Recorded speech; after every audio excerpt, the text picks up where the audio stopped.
Suspense.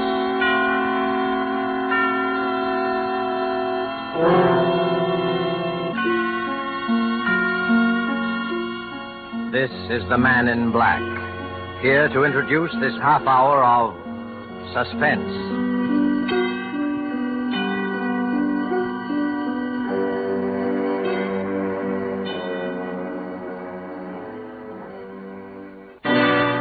Now, a tale well calculated to keep you in suspense.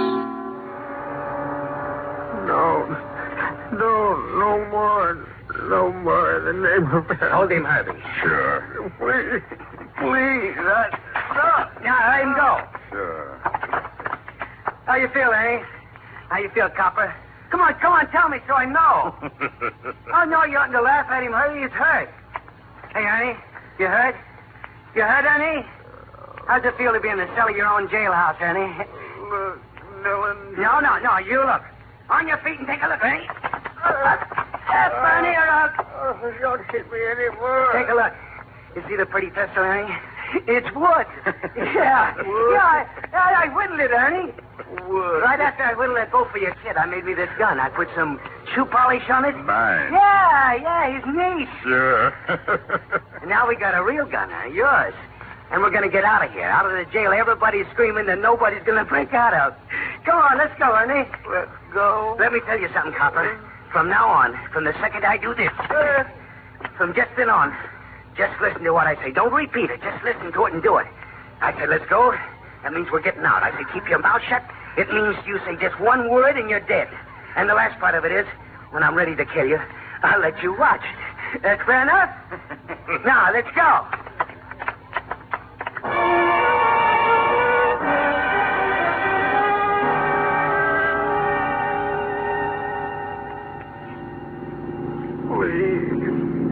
Please. Shut up. Find a road that don't look too traveled, Herb. Turn into it. Sure. Don't kill me, Johnny. No? Don't kill me, Johnny. Don't kill me. Johnny, don't kill me, Johnny. Dear? Looks okay. Well, now, why are you crying, Ernie? Real good hostage like you. You told us where everybody was, where the arsenal was, where the keys to the warden's car was. Well, you're a nice boy. Don't kill me, Johnny. Okay, Herb. Out, Ernie. Don't kill me, Johnny. Out, Ernie. Now, get up. You want a cigarette? Light? Goodbye, Ernie. Let him walk back, Herb. Let's go. Don't kill me. Johnny, don't kill me. Johnny, don't kill me. Don't kill me. Don't.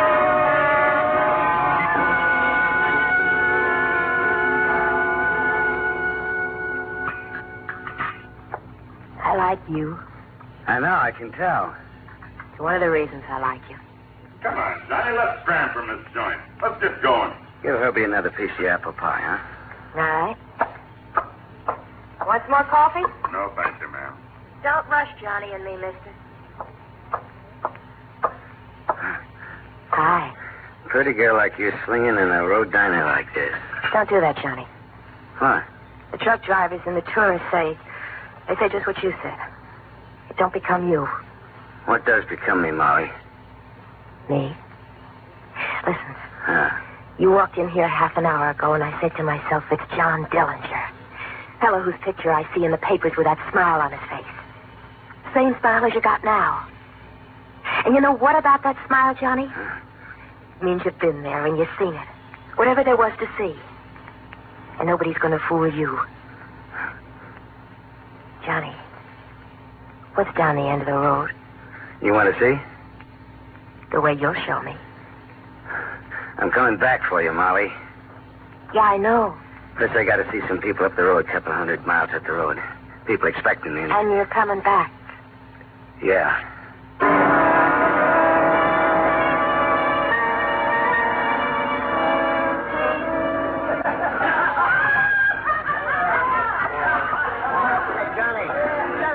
Join the dance. Why don't you join yourself, babyface?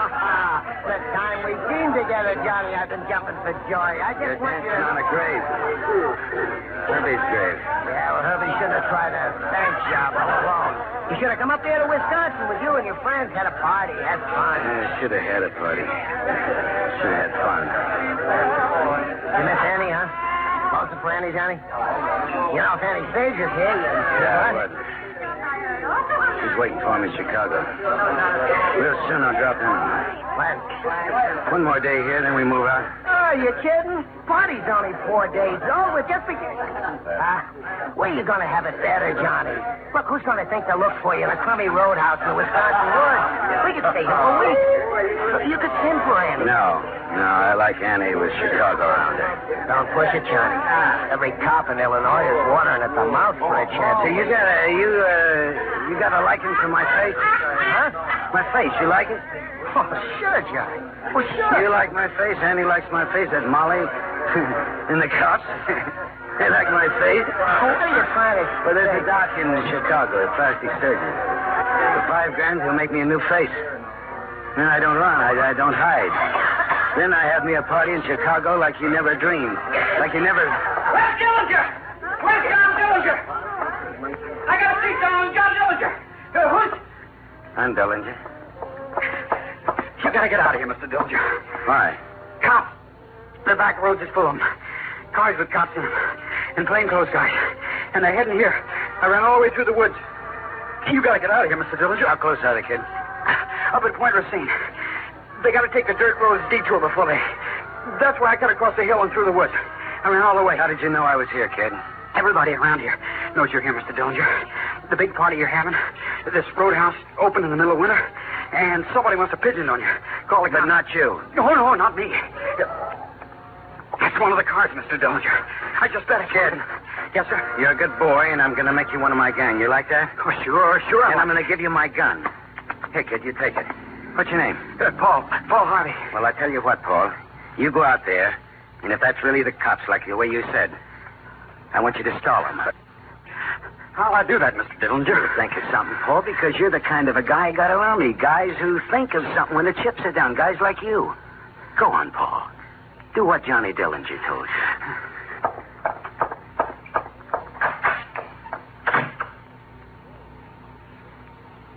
You won't get Johnny Dillinger! You won't get Johnny Dillinger! Quick, out the back window, baby, and bring your gun. Cover me. Yeah, jump.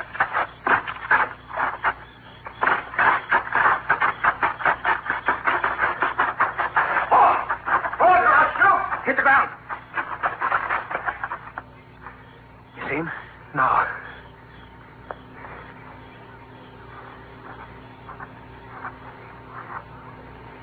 Yeah, now I see him. Then do it, baby. I want him closer.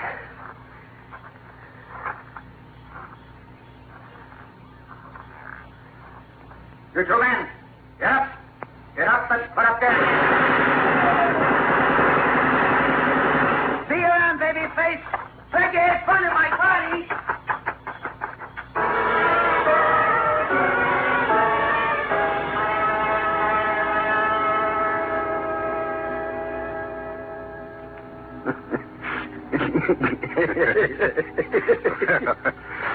You like it, huh, Johnny? You like what I done to your face? Here, let me wipe off the mirror.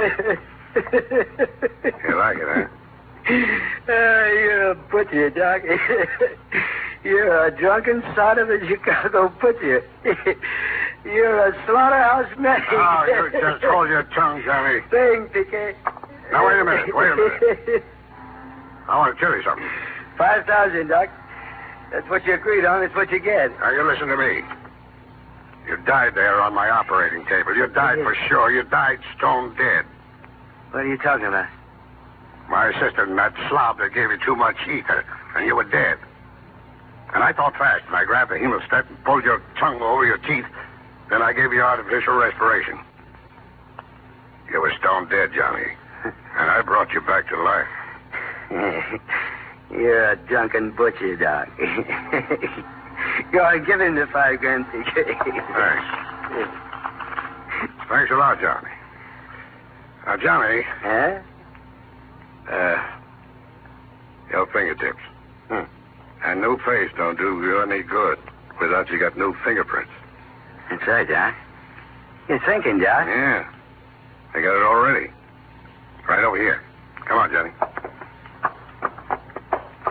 Here. Take a look. A bowl of acid, Johnny. All you got to Well, do let's get it over with. Sure, Johnny. Now, you just roll back your sleeves. That's it. Now, give me your hands. No, don't hold back, Johnny. Just give me your hands. That's it. And relax your fingers and...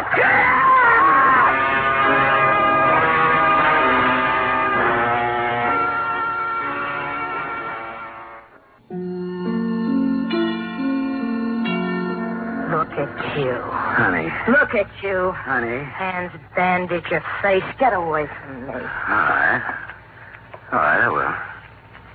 John? John, What? you broke Crown Point weeks ago. How come you're just showing up? I got to explain it to you, Annie. Or else out. You heard, Annie, well, you read the papers. What happened in Wisconsin? 4 days. Babyface came around and told me all about it. And this crazy operation, how long? A week? 2? Where have you been all this time? Yeah, like I'm a child. That's right. Where have you been all this time? Well, I'm here now, so what? Another woman? Oh. You can tell me, Johnny. Now, look. You can tell me anything, Johnny. You know you can. You always said you could tell Something happens when I'm around you. What? Tell me what? I don't know. Tell me what, Johnny? The reason I waited so long to come to you. Why I can't stay away. Leave me, Johnny? Everything gets all right. It gets warm and nothing's exciting. Hungry, Johnny? Funny, up in Wisconsin, I was running away, you know, with Babyface after he let that FBI guy have it. I'll put and some I was coffee running, and you know what went through my mind? Kind of real crazy. This oilcloth on the table, the patterns in it, the blocks, and how you look at me one way, and then they look like they're coming out from the Such a table. nice piece of pie. And they keep staring, and they change. Johnny? You know what I mean? Johnny, Yeah? don't worry about anything. Okay. Everything's going to be all right. Sure. And later you can cry.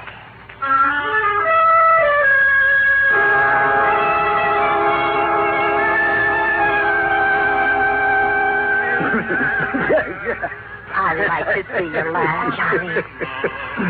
Oh, you make me laugh. Am I funny? You think I'm funny? Oh, you're just like a kid. Molly. Mm-hmm. You glad you quit that job and come up here to Chicago? Huh? Mm-hmm. Now, why you always sit on the floor like that, huh? Listen, John. Huh? Crosby. I swear you're just like a kid. Bright-eyed. Bright-eyed, Johnny? Johnny, being here in Chicago and knowing what it's like where the roads are. Johnny. Yeah? A man like you. You're like a giant, aren't you, Johnny? Not afraid of anything. This is Molly. They're looking for you to kill you, and you're not afraid of anything. John Dillinger. Come over here. Johnny. How many men? Huh? How many men dead because of you? 13. So? sheriff and the deputies and the cops and the FBI and everybody looking for you to kill you. And you're not afraid. Sure. Sure, Johnny. Sure, Johnny.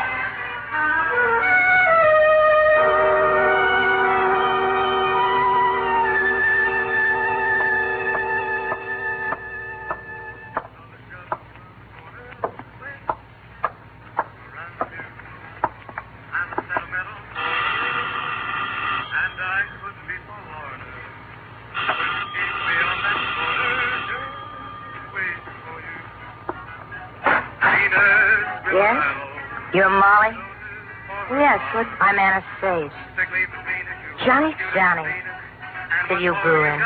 Till a month ago when he brought you here. Ask me inside, Molly, so we can have a heart-to-heart, compare notes. Share. All right. Come in. I was just having a bottle of beer. You want one? You want one? Sure, honey. Because I can cry in it how pretty you are. You like Chicago? Crazy boy. Your beer. Dull. Real dull. Johnny's a picker, he is. And he gave you Chicago. Drink your drink, say your say, and then get out. I broke up something coming here right at this time, didn't I, Molly? Yeah. Something real nice. And you can't wait till Johnny again. No. Johnny told me about you. Oh? I'm sorry for you. Tell me all the ways you're sorry for me. Only one. What you haven't got with Johnny. And you have. Crazy for it. From the time he walked in the diner where I worked, I was alive. Advice from an older woman, honey. Make it a memory. Get out of Chicago. Leave Johnny. For you? Leave a man like that to leave him. Keep away from him. Did you hear me? You... Wait. I just broke my beer bottle, Annie.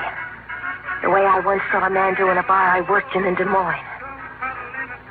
He broke this beer bottle, and he held it close to this woman's face. Stay away from me. He held it real close, right under her eye. First he made a little scar. Just a small scar. Just like that. You get out of here. And you leave Johnny and me alone. Else one day the mood strikes, I'll tell Johnny to kill you. Get out, Annie.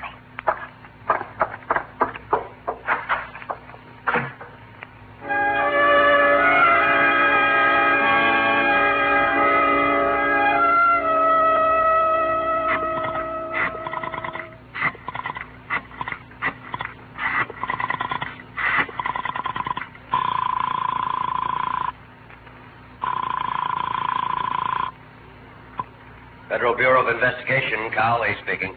You want John Dillinger? Who is this? Anna Sage. You want Johnny?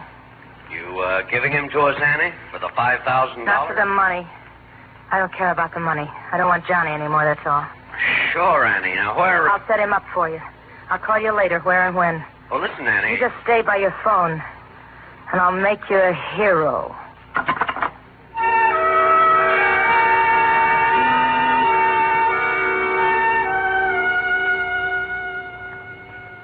Johnny? What? Mind if I take a sip of your beer first? Don't do that. What am I doing? Acting girlish. Sweet. Just don't do it, Annie. Just hand me the beer and... Here. Thanks. Oh, I never knew Chicago was so hot. Why don't we go out, Johnny? Cooped up in here, sweating out the heat, clawing at each other like we do. Why don't we go out? You crazy. Oh, we're crazy to stay in here. We go to a movie, a nice air-conditioned movie. Cool off for a while. I go out of here and somebody... Who's going to know you're sitting in a dark movie theater? What you had done to your face and some dark glasses? Nobody's going to recognize you. Right here in the paper. The Biograph Theater picture with Clark Gable and Merle Law. You like Clark Gable, don't you, Johnny? A Disney cartoon. Yeah. For a while you could enjoy yourself and get out of the heat. And Johnny... What?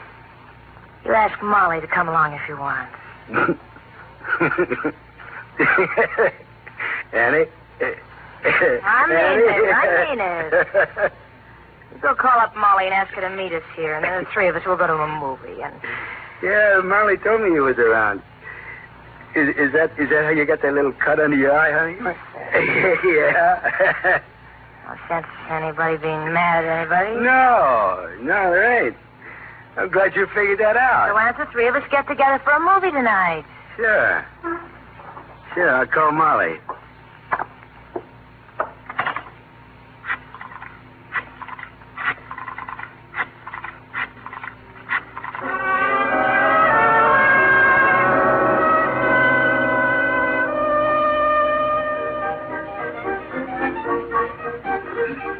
Why don't you sit and watch the cartoon, Annie? Where you going?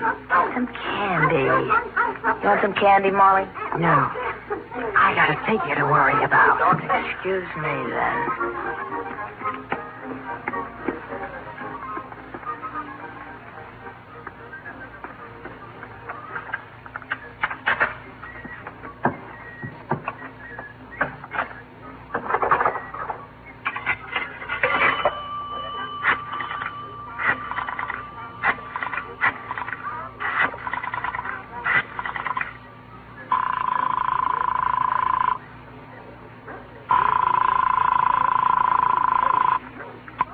Federal Bureau of Investigation, Cowley speaking. Anna Stage, Mr. Cowley. Oh, yes? We're at the Biograph Theater. Dillinger? Yes, sir. We ought to be leaving here in 20 minutes or so. Cartoon in the newsreel. Right. Johnny's not wearing a coat. Blue sports shirt. Dark glasses and a straw hat. Thanks, Anna.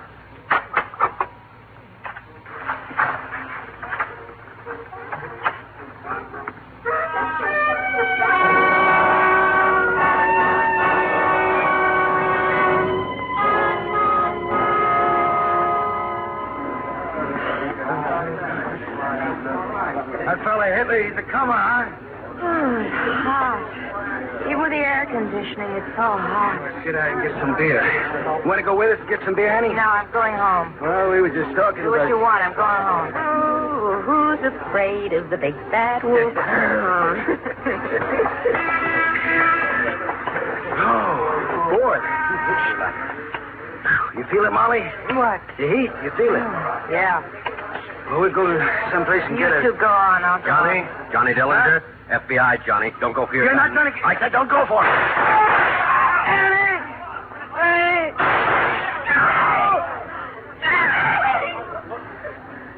Did you hear him? He called for me. I kind of thought he would. Hey! Hey, look, it's Dillinger! It's John Dillinger! Hey, look! Look! It's John Dillinger.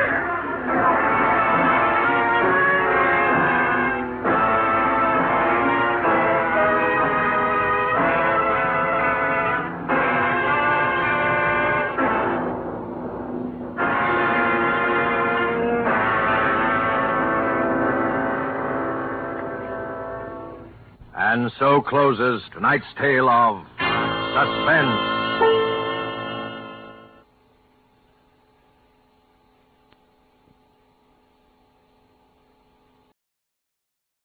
Light and its 98,000 dealers bring you Mr. Charles Lawton in tonight's presentation of Suspense.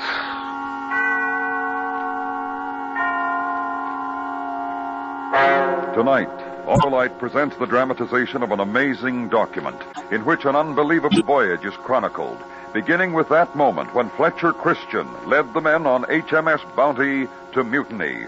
The Revenge of Captain BLIGH. Our star, Mr. Charles Lawton.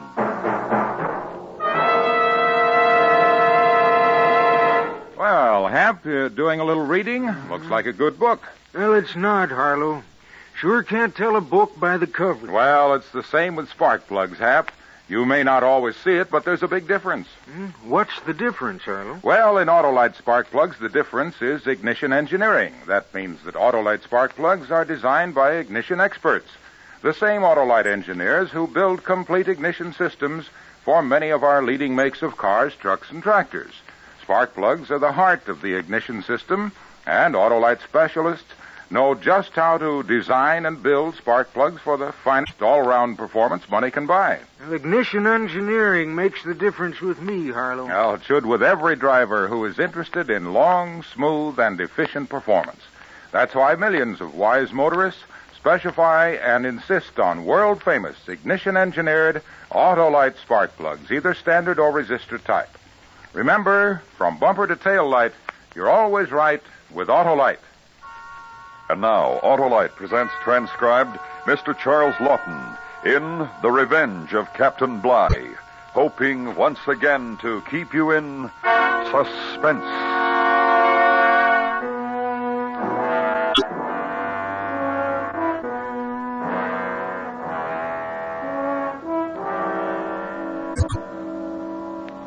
This story is true. It is gathered from the court records and the diary of a naval officer who performed the incredible feat of sailing an open boat some 3,600 miles from the Friendly Islands to Timor, carrying himself and 17 others to safety. It is the story of a man's tenacious hold to life and a principle which he held even more dear. A ruthless disciplinarian, a great man of the sea, a man with one goal: to see justice done. This, then, is the chronicle of Captain William BLIGH, in command of His Majesty's ship, Bounty. All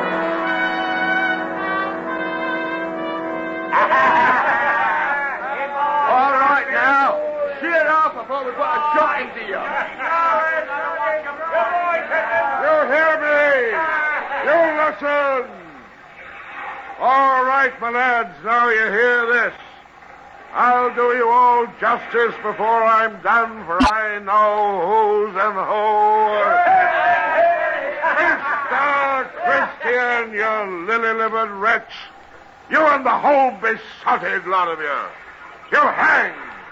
I'll see you hanged, and your names will be cursed for every ship in His Majesty's Navy. Remember what I say, Mr. Christian. I'll come back. Remember, I'll come back.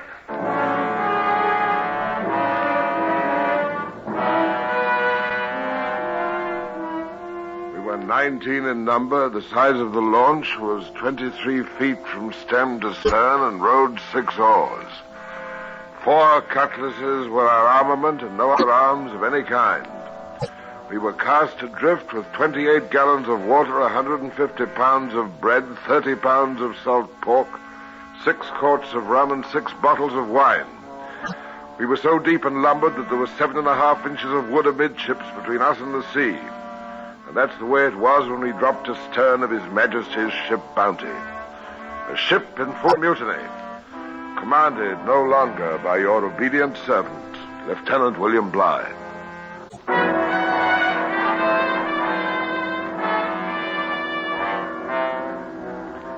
Having little or no wind, we rowed pretty fast toward the island of Tafo, which bore northeast about 10 leagues distant. The spirits of the men were low, and I had to do my best to cheer them. For myself, I was resolute. I was going to live to see a trial and vindication of my command.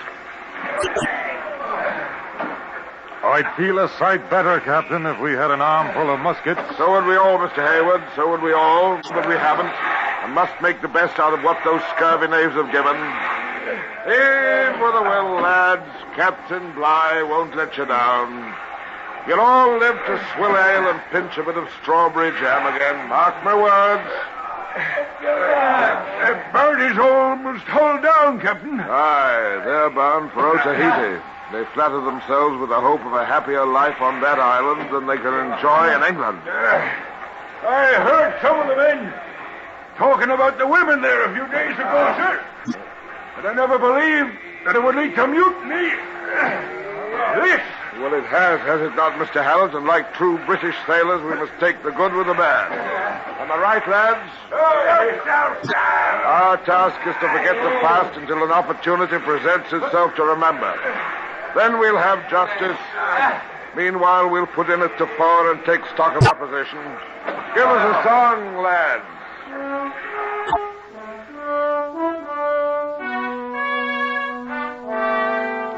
An easterly breeze sprang up, which enabled us to make sail, and we reached Tafora in the evening, though not before dark.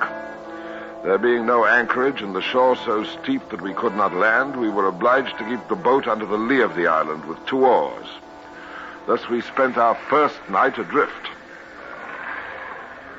Captain Bligh, sir. Wake up. Not asleep, Mr. Hayward. What is it? Able Seaman Hall, sir. He's been at the water cask. So you say? Aye, sir. Able Seaman Hall. You were drinking of the boat's water supply. I was thirsty. We got the island line over there. Come morning, we'll have all the water we want. You're familiar with the island of Tafora Hall? You know we'll find water? You know the natives are friendly? They'll allow us to come ashore? You know nothing. Now I speak to every last soul in this boat. Our situation is dangerous, but not hopeless. If we maintain discipline, this we shall do. Able Seaman Hall, no water for 24 hours. That ain't fair. 36 hours, Able Seaman Hall. And you will address me as befits both your station and mine. Captain Bligh. Do you have anything else to speak of, Able Seaman Hall? No, sir. Captain. Very good. Quartermaster. Aye, sir. You will be in charge of the water casks. We shall determine the rationing after we have explored the island in the morning. That is all.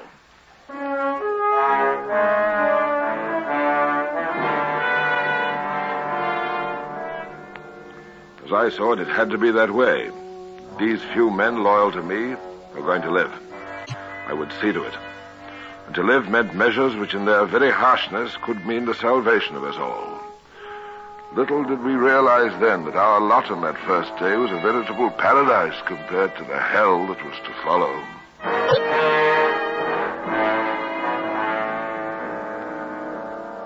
At daybreak, a very nasty squall arose, and we were in imminent danger between wind and wave of swamping. A great surf was running into the island, and it was not until later in the morning that we were able to effect a landing. This we did in a cove with a stony beach where I dropped the grapnel about 20 yards from the shore, which shelved very gently. Grapnel's holding, sir. Very good. Mr. Hallett. Aye, sir. You will take 4 men, Linklater, Norton, Smith, and Samuel. Aye, sir. There is a possibility of finding breadfruit coconuts, but most important, water. However, I don't wish you to venture into the interior more than a quarter of a mile. Take 2 of the cutlasses. If you see any sign of natives, you are to return immediately. Very well, sir.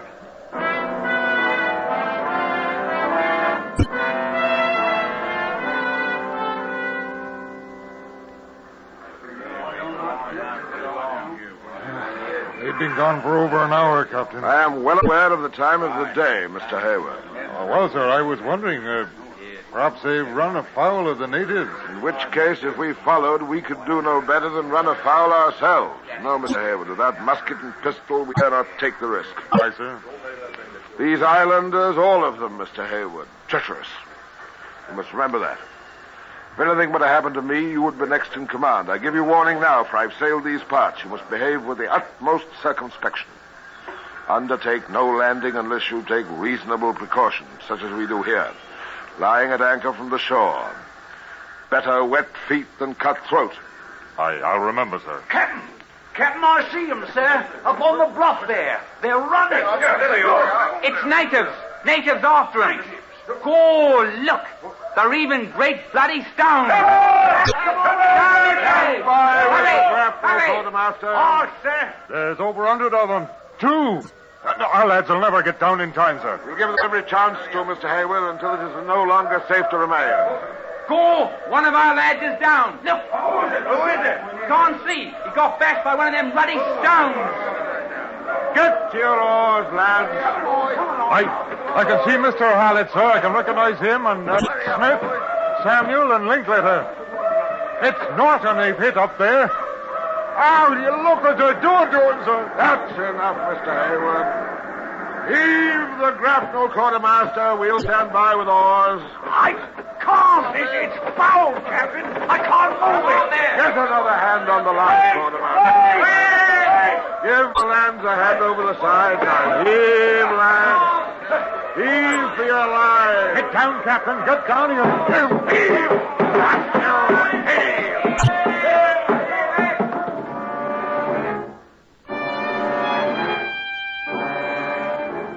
natives were already wading to the boat, and one had his hand on the grapnel line. The grapnel, still fouled, wouldn't give, and if I had not had a knife in my pocket with which I cut the rope, we would have all perished on that spot.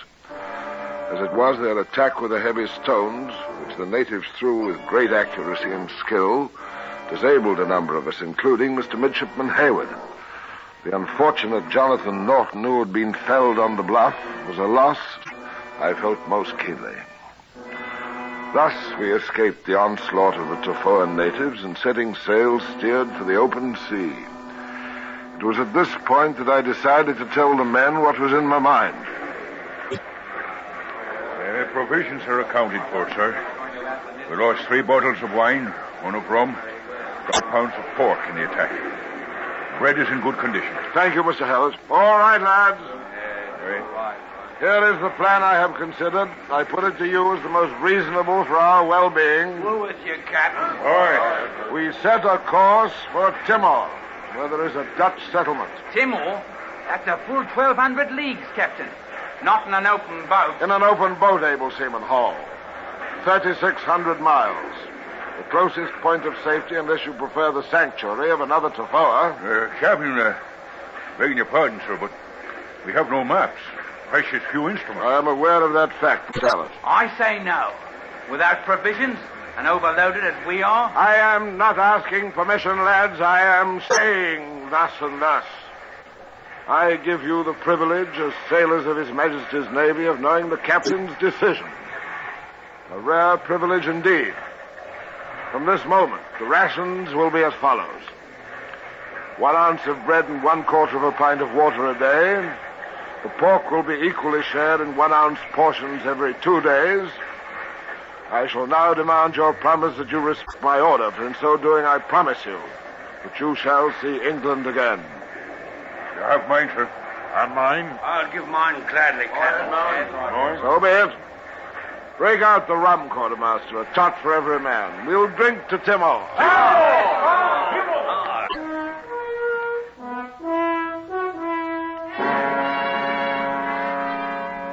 And we bore away across a sea where the navigation is but little known. In a boat 23 feet long from stem to stern, deeply laden with 18 men. I was happy to observe that at that moment almost everyone seemed better satisfied with his situation than myself. A condition which unfortunately was not long to exist.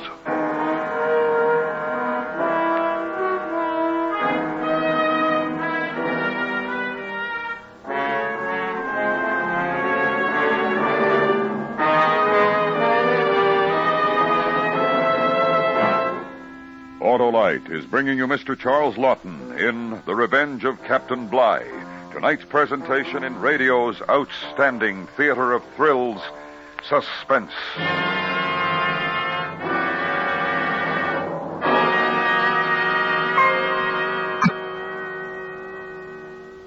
Say, Hap, have you had your car checked for spring? Well, no, I haven't, Harlow. Well, now's the time, and while you're at it, make sure you get those important spark plugs checked, too. They're the heart of your car's ignition system, and unless they're right, the chances are you won't get the smooth and efficient performance you should have. Right, Harlow. I'll see my Autolite spark plug dealer tomorrow. Sure, he's an expert on spark plug cleaning and adjustment, and if replacements are needed, he'll recommend ignition-engineered Autolite spark plugs, like the famous Autolite resistor spark plug, which gives smooth performance for twice as long as ordinary spark plugs. And the resistor spark plug is only one of a complete line of ignition-engineered Autolite spark plugs. Yes, sir, Hap. So, friends, see your Autolite spark plug dealer before hitting the road for spring and summer driving. If replacements are needed, have him install a new set of those world-famous ignition-engineered Autolite spark plugs, either standard or resistor type. Remember, from bumper to tail light, you're always right with Autolite. And now, Autolite brings back to our Hollywood soundstage Mr. Charles Lawton in Elliot Lewis's production of The Revenge of Captain Bligh, a true report, well calculated to keep you in suspense.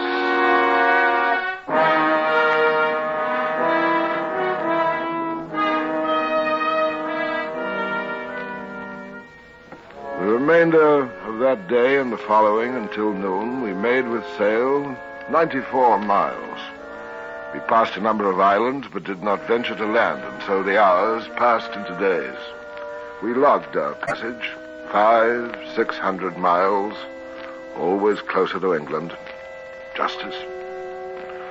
The supply of food, meager as it was contentedly received by the crew, but we suffered great thirst. It was this thirst which nearly brought upon us a second disaster. The wet weather came upon us. First, it was a miracle from the heavens, a replenishment of our water supply. But as the seas rolled up and began to break over us, it became an agony of torment. We were never dry, not for an instant. And then one morning, after a severe blow in which we'd constantly bailed through the night, the rain stopped, the sun appeared, cold and wintry. Water and bread rations. It's a misery, sir, all those islands lying so close and we can't put in for provisions. I know, Mr. Hayward. I may tell you I've thought of it often. The temptation is great, but we must go on. It's an odd thing, sir. A few days ago I didn't mind. I don't think the men did either. The scanty bread rations. But since that rain, I feel as though there were hot poker in my stomach, sir. Prolong our lives with such as we have, Mr. Hayward, is preferable. This is our duty. Salt. The water's salt. Here. What's this? Water's turned salt in the cask, Captain. Not another drop, lads. Don't swallow a drop. Let me see. Foul. Throw it overboard. Must have happened last night, sir. Those waves breaking over us. Try the next cask. They can't all have spoiled.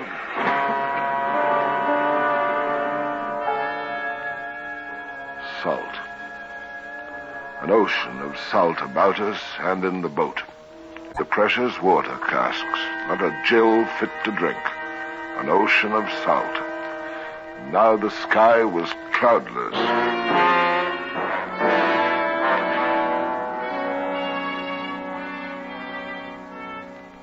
We endured this state for 2 days. On the third, Able Seaman Hall approached me in the stern.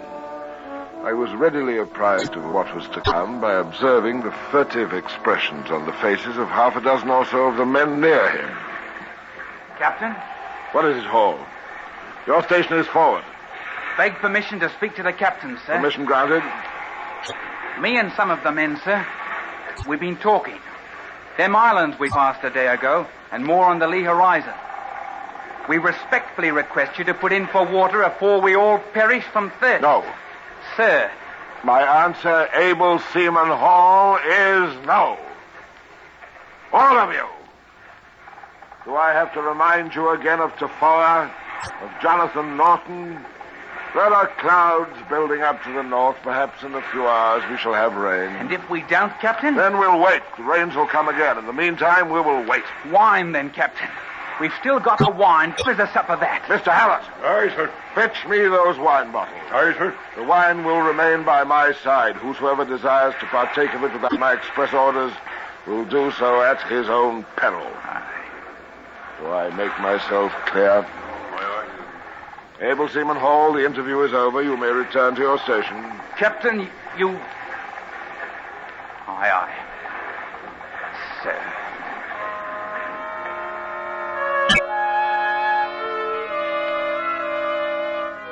I was apprehensive, to say the least. One calamity we had endured aboard the Bounty. And here, I could see dark stirrings again. It was Hall who was the ringleader, and it was he that I should have to watch most closely. Beside the boat watch, I set another in the stern between Midshipman Hallett Hayward, Mr. Samuel the clerk, and myself. A watch to prevent mutiny.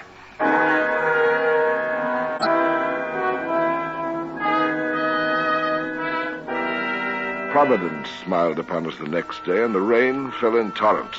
We replenished our supply, but equally were nearly swamped by the deluge.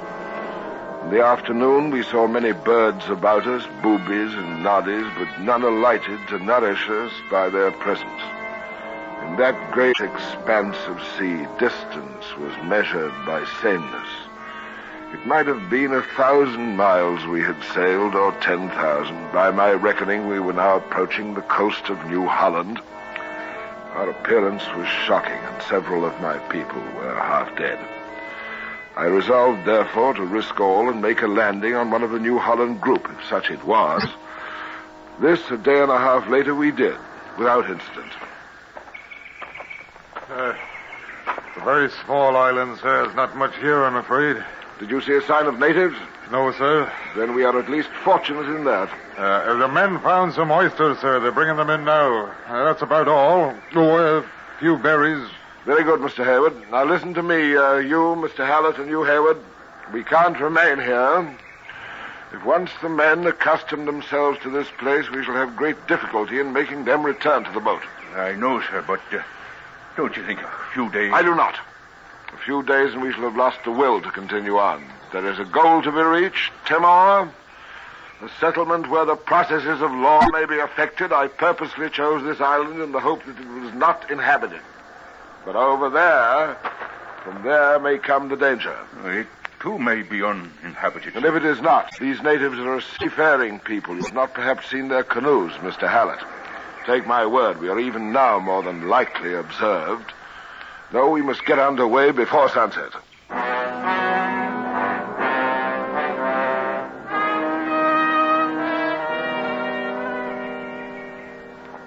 Captain Bligh. Captain. What is it, Quartermaster? Where are the rest of the men? They say they aren't coming, sir. They'll take their chances here rather than the boat again. They say that? Yes, sir. Take me to them, Mr. Hallett, Mr. Hayward, the cutlasses, if you please. Follow me.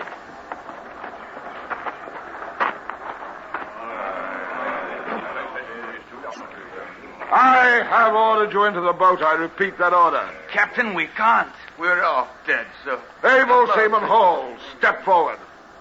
Forward! I am determined to preserve my command or die.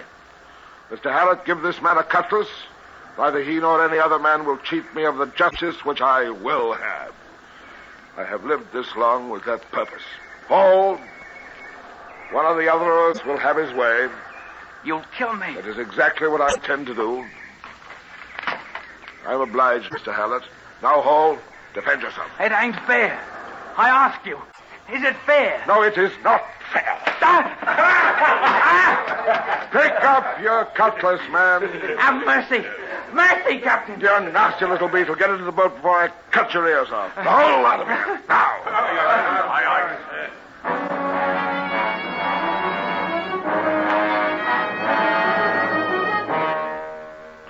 I had maintained discipline, but at what risk I did not know.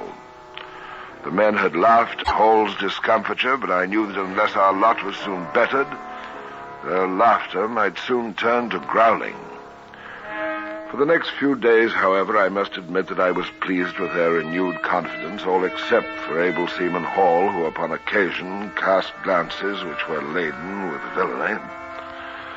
His last attempt to defeat my purpose occurred in the early gray morning, 39 days since the mutiny on the Bounty. I awoke from restless sleep to discover Hall, who had the watch, tearing at a booby bird which he had a moment ago captured. You! Hall! You howling excuse for humanity. We are to share and share alike.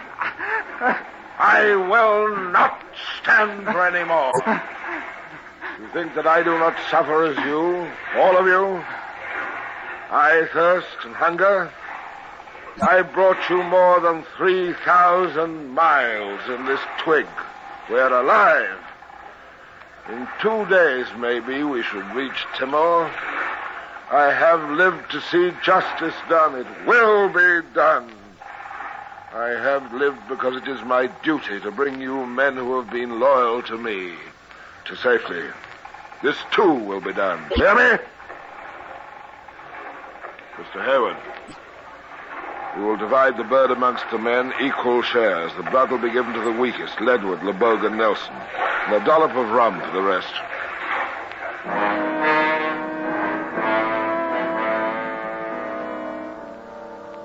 I remember that last day, the day that we sighted the island of Timor. I did not know where the Dutch settlement was situated, but had a faint idea that it was the southwest part of the island. I decided to make for that point. If it's inland, sir, or even slightly hidden from view, Captain, we may pass the settlement, never know. Sir, the winds and currents are unfavorable. We may be blown further out to sea. I beg of you, let us put in now. Regain our strength before we go on to the settlement. Break out the oars. We shall keep her on course with the oars. No, Captain, no. The oars! Sir. Hold your tongue, Mr. Hayward. I've already given the order. We land at the settlement and at no other place.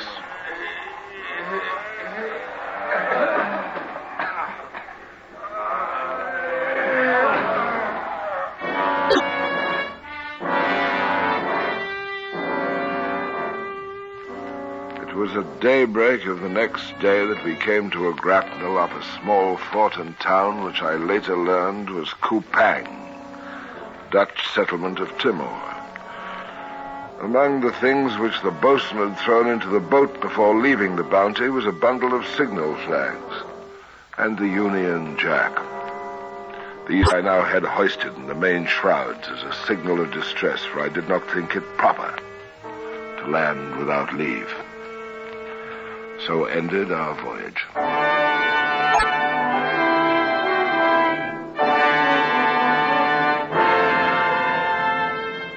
Captain Bligh returned to England and saw that his justice was done. Some few of the Bounty mutineers were captured. 4 of them were hanged, 2 convicted, then later pardoned, and 4 others acquitted of the charges against them. Concerning the remainder, led by Fletcher Christian, they were never apprehended.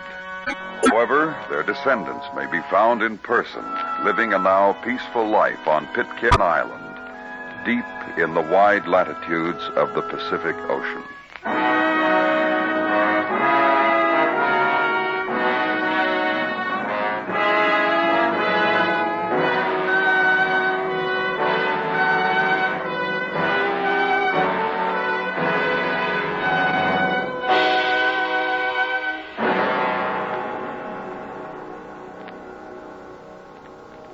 Suspense.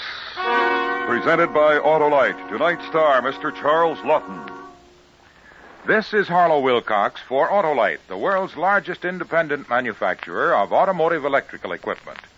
In 28 plants from coast to coast, the men and women of Autolite build over 400 fine products for cars, trucks, tractors, planes, boats, and industry.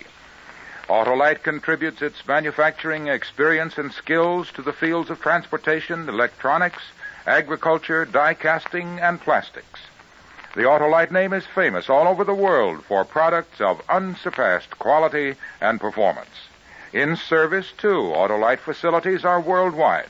Wherever you travel, you'll find trained experts prepared to serve your technical needs.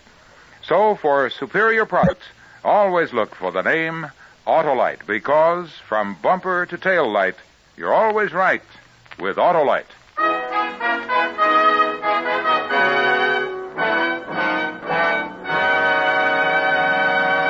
Next week, the terrifying story of a double murder and the woman who became involved in this criminal activity. It's called Weekend Special, Death. Our star, the First Lady of Suspense, Miss Agnes Moorehead. That's next week on Suspense. The Revenge of Captain Bligh was written for Suspense by Anthony Ellis. Suspense is transcribed and directed by Elliot Lewis, with music composed by Lucian Morwick and conducted by Lud Gluskin. Featured in tonight's cast were Ben Wright, William Johnstone, Charles Davis, Joseph Kearns, Anthony Ellis, and Larry Thor. And remember, next week, Miss Agnes Moorehead in Weekend Special, Death.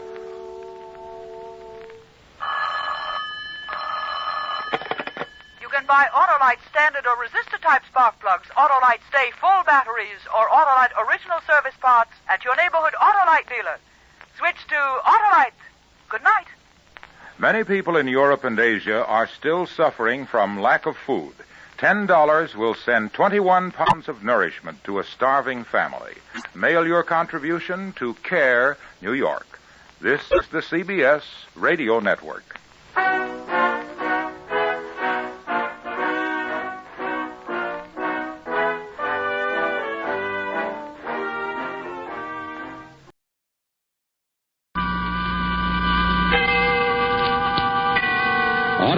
and its 98,000 dealers bring you the First Lady of Suspense, Miss Agnes Moorehead, in tonight's presentation of Suspense.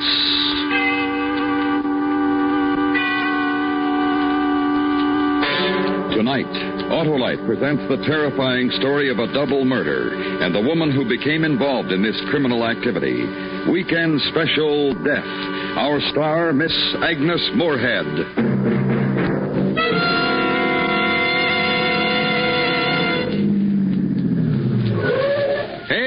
Stan, what's baseball's brainiest manager doing out here? It's my battery, Harlow. It struck out due to no water. Well, you should have an Autolite Stay Full battery, Stan. That's the perfect power pitcher that needs water only 3 times a year in normal car use. Sounds like a real major leaguer, Harlow. Yeah, it sure is. The Autolite Stay Full bats 1,000, season after season, thanks to fiberglass retaining mats around every positive plate.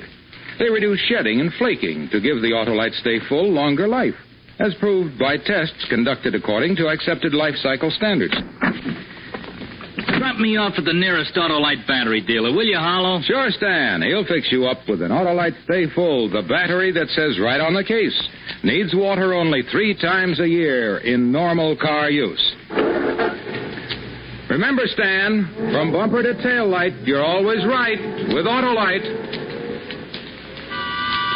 And now, Autolite presents transcribed Miss Agnes Moorehead in Weekend Special Death, hoping once again to keep you in suspense.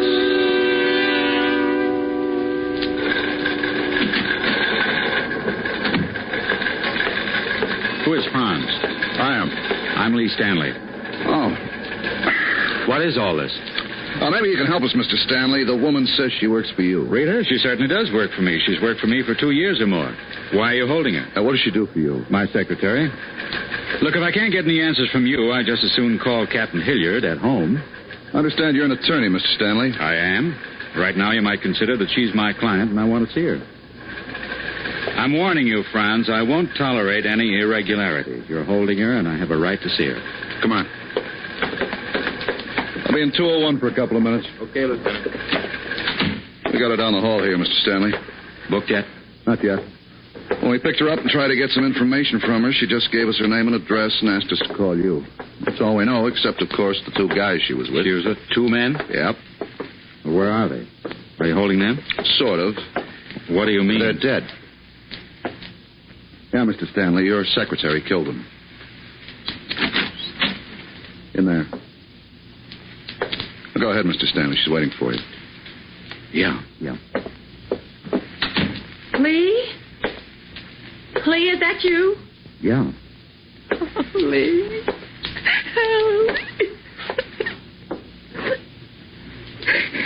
This isn't a very nice way to spend a Sunday morning, is it?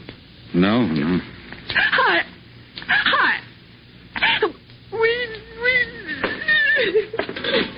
Rita. All right. What is it? Tell me. Lee, it was one of those silly things. Just one of the silliest things that could possibly happen. 2 men are dead, Rita. I know, but Lee, I've heard you say it many times. You've even said it to me. If you're arrested and taken into custody, just give your name and address and ask for your lawyer. You say that to people all the time. You said it many times. I've heard you. I heard you. I know. You did right. Well, I asked for you. I wanted to tell you. I never thought I'd be... Lee, it was so silly. So very silly.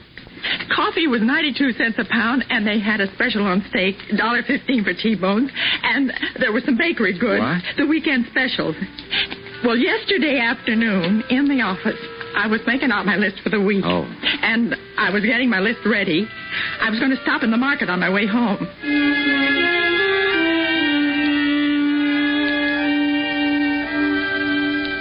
Potatoes, carrots, okra. I need some lettuce, I guess. Radishes, celery. Elmwood 48321. Mr. Stanley isn't in the office right now. Is there any message? Yes, I'll tell him. Thank you for calling. Goodbye. Hello. Oh, hello. My name is Tony LaFaro. Is Mr. Stanley in? Oh, hello, Mr. LaFaro. I've heard Mr. Stanley speak of you. I'm Miss Dorsey, Mr. Stanley's secretary. I'm sorry he isn't in right now, but he's due back any minute. Then I'd like to wait for him. Yes, of course. Take a chair over there. Sure. Thanks. Didn't know whether anybody'd be here or not. Saturday afternoon and all. I was going to call him at home if I didn't get him here. Well, we're usually not here on Saturday afternoons. But Mr. Stanley had to be in court this morning, and then he had to attend a luncheon. I see. It's a beautiful day, isn't it? That's swell. Not for me, though. Oh? When you said you'd heard Mr. Stanley speak of me, you mean that you know about the trouble I'm in? Well, I'm sure Mr. Stanley will be able to help you, Mr. LaFaro. Otherwise, he wouldn't be handling the case. Just don't understand how people can be that way.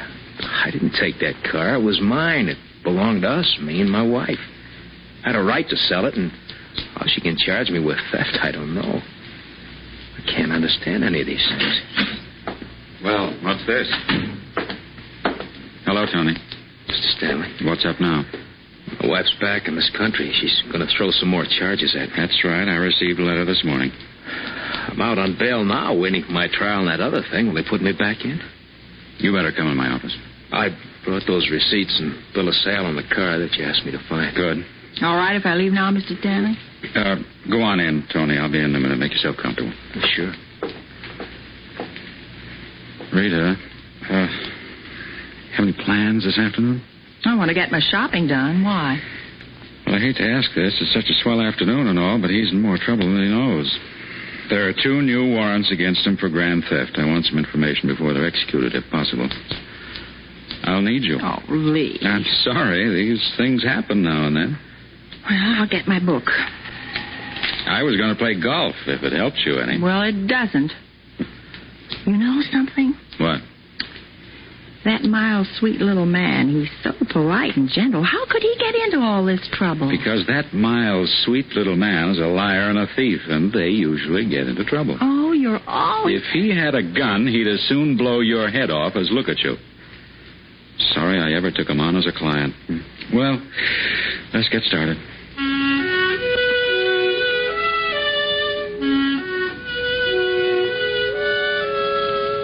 Anthony M. LaFaro was so quiet and soft, and when he looked at me with those big brown Latin eyes while I was taking notes, I knew how wrong everything had been for him. You as usual, were all lawyer. He'd talk, and you'd tell him he was lying and make him tell it to you another way. It was all so involved. Something about him stealing a car from his divorced wife and her being in England. Oh, I don't know. I just took notes. 6. Well, that's enough for now. Where are you staying? The motel. You go back there right now and stay there. I'll call you Monday morning after I talk to Judge Presley. But I'm going to tell you one thing. This is going to cost you money. Oh, don't worry. I can pay. Thank you for your time. Sure. Good night. Good night. And good night, Miss Dorsey. Good night. Sorry I messed up your afternoon. Oh, it's all right. Oh.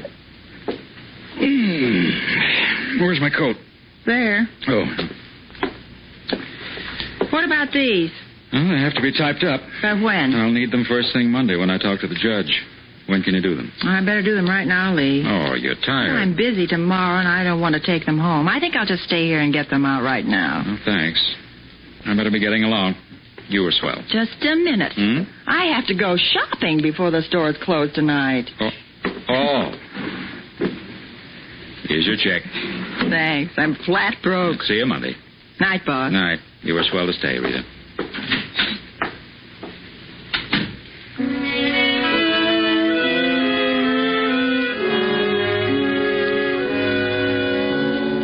It took me until 8:30 to type up the notes. And after that, I drove straight to Jack's Market. It's about 2 blocks from my apartment.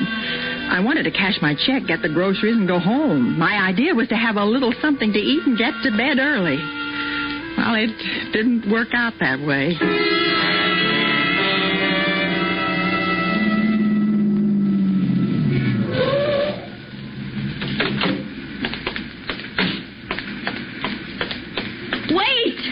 Wait, please. Huh? Oh, thank you. Thank you. You aren't closed, are you? Afraid we are, miss. It's 9:05 now. Oh, there's still some people in there. I can see them. They got here before 9. Well, what time is it now? 5 after. Oh, I haven't got a thing in the house to eat. I'm sorry. I'm not supposed to let any more customers in after 9. That's why they put me here. Oh, dear.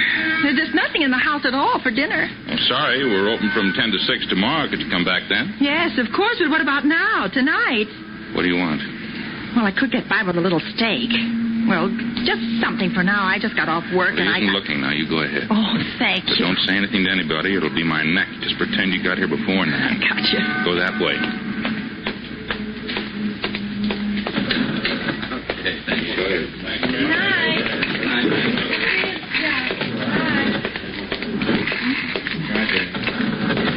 As long as I did get in, and I decided I'd do all of my shopping. Wouldn't hurt anybody if I was just a little late. You know how it is in a store. You wheel back and forth looking for what you want. At least I do. And that's what I did there. I was way in the back of the store, and I didn't notice it when they turned off the overhead fans. And I didn't notice that there wasn't anybody front at the cash registers. But I did notice it when all the lights suddenly went out.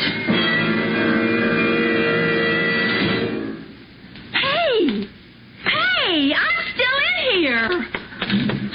Hey, wait a minute, you, mister. Hey. Oh, well, I'll be darned. I'm locked in.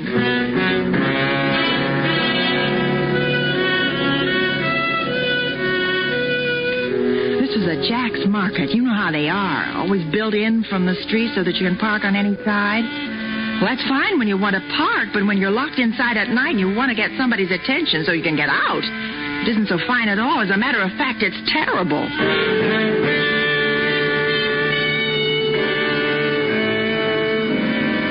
After a few minutes, I went to the hardware counter and got a flashlight and waved it for a half an hour, and when nobody saw it or paid any attention to it, I got worried.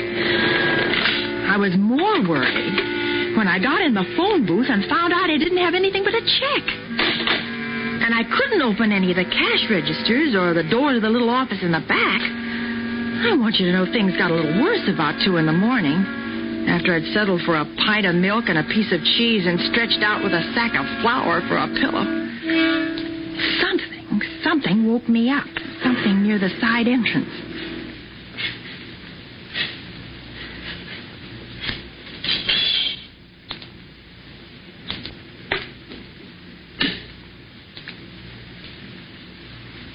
Boy is okay. Okay. I got him grounded. Let's go. Come on.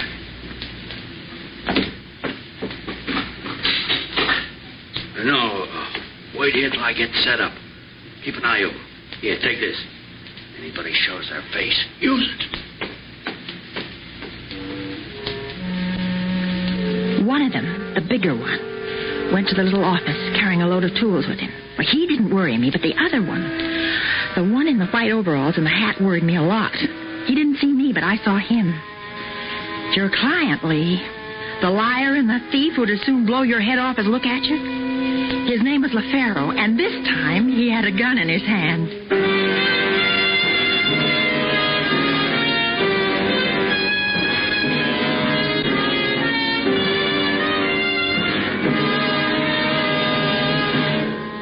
Autolite is bringing you Miss Agnes Moorehead in Weekend Special Death. Tonight's presentation in radio's outstanding theater of thrills, Suspense.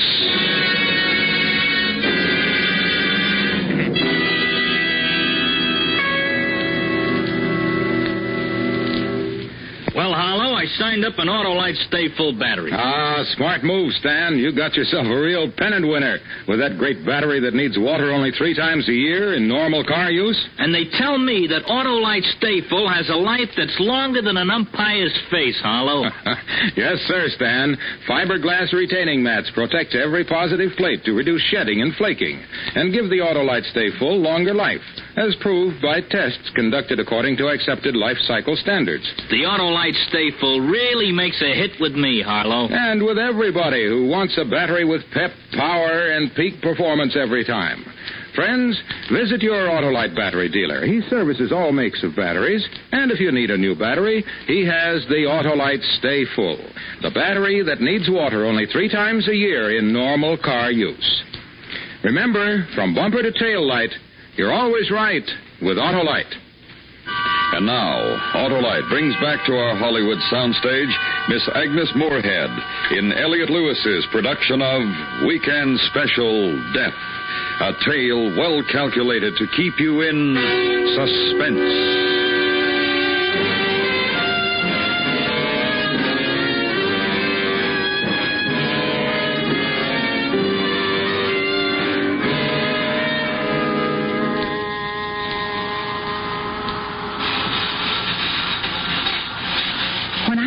School, I went with a boy named Rudy. After school, he worked at a filling station with a pay telephone booth in it.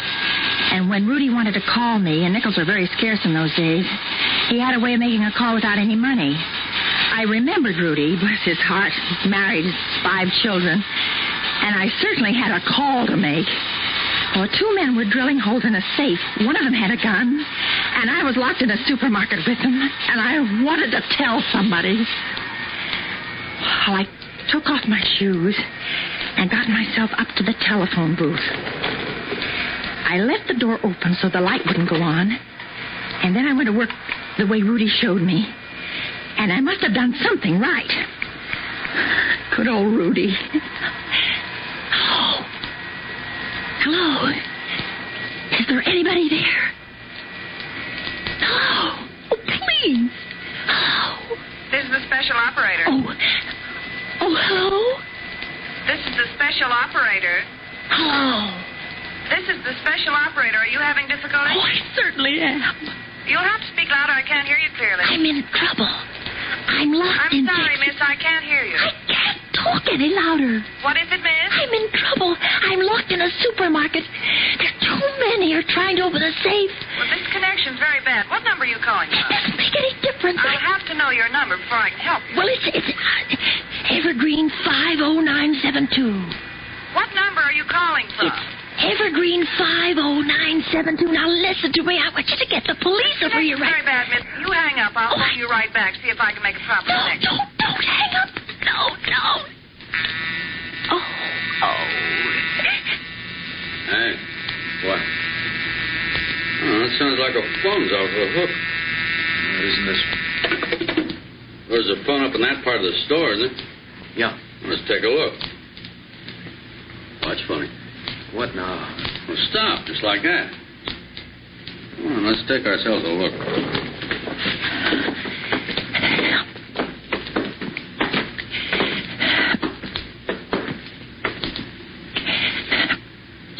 If you heard a phone off the hook, it wasn't this one. Look. Yeah, I guess I'm getting old or something. Any other phones in this place? Just this one and the one in the office. You told me that. Yeah. Besides, how'd a phone get off the hook by itself? I don't know. How would it? You may be getting old at that. I'm not too old to take you in on a job so you can get some money to get yourself out of a jam. Oh, you old guys give me a pain. Yeah. I was behind a post-toasty display, I think. They were about 10 feet from me. As long as I just saw them and they didn't see me, I was happy. I was willing to let them rob the safe. I was willing to stay in the store all night. I was willing to do anything as long as I didn't get hurt. Hey. What are you going to do? I'm going to answer. Well, a minute ago, That was a minute ago. This is now. Well, look, you can just let it go and it'll stop ringing. Who calls a pay booth this time of night? It's the wrong number, you know that. Then I'll tell whoever it is that they got the wrong number. Hello. Special operator?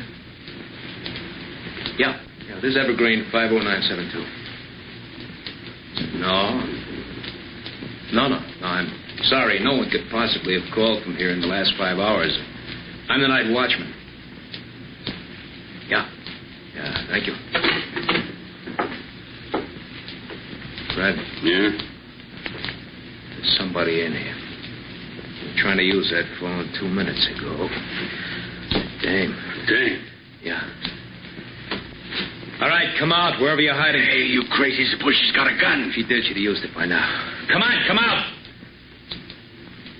Okay. You take that aisle, I'll take this one. All right.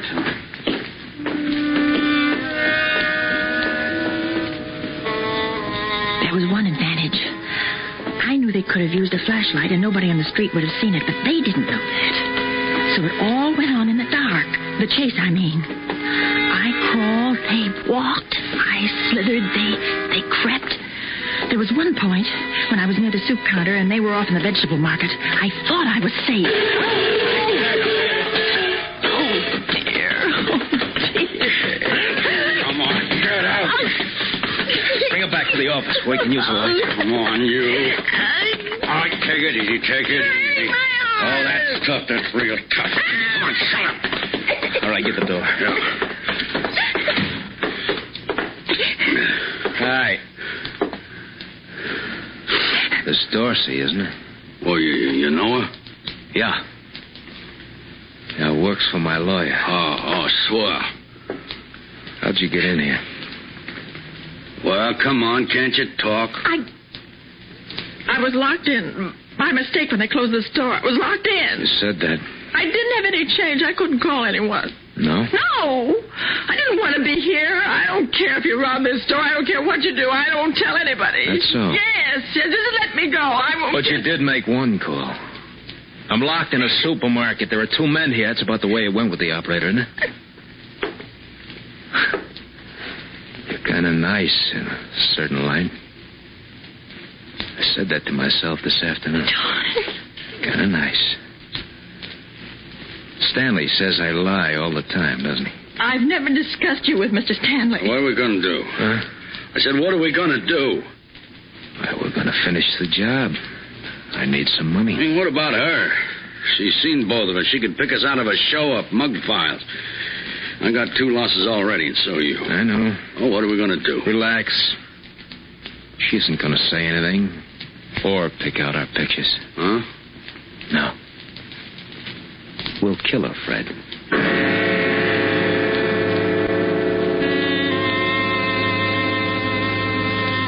He wasn't lying then, Lee. Not one bit.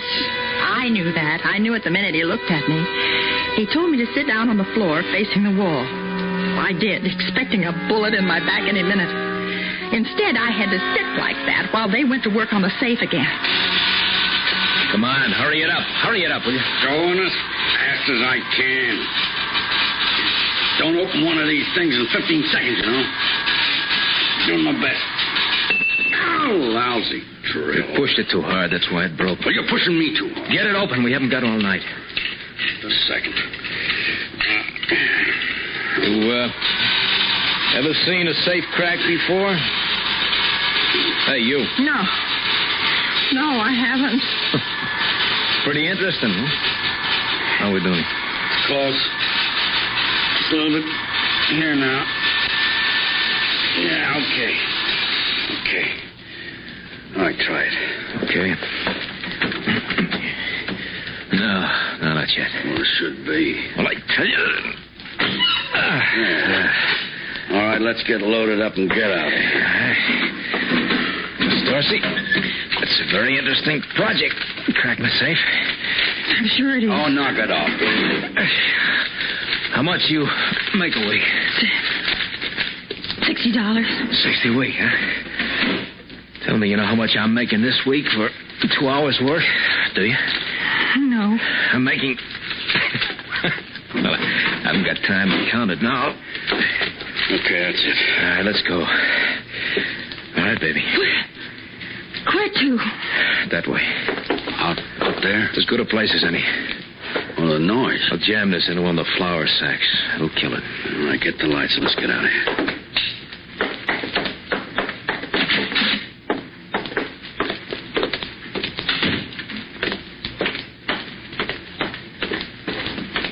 I was surprised how anxious I was to live, even with those 2 men on the same planet with me.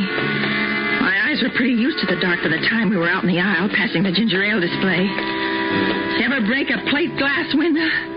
Well, I did. Eat that bottle.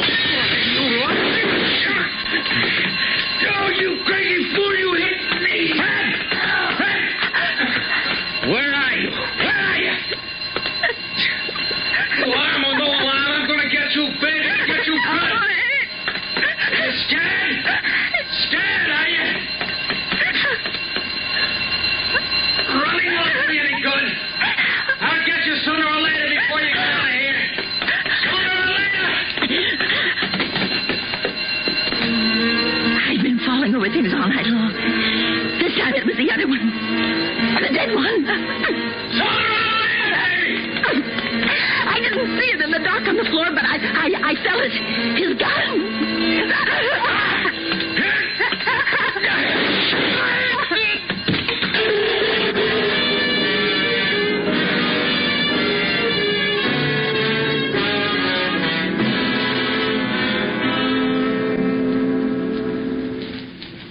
That enough for you, Lieutenant? Yeah, that's plenty. Can I go home now? I don't know. What do you mean you don't know? You don't want to hold around these charges that homicide was justifiable? Yeah, well, that isn't what worries me. Well, what does? What have I done now? Rudy. What was his last name? Huh? He may still be walking around making free phone calls. Maybe I want to talk to him. You're my lawyer. What do I say to him? Nothing, baby. You said enough. Come on, I'll take you home. Good night.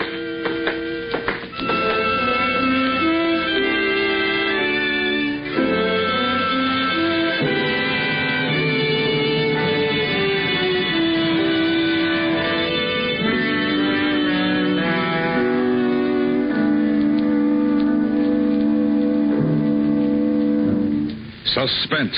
Presented by Autolite. Tonight's star, Miss Agnes Moorehead. This is Harlow Wilcox for Autolite, the world's largest independent manufacturer of automotive electrical equipment. In 28 plants from coast to coast, the men and women of Autolite build over 400 products for cars, trucks, tractors, planes, boats, and industry. Autolite contributes its manufacturing experience and skills to the fields of transportation, electronics, agriculture, die casting, and plastics. The Autolite name is famous all over the world for products of unsurpassed quality and performance. In service, too, Autolite facilities are worldwide. Wherever you travel, you'll find trained experts prepared to serve you. So, for superior products, always look for the name Autolite, because from bumper to tail light, you're always right with Autolite.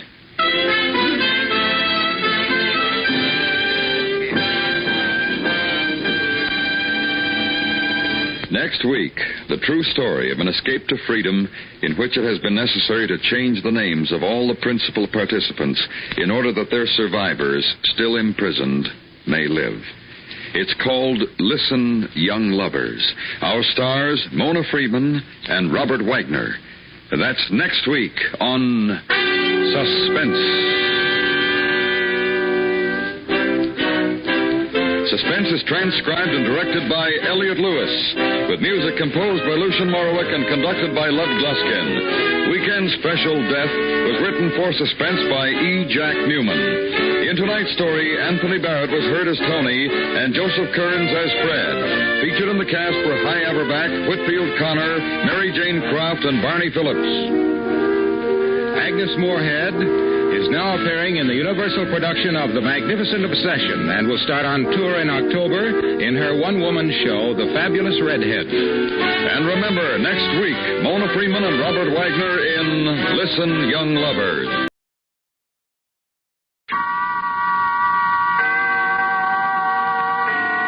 Autolite and its 98,000 dealers bring you Mona Freeman and Robert Wagner in tonight's presentation of Suspense.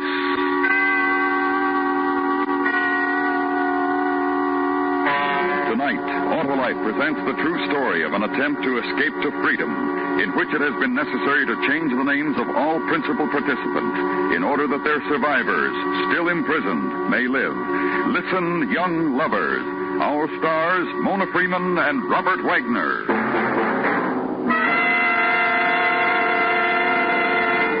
Say, Hap, what's your favorite flavor?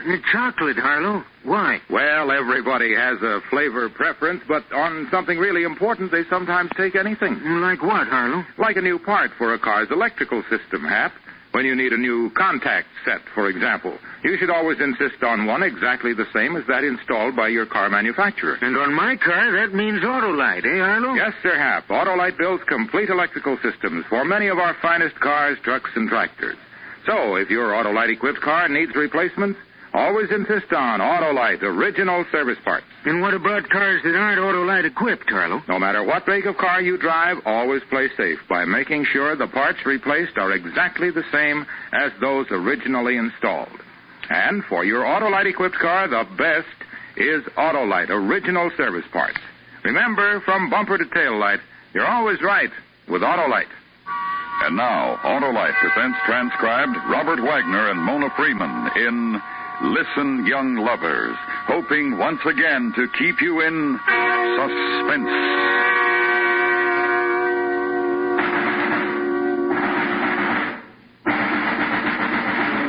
It was in Czechoslovakia a year ago. A high-vaulted room in a prison turret, the city of Prague. There was a boy named Yenrik, and he was 21. And until this morning, he'd been a student at the communist-controlled university. And now he faced his inquisitors. Go to the window, Yenrik. Go on, Yenrik. Go to the window. Now, down there. Do you see the automobiles? The automobiles. Do you see them? Yenrik? Yenrik? Yes. Yes, I see. And the people? Yes. And the building of the Ministry of War. Yes. Therefore, they exist, because you see them. You understand, Yenrik? Please. Yes, what is it? Comrade? Of course, we are all comrades, Yenrik. This comrade, for example? Yes. You see his medals? Certainly, because they exist.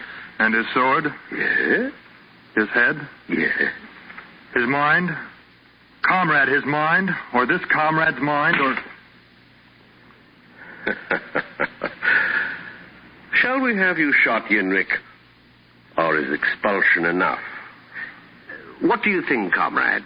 Shoot him. What was the book you were caught with, Yenrik? Varieties of Religious Experiences by Henry James. Western philosophy. Have him shot. Shoot him, have him shot, blood and blood and blood. Yenrik. Yes? To kill you would be to fail. You are clever. You think. Therefore, if you are clever for us, fought for us, we could win. Therefore, a victory for us, for communism. So go home. Go home and purge your mind. In about a day, I think, come to me and say to me, I am ready. Teach me to think. Teach me what you want me to know. Go home.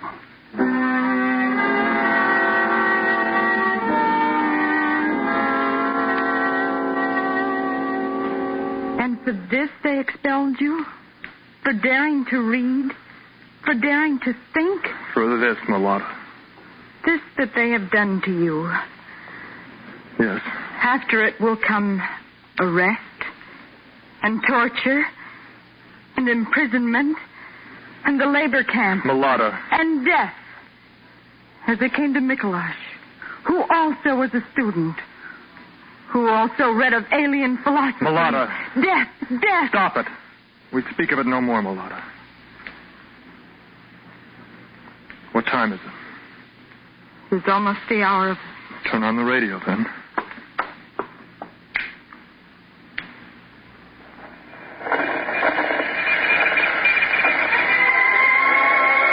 Lower. Turn it lower. Henrik. Yes? Come here to me. Close to me. And sit with me. And watch the fall of night. And hold me. Mulata. Gentle Mulata.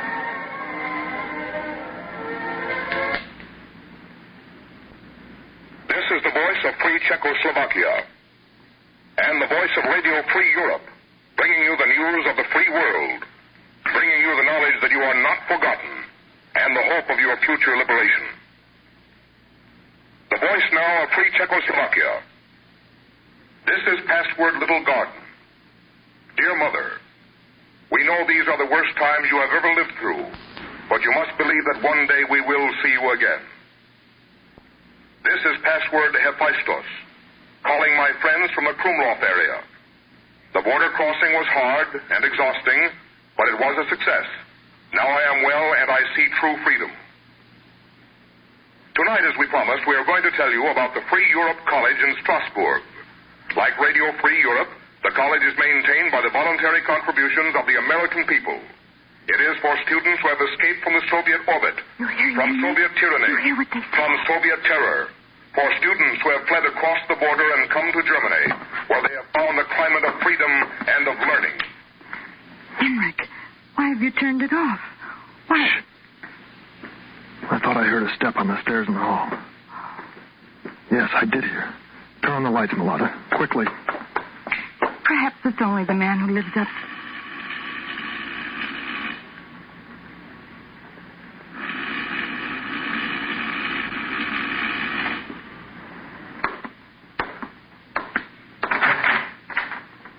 Stepan. Comrade Stepan, who was walking the streets in loneliness and in regret, and who thought to call on a friend, on a comrade. May I? Come in. You know Mulata? Of course. You brought her once to the university, and her sweet young face made such an impression amongst us. We talked of it, of you, of your lovely fiancée, Mulata. Why are you here? I told you. It was a night of loneliness and of regret. Oh, how harsh we were with him, Mulata, with your love. How almost brutal. What savage blows we struck against his sensitive brain. And I became concerned for him. I became... But you're a young man, a man of intellect, of perception. And see him. See his face. How he knows I lie. How he knows I have no concern for him, nor pity, nor rage. But you have such emotions for him, Mulata, and love also. Then tell him, convince him, take his hand, and lead him back to us with your young love. For this, that one day and soon, your gentle arms will not have to cradle his corpse. Well, tomorrow, Yenrik, and we will welcome you back with such warmth, such joy. Good night, Yenrik. Mulata.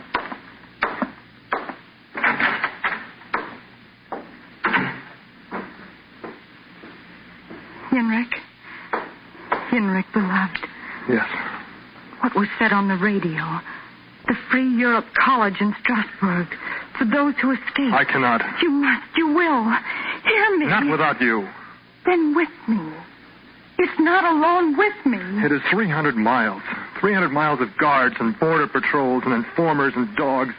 Wilderness and hunger and hiding. With me. With me. Yenrik. Yes. But it must be now. Immediately now. Get your coat. Scarf for your hair if you have candy bars.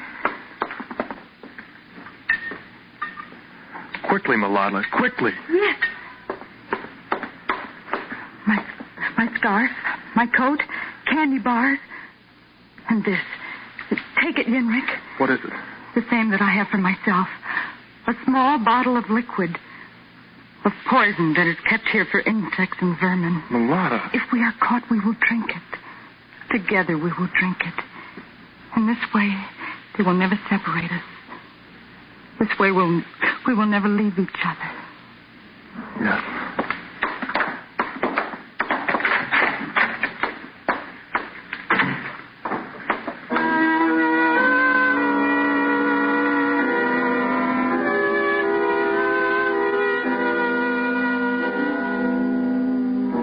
They had talked about for a long time, now decided.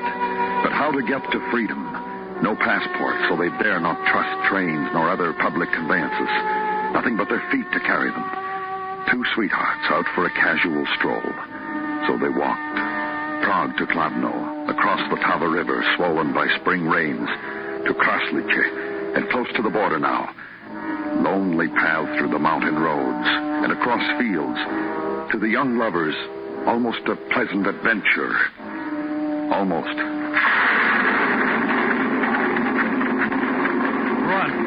Run! Quickly, in.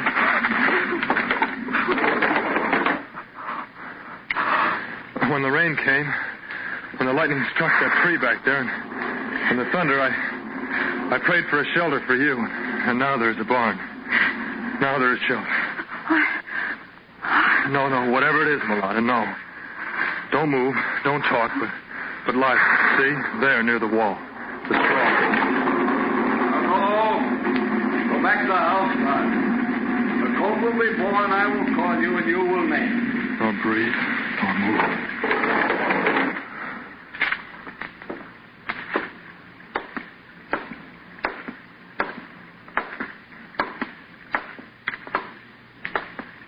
Not yet, friend of mine.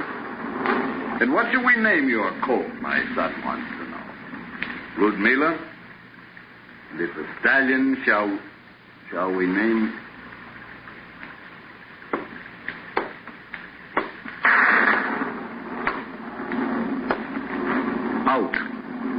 Out, or with this pitchfork. Now, let me look at you. Step closer to the light.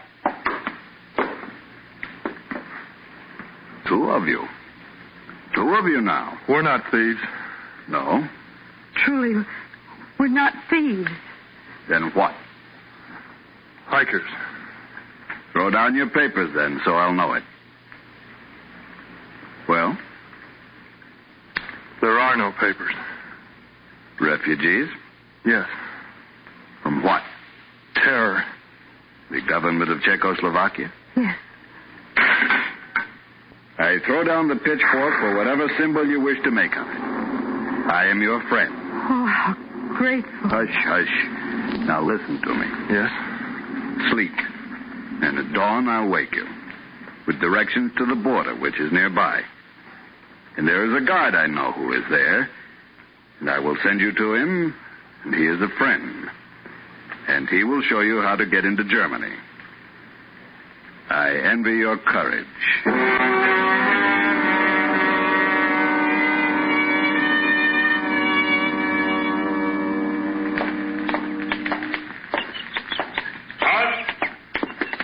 Raise your arms over your head. Do not fear. You are Radek, the guard? I am Radek. Come forward. And you are the two who slept in my friend's barn. The pretty young girl and her young man. The refugees. Yes. He said you'd be our friend. Radek, show us how we can get into Germany. And for this we are what? Grateful, because he was kind, as you are kind. And a final act of kindness. You're under arrest. Oh, no. Yes, I say it. You are under arrest.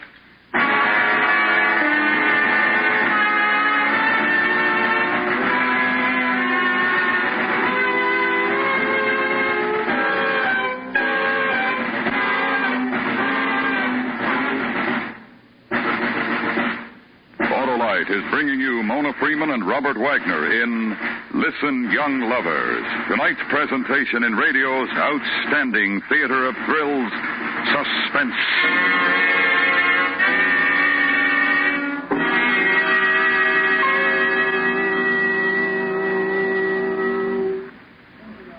Say, Hap, you wouldn't buy ice cream without specifying the flavor, would you? Well, of course not, Harlow. And yet many drivers get new parts for their car's vital electrical system and never know what they're taking. They're taking a big chance. They sure are, Hap. Every car has an electrical system which has been designed for that particular make of car.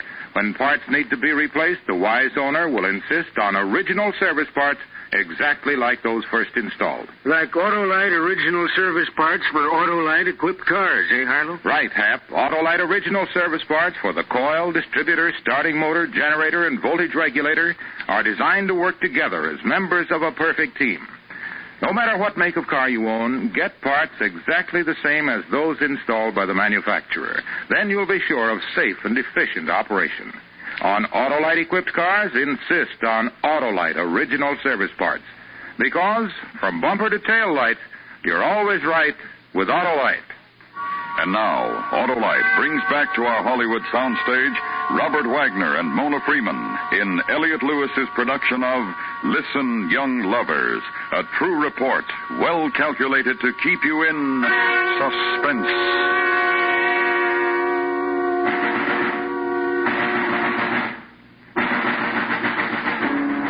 Betrayal. Escape to freedom, which was a thing of loneliness and of sobbing and of storm, halted now. And betrayed, made futile by a man who had given them a night's sleep in his barn and spoke gently of refugees and of courage and of help to be had from his friend, the guard, who, while they slept, informed to the man of the automatic rifle who stood guard on the Czech-German border, who was communist, who was called Radek. Lambs, lost little lambs, to have huddled in his barn from the storm. To have believed such as him to come so innocent to the slaughter. To Radek. And you would kill... You, if you try something. Her of the pretty young face. Not her. Perhaps, if a tear fell on such a soft cheek. Come, move. Move. Where do you take us? To the hut there, where there's a phone, where I call the proper authorities.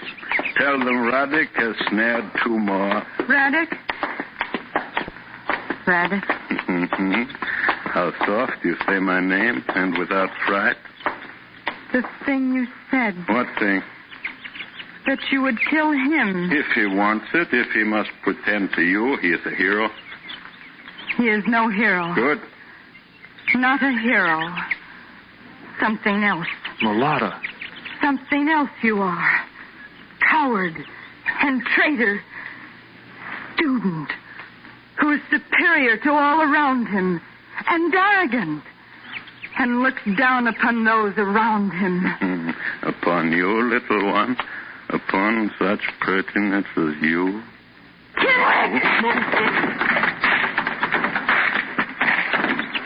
Run, Mulata, run!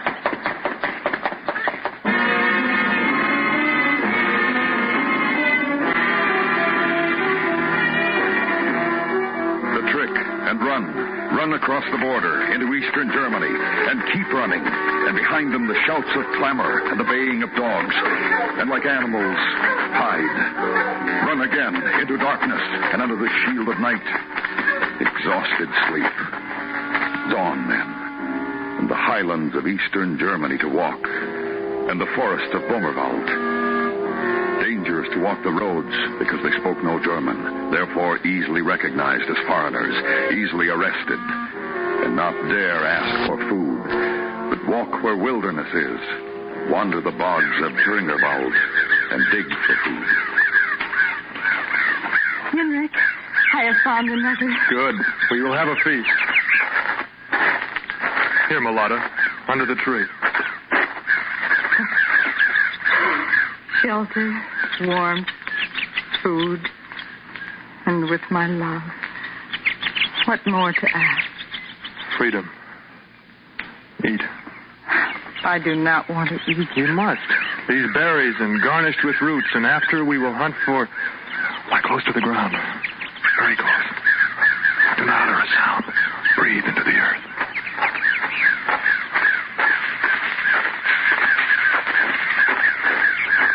Kaninchen. Kleine, wilde Kaninchen aus dem Wald. Und ich bin der Jäger.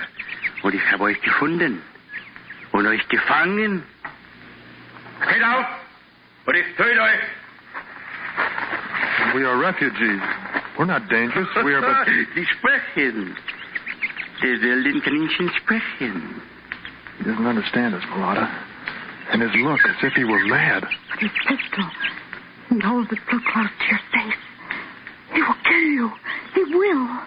Ich habe euch vom Wald gesehen. Sie aßen gerade. What?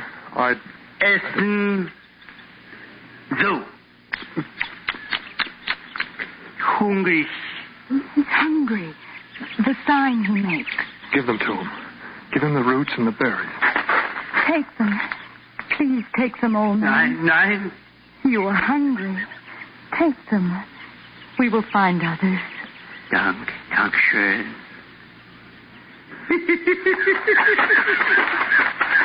Oh, Henry, hold me. Hold me.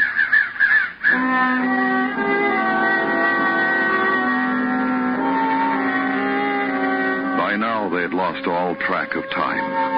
Some days they covered as much as 10 or 15 miles.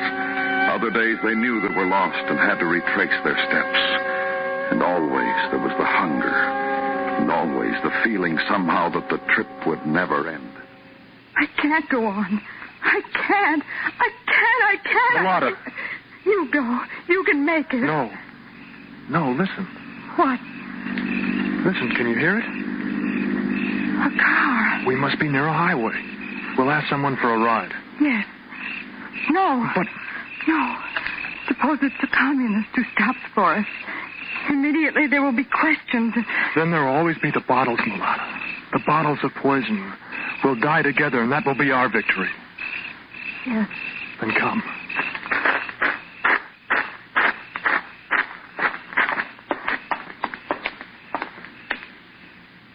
Henrik. Yes. Pray. Yes.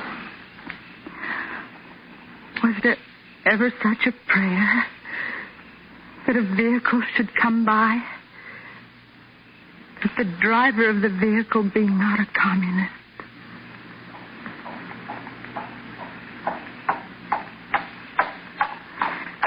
That the driver be not a communist?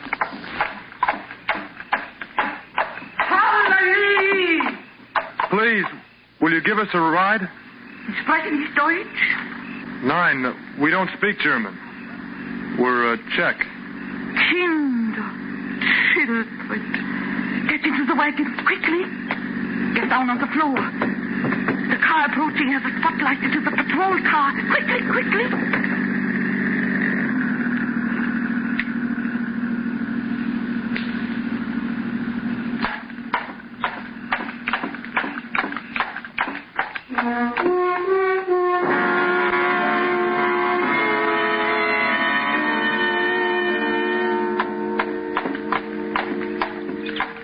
Over there.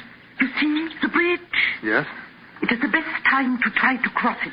Now, dawn. We don't know how to thank you. Driving all night. Oh, it is I who should thank you to have given me the opportunity to help kindle whatever flame of protest. Now listen. Take advantage of the trees along the road. Go from one to the other. Then the bridge. And then the American zone. Then freedom. God bless you both and be at your side. Holla-hee! Holla-hee! Quickly now, across the road.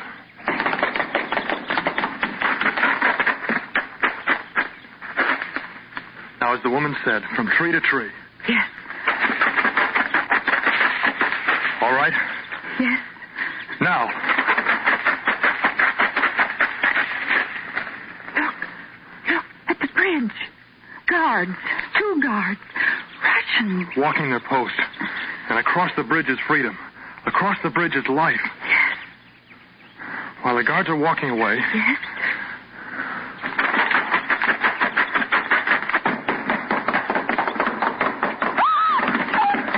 Mulata, get up. Quickly before the guards. I can't. My ankle. I'll help you. It. I'll help you. Arm around my shoulder. I can't. I think I must have broken it. The Russian guards. They've seen us. Henry! Run, beloved, run! Not without you. Leave me. The bottle. Leave me. I will drink of mine. Beloved. No separation. No torch. And I will drink of mine. Neuer Restaurant. Pошли со мной. Hey! Hey, what's happening here? What's the matter? Amerikanцы. 2 young people. Too much whiskey. Yeah? What do you think, Sarge? Well, they're on our side of the bridge.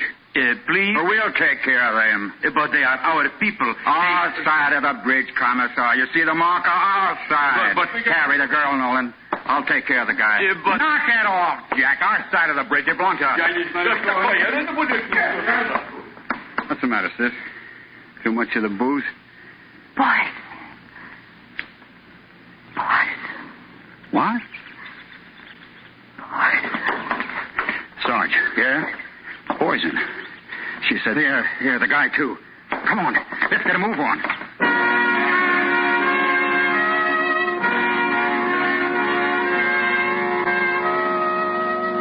Radio Free Europe, brought to you by your friends in America. The voice now of Free Czechoslovakia. This is Password Greenbauer, calling all our friends in the area of Prague. We have recovered now from the poison, and we have married. We attend now the Free Europe College in Strasbourg. Students who escaped the Russian orbit are welcome here. We wait for you with open arms. There is freedom here, and the teaching of ideas. Free ideas for which millions have been and are still ready to die. I hold out my hand to all of you. And this is Password Traviata, calling Yilova region. Greetings and remembrances to all our dear friends. We wait for you. We greet you from a free world.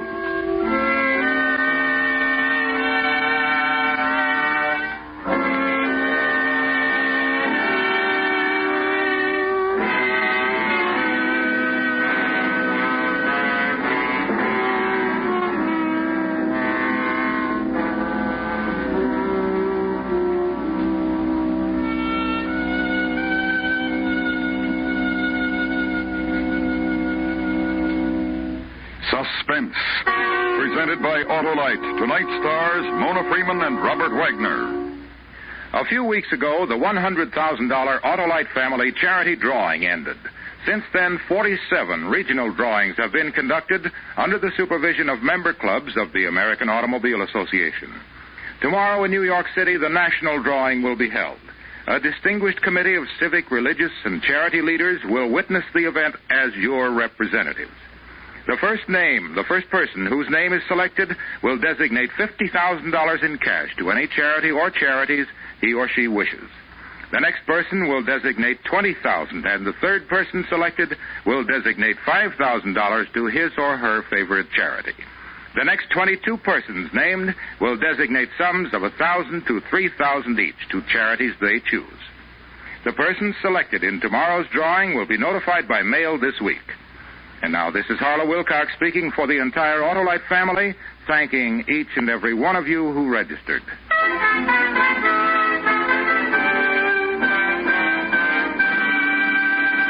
Next week, a classic study of suspense as we present a new dramatization of one of the most terrifying stories ever written. Wilkie Collins' A Terribly Strange Bed. Our star, Mr. Peter Lawford. That's next week on Suspense.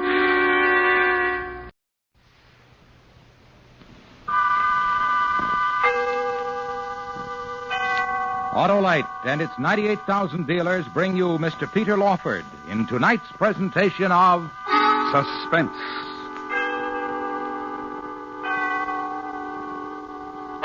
Tonight, Autolite presents a classic study of suspense, a new dramatization of one of the most terrifying stories ever written. Wilkie Collins' A Terribly Strange Bed. Our star, Mr. Peter Lawford.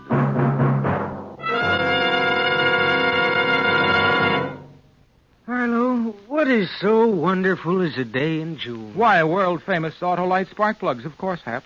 What? I said world-famous Autolite spark plugs are tops, Hap, because they're ignition-engineered, designed and built by ignition experts to give the best performance money can buy. That's why Autolite spark plugs are specified as original equipment on many leading makes of our finest cars, trucks, and tractors. But what do spark plugs have to do with June? Why, Hap, June is the perfect time to get your car tuned up, to get the spark plugs checked for summer driving. So, friends, see your Autolite spark plug dealer soon. He's a specialist on spark plug cleaning and adjustment for all makes of cars. And if replacements are needed, he will install ignition-engineered Autolite spark plugs, either resistor or standard type, best suited to your car and your style of driving. Remember, from bumper to tail light, you're always right with Autolite. And now, Autolite presents Mr. Peter Lawford in Wilkie Collins' story, A Terribly Strange Bed, hoping once again to keep you in suspense. Shortly after my education at college was finished, I happened to be staying in Paris with an English friend. We were both young men and lived, I'm afraid, rather a wild life in the city of our sojourn, and thus had probed the various refined pleasures suitable to our class, and searched for others less elegant. Searched for them in the neighborhood of the Palais Royal, which lies covertly against the dark River Seine, and from each closed doorway the small echoings of small promises. That one, Henry. That doorway there. Oh, you're drunk, Gerald. Pleasantly, exquisitely, modestly, delicately am I drunk.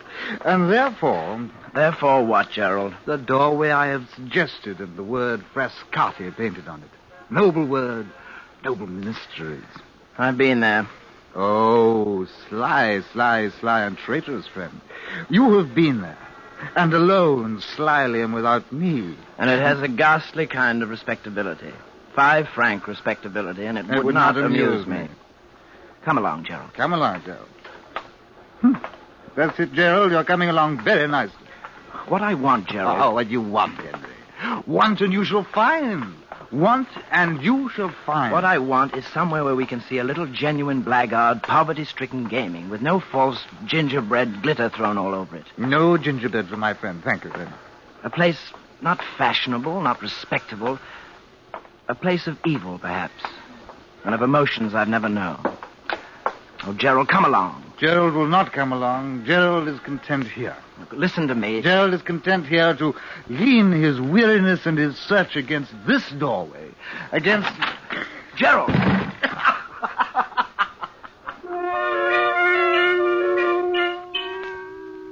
The door had flung open behind him, and Gerald had fallen flat on his back, and for a while laughed, then with my help got up. And Gerald laughed no longer. For the room, the gaming room, was tragedy. Mute, weird tragedy. And the quiet in the room, horrible. And the people of the room, a thin, haggard, long-haired young man whose sunken eyes fiercely watched the turning up of the cards and never spoke.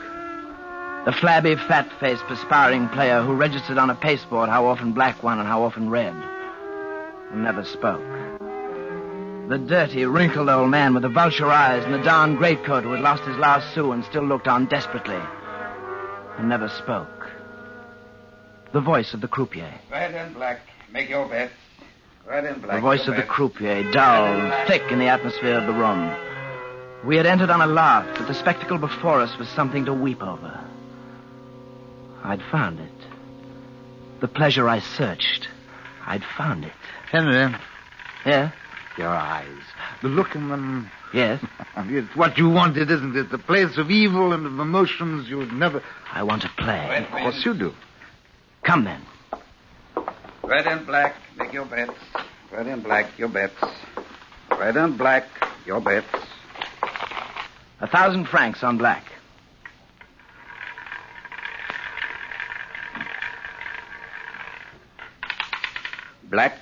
Black wins. Leave it. All of it, black. Henry. Shh, wait. Black wins. Leave it. All of it, black. Henry. Yes. This is a passion for you. No, not a passion. Idle amusement. Yes, only amusement. Wait. Black. All of it. All of it red. This time red. Oh, not passion, then. Intoxication, perhaps. Yes, intoxication. As I have never known it, intoxication. Yes. Which has become... Red wins. All of it red. And 10,000 more. Oh, which has become passion. Which has become passion. Red wins. Now, the black croupier.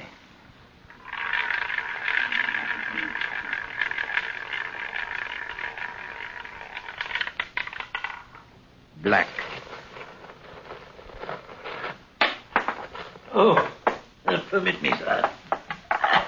Permit me to restore to their proper place the 2 coins which were dropped. There, in their proper place. 1,000 francs.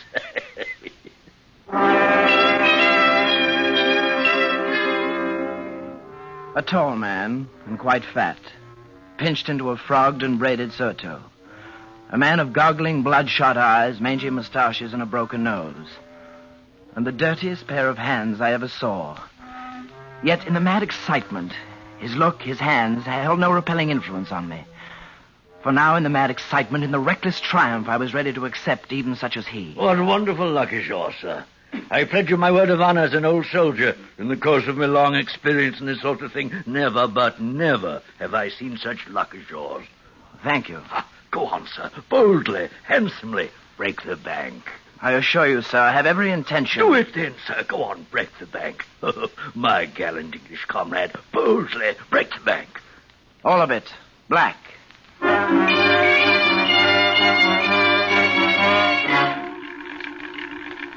And I did go on. Went on at such a rate that in an hour... Gentlemen, the bank has discontinued for tonight. In an hour of a kind of ecstasy I'd never known, all the notes and all the gold in the bank now lay in a heap under my hands. The whole floating capital of the gambling house under my hands, waiting to pour into my pockets. No. No? No? No, not in your pockets, sir. For no breeches pockets were ever sewed could hold such heavy winnings. Well, then how... May I take your pocket handkerchief, sir? Thank you. Tie it up, sir. Tie it up in your handkerchief, as we used to tie up a bit of dinner in the army. Shovel it in. Now then, sir. 2 tight double knots each way, with your permission. And the money's safe. Thank you. Feel it, sir. Hard and round as a cannonball. Feel it. Champagne, sir. I will buy you champagne. No, thank you. Well, for your friend, then. For Henry's friend, then. Amiable, gracious Englishman. Champagne! Champagne for the friend of the conqueror of the bank, and for me. Come, sirs, to my table. I am Fabian Nero, gallant sirs. And you? Henry Calder. And this is my friend, Gerald Titchener. Henry, Gerald, Fabian. Oh, lovely, lovely, lovely. Henry, Gerald. Thank you. Henry and Gerald. Fabian. We are friends, aren't we? To have touched your sleeves, to have you seated here beside me. This old soldier's heart will burst. My eyes will weep. My hands will... the champagne. A toast, gentlemen. A toast to... Not for me, please. Oh, of course not for you. Gerald and I, then. You and Gerald, Fabian. A toast to the goddess Fortune, who embraced tonight our Henry, and smiled secretly upon him, and nestled very close. The goddess Fortune, gentlemen. An English cheer. Hurrah, hurrah, hurrah! Hurrah, hurrah, hurrah! Hurrah, hurrah, hurrah! Hurrah, hurrah, hurrah! Fabian, quickly enough. Gerald, you were tipsy before. Now you'll... Henry, not to permit the golden blood of France to flow through the veins of this vivacious Englishman. And Gerald, your friend. Oh, shame, Henry, shame. Drink, Gerald. Toast to France. To the present company. To the croupier. And the croupier's wife. And the croupier's daughter. The croupier's daughters. And to ladies elsewhere. And to ladies... I should like coffee, Fabian. Coffee? Coffee. For me and for Gerald. For our intoxication... Well, coffee it shall be. Coffee. Coffee for the darling of Fortune. Coffee.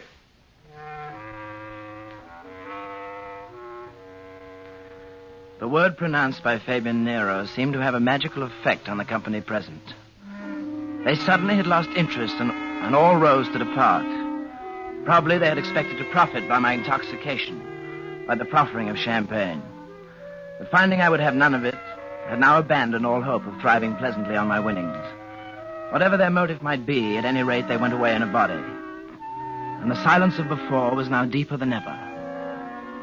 Then, from a sort of vestibule at the far corner of the room, a woman appeared, bearing a tray of coffee and glasses, and walked towards us, enveloped in silence.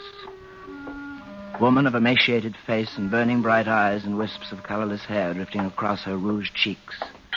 Your coffee, sir. Thank you. You will find it strong and good. Thank you. Strong and good, handsome sir. Here you are, sir. Thank you, for I am parched with thirst. And it was kind of you and of Fabian, and gracious and generous. How wise you are, Henry, to drink this coffee of Millie's, the coffee of Millie Prudhomme. Millie Prudhomme. Divine Millie. Beautiful Millie Prudhomme. Oh, handsome sir. Will you have coffee? No. Champagne, Millie. To drink your beauty. How wiser than your friend, Gerald, to drink coffee and rid yourself of your little amiable exaltation of spirits before you think of going home. And you must, my good and gracious friend, for with all that money... Good and gracious friend. With all that money to take home tonight, it is a sacred duty to yourself to have your wits about you. Drink, Henry. Drink your coffee. You are known to be a winner to an enormous extent by several gentlemen present tonight who are but mortal men, sir, and have their own amiable weaknesses. Drink, Henry. Who'd surely rob and murder if you were to... Wait. Oh, Mr. Henry? I'm ill. I'm very... What? He is ill. Very ill. I will weep. Henry is ill and I'm drunk. Millie will sob. Will you sob, Millie? Ill. A fit of giddiness. The room whirls round and round. Furiously. Henry! And your voice deafens me. Furiously. Oh, my dear friend, my dear friend. Madness to go home in your state. You would be robbed, murdered. You need a walking and then a sleep, and not a murdering. A walking and then sleep, and in a safe place, Henry. Yes, walk. Sleep. In a safe place. The place of Millie Prudhomme. A rooming house above the game room. And the capital beds of Millie's rooming house. I don't... Madness to go to your own home. Sleep at Millie Prudhomme's. And tomorrow... Go home safely with your winnings. Tomorrow, in full flow of life. And in broad daylight. Tomorrow. Gerald. Fabian's right, Henry. If anyone needs sleep, you surely need. Come then. Quickly. Come then, quickly. I will help you. Put your arm about me. That's the dear boy. Millie? Millie. Yes, Gerald. Come.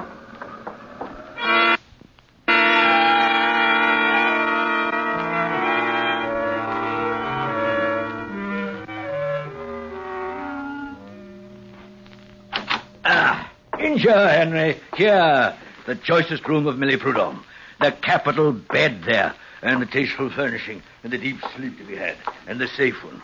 Till tomorrow, Henry. I don't know how to thank you. You have thanked me enough already with the exaltation of your splendid company. And that I could have been of some small service to your small malady. Oh, Millie. Well, let me go, Gerald. Oh, handsome sir. Go, come, Millie. Henry wants his sleep. Oh, divine, Millie. Divine. Oh, Henry, Oh, Henry. Millie Prudhomme, she...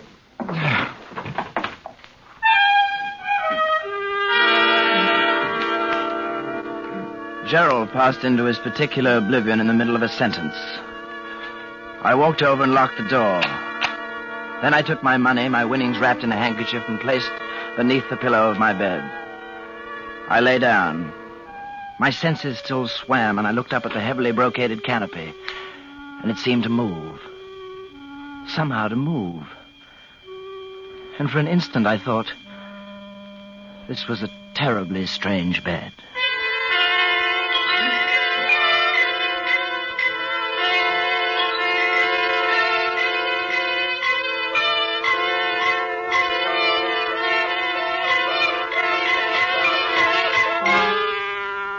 Autolite is bringing you Mr. Peter Lawford in Wilkie Collins' A Terribly Strange Bed.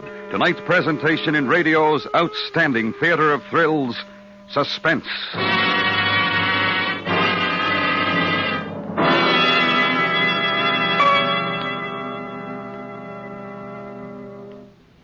Well, Harlow, vacation time's nearly here. Yes, Hap, but not for spark plugs. They're the very heart of your car's ignition system.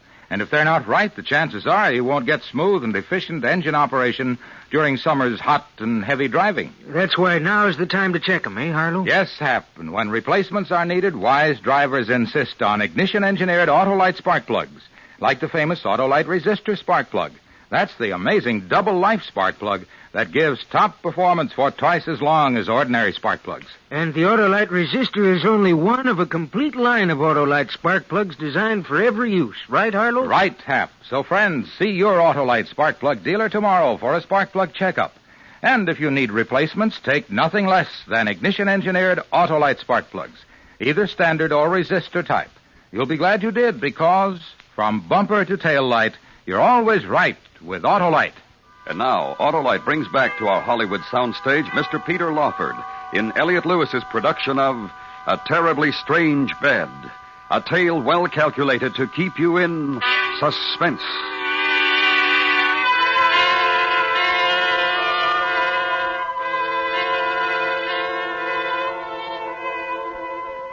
I could not sleep. Restlessness took me over, and I got out of bed. There was the dim, quiet flicker of a single candle, and next to it, a washstand. I plunged my face into the water. There was a single chair, and I sat down and tried to compose myself. Slowly, the giddiness left me. A shutter. And a window. Shutter attached by a single hinge and flapping against the side of the house. And no lock on the window. No way of locking the window. Henry? Gerald, are you up? Where? In a room. Over the gaming place. It's all right. I've locked the door. But the window, it's... Window. And there's a window.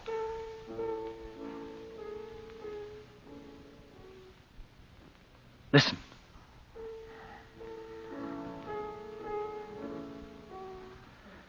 Did you hear?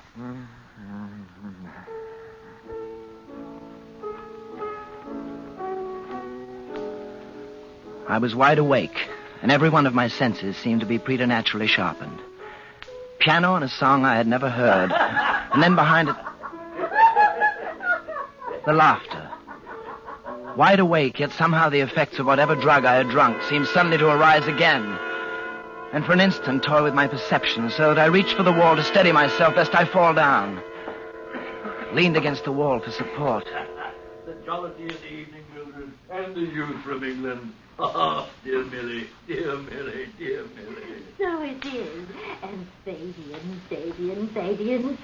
the youth and his friend, and the handkerchief now. He's such a dear boy. Yes. He's such a dear boy. Yes. He's such a dear boy. He's such a dear boy. He's such a dear boy. He's such a dear boy. The moment their voices wavered and fled, a kind of melancholy seized me. I walked over to the window and looked out. Looked out upon blackness, a swarm of blackness. No shapes definable could be made out through the gloom, except a lighter grayness of a sort, as if an abutment of some kind, I supposed. Directly across the window and somewhat below it, but how far across and to what length below I could not determine. For all purposes then, I knew only that we were above the street level in some 3 stories, and having felt the walls directly adjacent the window, I found them to be sheer. No one could enter there. I walked over to the bed and took a pillow and placed it beneath Gerald's head. The bed again, and I lay down. This bed that now I was lying upon, I must again describe to you. A 4-post bed with a regular top lined with chintz. The regular fringed valance all around. It was ridiculous now that I tried to sleep. I couldn't even close my eyes. I resolved then to beguile the tedium of my wakefulness by making inventory of every article of furniture I could see. Window, washstand, chest, chair, dressing table, picture. Upon the wall opposite the bed, a picture. A fellow in a high Spanish hat crowned with a plume of towering feathers. A swarthy, sinister ruffian, looking upward, it might be, at some tall gallows on which he was going to be hanged. Such was the picture. Another chair, candlestick, picture. It seemed to be moving. The hat had been pulled over the eyes, and there, the hat itself was gone. The hat was gone, the plumes,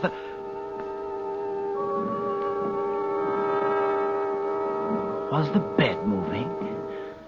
No. No, it was but a brief and terrible dream. How could the top of a bed move?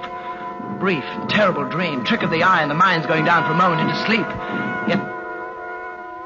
Yet I let my mind say it. The top of the bed had moved. Gerald, wake up. Huh? Open your eyes. Now what? Shh, quietly. Keep your voice in a quiet tone. Why? What? Shh, listen. Above you. Directly above you. Look, there's a picture. Do you see it? Yes.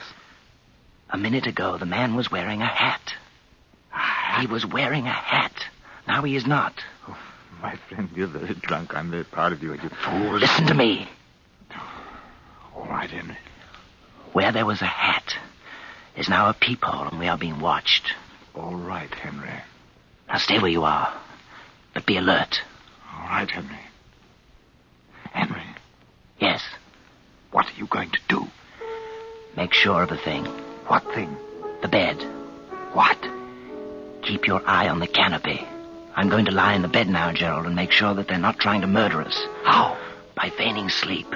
What? By feigning sleep, Gerald. Just that. Now, quiet. Yes.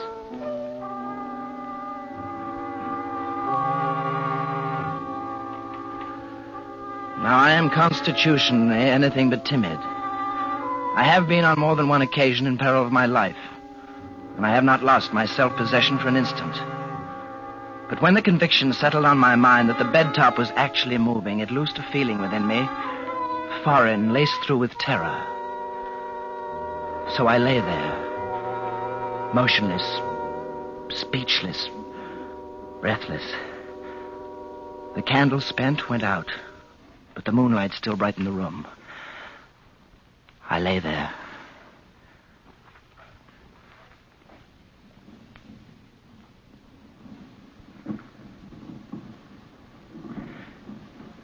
It descended. The whole canopy came down. Close down. Henry. I lay there. Henry. Literally spellbound by what was happening. Out of bed. At once I could not tell whether reality was here or my imagination was taking hold. Quickly, before they... Closer. Closer. Henry. Gerald's voice shattered this warm sea of fascination that bound me, and I leapt from the bed. Look, Henry. Yes. There, the middle of the bed top. The huge wooden screw. Like a press. To smother me and relieve me of my winnings and then kill you. Young sir! Mr. Carter, open! Unlock the door! Open! The light of the morning, Gerald, and look. It comes up and through the window, across the narrow shaft. Another building. We can leap it. Not I. What? No, not I. My legs are still unsteady. If I should stand up on that sill, I'd fall into space. Then wait. And hurry. Yes. Hurry! Hurry!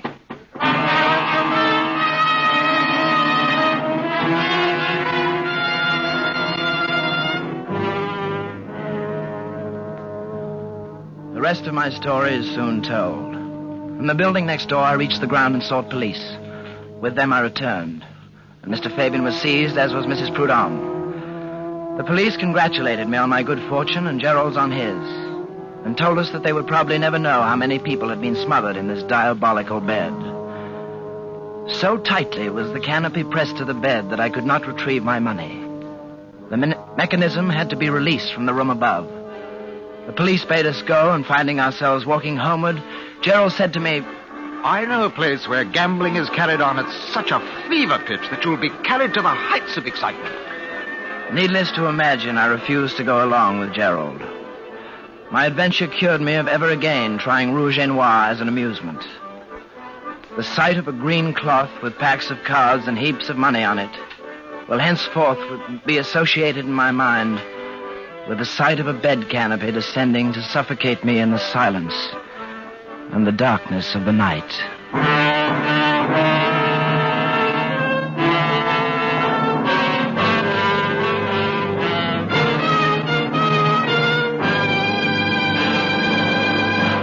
Suspense. Presented by Autolite. Tonight's star, Mr. Peter Lawford. Here are the results of the great $100,000 Autolite family charity drawing. Over 5,200,000 entries were received for this event. Last week, the final drawing was held in New York under the supervision of a distinguished committee. Here are the names in the order of their selection. $50,000 will be distributed to the charity or charities designated by Desi L. Irish of Vallejo, California. $20,000 will go to the charity or charities designated by Lucille Foisey of Miami, Florida. $5,000 to the charity designated by Vincent W. Sisler of Howe, Indiana. $3,000 to the charity designated by Stuart Smith of Ogdensburg, New York. And $2,000 to the charity designated by L.G. Bridgewater of Kennewick, Washington. These people and 20 others who will each designate $1,000 to their favorite charities have all been notified. And now this is Harlow Wilcox wishing you a summer of safe driving with the reminder that wherever you travel, from bumper to tail light, you're always right with Autolite.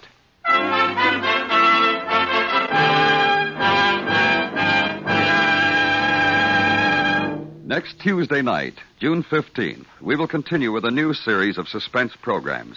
At that time and through the summer, we hope that you will join us and that we will be able each Tuesday night to keep you in suspense.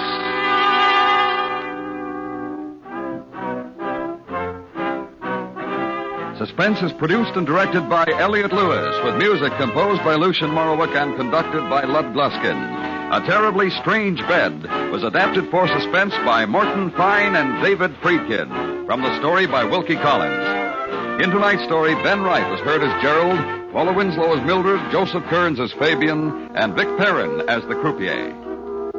Peter Lawford may currently be seen co-starring in the Columbia picture It Should Happen to You. And remember, Suspense continues on Tuesday nights beginning next week, at which time we will present The Earth is Made of Glass. You can buy Autolite standard or resistor type spark plugs, Autolite Stay Full batteries, and Autolite original service parts at your neighborhood Autolite dealers. Switch to Autolite. Good night. This is the CBS Radio Network.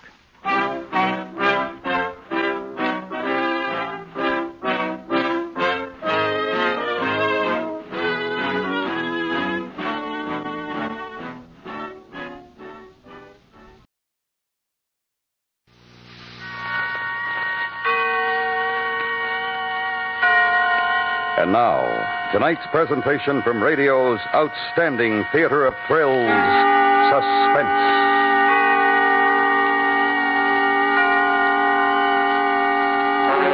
Tonight, the story of a murder, deliberate, cold, motiveless, in which we will examine its effects on our protagonist. The story is called The Earth is Made of Glass.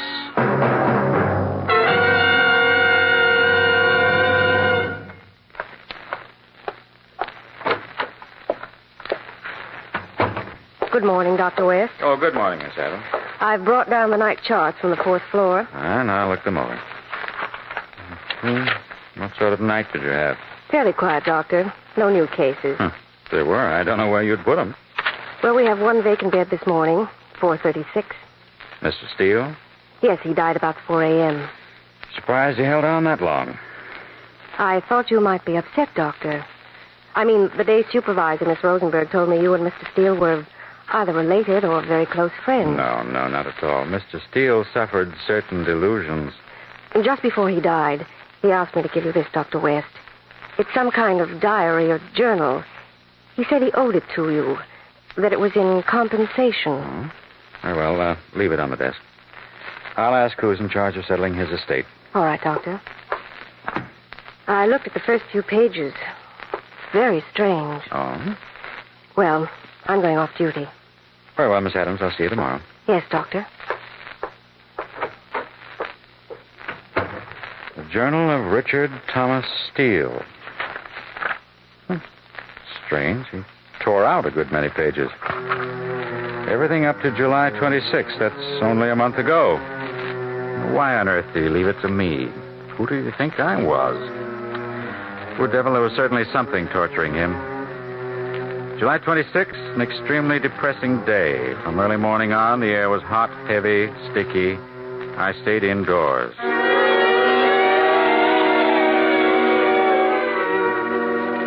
I stayed indoors with the blinds drawn, spent 3.5 hours arranging and cataloging a new shipment of books. I must say I gloated over the volume of Bacon, Gold Leaf Uncut, 1836, a treasure.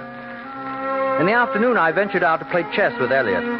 He's an uninspired player and a worse conversationalist. I'm appalled that a man of Elliot's pretensions still wallows in 18th and 19th century thought patterns, twaddle, and sentimentality. He's totally out of step with the times, blindly determined to keep his mind closed to any developments in science. It was so apparent in that argument we had over Ralph Waldo Emerson. I noticed he had a volume of Emerson's essays, a cheap reprint, and I thumbed through it. There was one paragraph in the essay called Compensation, which especially annoyed me. I must have snorted because Eliot was instantly on the defensive. When I asked him if he actually believed such claptrap, he fairly leaped at me. Certainly, I believe there's compensation, Richard. Tit for tat, measure for measure, love for love. Whatever a man does comes back to him. Good for good, evil for evil, so that if I should commit a crime, I would of necessity be punished? In one way or another, yes. You mean that I would in some way suffer in compensation for my evil deed? Isn't that what Emerson says? I want to know what you believe. I believe what he says. Well, let's read what he says. Discounting the poetry and all the emotional overtones. Emerson says, commit a crime and the earth is made of glass. Commit a crime and it seems as if a coat of snow fell on the ground, such as reveals in the woods the track of every partridge and fox and squirrel and mole. You cannot recall the spoken word, you cannot wipe out the foot track, you cannot draw up the ladder, so as to leave no inlet or clue. Some damning circumstance always transpires. The laws and substances of nature, water, snow, wind, gravitation, become penalties to the thief. Well, Eliot. Beautiful, isn't it? Don't be evasive, Eliot. We're discussing his theory. Well, I don't see how there can be any argument. We know a good deal more than Emerson, you old fellow, especially about the laws and substances of nature. They surely haven't changed. No, but we've taken them into the laboratory. We've tested the substances and we've mastered the laws, put them under our control. The scientific method, Eliot. Why, it cancels out every word your friend Emerson wrote. The scientific method. Is it an open sesame to all knowledge? Does it make us gods? There are still mysteries we can never fathom, Richard. For instance, the mysteries in ourselves. In our souls? Yes, in our souls. And whatever it is we have that cannot be weighed or tested, yet which manifests itself in every good or evil thing we do. Say you commit a murder. Say I do. A perfect crime. Or I grant you that a man of your intelligence can outwit the police. Nevertheless, you could not escape from, well, let's call it your conscience. But, say I commit a laboratory murder. What? Well, let me put it this way. To catch a murderer, the police first set out to discover some connection between the murderer and his victim, which leads them to the motive of the crime. And when a murderer is caught by his own conscience, it is also through his connection with his victim, his emotional connection. But in a pure, abstract murder, one occurring in an emotional vacuum... Impossible. The two participants would be connected only by the unadulterated act of killing. But isn't every man connected first of all with himself? I mean, a man renders judgment on himself. In his soul, I would say. Oh, what superstitious claptrap, Eliot. Apparently you're completely unable to grasp my premise. Theoretically, a laboratory murder is entirely possible. Well, why not actually? It'd be very interesting to test the theory and find out.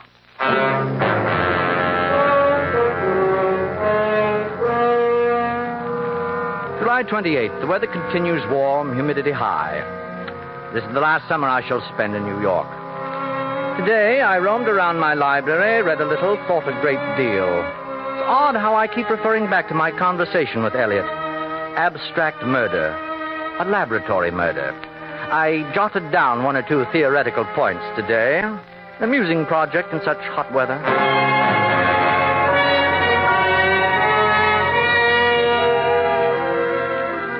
What utter nonsense to think of conducting a laboratory experiment in writing on paper. Why, it's a contradiction in terms.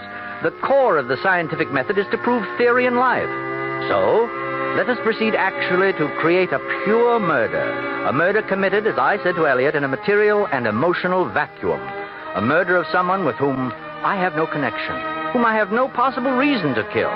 But I will decide how to choose my victim after I've made all the other preparations and have purchased the necessary equipment. Gloves, sir? What kind of gloves? Oh, any kind of gloves. But I mean, what do you want them for? Driving, gardening? I want gloves I can use for almost anything. Oh, well, now, we call these utility gloves. Oh, yes. Those are excellent. Yes. What size, sir? Any size. Medium. Now, these look just about... No. I don't want to try them on. I'll take them as they are. Just wrap them up. You know, I'm very fond of a genuine old-fashioned hardware store like this one. Well, lots of people tell me that, sir. Anything special you're looking for? No, I suppose I'm just browsing. Oh, yes. What are those, ice picks? Yes, sir. Quite a selection. Screwdrivers and... Oh, there's something I want. A knife? One of those. Well, to be fair with you, sir, those are pretty poor knives. That's why they're marked down. Too big for paring, too small for carving. Just knives. That's about it. The best possible recommendation. I'll take one.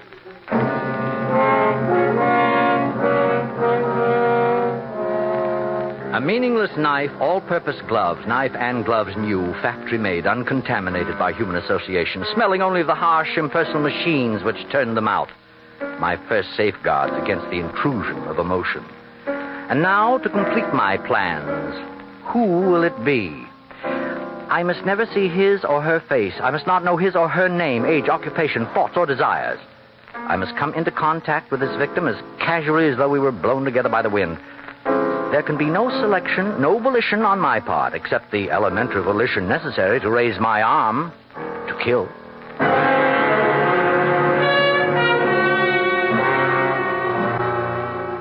July 30th. The exact record of what has occurred. I must write it down now while it's fresh in my mind. I'll be absolutely precise and objective. Very well, then. At exactly 10 p.m. tonight, I left my house wearing the new gloves and carrying the knife in my right-hand coat pocket.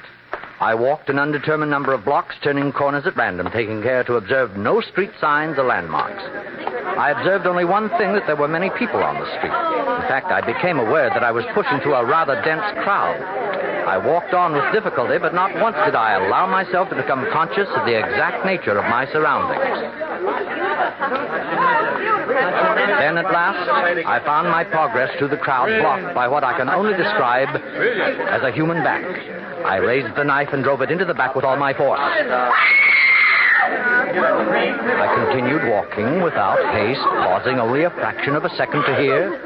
He's dead. He's dead. He's dead, yes. I paused just long enough to hear, thus confirmed my unqualified belief that without any possible consequence to myself, I had taken another human being's life. August 1st. All day I felt enormously stimulated, elated by the success of my experiment. The very intensity of the sun outside my study has added to my feeling of well-being. Tomorrow I shall complete my notes on this extraordinary and I'm sure valuable psychological study. Today I shall relish to the full my mood of achievement. How I regret that I can't tell old Elliot. I can picture the disbelief and horror on his face if he knew. Compensation. Oh, tut-tut, Mr. Emerson.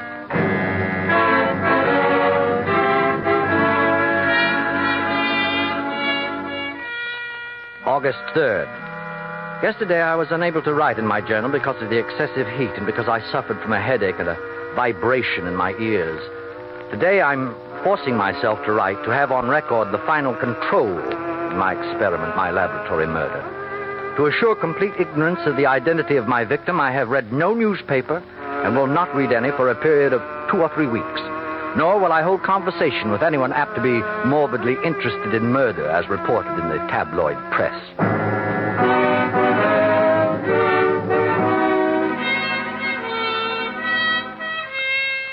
August 4th, the heat is unbearable, and all day I have felt that odd, heavy vibration in my head, now also on my arms and body. It is almost constant in a 1-2, 1-2 rhythm. Sometimes it's a sound as well as a vibration, like the distant sound of the sea.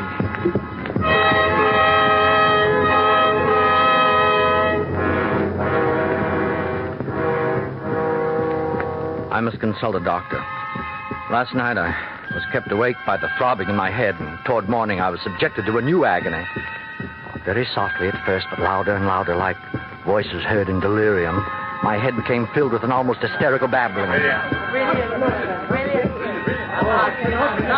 Not for an instant have the voices stopped or even paused. They seemed to keep time with the reverberation of my heart.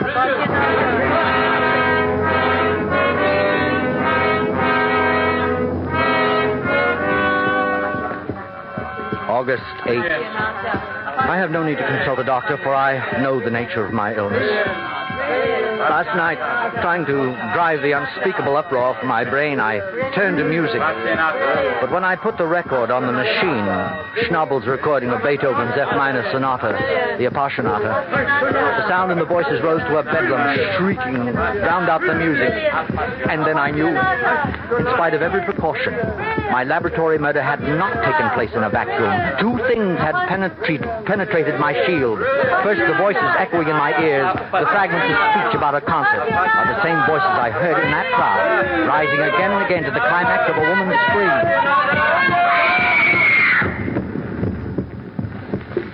And the pulsing sound I hear when I drove that knife home into a beating heart, its vital rhythm, the mighty leap and contraction of the heart's muscle on the blade of the knife, was transmitted back to me through my hand and remains indelibly recorded in the heartbeat of my own blood.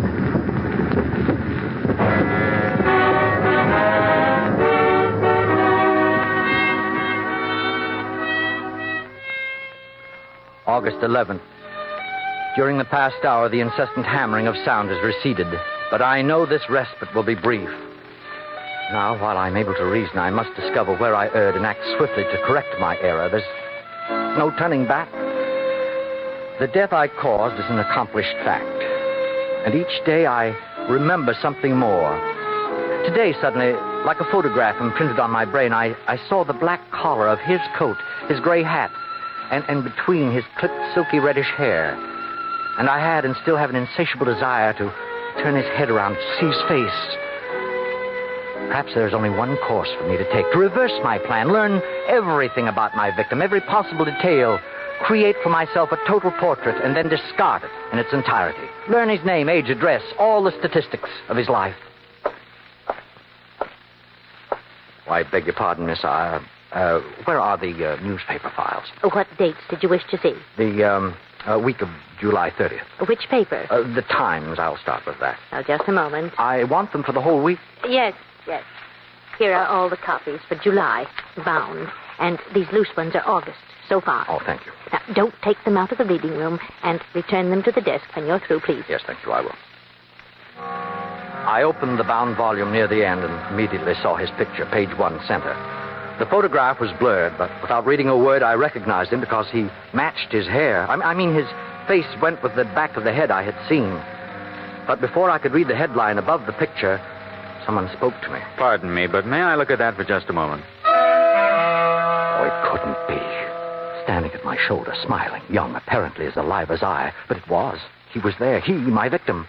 The face in the paper and his face were the same. I swear they were the same. I'm sorry to bother you. The girl at the desk told me you had that volume of the Times. Yes. There's an item I wanted to see in the July 30th issue. I'd wait, but I have to catch a train. If I'm late, my wife worries. You know how it is.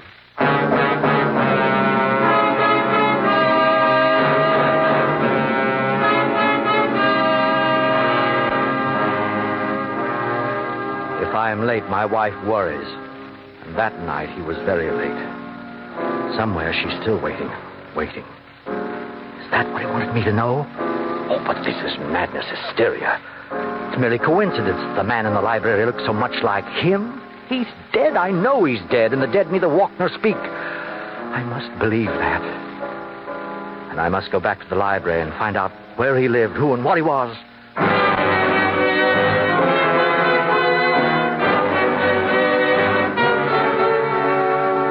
August 15th. I'm beyond all human help. I can confide the terrors I live with only to the pages of this journal. Today I went to Riverside, to a quiet street where he had lived, a tree-lined street running down to the Hudson River. I walked past his house, number 246 Palisades Road. A young woman on the front porch was trimming a morning glory vine. I ached to speak to her and ask her name, but the words stuck in my throat. I walked on. Then at the next corner, it happened again. I had paused at the curb when he came up behind me. Pardon me, did you see the bus go by? The bus. Yes, the bus for Columbia. Say, what's wrong? Are you ill? No, I'm all right. You look like you're about to faint. I'm all right. I live right near here. If you want to lie down... No, please, I'm all right. My house is just down the block. Please, no, Well, it's up to you. I can't make you come, but I hate to see you suffer needlessly.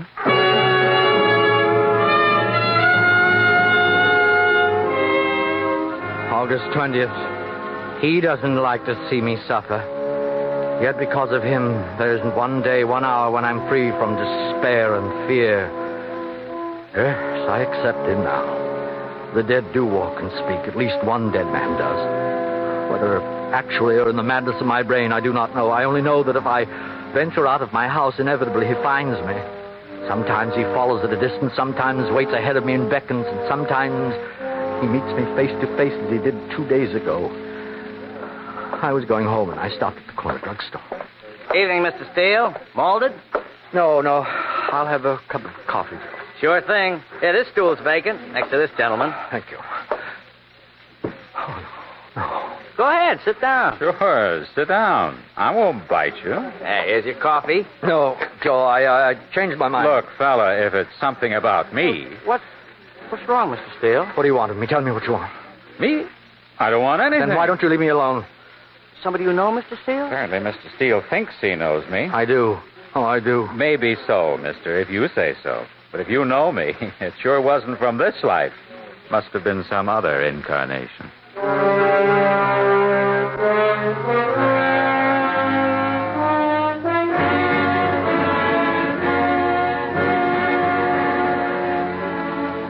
That was the evening of the 17th.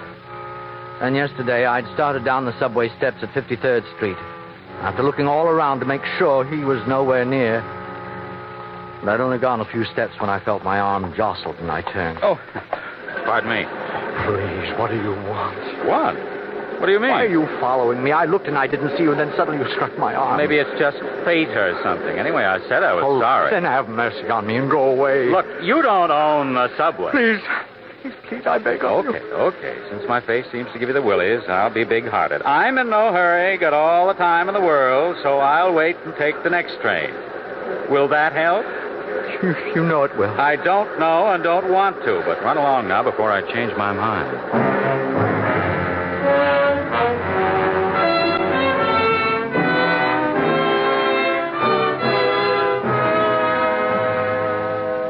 August 26th.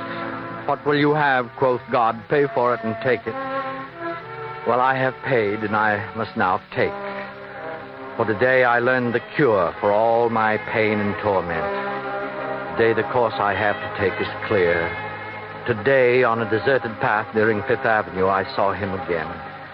He was coming directly toward me. I waited. I didn't even try to escape.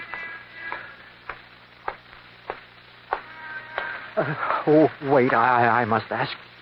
Ask me what? Only one question. I have to know. I'm not sure I understand. We don't have to play games or pretend. I accept you. You're real.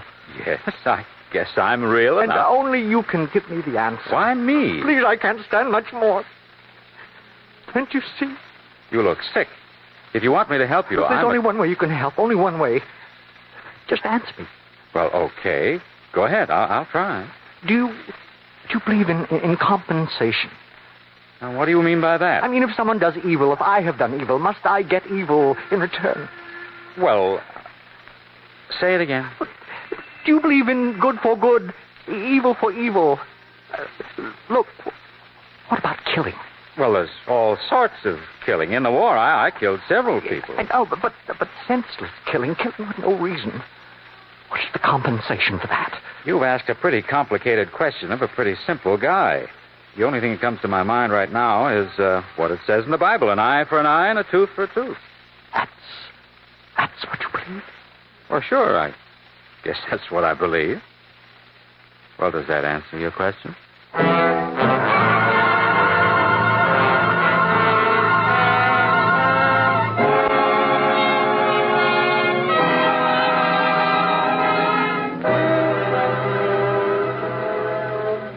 An eye for an eye, a tooth for a tooth. Command.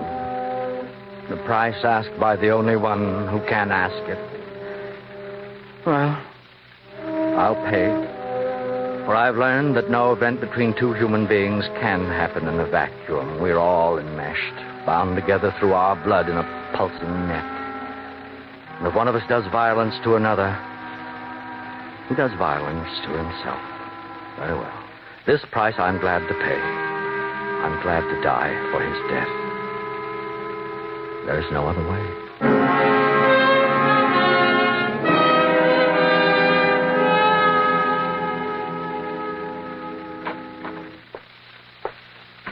Hello, Mr. Steele. Are you awake? Where am I? In the hospital. How do you feel? Oh, but I have to die. Not if we can keep you from it. But I have to. Well, you did your best. And what a silly way to do it with a butcher knife. I tell you, you have to let me die. Where's the doctor? Now lie down, Mr. Steele. The doctor will be here in a minute. I have to make him see. I promised. You promised? Oh, here's the doctor now. Dr. West, I'm having a little trouble. Trouble, Miss Rosenberg? What seems to be the matter? You. Forgive me. I tried to do as you said. I tried to die. Stella, please go away and leave me alone. I promise I'll die.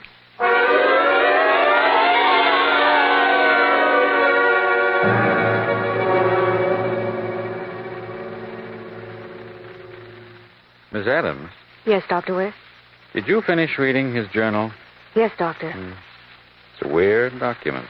Certainly is. What made him think you were the man he killed? That was the nature of his illness. He had a fixed delusion. He looked at me and saw someone else's face. How strange. Yes, but there's something stranger still. When I finished reading this, I called the police and checked. About the murder? Yes, and there was no such murder as he described. Not on July 30th, not ever. He didn't kill anyone? He never drove his knife into a living back. But Richard Steele killed. In his mind. You mean just because he thought of killing? No, he went further than that. He selected his victim. Who? The man whose picture was in the paper. I looked it up. It was on the front page of the book review section, the photograph of an author. Someone he wanted to kill? Yes. And even for that crime, because he wished for someone's death. The earth was made of glass. There was full compensation. Whose death? Who was it? The author of a new biography called Ralph Waldo Emerson in Our Times. And who was it by? The author was Richard Steele himself.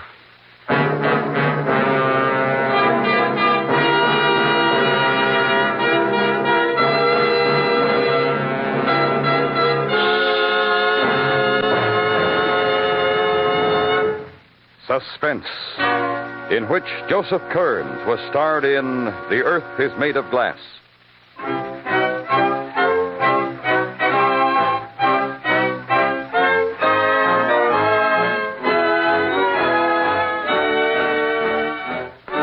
Suspense is produced and directed by Elliott Lewis, with music composed by Lucien Morowick and conducted by Lud Gluskin.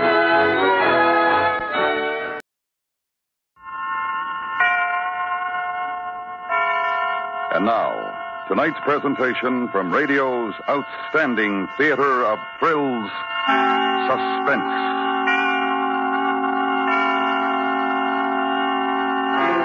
Tonight, the story of a man with no imagination who found it necessary to cause the violent end of a life. It was written by the winner of the Edgar Allan Poe Award, E. Jack Newman. The story is called Sequel to Murder.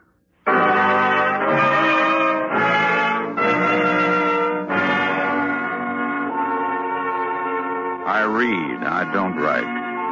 I don't have the imagination, they tell me. They've told me. But I'm writing this down, and it doesn't take much imagination, so I guess I might do a fair job at that. Take a day in my office for a starter. Oh, hi, Frank. Up to your neck? No, Mr. Walsh. Oh, good. Here. New writer. Interesting title. Death on My Hands by Blaine Kittredge. Good title. New boy. Like to have you read it and see what you think for our Red Barrier series. Okay, I'll get at it as soon as I can, Mr. Walsh. What did you think? I only read the first 10 pages, Frank. Look, fine. But I'm going to leave the decision up to you. If you think this Kittredge has got anything, we'll put him in this month's listings. Oh, it's 11:35. Lunch? I'd better not, Mr. Walsh. Well, okay, Frank. I don't want to interfere with any business you've got to take care of. Sorry, Mr. Walsh. It's okay, Frank. I won't press you. Maybe tomorrow, huh? Yeah, fine, sir. It's just that I have so much work here.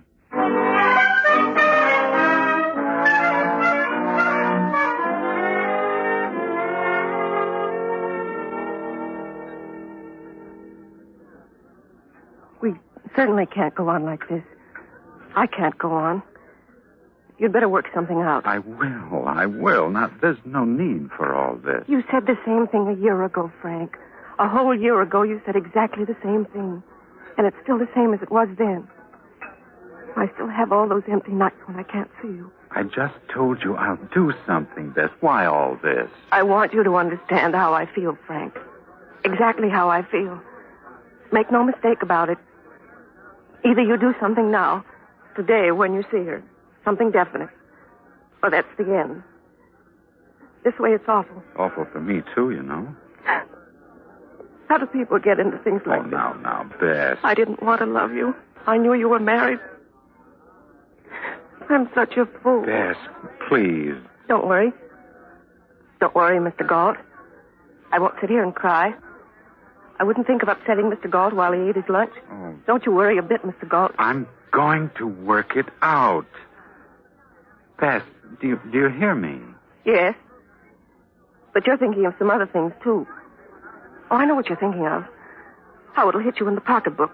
Things like this cost a lot of money, and you hate the thought of that. Well, if you want me, and you say you do, you'll have to make some sacrifices. You know that as well as I do.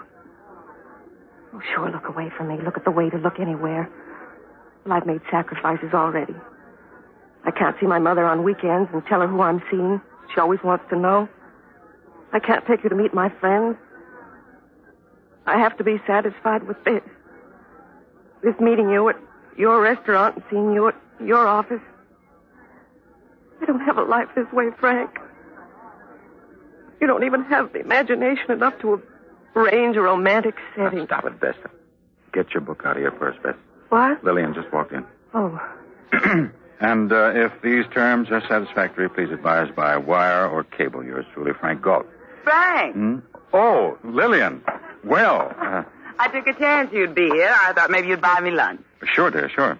I didn't know you were coming in this early. Oh, you remember Miss Lucas from our editorial department? Yes. How are you, Miss Lucas? Fine, Mrs. Galt. Nice to see you again. I'd better get this off in the mail right away, Mr. Galt. All right, Bessie. Fine. Better do that. Well, don't let me rush you off, Miss Lucas. Well, we're finished, Mrs. Galt. Sometimes lunch is the only place I can pin him down. Really? Are you that busy, dear? Seem to be. Sit down, Lillian. Thanks. Oh, don't forget your notebook, Miss Lucas. Oh, yes, of course. Mr. Galt. I hope you won't let that other matter slip your mind. It's imperative that you do something about it immediately. This afternoon. Oh, yes, of course, Miss Lucas. Fine. Excuse me, Mrs. Galt. Yes. See you in the office. Yes. Goodbye for now. Would you like a drink, Lillian? She's an interesting girl, Frank. Bess? Oh, sure, yes. Very bright. Going to be one of our best editors someday. She looks like she'll go far. But I certainly don't like the way she wears her hair. I'll take the drink. Philippe? On the phone, you said it was something important. Yes. Are you going to tell me? Yes, Lillian. I tell you what I'll do, Frank. I'll make it easier for you. You're always very bad at this sort of thing, and I'm always very good at it. At what sort of thing? You don't even know what I wanted to talk to you about. I can guess what you want to talk to me about. And you can stop me if I'm wrong. I know all the symptoms, especially on you. I know you like a book. You hate to get down to cases. In your office, you're a real demon.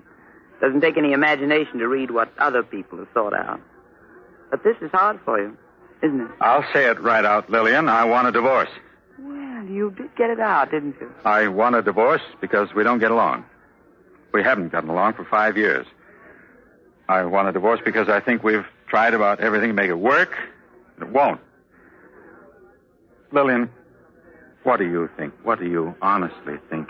I think a divorce is a swell idea, Frank. Let's get one. Huh? Everything you've said is true. We're Castinko. There's no denying it. We can't live together, can we? No, we can't. You surprise me. Do what? How? Well, this isn't exactly the most pleasant thing for two people to discuss or start to plan for. Matter of fact, it's a tragedy and a sin. Both of us had such high hopes when we started out. I think we both honestly tried to do everything we can to make it work.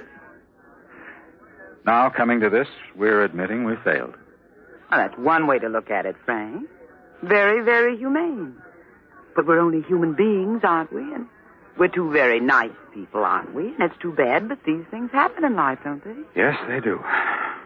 I'm sorry. You wanted to say something like that to me, didn't you? Yes. Good boy, Frank. So, what do we do first? I suppose we get in touch with Dutch and have him advise us on the legal procedure. No, I suppose we do. Way easier than you thought it would be, isn't it? I think you're being very understanding about the whole thing, Lillian. But then there's really no need for bitterness, is there? I'm glad you feel that way, Frank. Here, What's this? a few notes I made on how it'll be done. I've been thinking about it, too. I hope you won't find the financial strain too great. Lillian, this is absurd. $2,500 a month, the house, both cars, and 30% of the stocks they issue you annually. I think it's wonderful. That's why I agree with you about the divorce. This will make it easier for me to admit my defeat. You want to wreck me completely, don't you, Lillian? No, dear, not completely. Well, I can't stand still for this, Lillian. Frank, dear. You didn't think you could have it for nothing, did you? Or do you have such a little amount of imagination? Who helped you work this out? Some shyster? I did it all by myself, dear. All by myself. Just the way you managed to wreck us. It's all by yourself. I don't want that drink anyhow. I have some shopping to do, and I'm going to meet some people for dinner later on. I suppose you're going to Dutch and talk to him about this. Take that along. And tell him that it's the only way I'll consider divorcing you. Just that way. No other. Lillian, I'll be reasonable, but this No thing... other way, dear. Those are my terms. Bye-bye. Dear.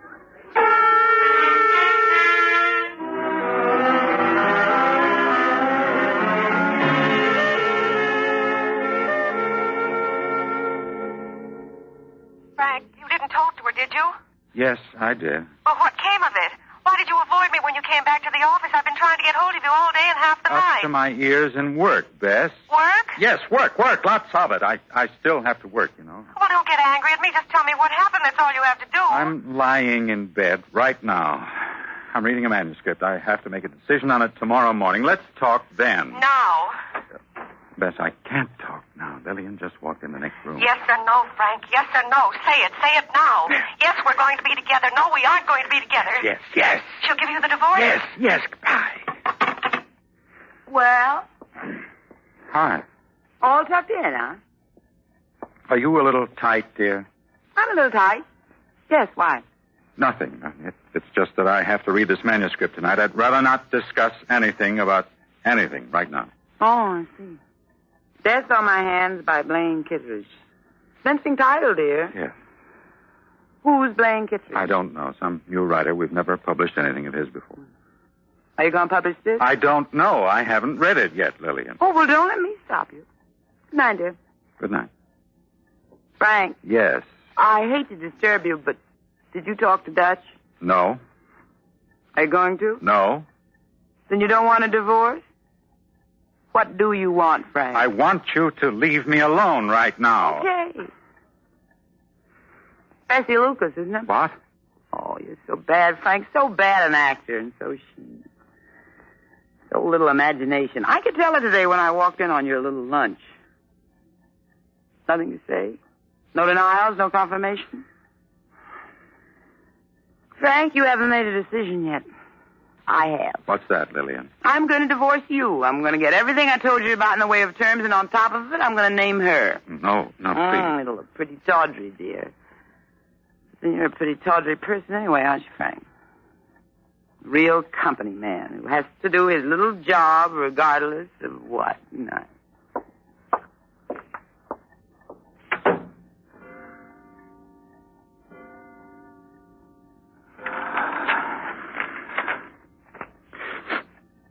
Death on my hands by Blaine Kittredge. Murder is the swiftest, surest, most untraceable crime, and the one that holds the promise of absolute success above all others. It requires two participants, the killer and the victim.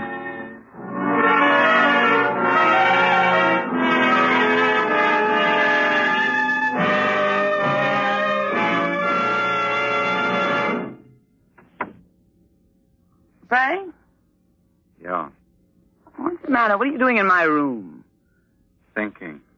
At 4 a.m? About what? The story I just read, it's about a man who gets away with murder, Lillian.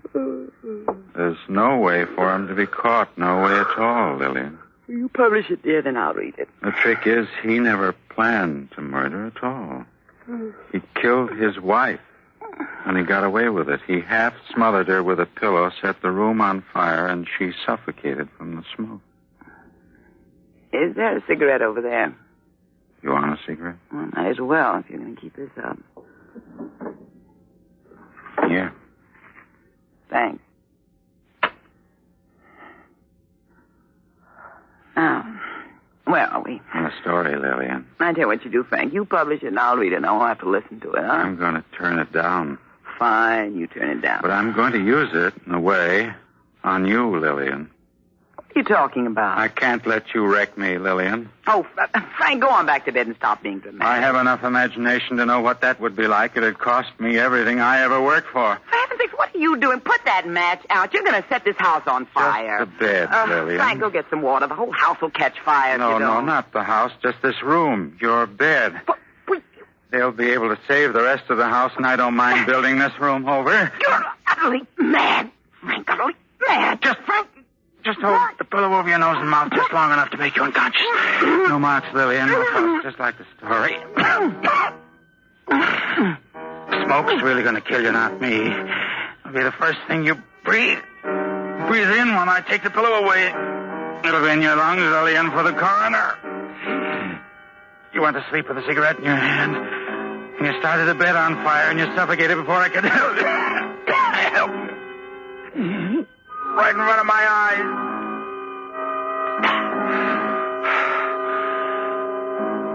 All right, Lillian, you can breathe now.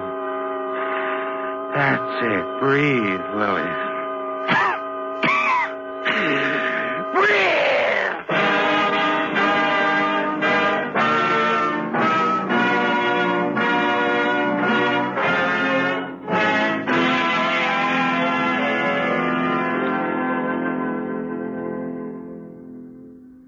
Glad to see you back on the job, Frank. Thank you, Mr. Walsh. Did you get any rest? Well, I guess you didn't after all that happened. We all feel pretty badly about Mrs. Galt's death. Yes, I know. Tragic thing. Those accidents just happen and there's nothing to be done about them. Well, I won't take up any more of your time saying awkward things, Frank. I know what you've been through. All of us do. But, I have a suggestion. Yes? Pile in and work. Work will help a lot, Frank. I intended to, Mr. Walsh. Good boy. Lunch? Fine. I'll see you about 2, huh? Right. Excuse me, Mr. Walsh. Oh, hello, Miss Lucas. Did I interrupt anything? No, just leave it. Oh.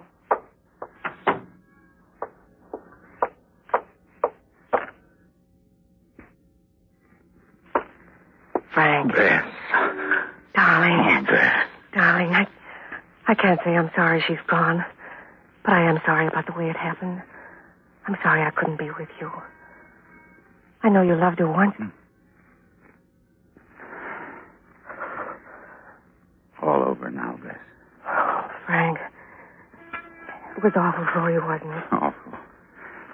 But just as Mr. Walsh said, those things happen. Yes. Well, if you want to talk about it, I guess we can do it another time. Yes. Any time. That's right. Any time.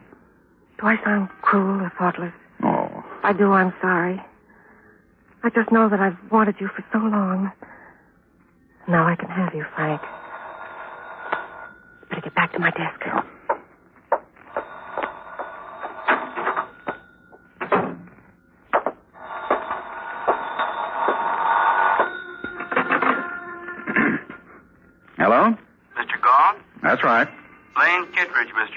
I've been trying to get you for a week. Oh, I've been out of town. My wife. Yes, I read about it in the papers. My sympathy, Mr. Goff. Thank you.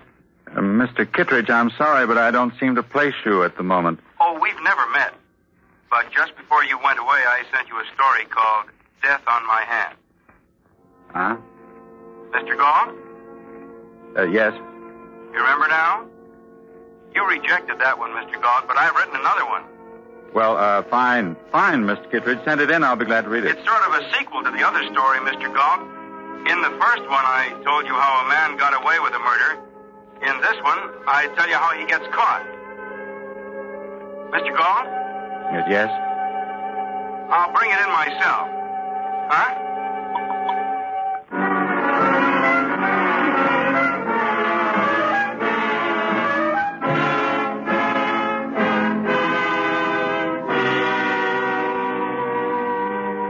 You are listening to Mr. Whitfield Connor in E. Jack Newman's story, Sequel to Murder. Tonight's presentation in radio's outstanding theater of thrills, Suspense.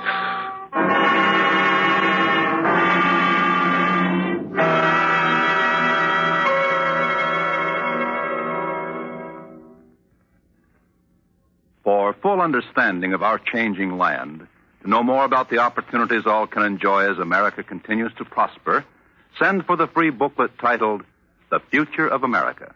Write to Box 1776, Grand Central Station, New York 17, and your copy will be sent to you by early return mail.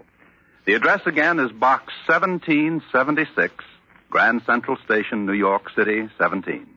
For confidence, for security in your great future, send for this booklet today. And now we bring back to our Hollywood soundstage Mr. Whitfield Connor in Elliot Lewis's production of Sequel to Murder, a tale well calculated to keep you in suspense.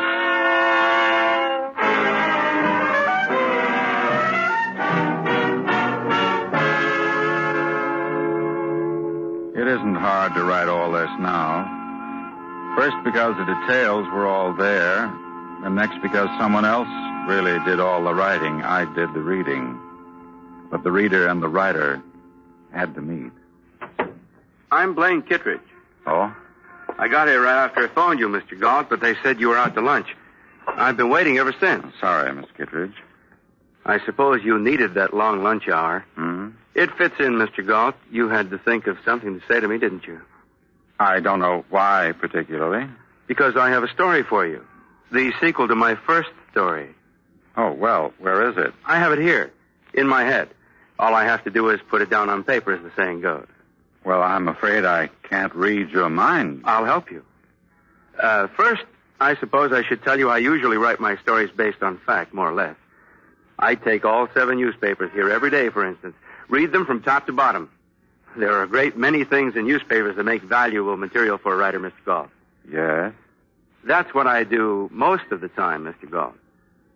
But when I wrote that story about the man who half smothered his wife to death with a pillow and then set the room on fire so she'd suffocate, You do remember the story, don't you? I don't know. Called Death on My Hands. You rejected it, Mr. Galt. You personally rejected it. Oh. Yes, well, go on. Well, that story was a little different, Mr. Galt. You might say I gave it a little more work than the others. You see, I didn't base that story on anything I'd read in the newspaper. You said you had I made that one up. I worked it out pretty well, didn't I? I suppose you did. Imagine how surprised I was after I'd written the story to read in papers about your wife, Mr. Galt, dying of suffocation. Let's not dwell on that, please. Oh, I don't want to make it painful at all, Mr. Galt. I'd just like to make sure you buy my new story. What do you have in mind? A talk with the coroner's office, Mr. Galt.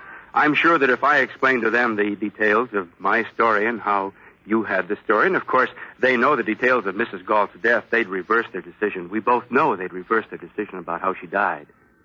And they'd look into your life pretty well. They'd probably find a good reason for you wanting to get rid of her. Absurd story like that, they wouldn't listen to you. They'd listen to me, Mr. Galt, because I'm a pretty good talker. In fact, I talk a lot better than I write, really. Look, you're listening to me. Everyone listens to me when I talk. See? Now, it really comes down to what do you want out of life? Now, I don't care about your personal troubles or how you solve them, but I do care about mine, Mr. Galt. I need $100,000 to make life interesting for me again. You have to get me $100,000 if you want to live. I haven't got that kind of money. No one has these days. I've seen your house and your cars, and I have some idea of the salary you make here and the dividends you get on stock. And that's how I arrived at my figure. You might have to liquidate a few things, but then you'll be alive. And after all, you'll be better off than Mrs. Galt. She's not alive because you killed her. You'll have to go to somebody with your story, Kittredge. I can't pay you that kind of money. Okay. I'll turn you in. Wait. I'll see what I can do. It takes time to raise that kind of money. A little down payment will do, say $10,000. How about midnight at the 45th Street station? All right. Don't go to anybody. Of course not, Mr. Galt. Not until I've given you a chance.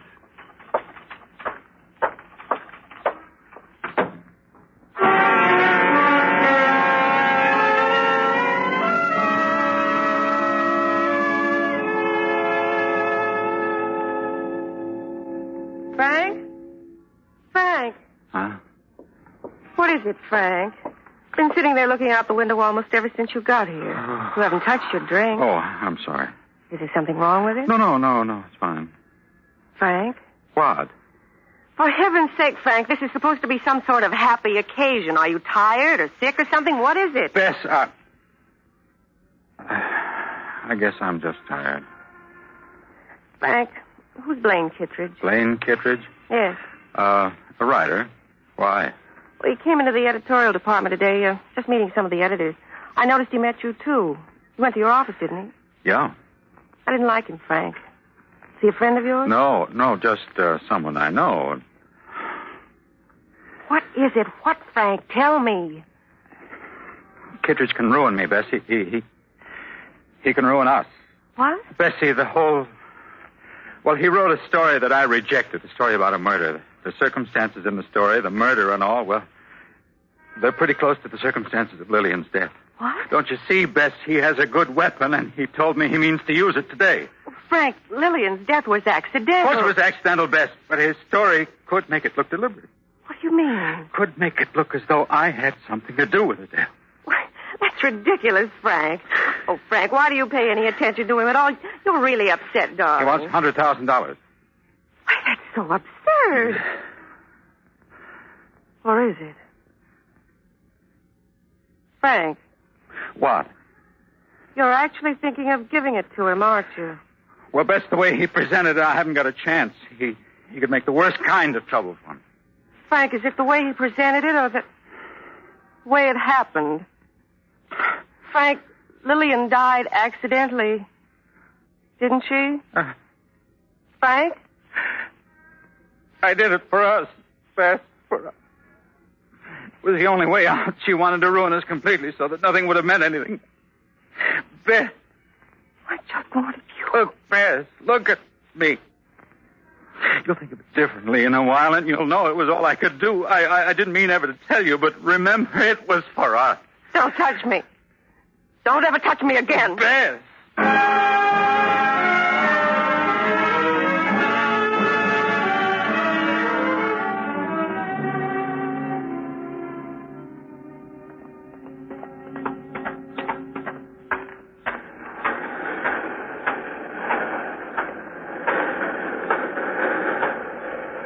Hi. Hello. Right on time, Mr. Galt. Yeah? Good time of the day to meet for this kind of thing. Nobody around. Yeah? Well? I didn't bring you the money, Kittredge. I'm not going to give you any money. What is this? I don't need a book to tell me how to handle this.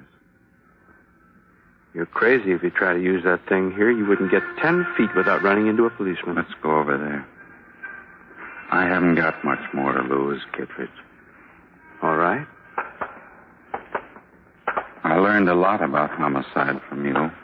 But you can never really get away with it, Kittredge. Somewhere along the line you get caught, not by policemen, by yourself.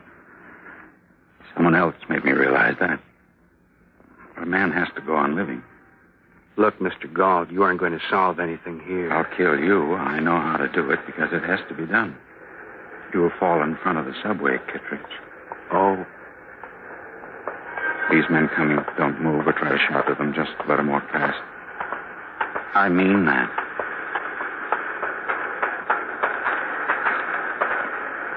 Mr. Galt? Yes? Better give us the gun, Mr. Galt. Police officers. Count of 3. 1, 2, here.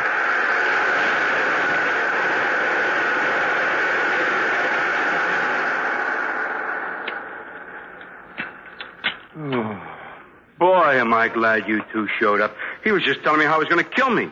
What's your name? Kittredge, Blaine Kittredge. I called earlier. Sorry, Mr. Galt, but I figured you'd try something like this. Lillian was right. What? I should have known. I don't have much imagination. All right. Let's go.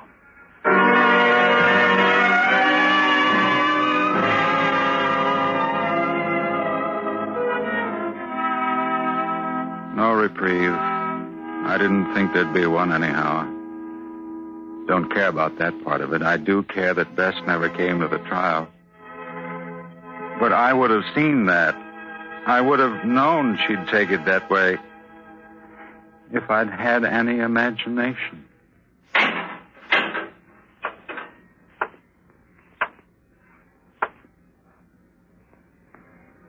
All right, Father. I'm ready.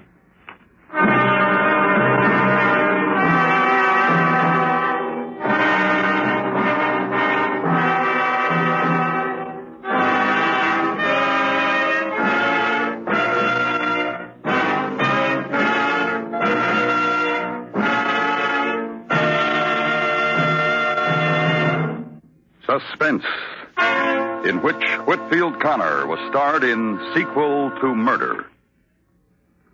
Next week, the story of a man who lost his shoes. And when you're suspected of murder, and you've got to run for your life, and the temperature is in the 90s, why then you're correct in saying it's too hot to live. That's next week on Suspense.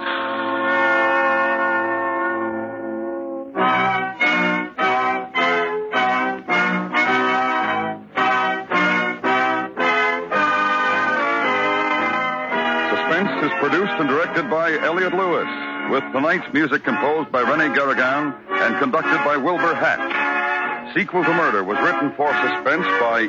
Jack Newman. In tonight's story, Whitfield Connor was heard as Galt, Charlotte Lawrence as Bess, Betty Lou Gerson as Lillian, Joe Kearns as Walsh, and Jack Crucian as Kittredge.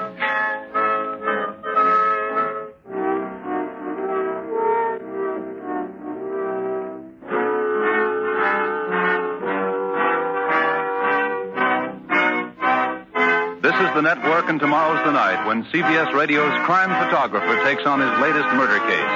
Yes, it's Casey on the case, and things usually click from start to finish when crime photographer's in action on most of these stations every Wednesday night.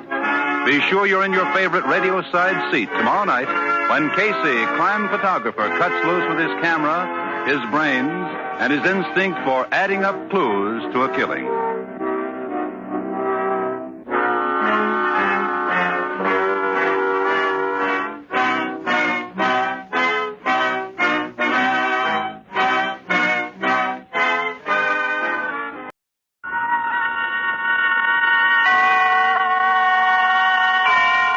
And now, tonight's presentation from radio's outstanding theater of thrills, Suspense.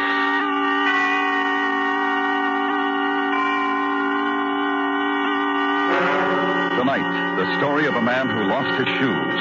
And when you're suspected of murder and you've got to run for your life, and the temperature is in the 90s, why then you're correct in saying it's too hot to live.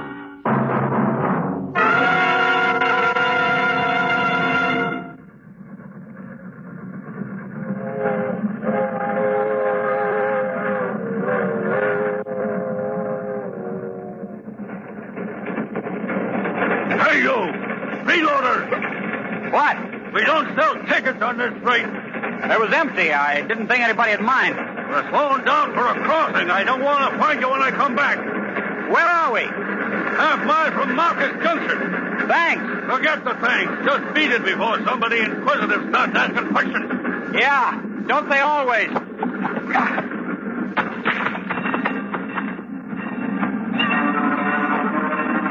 The train rolls by slowly, and the crossing bell warns that death is here. I don't recognize it, though. I walk towards Marcus Junction, towards death.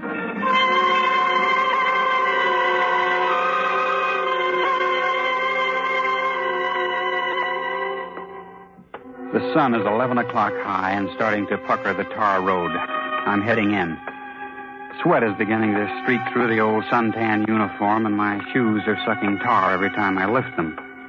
The sole of one boot busts loose and starts flapping against the road. That's bad. A drifter needs a good pair of shoes, and I'm on the drift. Marcus Junction. No different than any 1,000 others like it. About a mile square of small buildings all pasted together. I walk a couple of blocks without finding a shoemaker. The town is almost empty this Saturday morning. And then a door opens ahead of me, and a big man steps out. Really big, both ways. Big high and big wide. He's wearing steel-rimmed glasses screwed up tight above the pug nose of his round face, and 6 full inches of hat brim circle the pink flesh like a halo. Why, good morning, son. My name's Benjamin. Benjamin Martin. Good morning, Mr. Martin. Could you tell me... Benjamin, son. Call me Benjamin. That's the handle that shakes this pump. Yes. What's yours, boy? Jeff Casey. Jeffrey or Jefferson? Jefferson. Jefferson. That's a good name. Now, don't think I'm changing the subject, but where could I get this fixed, Benjamin? Huh? Well, pretty socks. They are at that. But who will take care of this shoe? Yeah. I'm going down to Stacy's for a Coke. Shoe fixer's right next door. Come along, Jefferson. As we turn, I see his left side, gun holstered high up on his hip, and the gold star with the word sheriff glinting in the sunlight. Still wearing your old army clothes. Now, those duds wear like iron. You just throw them away when they start to rust. The uniforms wear forever. These have seen their last war. Well, what were you in, boy? Air Corps. Captain. Pretty uniform, sweet pay, and lots of respect. Yeah. You miss it, Jefferson? Maybe I do. What are you looking for now? I'm not looking for anything, just living, more or less. Yeah, a man ought to find more to do with his life than that. It's all the same to me.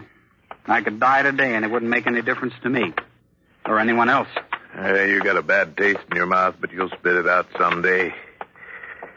Yeah, how do you like this weather? If it gets any warmer, it'll be almost too hot to live. In a manner of speaking, you understand. Yeah, I understand. Well, here's a shoe repair. I'll be next door. Leave your shoes and waddle in on them pretty socks of yours. I'll buy you a drink. Coke or coffee? The shoemaker tells me that my shoes will take a couple of hours, so I start next door to join Benjamin. I don't know, maybe I'm feeling pretty good, but I pull an old schoolboy trick of mine. I take off my socks, roll them up, and throw them on the counter with my shoes. Then I walk outside to feel the cool, shaded cement trickle up through the bottom of my bare feet. Through the store window next door, I see the 4 people in the restaurant. Benjamin waves for me to come in.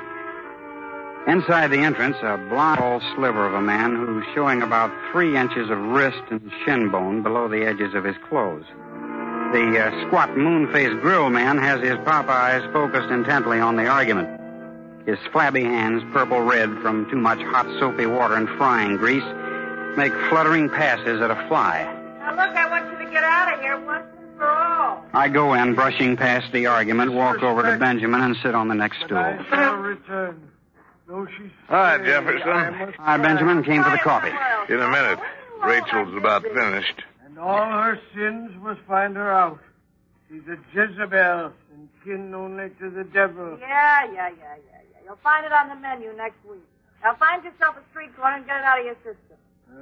You are bad. Bad beyond all hope. See you around, Pop. I don't hope. The girl plays rough. Well, that's just Rachel's way, Jefferson. Yeah, I see you lean to bare feet. What's your friend having, Buster? Benjamin, Rachel, Benjamin. Maybe smart to tack nicknames on people, but my folks figured me for a Benjamin, and I like it that way. Sure, Buster. What'll it be, soldier? The black coffee, lady. And don't let the uniform throw you. I'm no soldier anymore. The Hollywood line of her mouth twists up into a lopsided kind of inviting grin as she turns to get the coffee. I watch the dark shadows that follow the rippling lines of her uniform when she moves. Rachel is quite a woman. All woman.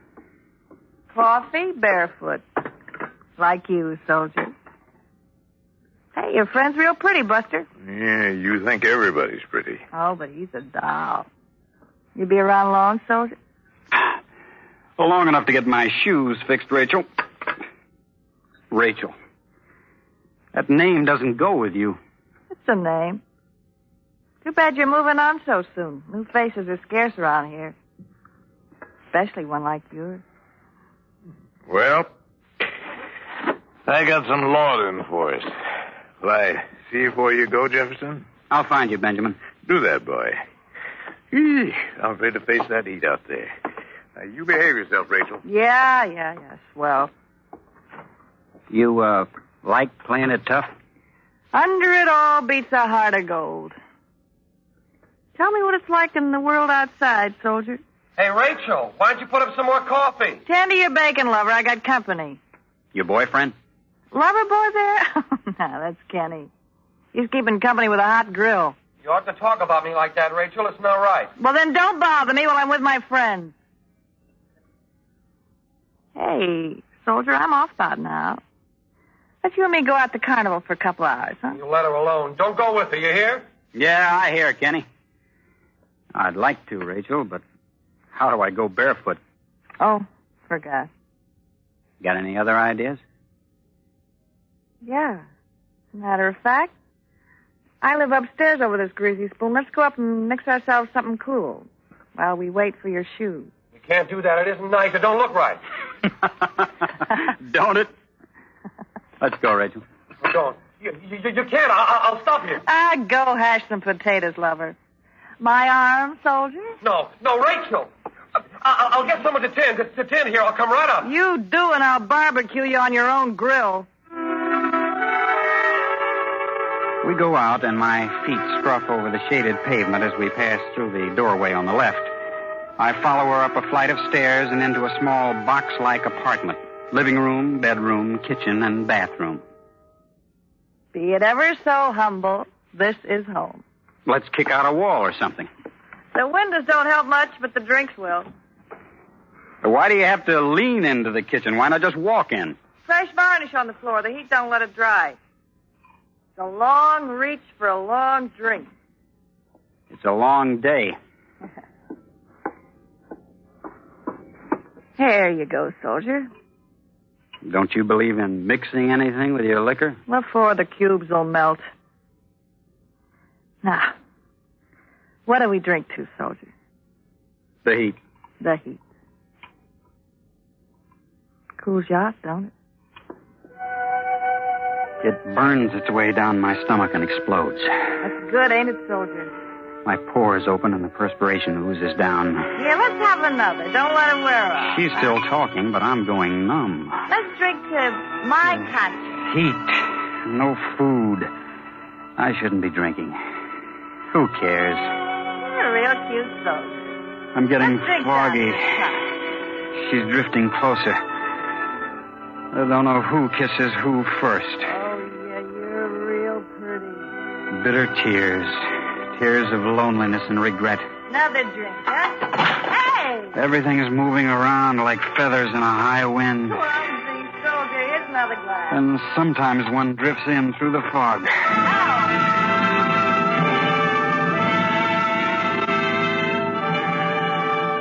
We're drinking. How many? I don't know. Breathing, sucking down scorching air, hot, damp waves of heat, suffocating. She's close. Can smell perfume, cheap like tin earrings.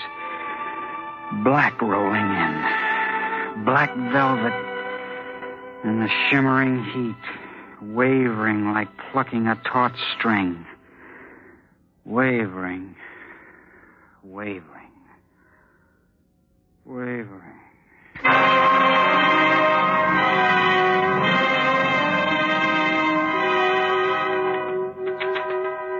There's a steady sound, sharp, smart little cracks. All right. I tear my eyelids apart and a flash of ceiling whirls by. All right, come on. A purple-red mass is coming toward my face, and when it hits, there's a sound and the ceiling moving the other way. Now, why don't you? Frozen kind of pain is seeping through to my brain, and I can make out a voice now. And laugh.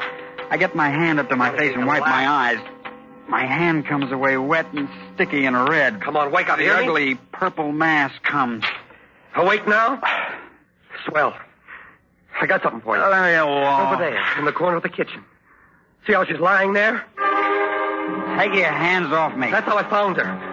You beside her and your filthy hands still tied around her throat. What's the matter with my hands? Sticky, wet. That's varnish and blood. Your blood. See that knife in her hand? She cut you trying to stop you. You killed her. You killed Rachel. He doesn't make any kind of sense. The bathroom door is open, and I stagger towards it, stepping on broken glass, pain, stinging, remembering bare feet. The open shower waiting for me. I turn the handle of the cold water and half throw myself into the shock of the cold stream. I'm coming alive. A reaction setting in. Fright. He said I'd killed her. Hey, Sheriff! Benjamin! Hey, Benjamin, come up here! I got a dirty killer for you. That lousy friend of yours killed Rachel. Come and get him. Kenny shouting out the window in the other room to Benjamin. I gotta get away. Gotta think.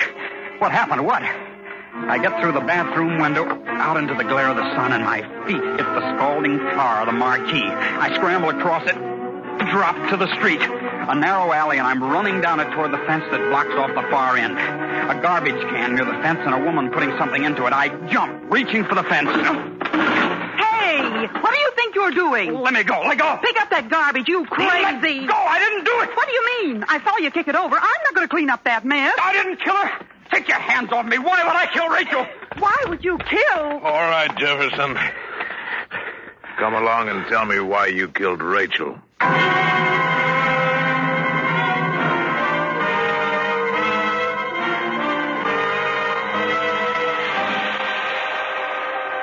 You are listening to Mr. Sam Edwards in Sam Rolfe's story, Too Hot to Live. Tonight's presentation in radio's outstanding theater of thrills, Suspense.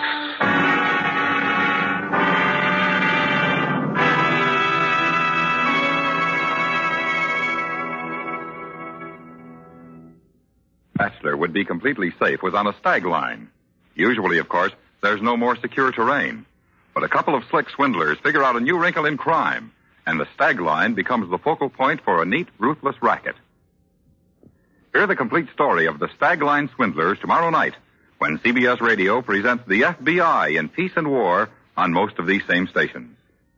Now we bring back to our Hollywood soundstage Mr. Sam Edwards in Elliot Lewis's production of Too Hot to Live, a tale well calculated to keep you in suspense.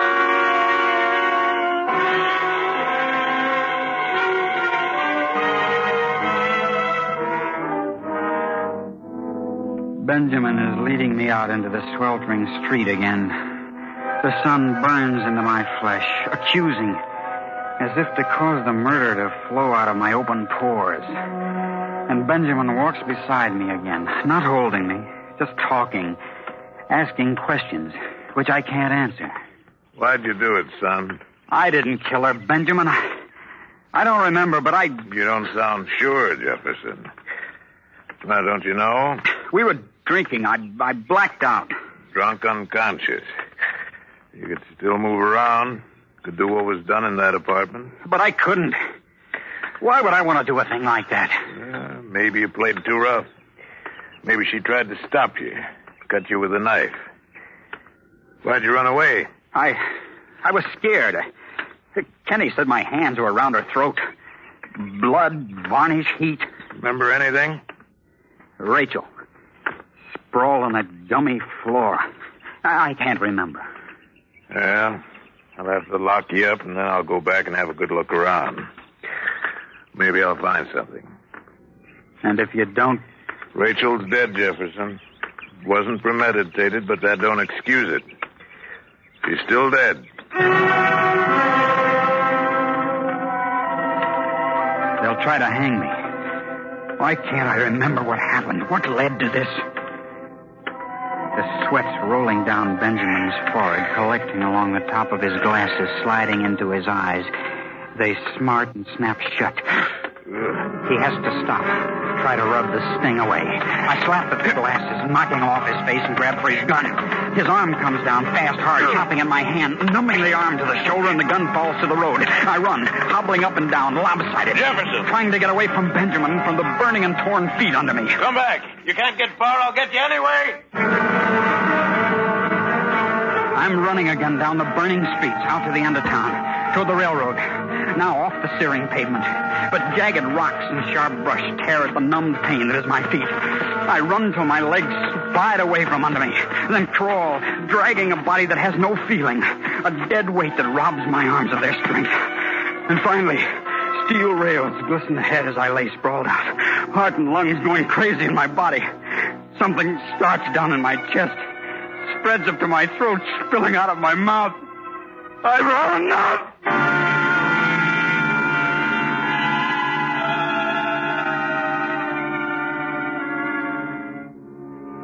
An hour has passed, and the sun is moving away towards the west. No trains have passed, but it's all right.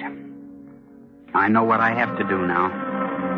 Find Kenny, and one way or another force him to tell the truth, for he must be lying. I lick my handkerchief and wipe the dried blood off my hands and feet, comb my hair, throw away the army shirt, and move back to town. Stepping gently, I make my way up the back streets to the restaurant. Pulling my pants down low to cover as much of my bare feet as possible, I step inside. There's a stranger behind the counter. Well, howdy. Hi.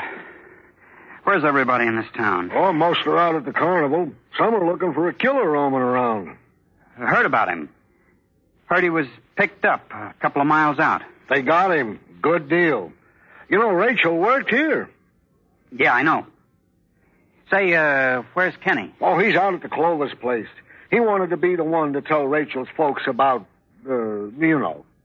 I guess I ought to go out there and pick him up.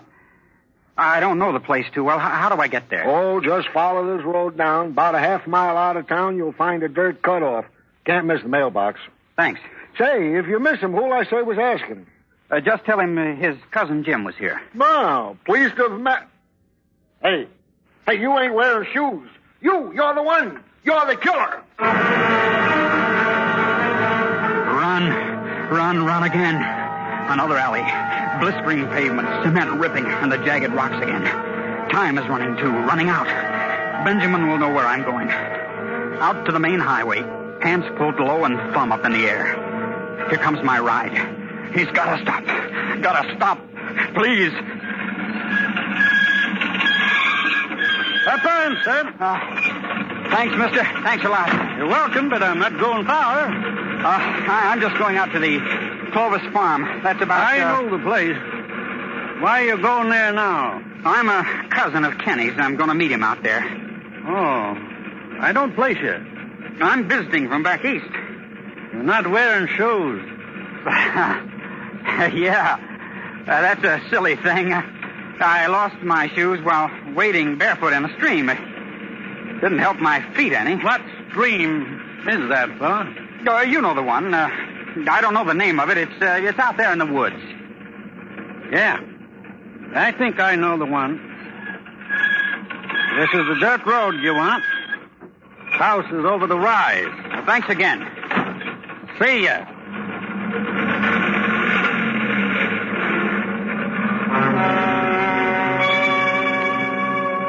I limp up the rising dirt path. At the top, I turn for a look at my ride. He's swinging around towards town. Benjamin will get to me, and soon. Here he comes. Now or never.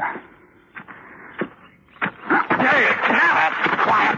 Quiet or I'll break your back. I want the truth, Kenny. The truth if I have to kill you for it. I didn't kill Rachel. You did. I didn't. You killed her. You're crazy jealous. No. Yes. You came to check up. You found us drunk and you got wild. You killed her. I didn't. I can prove it. Prove it? There wasn't 3 minutes between the time I left the restaurant and the time I called Benjamin. Not enough time to get up there, kill her, and bring you around. 3 minutes. I can prove it. That's all the time. You did it. You have cut hands from her knife. Those hands were still around her throat when I came in. You killed Rachel. And there it is. He isn't lying about the 3 minutes. That gloating smirk on his face tells me that. I had killed her. The horror of this afternoon had been for nothing. I'd tried to save my life. Instead, I'd proven myself guilty. Tied the rope finally and for all time around my neck. Shoot him. Don't just stand there. Shoot. He's the man who killed your daughter. He stands there watching, the gaunt sliver of a man with shins and freshly scarred wrists exposed below the edges of his clothing. A double-barrel shotgun is cradled in his arms, but he just looks at me, a wild fire striking out of the black pupils of his eyes. Shoot him! He killed your daughter! He killed Rachel! So, you're her father. I thought it was a nickname. She was no daughter of mine. She was born to me, and I named her Rachel from the Bible. But she was the daughter of Satan. I'm sorry, Mr. Clovis. Shoot him! Because of him, Rachel is dead! She turned away from me. But within me, the voice was strong. I followed her, begging, reading to her from the book, to the place where she lived, where she worked. But she turned me away with curses. I'm sorry. I was drunk, crazy. In that apartment, the stench of drink like an evil cloud. You lying there, drunk with the devil's fever. You were there. Shut up, you crazy old fool. She took a knife to drive me out. These scars on my wrist, vile words, attacked me. And it came to me like a voice from on high. I knew what I must do. You killed her. It wasn't me. It was you. No, you did it. You couldn't keep your mouth shut. You knew he did it, Kenny. You tried to make me believe that I'd been the one. Why? You and tramps like you. Always keeping her from me. Coming along every time. I couldn't know this, Kenny. You didn't care. You laughed at me, made Rachel laugh at me. I passed the old man when I went up. I knew as soon as I walked into the room. And you tried to blame it on me. Why not? It wasn't the crazy old goat who killed her. It was you and men like you. She would have married me. But you and your kind came along. I hate you. You did kill her. And you'll die for it. Give me the gun, old man. No, Kenny, not now. Turn around, soldier. Turn around and see it when it happens. Put up your gun, Kenneth. No.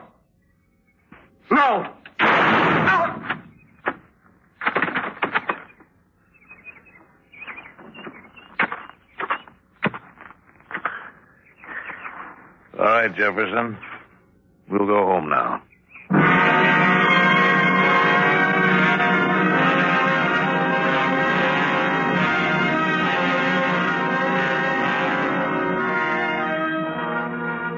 The sun is moving down low in the skies, and a cool, light breeze has come up from somewhere. I'm leaning back on the front seat beside Benjamin, breathing deeply, evenly, feeling the goodness of just living seep through. In the back seat, old man Clovis sits, staring ahead, not even aware of the blanket-wrapped body of Kenny lying on the floor at his feet. If you hadn't been so eager to run, I Could have saved your feet a lot of wear. I knew you weren't a murderer, son. You knew? Sure, I went back to the apartment. The old story's there and the varnish on the kitchen floor. No marks of bare feet around the body, but lots of hobnailed boot prints. You got your hand on broken glass in the living room. It bled.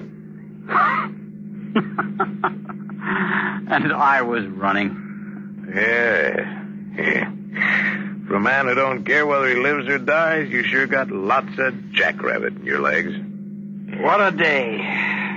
It's been quite a day, Benjamin. Sure's been a scorcher, ain't it? Glad to see the sun going down.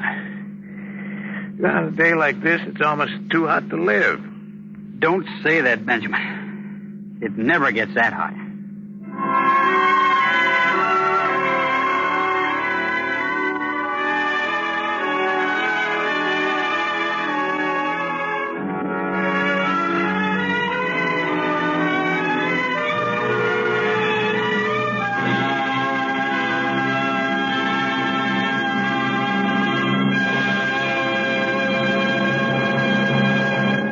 Suspense, in which Sam Edwards was starred in Too Hot to Live.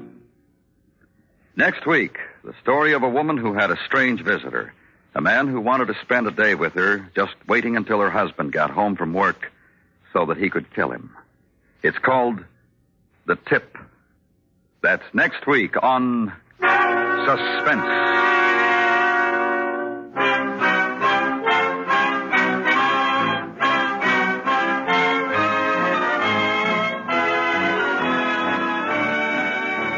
Suspense is produced and directed by Elliot Lewis, with music composed by Lucien Morovic and conducted by Lud Gluskin. Too Hot to Live was written for Suspense by Sam Rolfe. In tonight's story, Sam Edwards was heard as Jefferson and Paul Frees as Benjamin. Featured on the cast were Mary Jane Croft, Lee Millar, Junius Matthews, Charles Calvert, Herb Butterfield, and Gene Wood. And remember, next week, Carl Abrams' play, The Tip.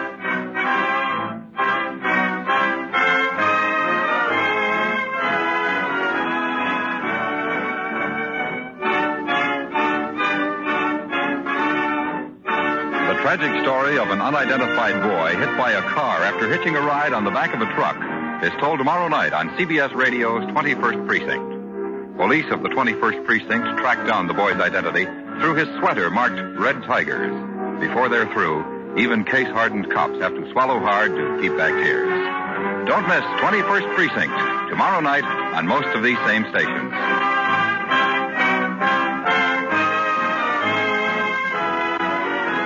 He really clicks against criminals, crime photographer, on the CBS Radio Network.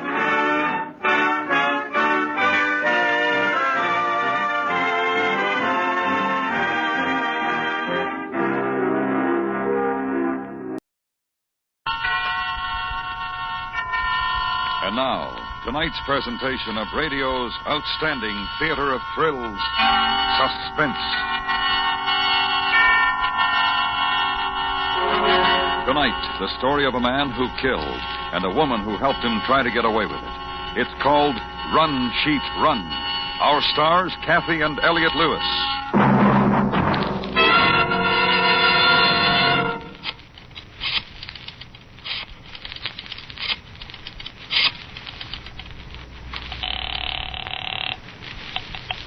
Is that you, Joe? Hello, Hazel. I just wanted... I'm gonna kill you.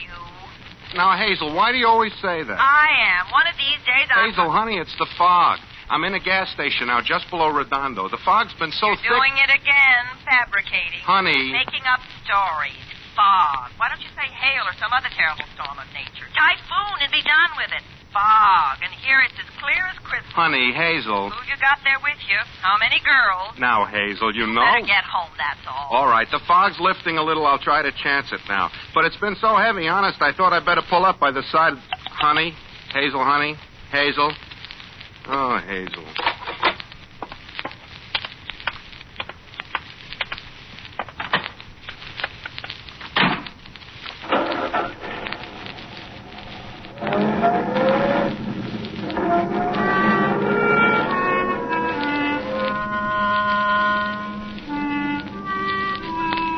Hazel. She's a fine girl, a good wife, a good cook, runs a neat, clean home for me, but she's got one fault, a nagger. Another thing, always telling me I make up stories. A guy works 8 hours a day on the steel lathe in an aircraft factory in El Segundo. How much energy has he got left to make up stories to his wife? Like about the fog, for instance. What's there to make up? Fog hits the coast of Southern California regularly like clockwork this time of the year. Like right now, it's got a kind of gray-white color, and it curls in real slow from the ocean, and it stops up the traffic. And from far away, over the honking of the automobiles, you can hear the foghorns out to sea, and the ships, the freighters, and the steamers. A very musical sound, faraway sound. And it reminds a guy of things, like your ship hits a port of call, and you lean over the rail and look out, and in the fog there's a face waiting for you, just for you, warm, beautiful, and enchanting. Another thing, I'm a singer. I drive in my car. I like to sing.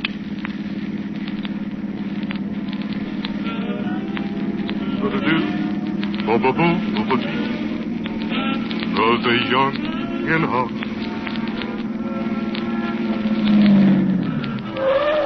Her face was very beautiful.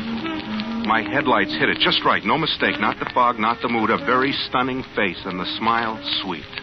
And she was standing a little way in the street, holding up her thumb for a ride. Hi. Ride, mister? Sure, hop in. Thank you. Thank you ever so much. Don't mention it.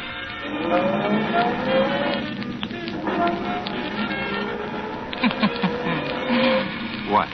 I like this. Oh? Yeah, I like the fog and the feeling of being lost in it. You do? Oh, yeah.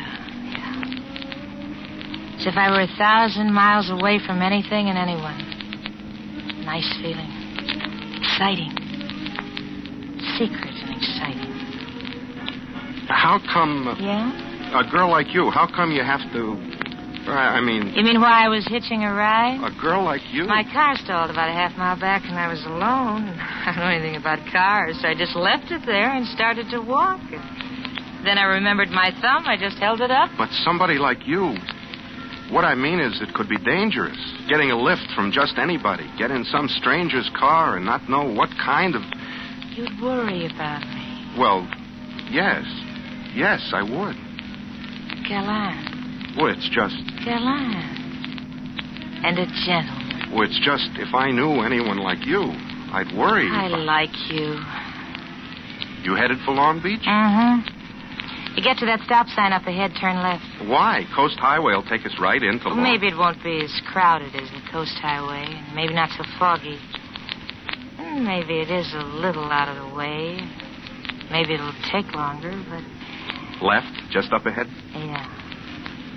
I live in Long Beach. Work in El Segundo.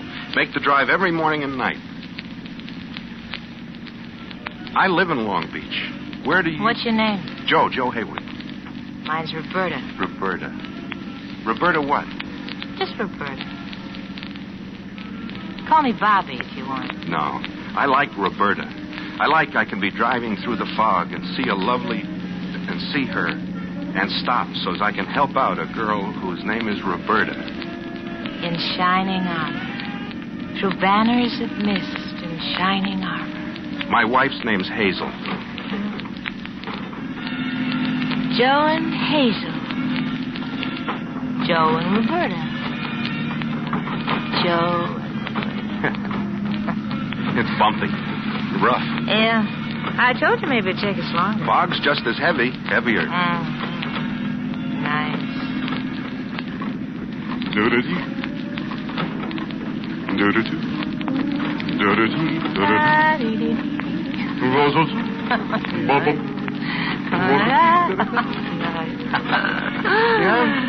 Watch out. Joe! Joe! What? What's the matter? You hit someone. You hit him and ran over him. What are you talking about? I just... You didn't see it, Joe. The fog, and you were looking at me. You mean it? You mean I hit someone? Oh. You better get out of the car. Take a look. Yeah. Maybe I better.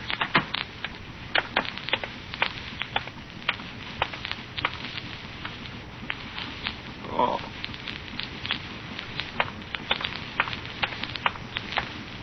Joe? Like you said, I hit a man. I ran over him.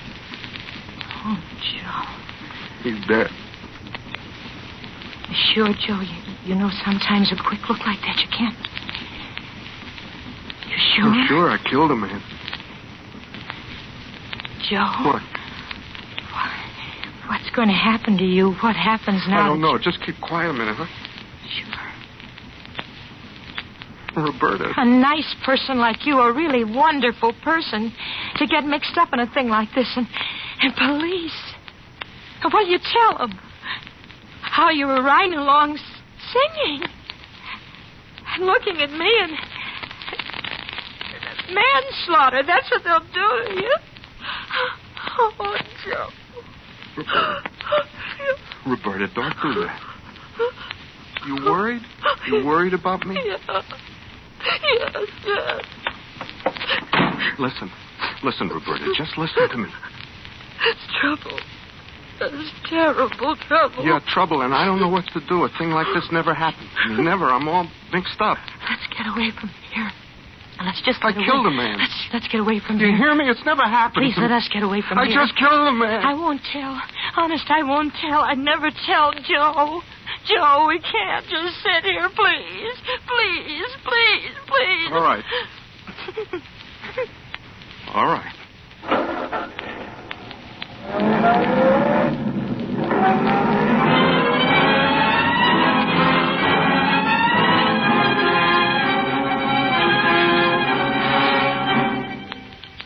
I don't know too much about things like this, so I can't explain not exactly what it feels like to kill a man. And I can't explain not exactly what it felt like to hear her sobbing, the girl whose name was just Roberta, and the way she leaned her head against my shoulder and sat close and shivered, and then was quiet, real quiet, and not moving away from me, just staring straight into the fog. I kept driving as all I know, like it was some mechanical reflex. I got back on the coast highway and kept driving, past where I live, past Long Beach, past Seal Beach, past Balboa, south, just outside Laguna. The fog started to lift. Joe. It's okay. We're a long way from... You okay? Yeah. And you? I'm okay. Where are we? Just outside of Laguna. Keep your eye on the rear view mirror, will you, Roberta? What? The car just behind picked me up outside Balboa. I think he's been following me. Maybe. I don't know any way to tell for sure. I know a way. There's a place just up ahead, cocktail bar, parking lot. I'll turn in there.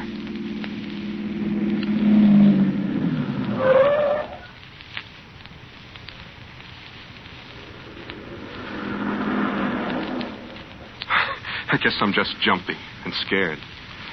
Very scared, I don't mind saying. Joe, as long as we're here, couldn't we have... as long as we're here, a drink would help relax me. Let me think instead of being all knotted up inside. You want to? Yeah.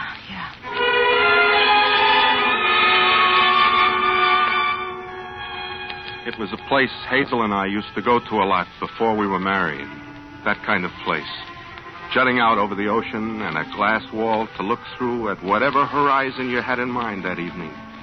Candles and wrought iron on every table and piano music.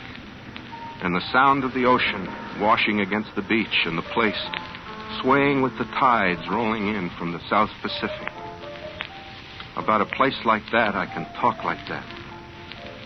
We found a table close to the glass wall, and I asked Roberta to order for me, and I asked her to excuse me for just a minute, as I had a phone call to make. Operator. I want Terminal 21476 in Long Beach, operator. 1 moment, please. That'll be 15 cents, please. Yes, ma'am.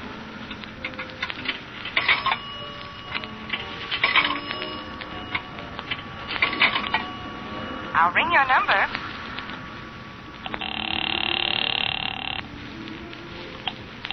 Hello? It's Joe, honey. You better be calling from a hospital is what I've got to say to you. Just listen, will you? Something happened. A broken leg? 2 broken legs? What? What happened to you, Will you Joe? just listen to me? Or maybe you got mixed up in some gambling parlor and you don't dare show your face back home because you lost every penny you ever had. The house, the car. Honest, honey, it's nothing like that. It's Gambler.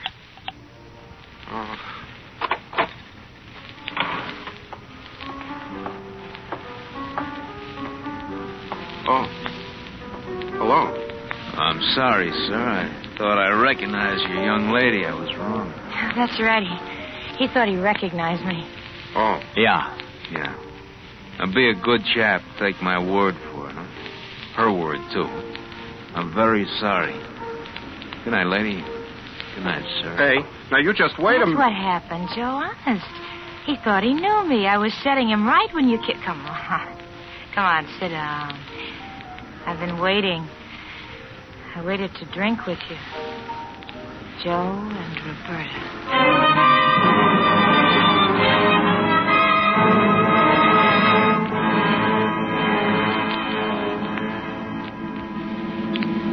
Roberta. Mm-hmm. I'm sorry.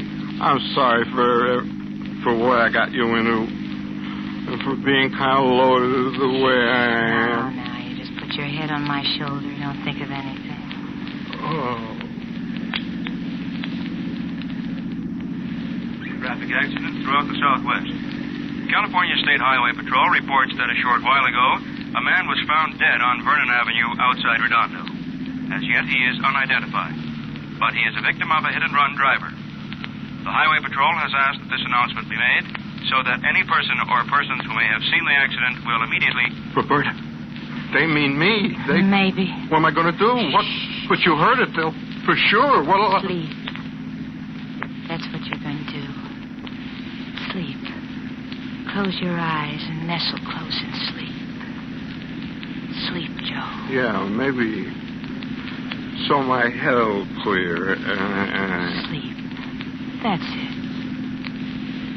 Close your eyes.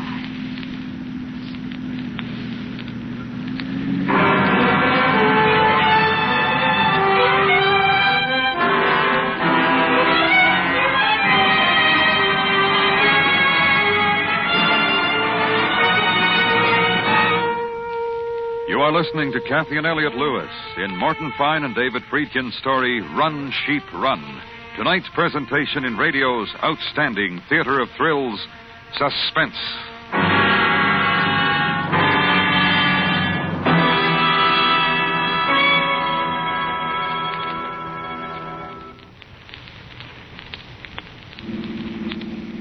Hi.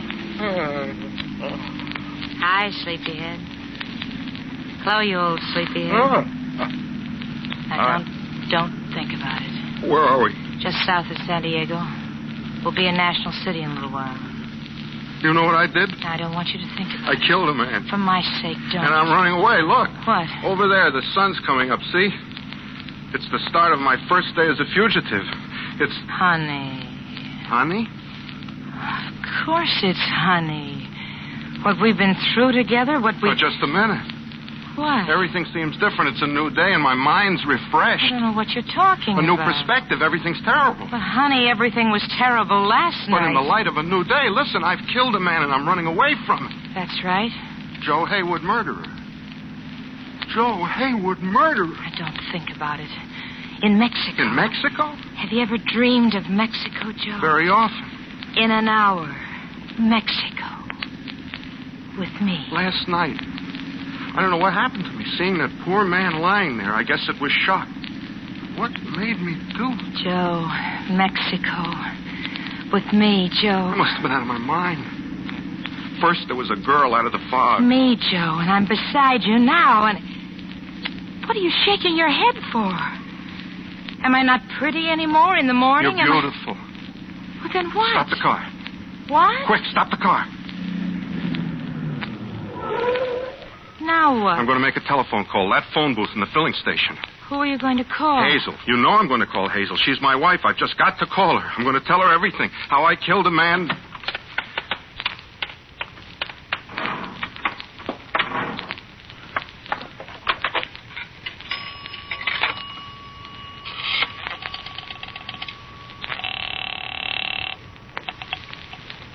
Operator, your number, please. I want Terminal 21476 in Long Beach, operator. That will be 45 cents for the first 3 minutes. Yes, ma'am.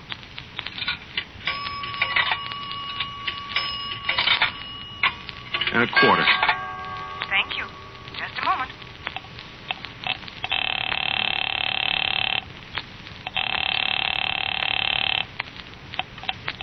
Joe? Joe, where are you? I'm coming in, Hazel. I'm going to give myself up. Joe, are you all right? I'm going to face the music, Hazel.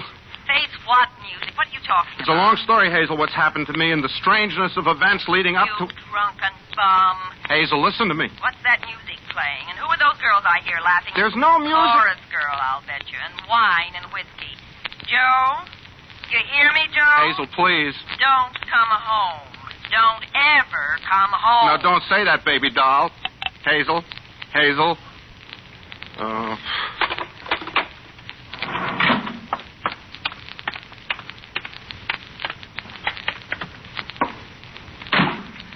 Roberta, we're going back. What? We're going back. And you'll testify... Oh, no, I'm not. It's the only way. Not me, Jack. Jack? What did you call me? Jack. It's a phrase.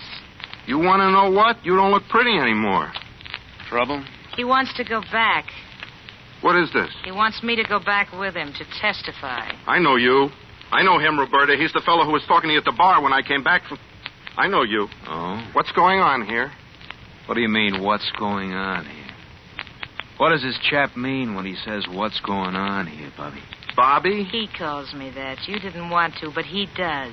All the time. You please get out of my car. Out. Don't struggle with me, fella, because... Bobby, make him let go of the steering wheel. Okay. No! No, come on out here. Oh! Something's funny. Very, very funny. The whole thing, the back road and Roberta...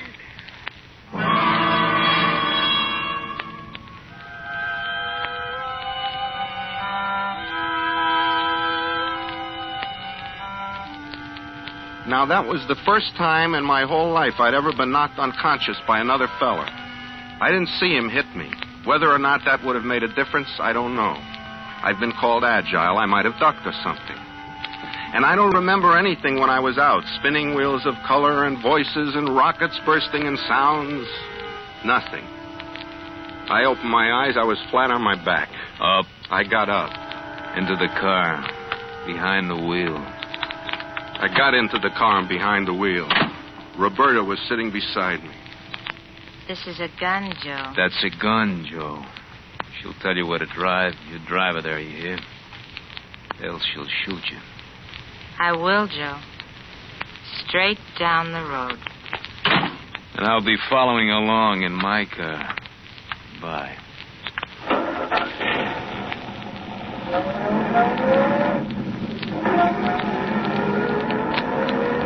Hi.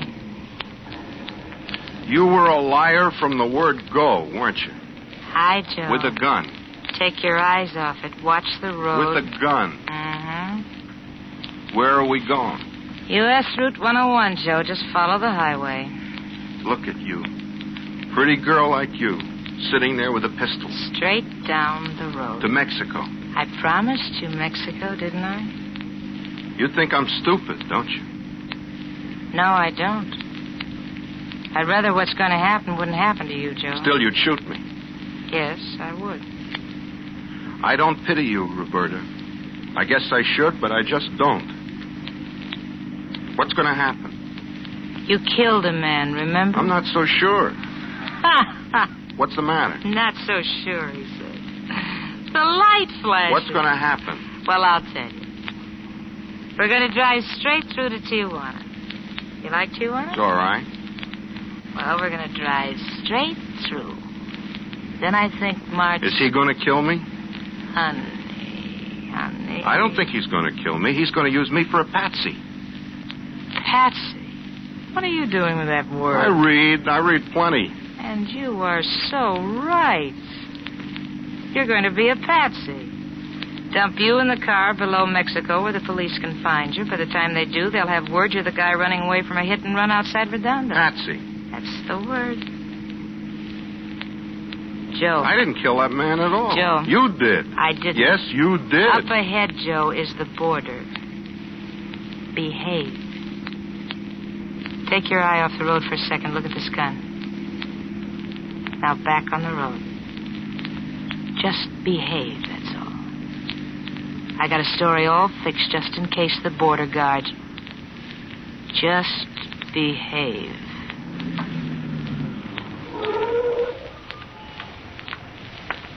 Good morning and welcome to Mexico. We hope you enjoy your stay. Where were you born, Me? if you please? Ohio. You, senor, where were you born? Your father's cucaracha. Perdóname? Your father's cucaracha, Jack.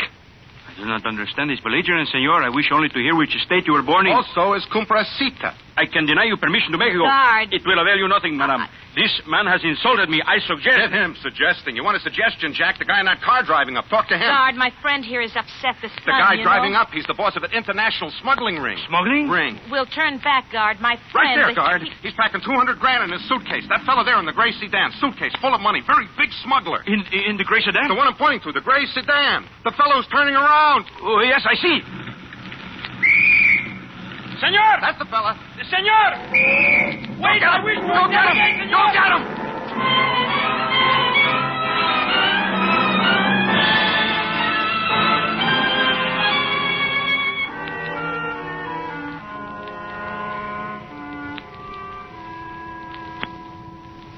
Will you accept the charges? He's in Mexico. Tijuana. Put him on. Go ahead, sir. Hello, Hazel. I've been told you're in Mexico, Joe. Yes, Hazel, I am. Please tell me why. Will you listen? Of course I'll listen. I thought I had murdered somebody. Murdered somebody. Hit and run, it's the same thing. It is. But Roberta and Mark really did it.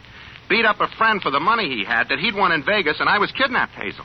He tried to get away, but the border guards grabbed him, and they found nearly $10,000 in his suitcase. Boy, was I surprised. They got Roberta when she tried... Hazel, are you there? Who kidnapped you, Joe? Roberta and Mark, but it's all right. I tricked them at the border. Roberta had a gun on me, but I... Hazel? Hazel? Oh...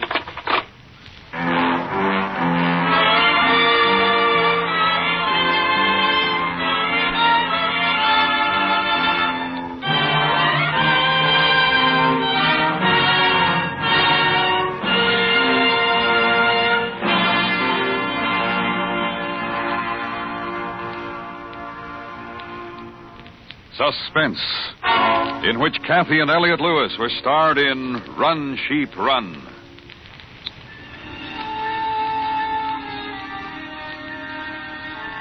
Suspense has been a presentation of the United States Armed Forces Radio Service.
And now, tonight's presentation of radio's outstanding theater of thrills, Suspense.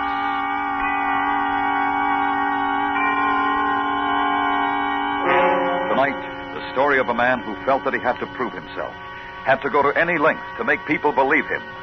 Anthony Ellis stars in his own adaptation of Elizabeth Bowen's Telling.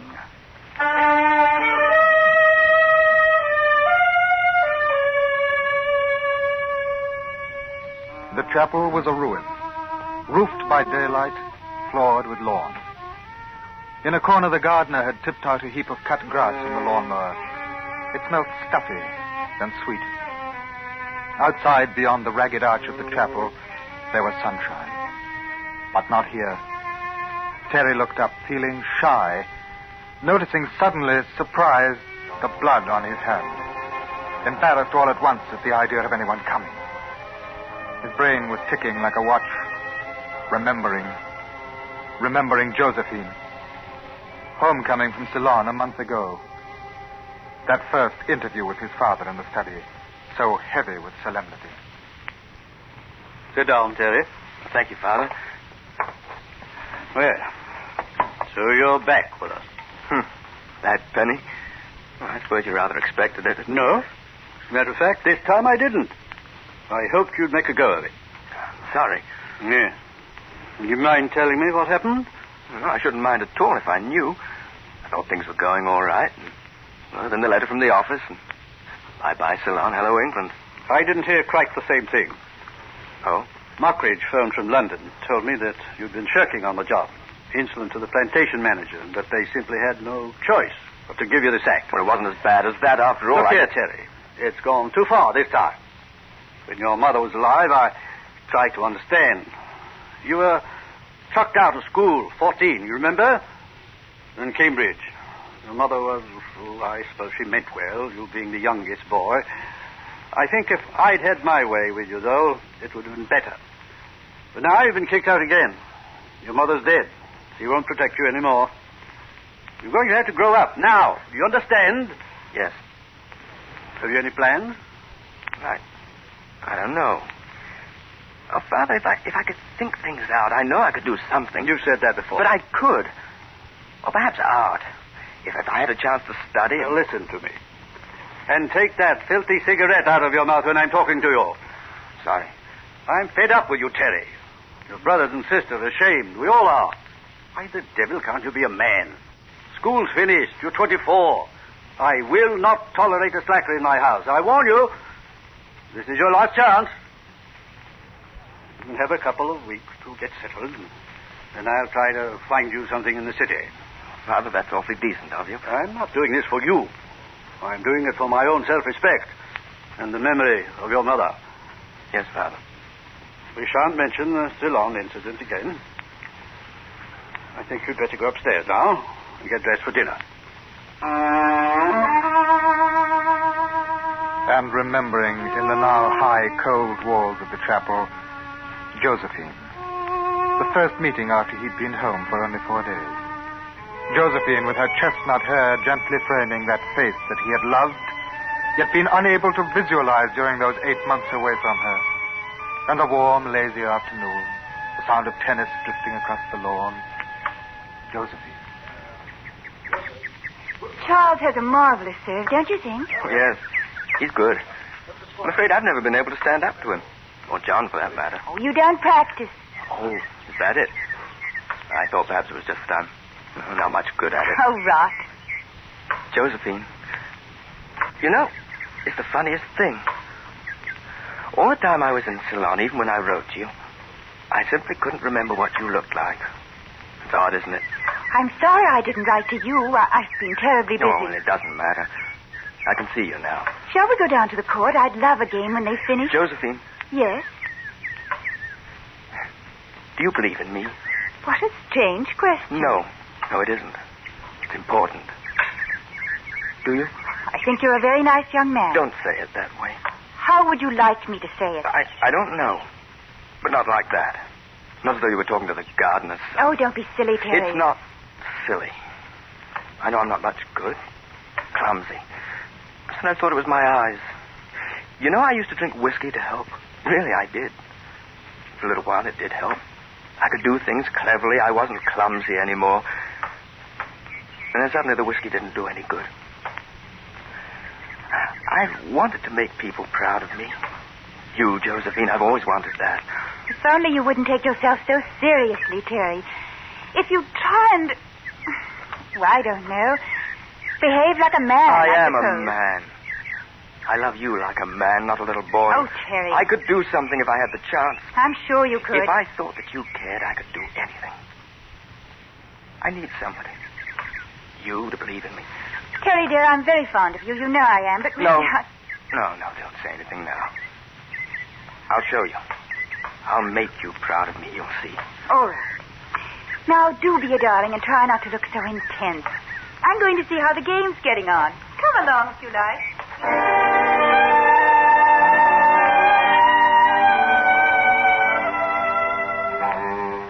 Remembering, with the sharp, quick call of a bird, John, 9 years older, a barrister, promising young barrister. Charles, 6 years older, making a place for himself in the Conservative Party, for nothing big yet, but with a gleam of Parliament in his eye.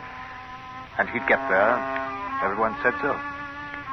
Terry wanted to feel close to both of them, understand, be understood.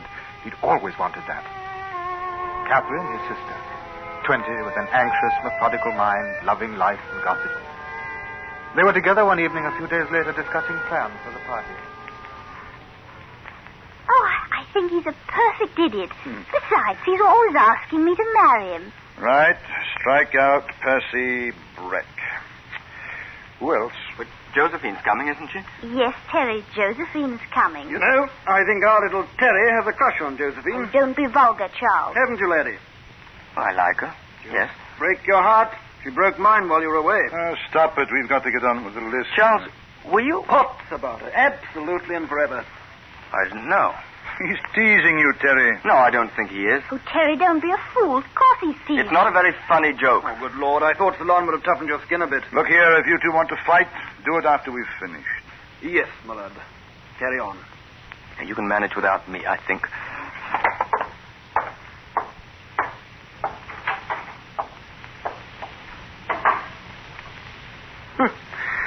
He's a sensitive soul. What on earth's the matter with him? Oh, you know he's like that. Why do you always beg for trouble? I'm sorry. I thought perhaps he'd changed a bit. Oh, I'll go and apologize.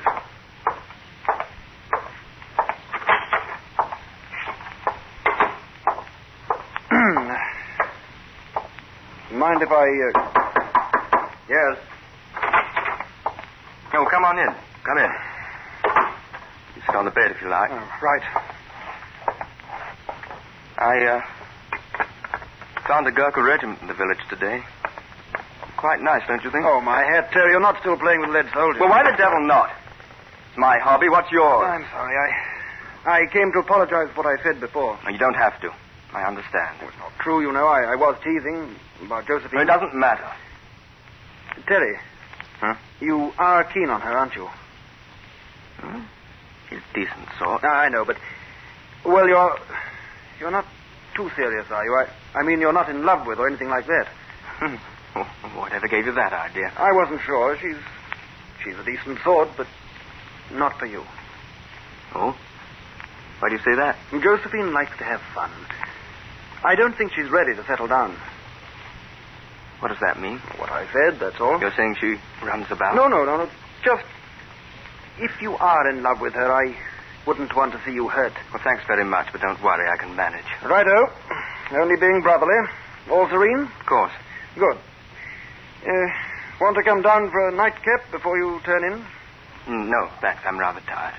Good night, then. See you in the morning.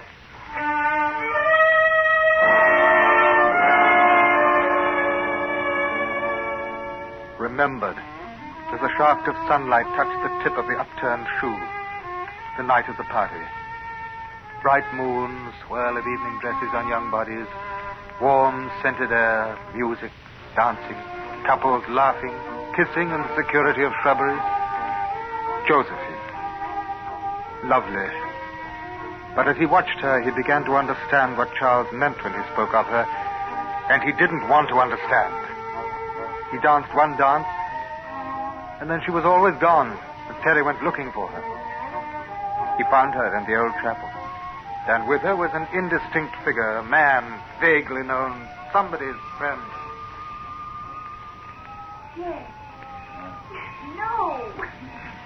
No.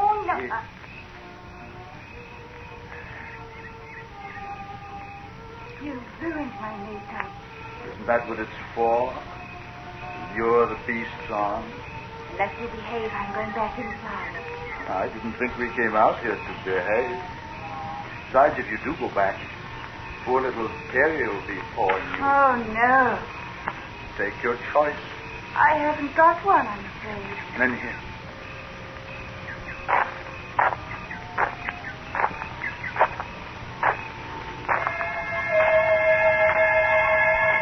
That floor, right through her. She damages truth. She kills souls. She's killed mine. I must do something.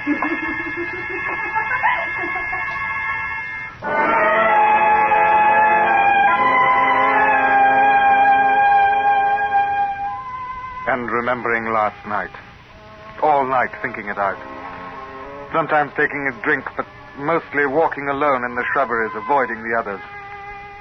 He was not angry. He kept saying, I must not be angry. I must be just. I must not be angry. I must be just. All night, then, he walked alone in the garden. And as the light began to grow in the sky, he stepped through the French windows and took down the African knife from the dining room wall. He'd always wanted that African knife. And then he'd gone upstairs, shaved, changed into channels, put the knife into his blazer pocket, and sat on the windowsill in his room waiting for the sun to come up. Waiting and thinking. No one but I can do it. She ought not to live with this flaw in her. She really mustn't. I must see that she doesn't.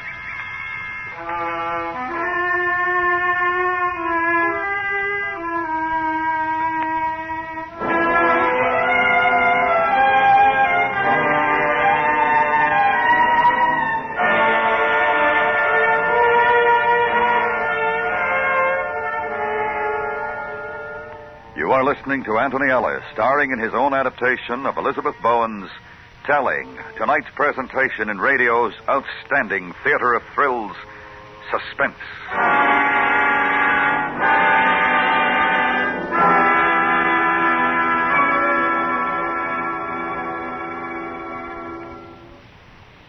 Tomorrow night, the FBI in Peace and War looks into the strange case of the go-getter on CBS Radio.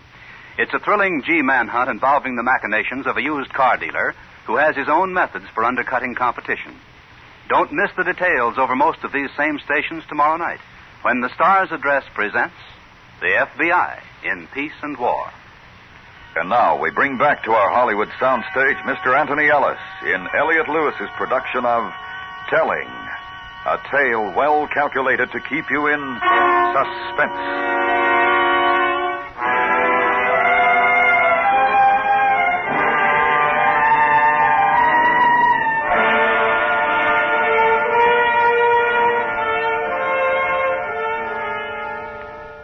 A breeze stirred the collar of her dress. Terry remembered, sitting on the windowsill, watching sunlight brighten and broaden from a yellow agitation behind the trees into swathes of color across the lawn. And later it had all been arranged for them. He fell into, had his part in some kind of design. He went downstairs to the dining room where the family was gathered for a late breakfast. Morning, old boy. Scrambled eggs? No, no thanks. Do you good. Didn't see much of you last night. Have a good time? Yes. Oh, wasn't it a lovely party? Sit down, Terry. Catherine, give him a cup of coffee. Where's Josephine? Oh, she's already had her breakfast. Huh? What a girl. I don't know how she does it.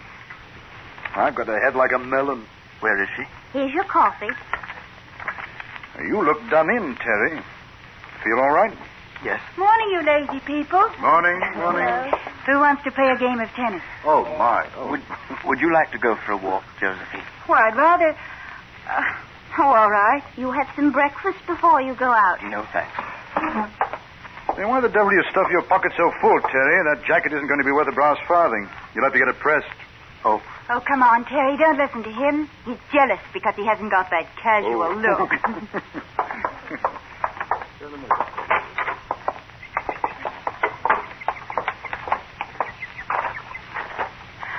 a lovely time last night, didn't you? Did you see Marilyn when she fell in the pond? I thought Charles would have a fit. He laughed so much. I didn't see that.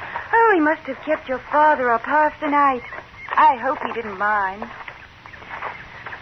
Oh, what a heavenly morning. It is, isn't it? I saw it begin. How on earth could you get up so early? It must have been 5. I didn't go to bed. Oh.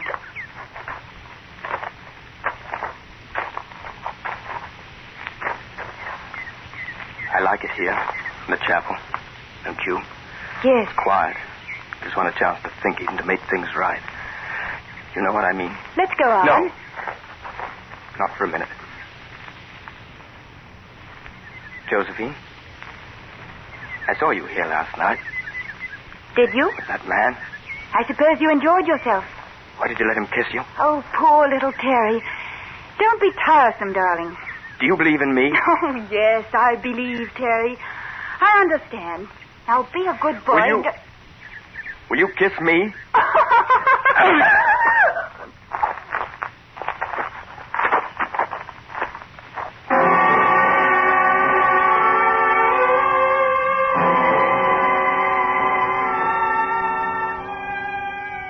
Everywhere cigarette ends, scattered last night by the couples who had come to the chapel to kiss. Terry noticed a charred cigarette stump in Josephine's hair by her left ear. It showed through. He thought... She'd never forgive me for that. So fastidious. She mentioned my dirty nails once. They were dirty.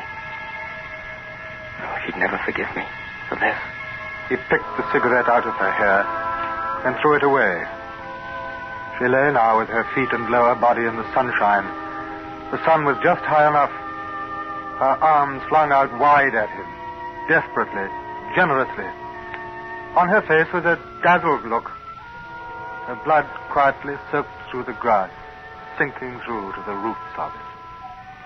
I've done the right thing. What do you feel now, Josephine? Believe in me now? On his way to the house, he stooped down and dipped his hand in the garden tank. Someone might scream. He felt embarrassed at the thought of somebody screaming.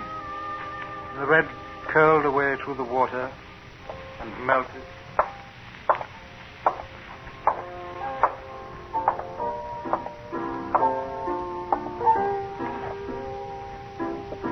Hello, Catherine. Oh, Terry. Catherine? I've done something. Oh, they're putting the furniture back in the drawing room. I wish you'd go and help. It's getting those big sofas through the door and the cabinets. Well, I'm putting the music away. I don't suppose she'll be able to marry now. Nobody will marry her. Oh, don't mumble, Terry. What? Do you know where Josephine is? No, I haven't the slightest idea. Now, go on, Terry. Please help. Catherine? Do you know what happened down in the chapel? Oh. Catherine? What would you do if I killed somebody? Laugh. If I killed a woman? Laugh harder. Do you know any women?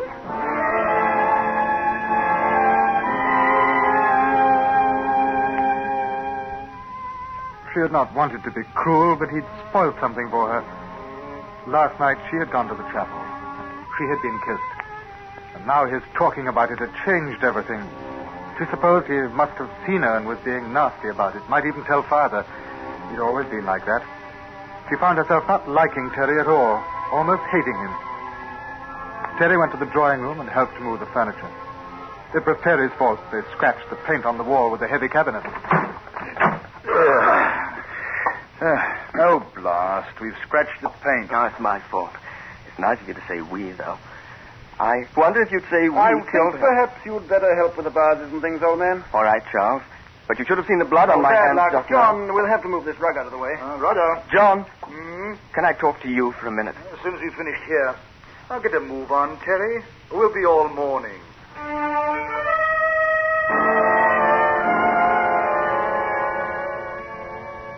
He helped until he broke a piece of delicate meissen. Then they sent him out. The servants who were helping as well smiled tolerantly. He went to the kitchen for a cup of coffee. Cook was preparing a roast for dinner. He watched for a moment or two. You're very good at that, Cook. Thank you, Mr. Terry. I think I wouldn't be. Oh, everybody to his trade, Mr. Terry. I'd probably make a good butcher, though. Not you, Mr. Terry. I remember when you cut your finger once and you screamed for an hour at the sight of the blood. I don't anymore. Oh, that's nice. You'd never believe it if I were to tell you. That's all right, sir. Cook, you ever read murder mysteries? Sometimes. Did you read the one about a woman who was stabbed to death by a man who was in a chapel just like ours? And funny thing is, her name was Josephine. Isn't that a coincidence? Now, Mr. Terry, I'll have to ask you, if you finished your coffee, to leave my kitchen. I have a lot of work to do, and there are guests coming for dinner. But it's true. I'll run along now, sir. Yes, Cook, I'm sorry.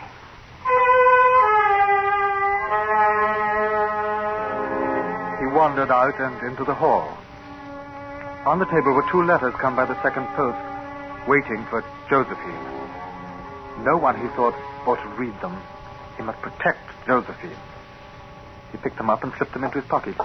I say, what are you doing with those letters? Nothing. Oh, well, they're Josephine's. I saw them before. I know. I'm taking them to her. Oh, you know where she is? She's in the chapel. Right. John, I want to tell you something. Later. I've got to go into the village for some things. John, she's in the chapel. Good. You take them to her. John, I've killed Josephine in the chapel. Right, John. Take them along to her. John hurried ahead, not listening, not turning round, only hearing Josephine's name. He went into the smoking room and banged the door behind him. Terry thought, oh, yes. You're a fine man, my brother. Fine man with a muscular back. But you couldn't have done what I've done. You've never kissed Josephine. He sat on the second step of the staircase, sat there gripping a baluster, shaking with exultation. Josephine.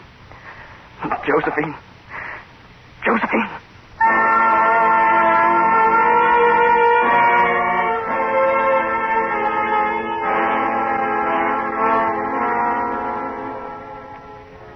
The study door panels had always looked solemn. They bulged with solemnity. Terry had to get past to his father. He chose the top left-hand panel to tap on. Come in.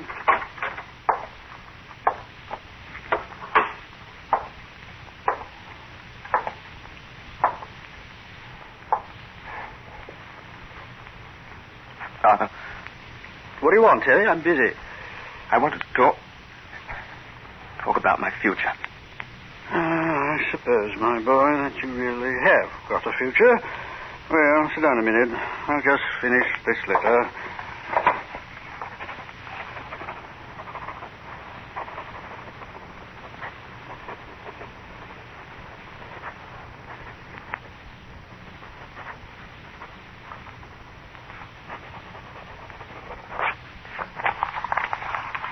There we are. Now then. Well, there must be some kind of a future for me, mustn't there? I should certainly hope so.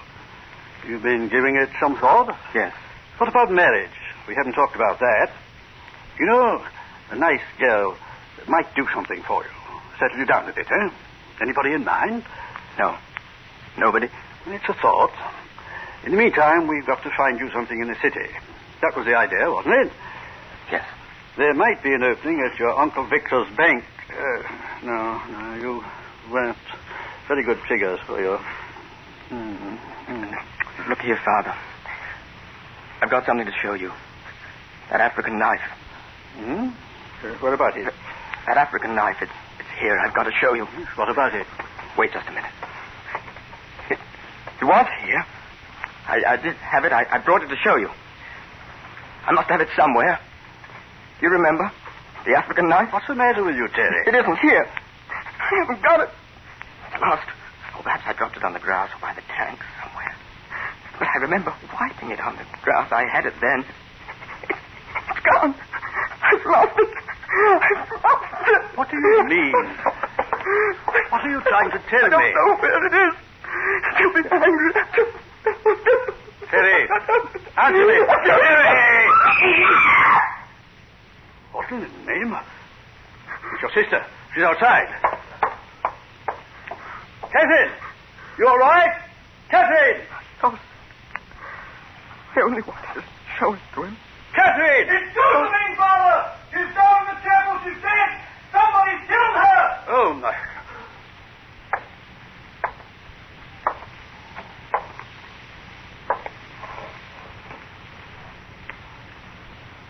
Terry, what are you trying to tell me? Nothing. Nothing. Nothing.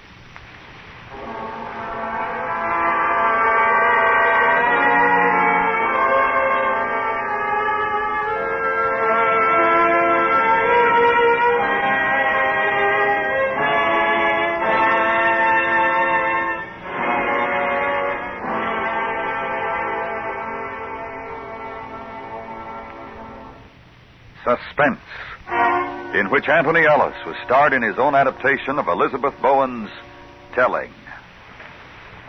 Later tonight, continue this week's serial story of the case of murder in the Poison Fangs with Mr. Keene, tracer of lost persons.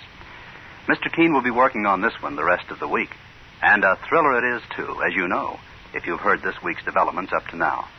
Don't forget it.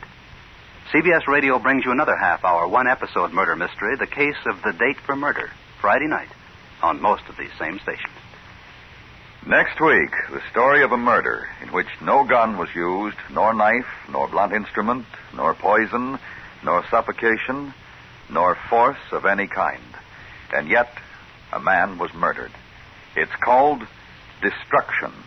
You may hear it next week on Suspense.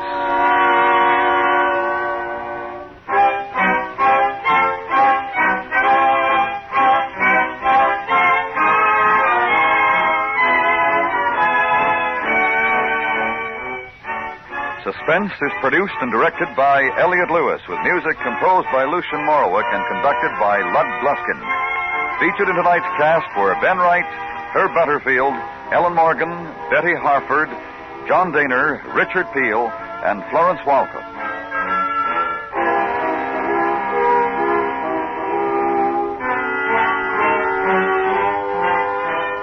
And remember, next week, Morton Fine and David Friedkin's new suspense play, Destruction.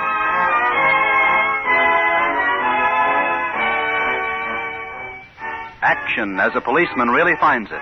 21st Precinct on the CBS Radio Network.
And now, tonight's presentation of radio's outstanding theater of thrills, Suspense. Tonight, the story of a murder in which no gun was used, nor knife, nor blunt instrument, nor poison, nor suffocation, nor force of any kind. And yet a man was murdered. So now, with Lawrence Dobkin as Joe Porter, here is tonight's suspense play, Destruction.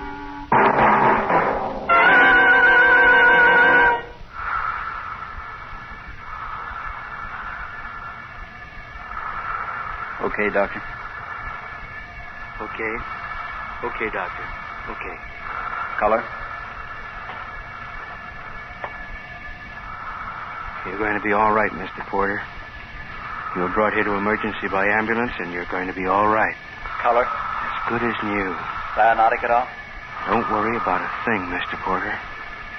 Inject intravenously Lanthocide C, being a digitalis derivative and highly recommended in cases of near death.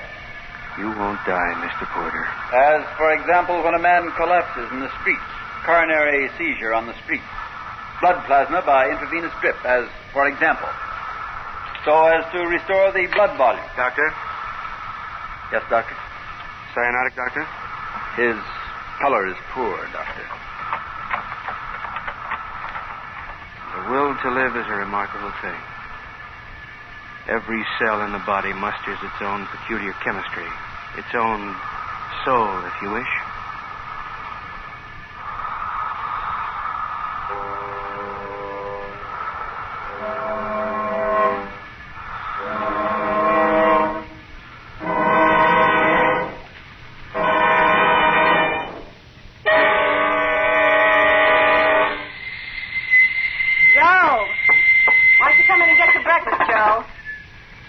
I got to get up and get your food before the maid comes. You'll be in here when it's ready. Don't shatter me so early in the morning, Vera. Don't shatter him so early in the morning. Who do you think you are? Well, who do you think you are? Oh, stop it. You ever stop and think of anybody else? You'd only do that once in a while. You'd ever wonder how it is for the people around you? The people around me, there's only... You see. Just don't cry, that's all. Why not? Why shouldn't I cry? Can't you listen to her, Joe? No. Don't tell me it breaks your heart or something like that. It terrifies me. Why? When you cry, Vera. Well? It's another failure I've created, that's all. Well, listen to him. Walked into the kitchen this morning. My wife looked at me and she began to cry. Your coffee. You want juice or something? What do you want? Why did you cry, Vera? Oh. Please, tell me. Some juice. Please tell me why. You want to know what happened to me this morning? Yes. All of a sudden, you turned into a small man in an undershirt. Well, it's hot. You wouldn't understand if I told you. Yes, I would. Small man in an undershirt like somebody I'd never seen before, a stranger. And I know you're not a stranger. You're what my life is up to now. Oh, no, it isn't. Oh, no. Once I loved you, and this is what it's gotten me. Little man, little failure in an undershirt. Did you hear what I said? I said, oh, no, it isn't. What are you talking about? Don't you think I know? What are you talking about? Stupid or something. What are you talking about? The guy that comes around. Stupid or something. What do you think? I don't know or something? So? So? Yeah, so what? You don't care that I know? I said so what, didn't I? Yeah, you did. You want to leave me? I don't know. I got to keep seeing him, Joe.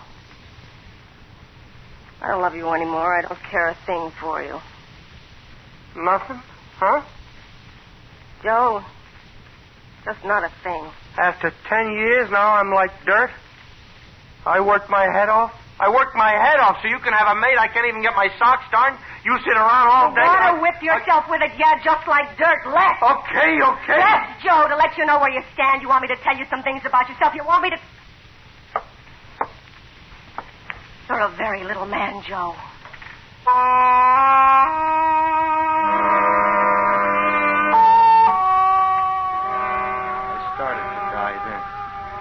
I know it's been building up for a long time, but this morning I felt it for the first time while I was talking to Vera. Something all at once slipped away, and something in me tried to grab out after it, but it was gone. And I had a little pain then. Once, a long time ago, on a summer's night, on a moonlighted night, I stood on a lonely street corner and stretched my arms out for the world. And Vera stood close to me. I love you, Joe. You're not small, Joe. I love you. This morning there was a small pain, and I started to die. Hey, Joe. Oh, hi, Herb. Hiya. How's tricks? Fine. Everything great, huh? Yeah. Excuse me. Everything great, huh? What's the matter with you? With me? With me? Yeah, something funny? I'll tell you. Don't worry. Well, what's funny, huh? You are. You're a funny man. What do you mean? How can anybody be as miserable as you, huh? Now, look. Where's the $5 for the picnic, Joe? Oh. Everybody in the office but Joe Turner. Last year, the picnic committee had to wait until September to park you from $5. Look, I don't have it. That's all. I have been delegated to tell you something, Joe. No, wait a minute. Tonight is the poker game, yeah? Well, what about it? Don't come. What? I have been delegated to tell you that the boys don't want you. The boys say you can't pay your just and honest debts. You can't afford to play poker. Herb. For your own protection, kid. Herb. What? Oh, Herb. What's the matter with you? I look forward so much to the... Hi, Herb. Joe? Good morrow, fair one. Wouldst drink from yon bubbling brook of a water cooler? I would. Then Dee Dee mine guess. You're carrying. Drink you. Crazy, huh? Joe? Yeah? I heard something, Joe. What? Herb, you go away. This is between Joe and me. Oh. Now, come on, I mean it. Now, go away. This is between my little shortstop and me. Okay, but you'll tell me later. No, I won't either. Now, skidoo. Hello, Joe. What are you looking at me like that for?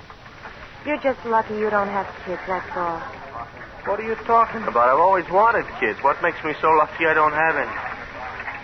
Are you kidding? What's the... I can't tell you my source. But my source says your wife's running around. My source... Shut up. Joey, my source never lies. Oh, Joe, poor... I don't know who told you, but she's lying. It's not a she, it's a he. And, Joey, there isn't a better source alive.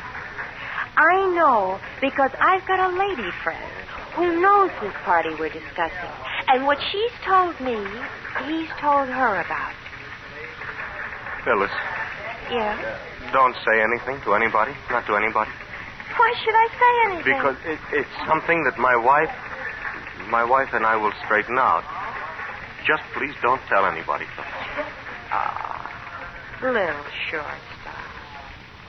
Little Joey.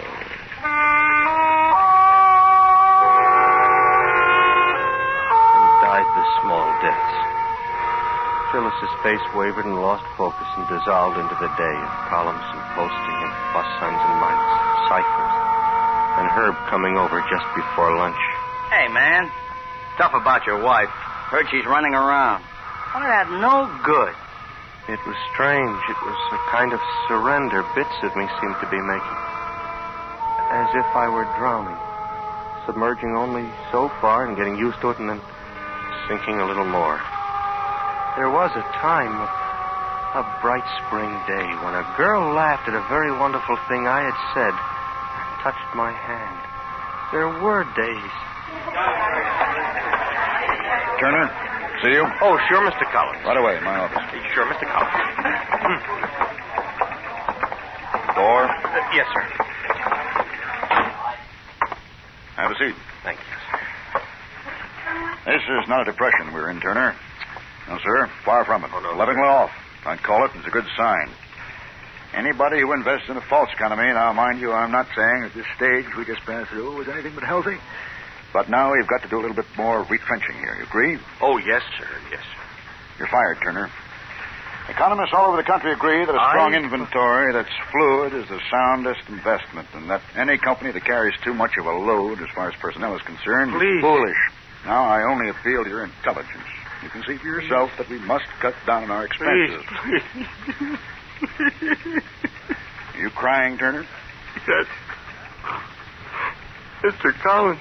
We've got to level off. Now, I've charged to show that there's no time like now to undertake minimal... Mr. Collins. Yes, what is it? I'll work for less money. Well? Please don't fire me. Well... I'll take a cut. Just figure out how much I'm worth to you. Why don't you do that? Figure out how much I'm worth to you. I'll take a cut. You're forcing me to say it. We don't need you. We don't want people like you in our organization. You're fired.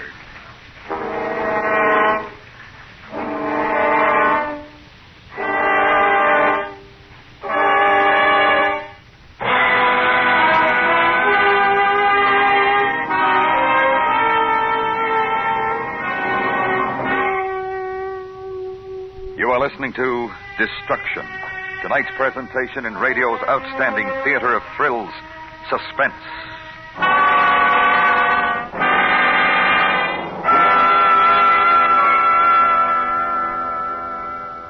Later tonight on most of these stations, CBS Radio continues Mr. Keene's latest serial thriller, The Ice Queen Murder Case.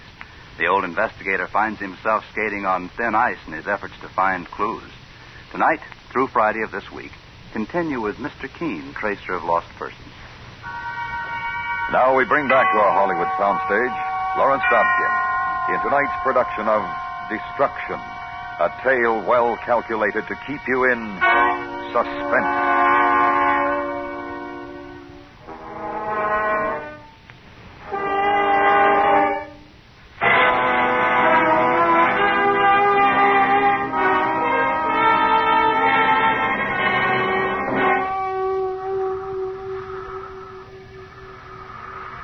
Dr. Landis. Yes? Mr. Turner's cyanotic, a bluish color indicating lack of oxygen. Yes. It seems to me only a thought, but it seems to me... You had a thought, Doctor? As if Mr. Turner had no will to live, or the want, or the desire. I don't know. I wouldn't... I'll prepare the syringe.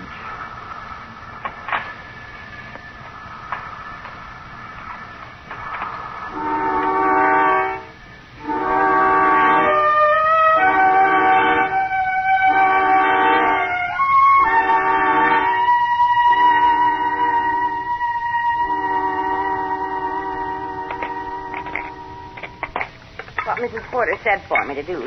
She got your dinner, serve it to you, and then I was through for the day. Where is Mrs. Porter? Out. Did she tell you where she was going? What? Did Mrs. Porter tell you where she was going? She said out. That's all she told me. She said out. Out. Why, don't you know? Didn't she call you up at the office? This keeps you overtime, doesn't it, Thelma, staying on to serve my dinner? Mrs. Porter talked to somebody on the telephone. I thought sure it was you. The way Thelma. I was ironing her things in the kitchen. I didn't hear the words. Just that kind of soft laugh Mrs. Porter has sometimes when she's talking on the phone. I didn't hear the words, but I sure thought it must be you she was talking to. It was. Then she went into the bedroom and called out to me to iron that silk blouse first. That frilly one cut low. Yeah. Off the shoulder. Yes. You know. Yes. Oh, you sure got an attractive wife, Mr. Porter. And we two get along real fine. Thelma. It was around 4 she went out. Smelling pretty and looking real nice. I said, you have a nice time now, Mrs. Porter. Didn't tell you where she was going, huh? Talk to you on the phone? Thelma. Well, I guess I'll be going. Nothing more. No, why don't you stay a little while?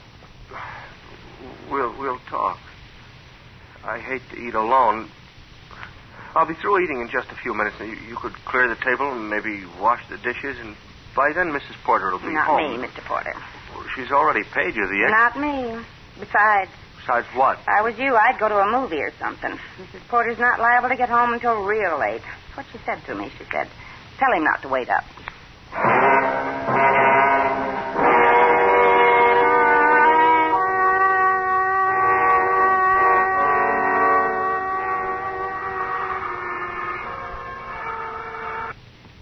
It was moving in on me. All the dying that had happened to me during the day moving in. Adding up. Very close now. The emptiness, the stillness left behind when she walked out of the house. And the quick dark of nightfall speeding through the rooms now, moving in on me. And the sigh of wind close to my ear. And farther away, the silence somehow, quivering, trembling somehow through the grass and on the leaves in the yard outside. And it was close to me as I went into another room, to the closet that held Vera's clothes, that held the perfume she wore and the scent of seasons long dead, seasons dying, even now. And back into the room. A room where a long time ago... Joey, baby, look what you've done. You made me drop my mirror.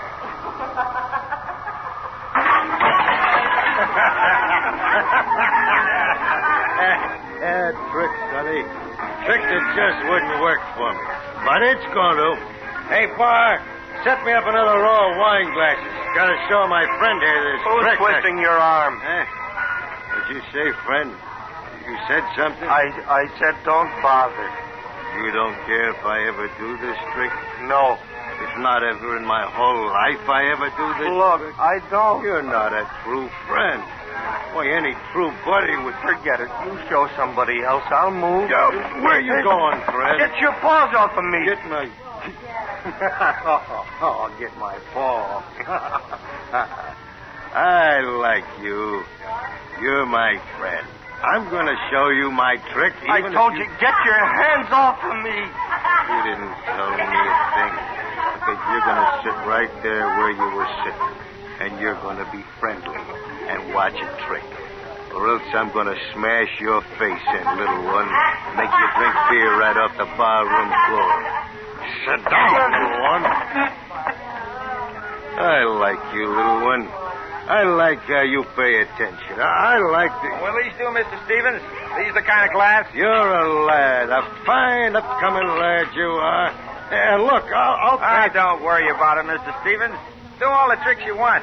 An old customer like you, who's going to mind? You hear that, little one? This lad's a friend. He likes to see me do tricks. Sure. Have a barrel of fun, Mr. Stevens. Now, this trick I'm going to show you... What's your name, little one? Come on, what's your name? Joe Porter. You don't look good, Joe. No? You look sick. Pale and sick. You sick? No. You're sick. Oh, look, mister, please, You want to tell me something, Joe? Because I'm listening. It's like you said. I don't feel too great. All I want to do, mister, is just sit here and have a quiet drink. What eats you, Joey? Nothing. It's not any... Girlfriend? No. Wife? You're the type who's got a wife, little one. And if you got a thing going... Leave me alone. Joey. Yeah, I tell you what. I'm going to do this trick I do with a row of glasses. And it's going to take your mind off whatever it is that's eating away on you. A man like you, a little one like you, he's bound to have something going for him with these women, folks. Now, don't tell me nothing about that because I know. And Stevie's got a trick with a row of wine glasses. Now, why did you go and do a thing like that, little one? Why you go and spoil my trick? Because I had enough of you. I had enough of your talk. Shut your mouth. You're a slob. You're a fat, overgrown slob. Said to you to shut your mouth. That's what I said.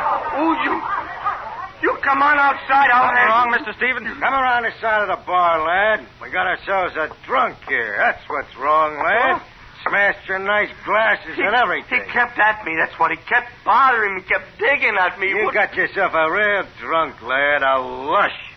Man can't hardly find peace and a little fun anymore. Get out, mister. We don't want any trouble.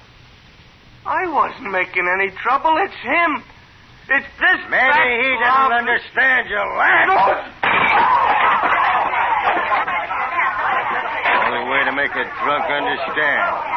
Kick their teeth in. Throw them away, lad. Sure, Mr. Stevens. Come on. You can't walk, but I've got a way. I'll give him.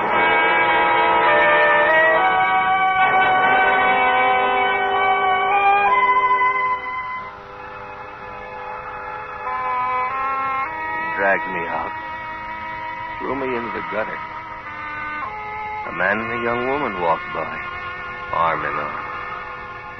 A girl, really, with a nighttime soft on her face. She tugged at his sleeve and stopped him. And they looked at me. Look what I found, Dickie, a drunk.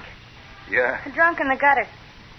that's where the wine leads, straight to the gutter. Is that what he is, a wino? Boozer, wino, guy in the gutter. Hello, Mr. Wino. Hello, down there, Mr. Boozer. Well, let's go, baby. There's sights and sights. I want to see sights and sights. Good night, Mr. Wino. Sleep tight, Mr. Boozer. Sleep tight. Wake up bright. Come on.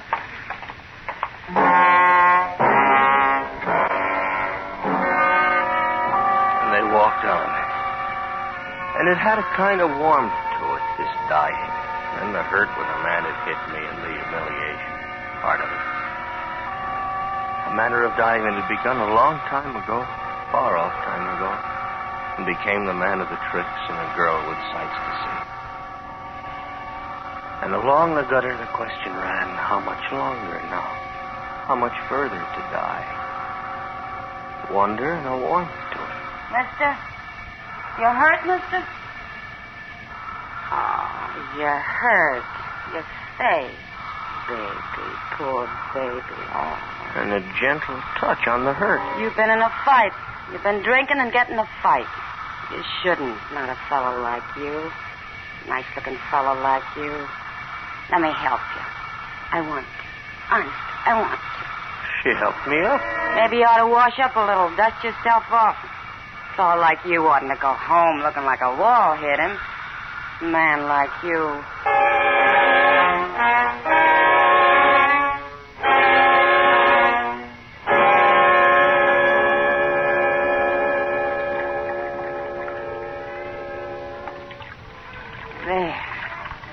There, you're gonna be new as pie. What's your name? Ellie. It's Ellen, but you say it's Ellie. I don't know why you should... Feels nice, huh? Ellie's doing nice, huh? Yes, but I don't... Now, you're new as pie. I'll get this stuff out of the way. What's yours? What? What's your name, foolish? Joe. Hi, Joe. Hi. Mind I sit next to the patient? Mind? Why are you doing all this? What? Take me out of the gutter. Bring me here. Take care. You mean that? Yes. The drunk in the gutters, face bashed. Foolish. No, I'm not. I'm asking a simple question. Why one human being will do a thing like that, do something nice like that, and another one will You really are, aren't you? Or what? Foolish. You really are. Sit a couple of minutes if you want, Joe. Ellie. You sit. That's the way you are. What are you doing? Watch me. I do it well. When I do that good, every light in the room goes on just in this one switch.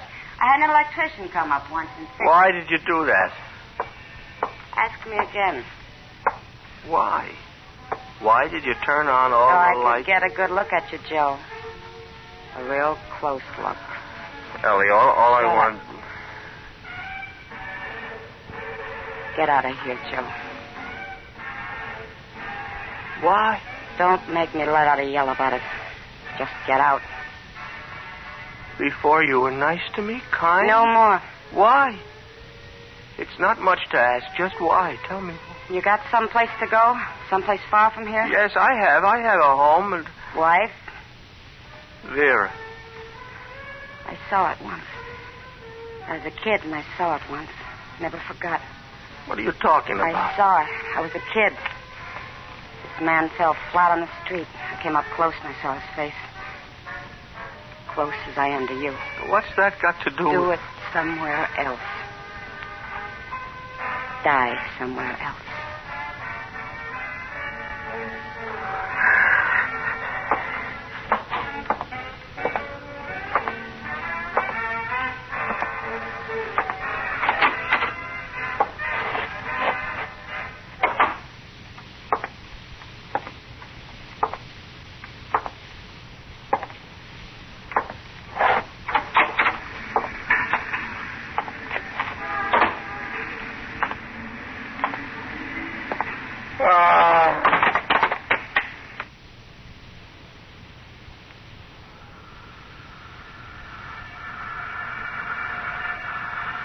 Landis, quickly. Norepinephrine should have. Normally it would have, but it didn't.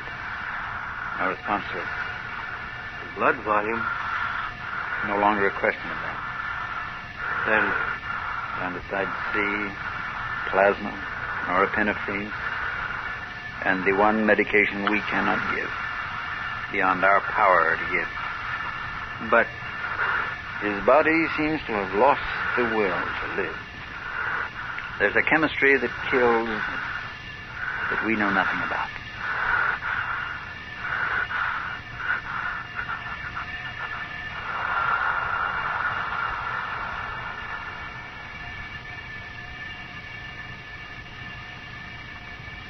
He's dead.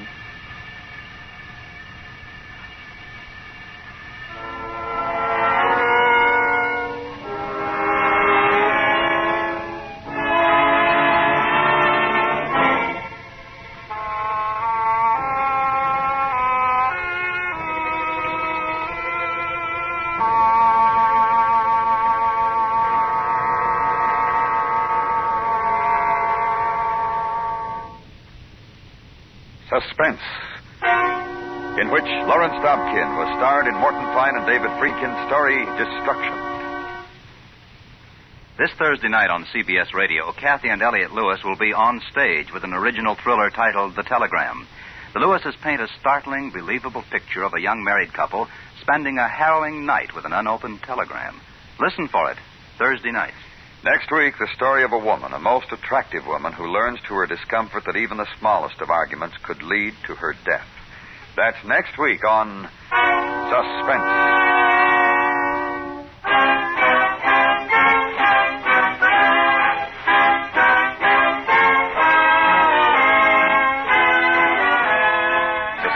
Is directed by Norman MacDonald, with music composed by Lucien Morawick and conducted by Lud Gluskin.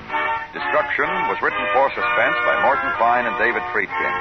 Featured in tonight's cast were John Daner, Michael Ann Barrett, Jack Crucian, Charlotte Lawrence, Jerry Hausner, Virginia Gregg, Clayton Post, Frank Gerstle, Georgia Ellis, and Parley Bear. And remember, next week, Ben F. Hunter's suspense story, Good Night, Mrs. Russell.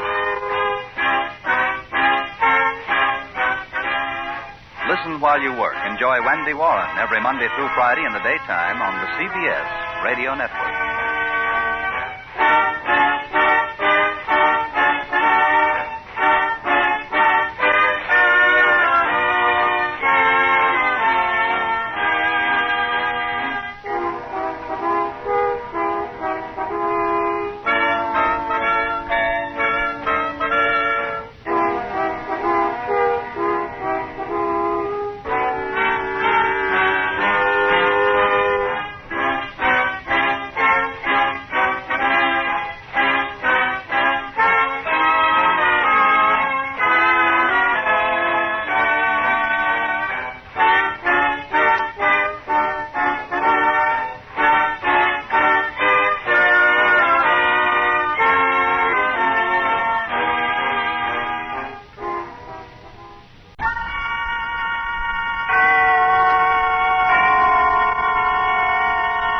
And now, tonight's presentation of radio's outstanding theater of thrills, Suspense.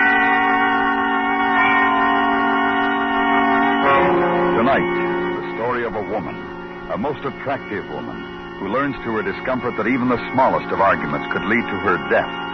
So now, with Virginia Gregg as Mrs. Russell and Vic Perrin as Henry, here is tonight's suspense play, Good Night, Mrs. Russell.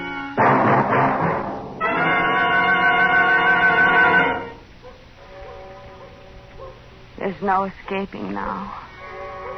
He hasn't said a word for 10 minutes. I know he's turning over in his mind how he's going to kill me. It's almost dawn now. In a little while, the milkman and the paper boys will be making their rounds. I'll be dead.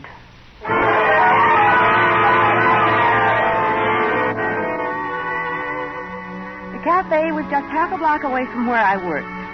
It was a small, pleasant little place, spotlessly clean, with a large plate glass window on the sidewalk.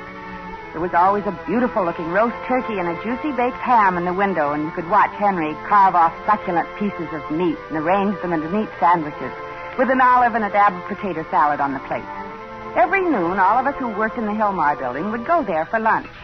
We crowded in on the high stools and jabbered, as women do, while Henry patiently served us and put up with our female chatter. He was always the only one there. How are you today, ma'am? Oh, I'm fine, thank you, Henry. I think I'll have some of your nice baked ham and... Yes, ma'am. Coming up. He was always especially nice to me. I suppose that was because I'm, well, a little older than the others. The other girls were all quite young and very cute. Henry always seemed uncomfortable a little with them. Yes, ma'am. Coffee? Yes, please, and I believe I'll have some of your cherry pie. You're an excellent cook, Henry. Thank you, ma'am. I'm glad you think so. 20 and 15, 30. Perhaps I should have realized then, at a moment like that. He'd been in the middle of adding up my check when he stopped and stood very still and looked out of the corner of his eye, with his head cocked on one side as though he were listening to something. His expression was a little horrified. I thought maybe he'd heard a sound that meant something to him. You know, like the refrigerator out of order or something. Then all of a sudden he shook his head and brushed away whatever it was he had heard. 20 and 15, 35, and 45. You should try one of my dinners sometime, ma'am. Henry, how about some service? We only have a few minutes, Henry. Excuse me, ma'am. That was Henry. Oh, one other thing. Funny, but Henry never laughed.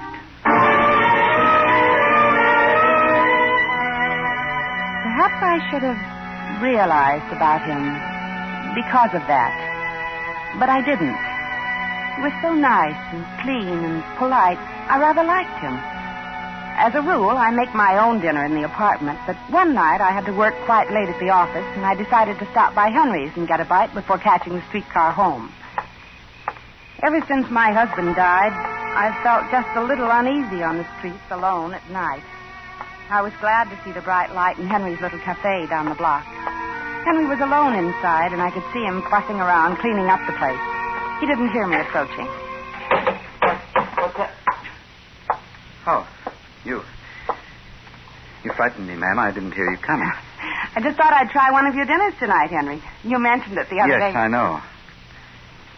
Sit down, won't you, ma'am? Well, you weren't closing or anything. No, not at all. What would you like? Oh, I'll try your number 4 dinner. Number 4. Yes, ma'am. He seemed rather frightened about something. Or suspicious. Yes, that was it. He seemed suspicious about something, I thought. I wanted to help him somehow, but I didn't want to butt in. This is the first time you've ever been by here at night, ma'am. Yes. I had to work late tonight, Henry.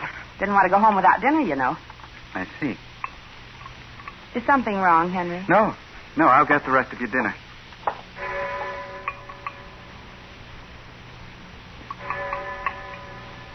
Delicious soup. Thank you, ma'am. You don't often work late, do you? No, I don't. This is the first time, in fact. My boss asked me to stay late to type some letters. I know. You work in the Hillmar building. Well, yes, I do. How did you... I know lots of things, ma'am.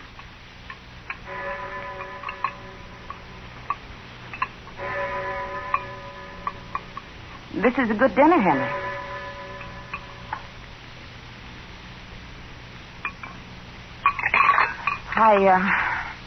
I guess I'm not as hungry as I thought I was.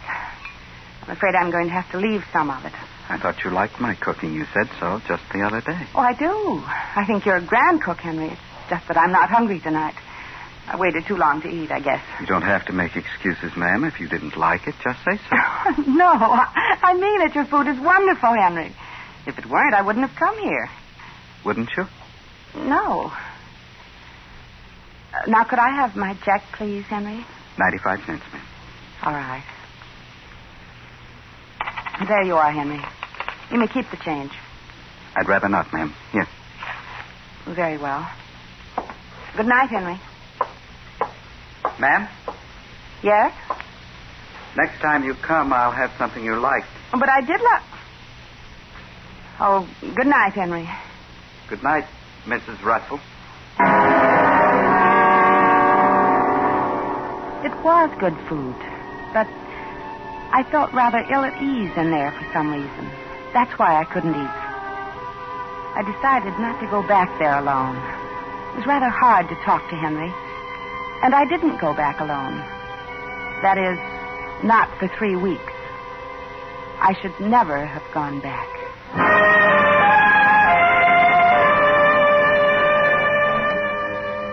We all continued to have our lunch there, and Henry was the same quiet, polite young man. Gradually, I came to feel that odd business in the cafe that night had just been all my imagination. Then came tonight.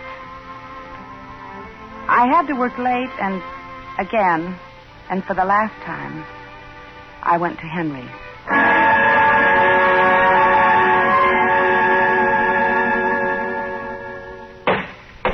Hello, Henry. You've decided to try me again, I see. Why, Henry, I've been eating here every day. Not at night. What's the difference? In the daytime, you're always with your friends. I like to eat with my friends. Now, let's have no more of this silly talk, Henry. How about one of your wonderful dinners? I promise to eat all of it tonight. All right, ma'am. Which one? I'll try the number 4 again, please. I think that way I can convince you I really like it. Why? Why? Oh, because I think 4 is lucky, don't you? All right, ma'am, it's all ready. You don't have many customers at night, do you, Henry? No, ma'am. Not many. I'm surprised to stay open. Are you? There you are. I hope.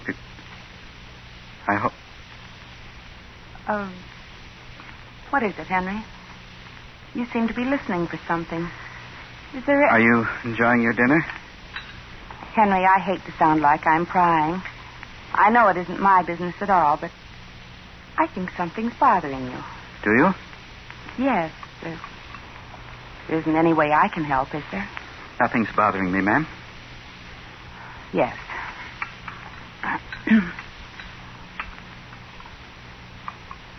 You know, I had a son like you. Did you? He was in the Army. He was killed in the war. He was very much like you. I see. That left me all alone in the world. My husband, Leonard, died 4 years before. Oh, he was a wonderful man. Everyone admired him. The contractor, you know.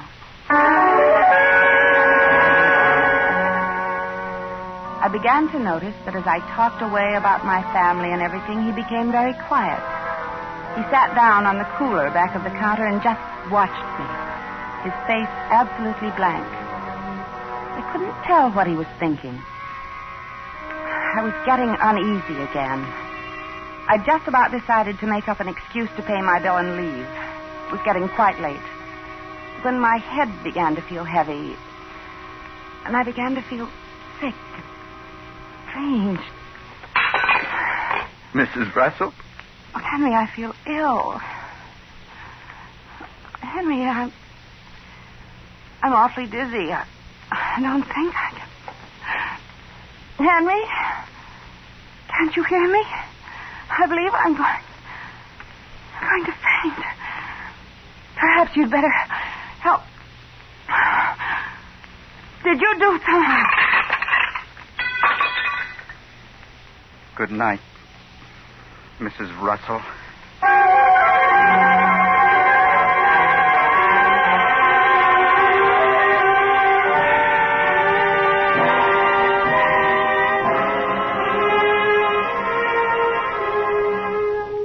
You are listening to Good Night, Mrs. Russell, tonight's presentation in radio's outstanding theater of thrills, Suspense.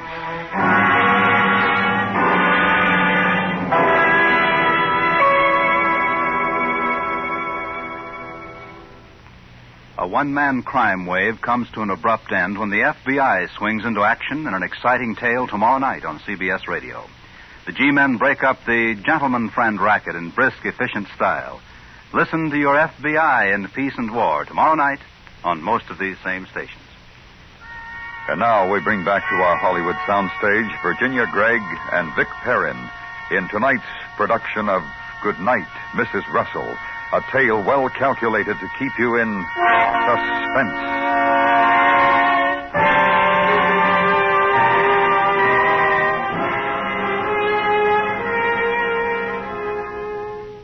I don't know how long I was unconscious. It seemed just for a moment. A moment crowded with horrible nightmares and dreadful sounds. I remembered hearing a woman screaming and crying horribly. It was ghastly. I must have been unconscious several hours.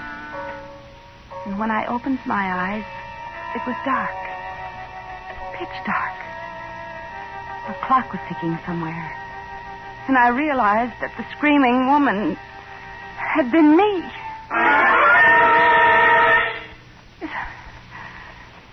anyone here? Where else? I'm tied up. Who's there? Can anyone hear me? Help! Help! Help! Where am I? You're in my room, Mrs. Russell. It was Henry. Where was he? The room was black as night. I could see nothing. What was I doing here? Why was I tied up? How did I get here? I remembered nothing after feeling dizzy. So that was it. You put something in my food, didn't you, Henry? Yes, I did, Mrs. Russell. I didn't want to kill you at the cafe, you see. Kill me? Yes, Mrs. Russell, dead. Why, Henry? Why? Because you're my enemy. You and all the others. Your enemy? I like you, Henry. I've always liked you. Don't lie, Mrs. Russell. You thought I didn't know, didn't you? You thought I didn't know what you were up to. What I was up to? Planning to kill me. Night after night, I've heard you, all of you, outside my window, whispering and talking about how you were going to kill me. Didn't you know I could hear you? You're insane! Oh, no, I'm smart, Mrs. Russell, and you know it. That's why all of you planned to kill me, to get rid of me. Just lucky I found out you were one of them. You'll be the first to die, Mrs. Russell, and you're going to die slowly, in the dark. How do you like that, Mrs. Russell? Be quiet, Mrs. Russell, or I'll have to beat you up before I kill you. To make myself think.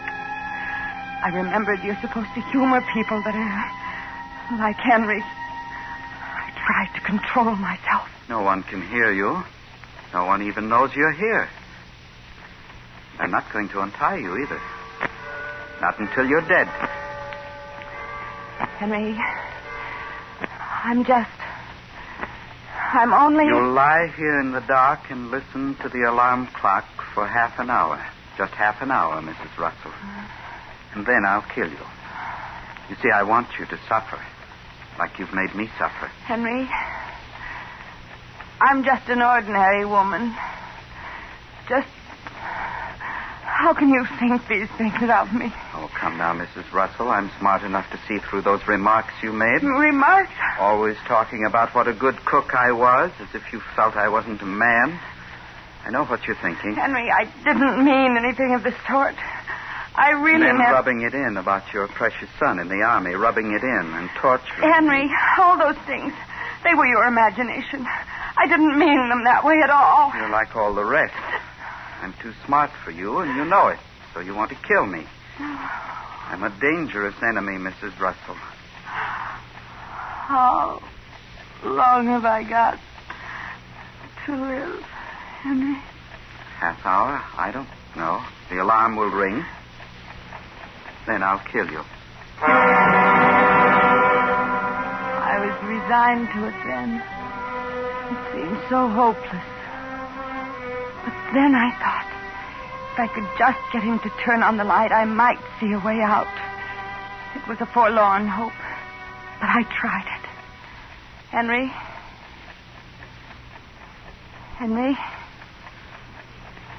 How do you know you set the clock right? Henry? I heard you. You didn't answer. I thought... You thought you could get me to turn on the light. Sorry, Mrs. Russell. Henry, you're torturing yourself more than you are me, Henry. Do you know that? What do you mean? You don't know when the alarm's going to ring either. You must be sitting on the edge of your seat waiting to hear it. Aren't you? You see, when it rings, I know that I'll have to die. But you know that you'll have to commit a terrible crime. Murder, Henry. Shut up. It is true, then, isn't it? You can't trick me into turning on the light. I'm too smart for that. You're going to suffer in the dark. as I have.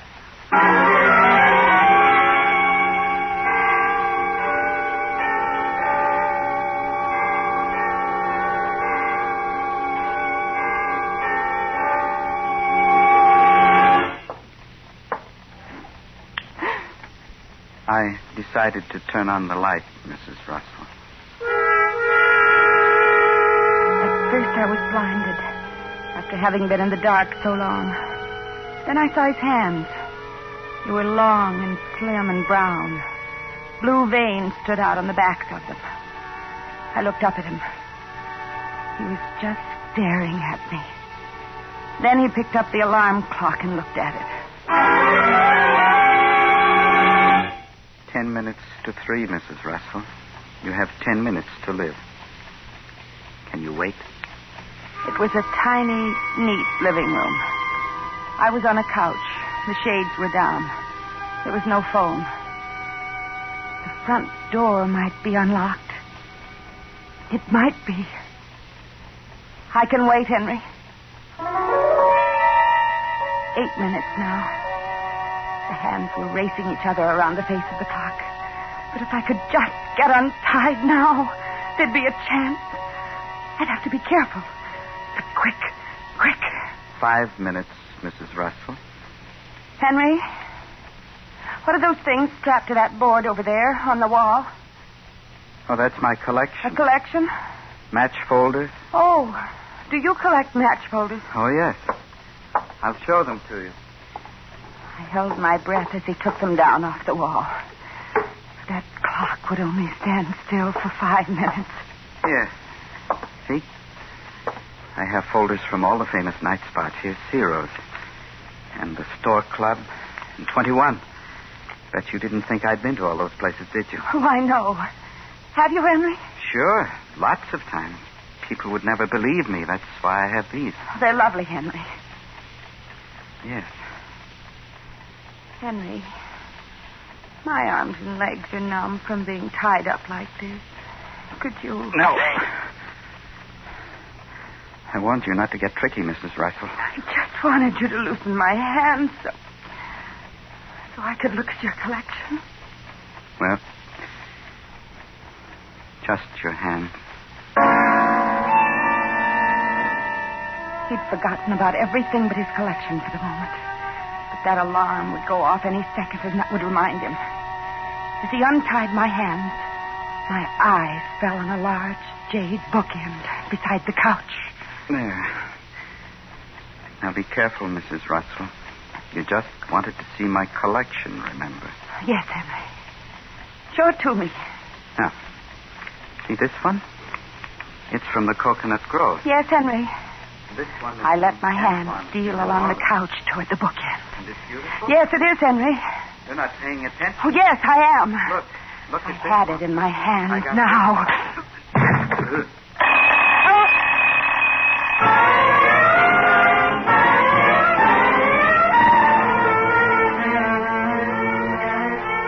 Don't even remember doing it.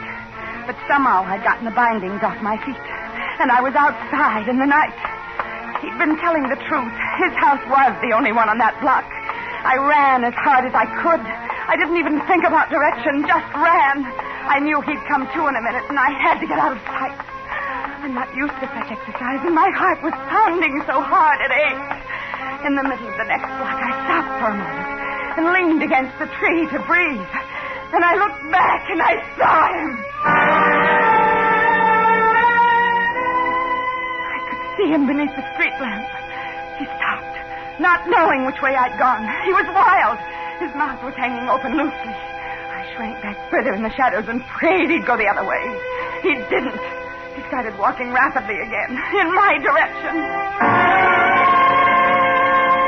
There was a house on this block, a big rambling place. It was after 3 a.m. and the people would be asleep, but I knew I could run no farther. Help! Oh, help! Let me in, please. Oh, please, open the door. Open the... And then I saw the note pinned to the door. It said, "No milk for 10 days." I could hear Henry's footsteps down the street. And I knew he must have hurt me.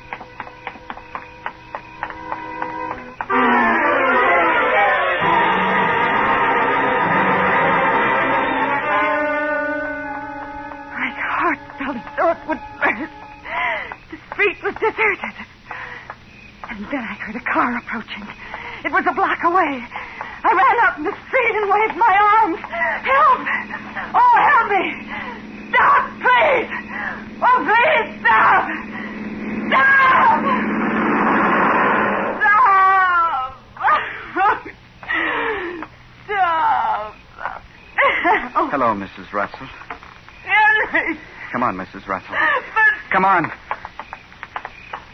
We're going home again, Mrs. Russell.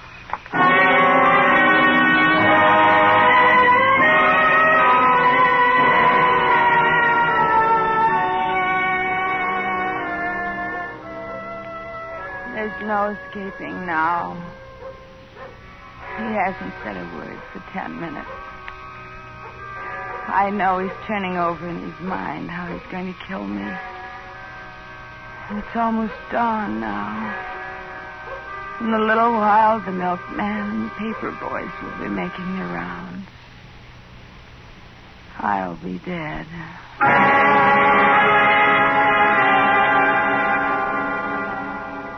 You shouldn't have tried to get away, Mrs. Russell.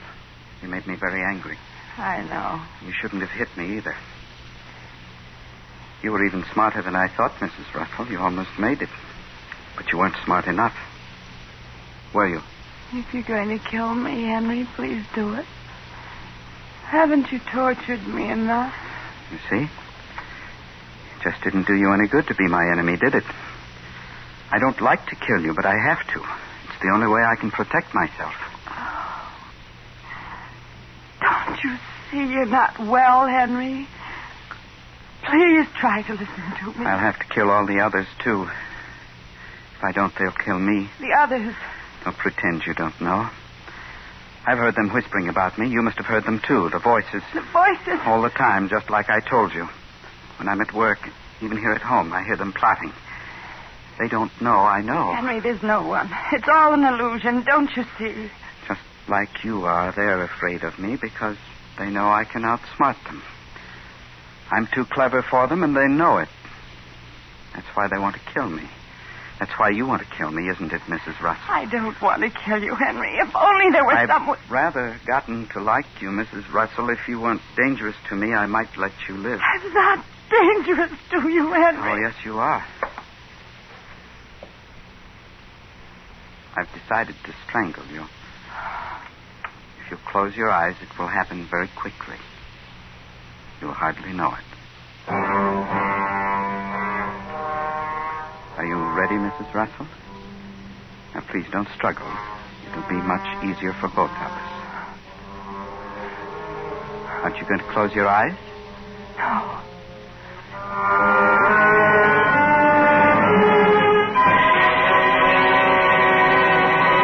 What's that? What? Listen, you can hear them. Don't you hear them? The voices. The voices. The voices? Don't you hear them? Yes. I hear them, Henry. See? Now you believe me, don't you? You hear what they're saying? Yes. Yes. It's just as you said, Henry. They must be right near. Yes, right near. There are a lot of them. There are too many. You'd better hide, Henry. Yes, but where? They sound louder all the time. They're getting closer. Have you a closet? Yes, that's it. The closet. Over here. Shall I help you, Henry? Yes, but be quick. This closet. I'll hide in here. All right, Henry. I'll protect you. There. A good place to hide. What if they find me here? I'll lock the door, Henry. No, I don't like that. They're getting closer, Henry. You'll unlock the door when they're gone? Yes, Henry. Lock the door, Mrs. Russell.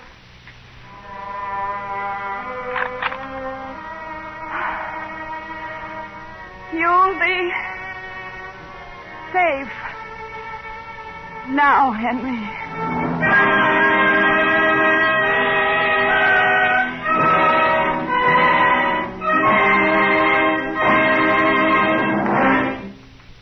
Suspense, in which Virginia Gregg and Vic Perrin starred in Ben S. Hunter's story, Good Night, Mrs. Russell.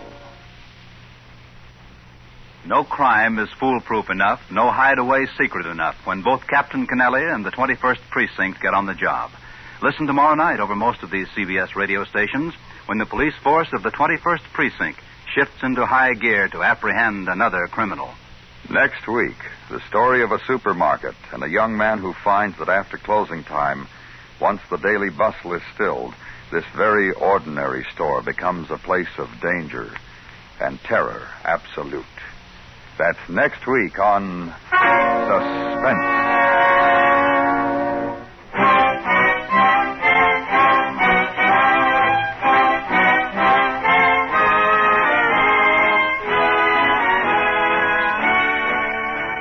Suspense is produced and directed by Norman McDonald, with music composed by Lucian Morowick and conducted by Lud Gluskin. Good Night, Mrs. Russell was written for Suspense by Ben S. Hunter and starred Virginia Gregg as Mrs. Russell and Vic Perrin as Henry. Others appearing in tonight's cast were Jill Jarman and Eleanor Tannen. And remember, next week, James Poe's suspense story, Never Steal a Butcher's Wife.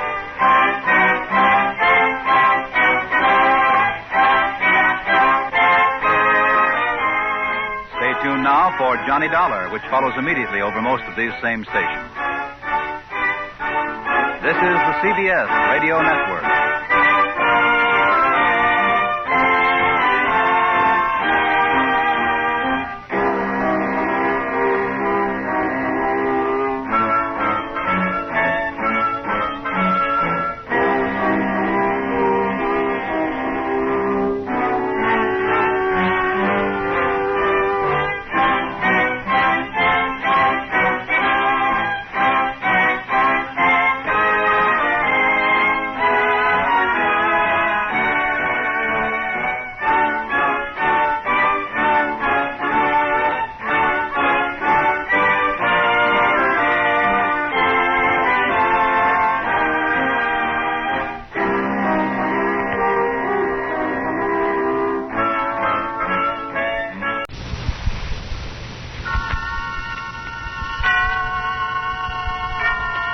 And now, tonight's presentation of radio's outstanding theater of thrills, Suspense.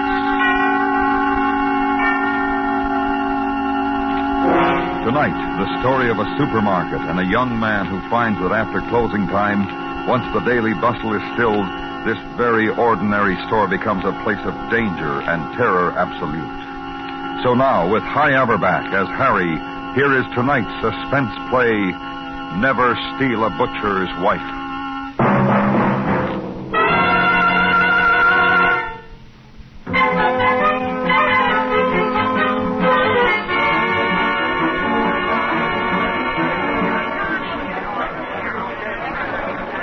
It started the first day of the job. I was clerking the liquor department of the supermarket. I hadn't been in Los Angeles a week. My brother, when I left New York, had given me this letter to a friend of his, a guy who owned a string of these supermarkets. The letter was about could he use me, I was a good fella, he could count it a favor, you know. And the guy had this opening, liquor clerk. And comes the following Monday, I'm at work. I spent the morning loading the refrigerators with beer, soda water, all that stuff, and sizing up the place. You know, back east, we don't have many of these supermarkets.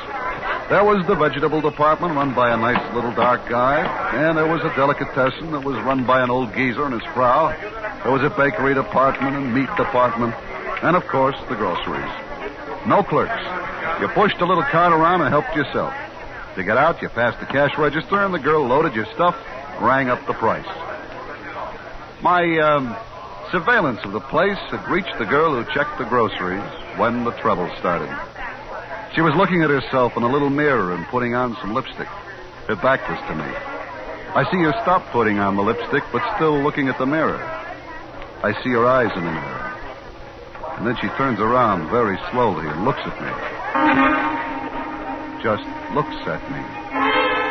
She must have been 50 feet away at the least, and with customers between us. But it was like we were all alone. The two of us. On a beach somewhere. An empty beach. I should have looked away. I should have winked and forgotten it. I should have gone on stacking beer and thinking about how to be a success. That's what I should have done. What I did do was I stood right there and locked eyes with her for I don't know how long. And all the time I was looking at her, I was sending her mental telegrams. Hey. You and me, baby. Hey, you. You and me. Hey. You and me, baby. Hey, what's the matter? Asleep on your feet? Huh? What'd you say? You're the new guy, huh? Yeah, I just started this morning. I'm Nick Arno. I work the vegetables. Harry Carr, pleased to know you. Yeah. Get 2 bottles of cold beer? Sure.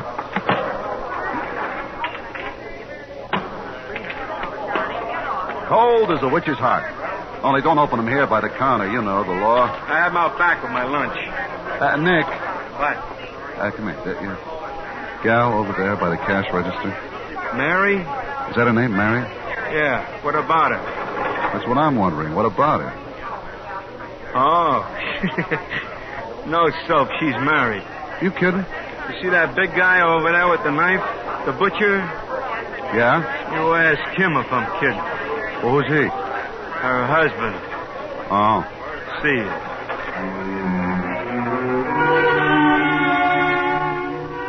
I looked over at him. He was a funny-looking guy.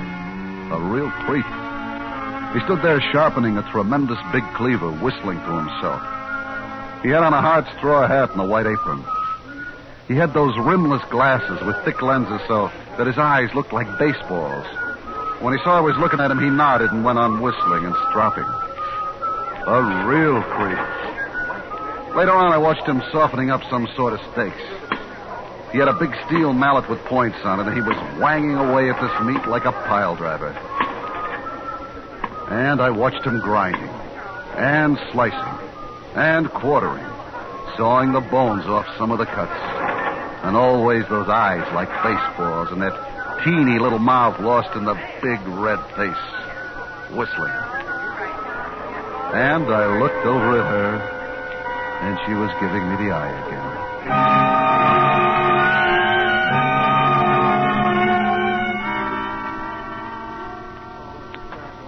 We closed at 7. The vegetable guys carted out the old stuff. The delicatessen man put away his pickles. I checked the register, counted my slips, and made my entries. Krause, the butcher, was still there, packing and cleaning, putting stuff in that big refrigerator room back of the counter. But she had left. I got into my street coat and walked out.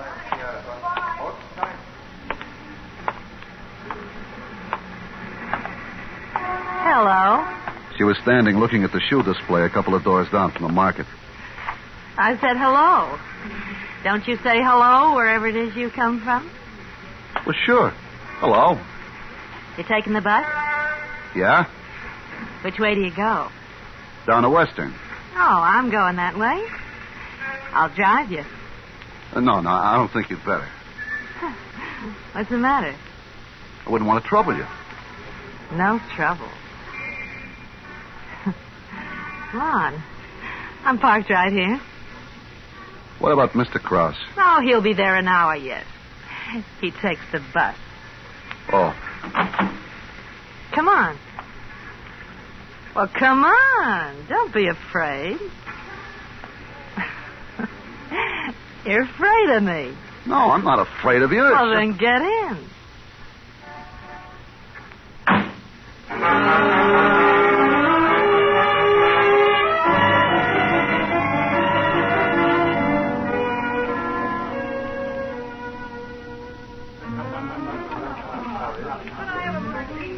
So all day long, I'm pushing liquor at them.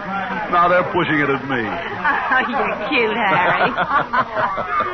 No, I mean it. You're cute. Yeah, well, so are you, baby. You really think so? Sure, baby. Harry, let's get out of here, huh? Go someplace else? Hey, I gotta work in the morning. Silly, this is the morning. It is. Hey, Mac, what's the time? 1:45. Last call. You really think I'm cute, Harry? Sure, baby. But it's late. It's real late. Don't worry, sugar. Come on. I'll take you home. I'll take you home.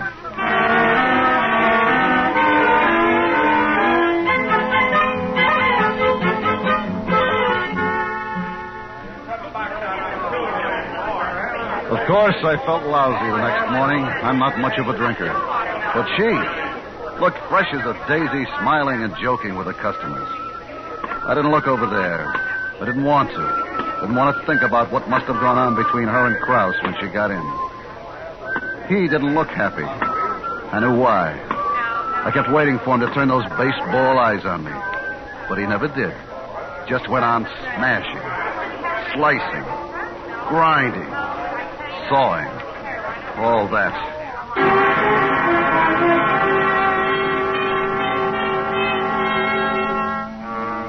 When I came out that night, she was there. I tried to disregard her. Harry. But she said she had something very serious to talk over. And the way she said it...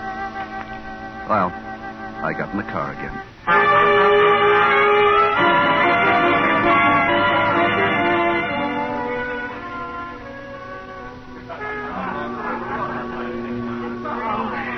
He's awful. Really, you don't know. Yeah, I guess it's tough. You just wouldn't believe some of the things. Yeah, look, baby, I think we'll... He's crazy jealous. Of you? Yeah. Isn't that silly? Well, I guess maybe... Jealous of me. Or should I say, of you. Me? What does he know about me? What did you say? Well, I got in this morning, and there he was, sitting up like Grandma in his bathrobe. He said, "Where have you been?" And I said, "What's it to you, Auntie?" I call him Auntie. It drives him crazy. He said, "Don't you think you can fool me?" And then he started to cry and say a lot of things about Babylon and sitting on the water. Real crazy talk. Well, I better go. Oh, now don't be silly. He doesn't know who you are or who it is. But he could find out. Oh, no. Not unless I told him. You wouldn't do that? Of course not, baby. As long as you're good to me.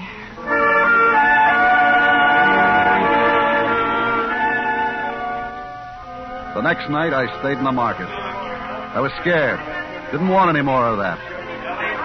I did inventory. I counted bottles. I cleaned the refrigerator. I changed the water in the soft drinks cooler. I kept busy. Across the market, Krause was moving around, cleaning up. And after a while, he took off his apron and his straw hat, and he came over. Hello, Mr. Krause. Yeah. Give me a bottle of beer. Sure thing. It's all right to drink it here? Well, sure. We're closed, ain't we? Yeah. Well, here's an opener. Thank you.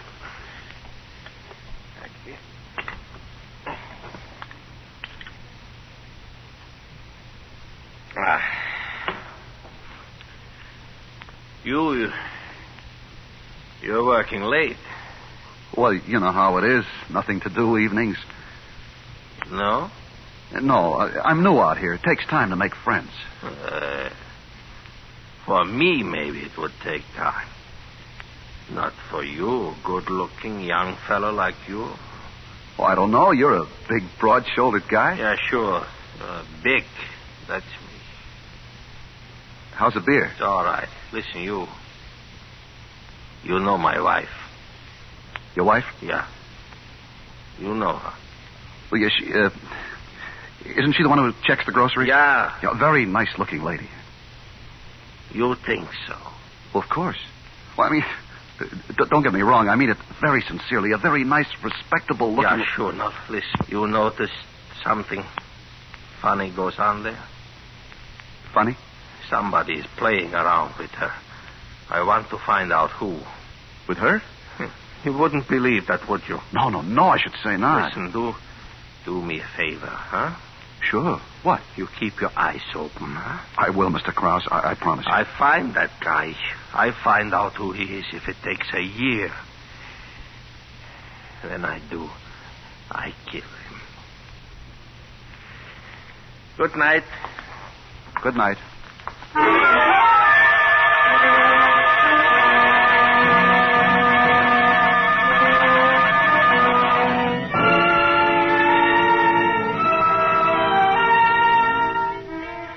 listening to Never Steal a Butcher's Wife. Tonight's presentation in radio's outstanding theater of thrills, Suspense.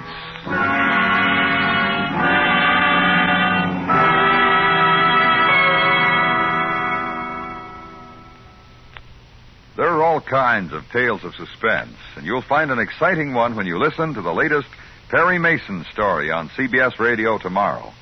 He's the debonair lawyer detective whose exciting cases come your way Monday through Friday, daytimes, on most of these stations.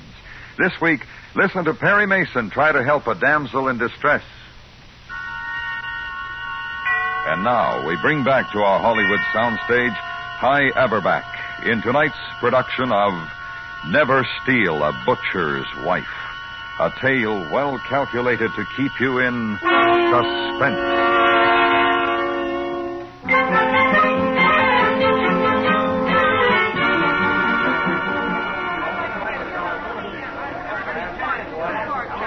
You see how it happens? You go along minding your own business, trying to be a sweet guy, and whammy, up pops the devil, the roof caves in, and there you are. The executioner's honing the axe and whistling to himself. I tell you, I was nervous. My hands were sweating and my teeth were aching. If it hadn't been for needing that job bad, if it hadn't been for that, I'd have put on my coat and hightailed it out of there butt fast. It was a situation. And Mary's looking over at me every now and then, giving me the big eyes. Yeah, the heck with you, baby. Get yourself another boy. And Krause is looking over and raising his eyebrows. Do I know who it is yet? Then I'm making a long face and shaking my head. And then Nick, the vegetable man, comes over. I see you didn't understand what I told you the other day. What's that, Nick? About Mary. I told you she was a married woman. What are you talking about? I seen you, the both of you, coming out of a bar the other morning. You're nuts. Don't pull a hard face with me, Harry. I ought to tip Krause off to what's going on. Nick, be a good guy, will you? Be a good guy. I'm telling you, you better be a good guy and leave the butcher's wife alone if you know what's good for you. I will, Nick. I will. I swear it was a mistake, that's all. Yeah. So be a good guy, Nick. Forget about it, huh? This once okay, but you do it again, you get what's coming to you. Sure, Nick. Sure thing. I'm not just talking.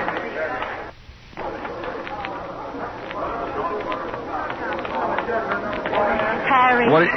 Blow, will you blow? Harry, I wish you wouldn't treat me this way. Blow, get away. Look at me, Harry. Don't you know your husband is watching you? Oh, he's got his glasses off. He couldn't see Hollywood Bowl. You better be nice to me, Harry. Please, Mary, please, go back to your cash register. I want to see you tonight. No. Oh, yes. Look, understand me, baby. You're poison. Now get away. You'll see me, Harry. I don't. Oh, you'll see Krause. All right. Where? I'll be parked around the corner. Around the corner. And don't be late.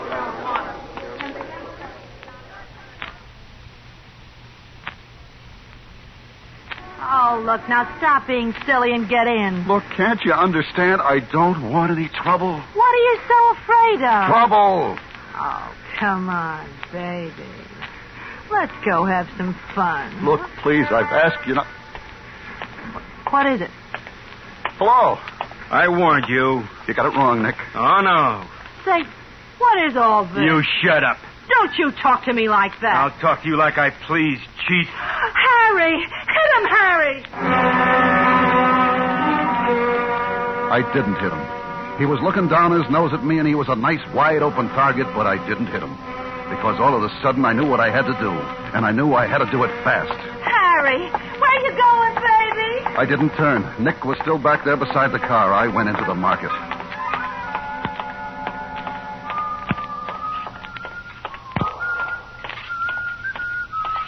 Mr. Krause. Yeah. What?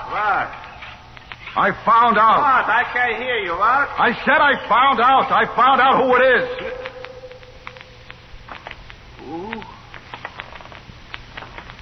Ooh. Nick. The vegetable man? Yeah.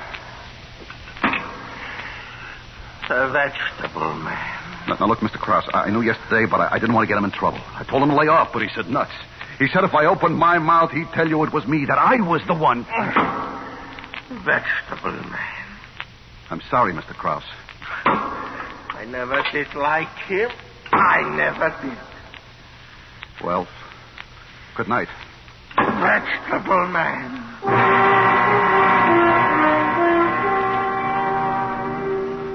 I took a fifth of old Smuggler home with me. No dinner. I just lay there on the bed about 3 hours, talking to myself. And finally, to heck with the job. I got up and I started to pack. I was broke, but I didn't care. I'd have to skip out on my rent, but it didn't matter. I didn't care. I wanted out. From Krause, from Mary, from Nick. And suddenly, I figured that even if Nick was a snooping little rat with his holier now, I ought to clear him. So I wrote a note to Krause. I said, I did it, Krause. Don't blame anybody else. I took the note in my bag and the key to the market, and I tiptoed out of the rooming house. I caught a bus and went to the market. The boulevard was deserted. I looked in through the glass door. In the back of the place, up high, there was a red neon beer sign that blinked on and off. On and off. I unlocked the door, went in, locked the door behind me. The place was eerie in the dark, what with that red light blinking on and off. 1 minute the place was pitch black, the next it was 1,000 little red lights bouncing off the canned stuff in the grocery part. I went to the butcher counter first, and I laid the note on the scale where he'd be sure to see it. Then I crossed over past the vegetables and the bakery, past the delicatessen to the liquor department. It was dark, and I kept bumping into things, and I thought, why am I acting like a criminal? I turned on the light. The whole place was suddenly dazzling. Hurt my eyes. I looked at the cash register. I was just thinking about maybe taking a couple of bucks when it happened. I hadn't touched it. Somebody had turned the lights off again. There were other switches in the place. I didn't know where. And after the brightness, the place seemed twice as dark. The red sign blinked on and off, and on and off. And then I saw him. Krause. He was standing behind the meat counter at the scale, and he picked up the note. My note. I did it, Krause. And he read it. I couldn't see his eyes, just the glasses. And every time the light blinked, they shone red, bright red, like some sort of terrible toy. And then he began to move. And it was like a movie that you see one frame at a time. Each time the light blinked on, he wasn't where he'd been before, but closer. Closer.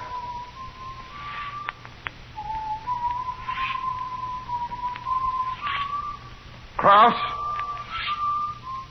Mr. Krause? Oh, no. No. No, Mr. Krause! Those red glasses kept coming at me.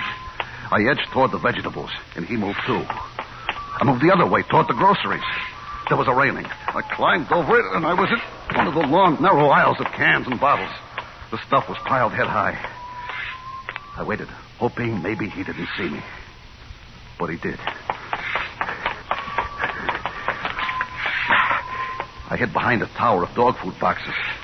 He sounded 30 or 40 feet away. I waited.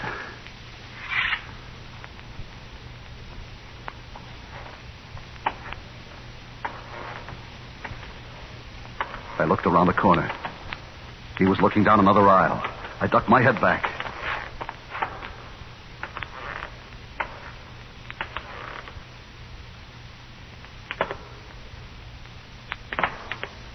I couldn't understand that sound.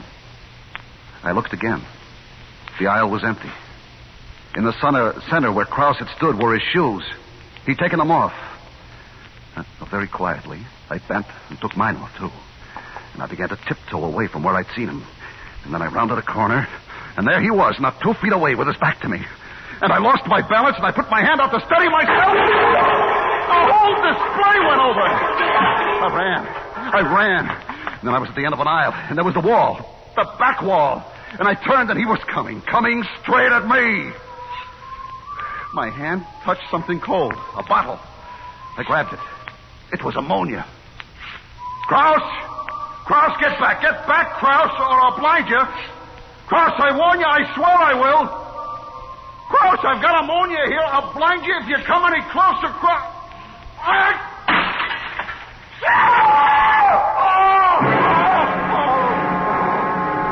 He stood there like a crazy blind giant, tearing at his eyes, the ammonia running down his face. I didn't wait. I ran past him, bumping him aside, ran and cut around the cash register and past the delicatessen and the bakery to the door. It was locked. The key, I'd left it in the locker. It was gone. I tried to break the glass with my fist, but it was like steel. I tried to kick it, but I left my shoes behind. And Krause kept coming, feeling his way along, moaning, silhouetted in the blinking light. The red light that gleamed like a tongue of fire on the knife he held in his hand. I slid behind the counter of the meat department. Under my feet, the sawdust. I bent, scooped up a handful. His face was awful, twisted and gleaming in the blinking red light. His glasses were gone and his eyes were screwed tight shut in pain. He stopped 10 feet away, swaying. Then he opened his eyes, opened them as wide as he could, and moved his head from side to side, trying nearsightedly to see me. And then his head stopped moving, and holding it sideways, using one eye to see me, he came on, the knife held way back. And I waited. And I let fly with the sawdust and jumped to one side, my back against the wall, and he twisted and skidded in the sawdust, and he fell. And then he was very still for a moment. I waited, backing. He rose to his knees. In the blinking light, I saw the knife. He'd fallen on it. It was sticking out of the middle of his chest. Krause! Then, very slowly, he got to his feet. One hand over the place where the knife was. And then he started toward me again. There was a rack over the chopping block. He reached up and got a cleaver. I backed. Behind me, I felt a large cold handle. The door to the meat storage room. I heaved it open.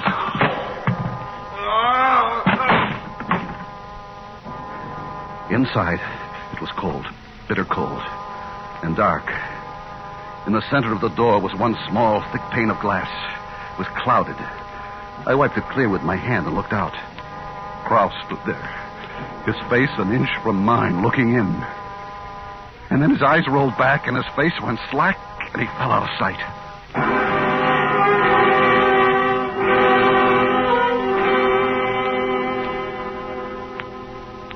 He was dead. I was sure of it. Now I felt around in the dark for the knob, but I couldn't find it. I felt the door from the top to the bottom. There were bars and bolts and something that felt like a handle, but it wouldn't move. I heaved and tugged, but it wouldn't move. There was a knife on the slab there, a butcher knife. I felt around the door for a crack, slipped the knife in and twisted. It broke off. Another door, I thought. Maybe there's, please, another door out of this place. And I began to search for it in the dark, feeling along the icy, damp walls. I walked under something cold that moved when I touched it. Side of beef, but no door. I moved farther. Another icy cold thing. And I moved on, came up against another. Cold as the rest. But I'm crazy. I know it. I'm crazy. This one feels as though it's wearing silk stockings.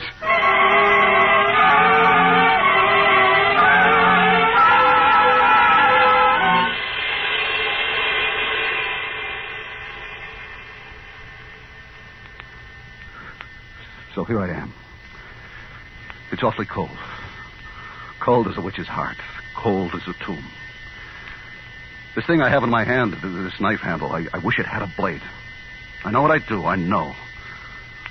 But it hasn't. Anyway, I'm innocent of anything.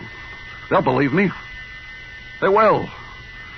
There's a letter outside on the scale. It says, I did it, Krause. Don't blame anybody else. And there's my suitcase. That'll prove I meant to go away and not to cause anybody a hard time. And there's... Oh, the time goes slow. While I'm waiting and waiting and waiting, I'll tell myself the whole story again. And again. And again. It'll give me something to do, you know. Something to think about. You see, it started the first day of the job. I was clerking the liquor department of the supermarket. I hadn't been in Los Angeles a week. Now, my brother, when I'd left New York, had given me this letter to a friend of his, a guy who owned a string of these supermarkets. The letter was about who could use me. I was a good fella. He counted a favor, you know.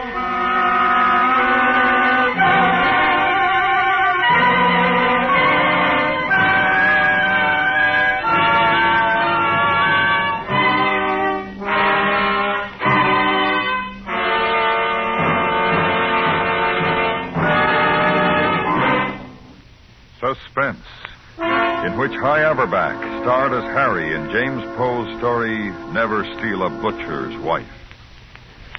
Enjoy tonight's tale of suspense. Well, there's a different kind of suspense on CBS Radio's Monday through Friday daytime serial, The Brighter Day. This week, Reverend Dennis and his family are the targets of a vindictive plot. Find out what happens. Listen to The Brighter Day tomorrow and every weekday on most of these stations.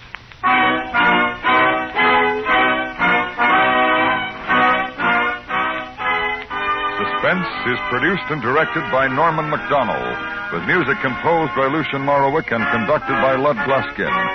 Never Steal a Butcher's Wife was written for Suspense by James Poe and starred High Averback as Harry. Featured in the cast were Paula Winslow, Jack Crucian, and Lawrence Dobkin. Stay tuned now for yours truly, Johnny Dollar, which follows immediately over most of these same stations. Listen while you work. Enjoy Hilltop House every Monday through Friday in the daytime on the CBS Radio Network.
And now, tonight's presentation of radio's outstanding theater of thrills, Suspense.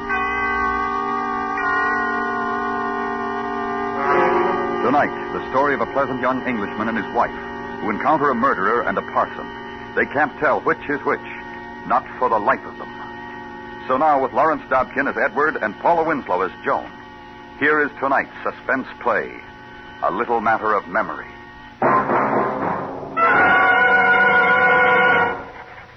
Some observations on Be Hard by Edward Mansell. I am recording the events of the past several hours in the hope that my observations may in some measure be of assistance to those who must treat that violent, that deranged, that homicidal psychotic which is Barrington Howard. My contact with the case began at 5 o'clock this afternoon. But first I feel I ought to explain the presence of my wife and self in this desolate and remote corner of the moors. On August 1st, I'd suffered a stroke which resulted in a partial paralysis of my left side.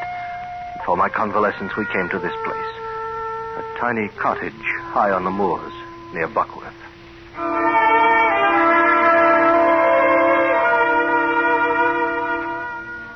These moors have been to me a revelation and a delight. Or rather, were so, until 5 o'clock of this afternoon.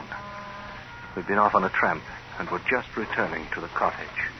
Oh, but darling, whatever on earth will you do with all those flowers? Oh, I don't know. Dry them or something, I suppose. There was a talk on the wire or something about hanging them upside down, so they'll keep forever that way. Although, here, hold them, will you, while I get the lock? Yes, I've got them. Although just why anyone wants flowers hanging about upside down beats me right side up the way they were intended to. What's this? Huh? Oh, someone's left us a note. Oh, 2 notes. But who's... Well, what is it? Close the door, Joan. Edward. Oh, wait. I want to see this other. Well, what is it? What do they say? Well, this first is a threat. Rather violent and obscenely worded. Well, let me see. No, I'd rather you didn't. Here, this second tells the story. Oh. My dear Mr. Mansell, in view of the news about the man Howard being at large somewhere in these parts, and your being so very isolated, you might welcome a little reinforcement. The police at Buckworth are all busy with cordons and whatever. The man Howard being really an extremely dangerous maniac, and they haven't anybody to spare. I will look in on you this evening, and if you think it's a good idea, help you do sentry go during the night. It will be a pleasure to make your acquaintance, and I hope you will not, under the circumstance, think me intrusive. It's signed George Beale, curate at Buckworth. Edward, what is in that other note? Well, it's from the signature is Barrington Howard. The curate says he's a maniac. Yes. And he's threatening us. Says he's coming back tonight to kill us. But why? Oh, there are no whys with maniacs. He's out there somewhere. I'm frightened. Well, there are the police cordons and this curate chap. But suppose they don't catch him, or the curate doesn't come. Now, Joan, look. Look, it's no use our standing here peering out that window. Let us look at this thing sensibly. The best thing we can do is to clear out. Out? Clear out where? Well, it's only 6 miles into Buckworth. No reason we shouldn't make it by dark. But 6 miles over the moor. Chances are we'll run into the police on the way. But your heart and your side, you're still limping badly, you know. Nevertheless, we can make it. If you say so, dear. And first, I'll look round. Coast is clear. Let's go.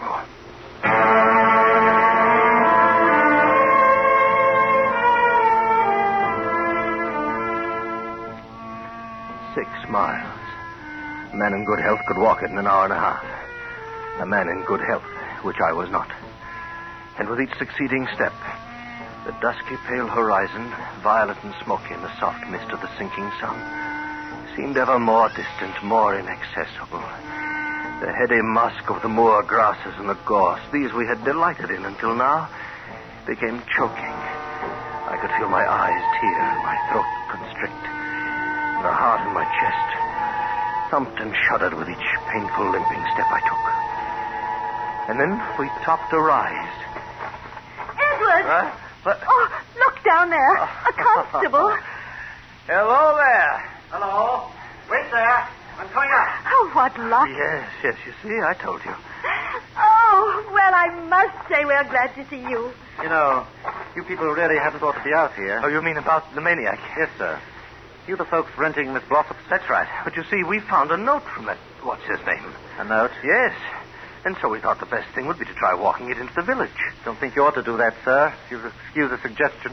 Why not? Well, between here and the town, there's any number of spots we haven't been able to check as yet. He might be hiding, you know. Oh. Well, then, what shall we do? We'll go back to your house. It's a safe place. Well, now look here. Why don't you walk to the village with us, It's only 3 miles. It shouldn't take long. Well, I would, sir, but I'm due to join the search party over at Darket Woods. Those are my orders, sir. Orders? Tell you what I will do. I'll walk along with you folks back to your cottage so you arrive there safe and sound. Back to the... Edward?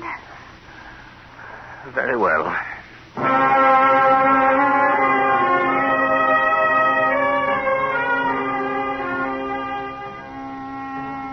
As we walked, we told the constable about the letter from the curate, and he gave us background on the man Barrington Howard. Seems that Howard had been a sort of small-time actor and ex-acrobat. Nothing worse in his police record than a couple of parking offenses. And then one night, out of the blue, he had murdered 5 people.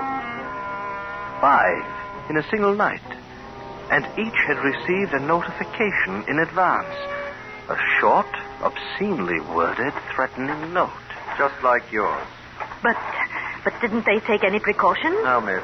Or at least, not enough. But you know better. And what with the curate coming to help, A good man, the curate.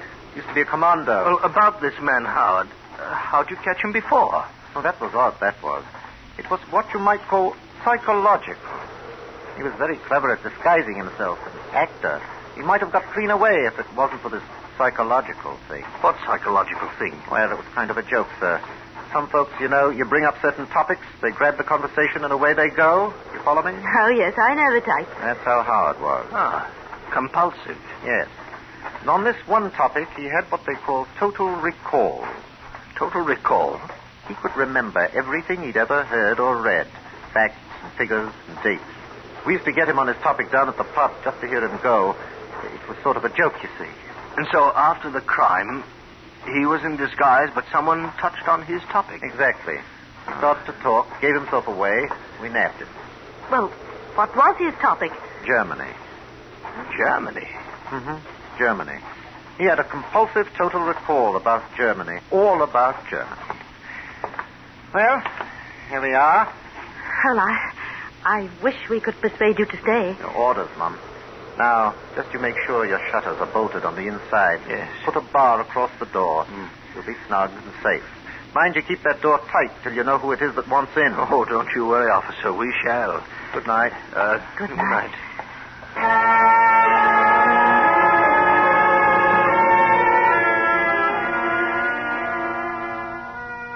With his departure, we barricaded ourselves.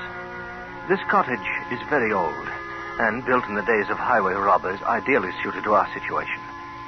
We lit the lamp and turned it very low, so that no light would be seen from without. And then we waited. And we waited. Edward.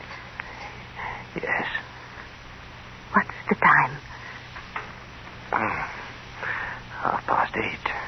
Oh, it goes so slow. Yes. What? I hear something out there. What?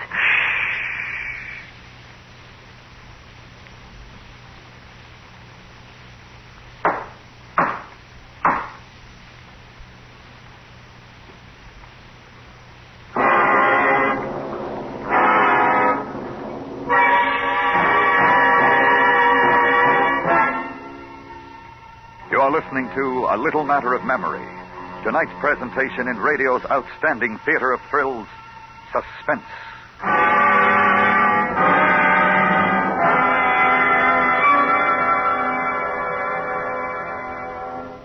One of the most effective savings programs is Uncle Sam's own, United States Savings Bonds. You'll find few other financial investments like U.S. savings bonds for security. Invest regularly every week through payroll savings or bond-a-month plans, where you work or where you bank. Now we bring back to our Hollywood soundstage Lawrence Dobkin and Paula Winslow in tonight's production of A Little Matter of Memory, a tale well calculated to keep you in suspense.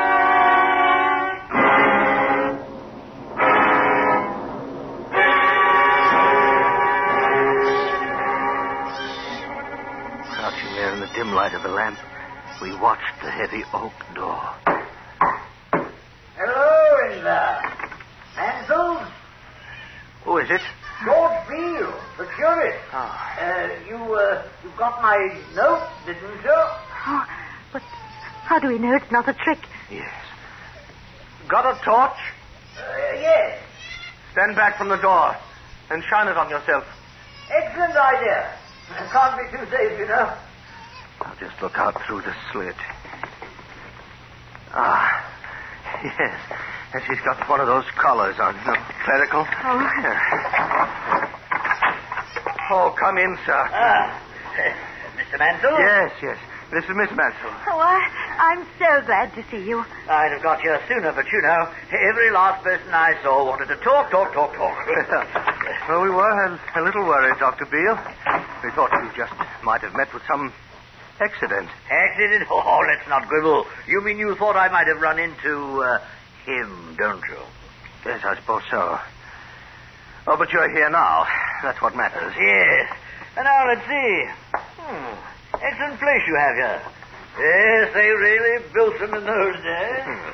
Would you like some tea, Doctor? Oh, bother tea, Joan. I have a bottle of scotch in my bag. Edward. What's wrong?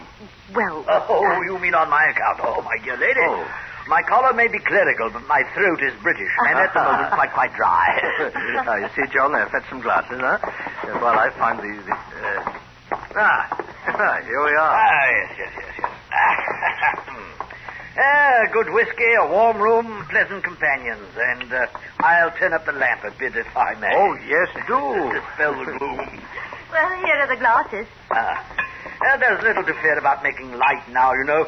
I've got a gun, and I know the three of us should be a proper match for any man, crazy or not. I should say. Well, then, a toast, eh? To safety in numbers. Well, I really think we ought to keep clear heads tonight. Joan's the careful one in our family. Proper feminine trait. So, here we are. And I can't tell you how much better I feel now that you're here. Yes. Oh, dear. Constable told us that you were in the commandos during the war. Oh, yes, hardly the sort of thing you'd expect from the village curate. Still, there was a job to be done, you know.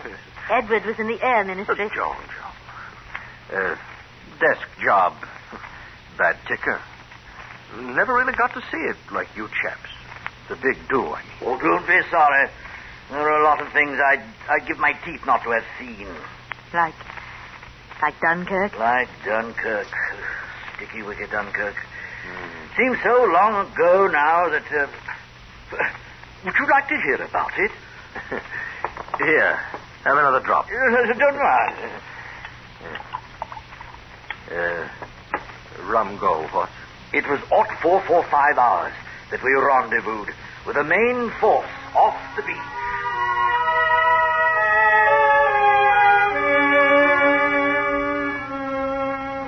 We sat there in the now snug little room and listened. He was a superb storyteller. And as he talked, the scenes of the war unrolled smoothly and excitingly and almost hypnotically. All our way clear.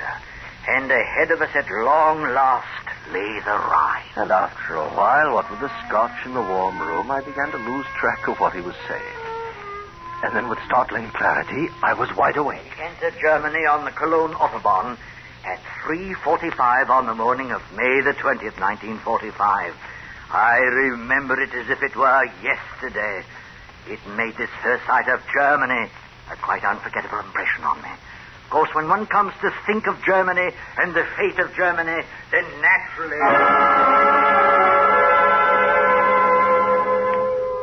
I looked at him as he chattered along. His eyes were glazed, and he spoke with a curious intensity. And I knew. Joan sat petrified. I reached for the scotch bottle. It was still about half full. And as the man bent forward to pick up his glass, I swung. I should have known. I should have seen through him. Oh, is he dead? No. He's just out so quickly. Get some rope, belts, anything. We must tie him quickly, Joan, quickly. Yes, I will. I've never tied a man before, and Joan's knowledge of knots is limited to Christmas wrappings. But we used what was at hand.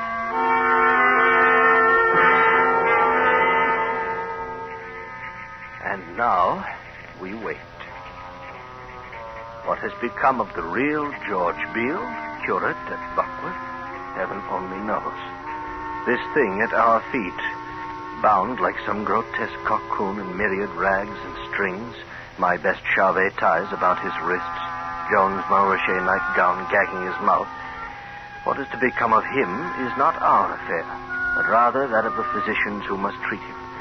And it is to those men, healers of the...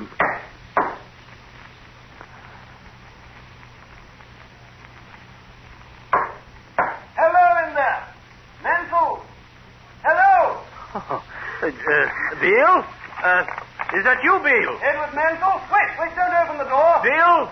Yes, but hadn't you better take a look at me first? Oh, not now, man. There. Oh, we thought you'd been killed or something. Yes, come right in. No longer any need to fear. What do you mean there's no... Great Scott. Yes, meet Barrington Howard. It's amazing. How on earth did you do it? Man's a giant. Oh, matter of luck, I suppose. Really didn't see through the beggar for ever so long. Hey, look at the collar, too. Quite an actor, what? Indeed he was. I knew he wasn't a curate when he kept reaching for that bottle. There is a rather strong air in here. I had to use the bottle to subdue the man. Pity. Scotch whiskey. Oh, dear me. Now then, let's take a look at these knots. Well, we did the best we could. This one's not too good, but we'll just redo it so it's really strong. And look at his legs. Oh, what's wrong? You only really tied the ankles. Ought to be careful of the knees, you know. Oh? And I'll give you another tip. If you really want to tie a man so he's helpless, fasten his ankles to his wrists. From the back, like this. Edward, isn't that clever? I must say. So. Was he armed? Good Lord. He had a gun. And told us, and we forgot. Look in his pocket. Here we are. Nasty little weapon. The filth. Think what this might have done to your wife, Mansell. Would have blown her hole through her, you could stuff a grapefruit. Oh, please, old man. She's been through quite a lot, you know. Sorry, Mansell, but I believe in being realistic. Oh, that's quite a gag you've made for him. Yes. Don't think he'll do much talking until we're ready to take it out. We used a silk nightgown of mine from Paris. Splendid. I just want to make sure this bar is in its place. There we are. Snug, what? Safe. Safe? But there's no longer anything or anybody to be safe from. Oh, you never know. What other weapons did you have? Oh, just the bottle. Oh, I dealt him a good one with the bottle. Oh, and there's this carving knife. And the gun, which I have in my pocket. Well, it's really been quite a little adventure, eh, Mansell? Oh, we should say so, yes. You know, I kept this little record, something for the physician. Oh, may I? Oh, please. Some observations on Bihar, but I am recording the events of the past several hours in the hope that my observations may in some measure...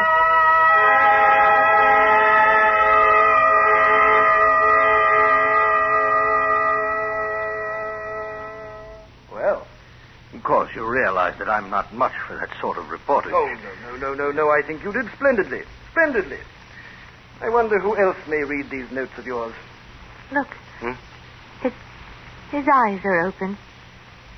I never realized. Madmen really do roll their eyes. Ugly beggar, isn't it? Yes, I must say. But about your report, this stuff about Germany, did he really say this? I wish he'd close his eyes. He's trying to say something. But about Germany, I mean, how could anyone say what was it? When one comes to think of Germany and the fate of Germany, etc., etc., etc. That posh, that argle-bargle about the Cologne Autobahn. Oh, yes, laid it on rather than any fool can see the man is dreadfully confused and misinformed about the organization of the National Socialist Party. Oh, you mean the Because Nazis? the fact is, the organization of the party was divided into 26 Garn, or districts, which did not in themselves form the various provinces of the German Reich. East Prussia, Greater Berlin, Brandenburg, East March, Pomerania, Silesia, Magdeburg-Anhalt, Hallenmeersburg, Thuringia, Schleswig-Holstein, Weser-Ems... Edward, he's got the knife. Get back. Neil, help us. He can't. He's tied too tight. Get back. The knife. Doesn't this interest you, No. Mrs. Mansell? No. As I was saying. No. Bertenberg, Hohenzollern, Baden, Hamburg... Mecklenburg, Lubeck. Tell me, my good curate, just there on the floor, does this interest you? The division of Bavaria is even more fascinating, you know. Bavaria was divided into 9 gowns. Swabia, Upper Palatinate, Upper Franconia, Middle Franconia, Lower Franconia, Rhine-Palatinate.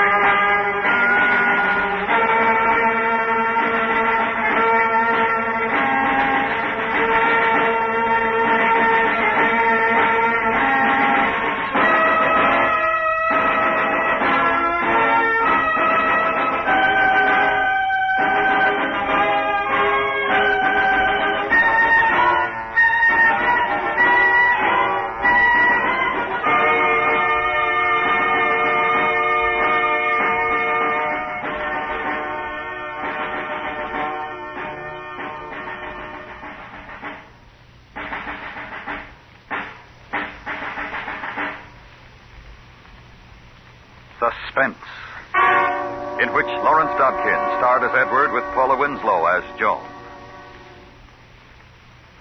Next week, the story of how perhaps the smallest of items can be the cause of unbelievable terror and hardship. In this case, the lack of a little loose change. We call it chicken feed. That's next week on Suspense.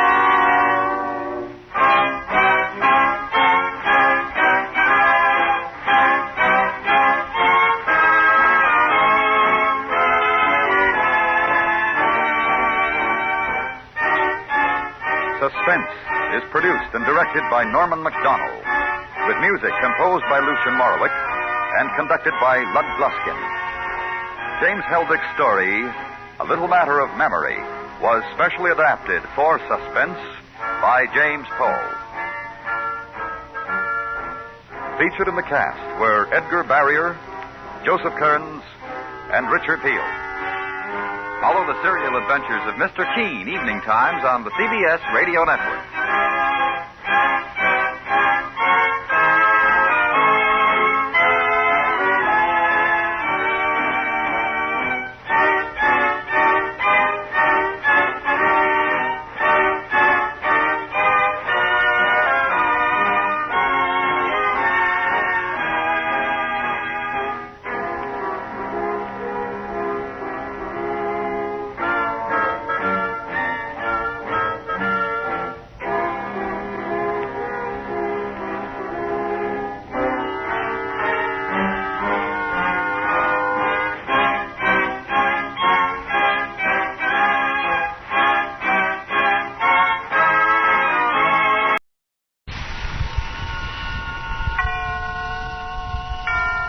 And now, tonight's presentation of radio's outstanding theater of thrills, Suspense. Tonight, the story of how perhaps the smallest of items can be the cause of unbelievable terror and hardship. In this case, the lack of a little loose change. So now, with Harry Bartell as Clark, here is tonight's suspense play, Chicken Feed.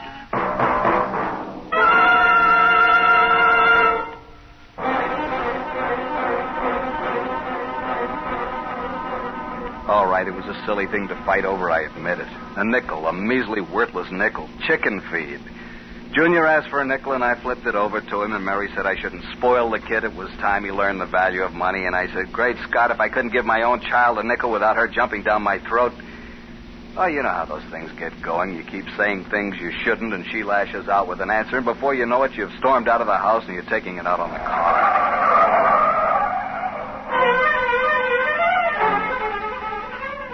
50 miles cooled me down a little, but not much. I automatically slowed up when I came to the sign, "You're now entering Lansing, California. Go slow and see our town, go fast and see our jail." Driving through the quiet Sunday street gave me time to think of something besides the biting words Mary and I had slugged at each other. I pulled up at a little cafe next to the police station. It had a whitewashed sign on the window. "Best cup of coffee in town for 5 cents. I went in. I resent that, Officer Brady. Too over easy, Sam. Heavy on the fried.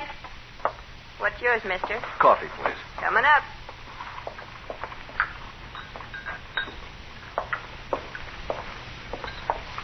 Here you are. Thanks. Say, Officer Brady, how's your star boarder? Oh, Phillips, they're coming for him in the morning. Think you'll be able to hold him till then? He got out of that Bennington jail like a paper bag. Don't worry, sister. Phillips won't get out of this one. I listened to them with half an ear while I sipped my coffee. There was a stack of the local papers nearby, and I pulled one over to look at. As Phillips was on the front page, bank robber, killed a teller. He had a face I wouldn't want to run into. Close. After a while, the hot coffee made me feel better. Maybe I'd been at fault as much as Mary. She wasn't the only one who had a bad temper. On a sudden impulse, I left my coffee and went over to the phone on the far wall. I heard the dial tone, then I fished in my pocket for change. It was empty. Say, miss, could you change $1 for me? I want to use the phone. Yes, sir.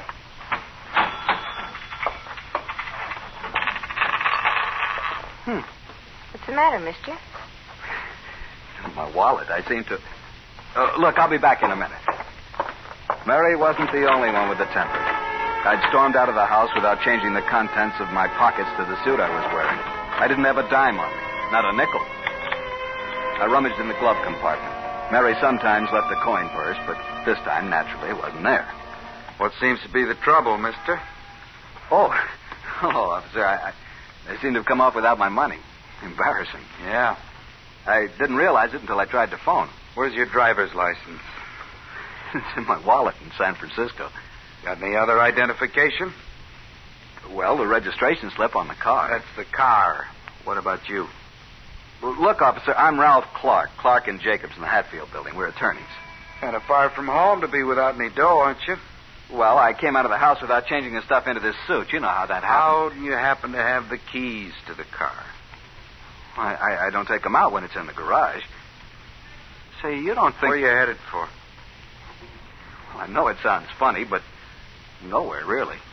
You see, I had a fight with my wife, and I just batted out of the house to cool off. I'll tell you what, Mr. Clark. Suppose we just mosey over to the station. Station? Say, what is it? Nothing. Nothing at all. It's just next door, and you can call your wife from there. Well, I don't see why that's necessary. If you just lend me the money, I could call here and reverse the charges. We'll go.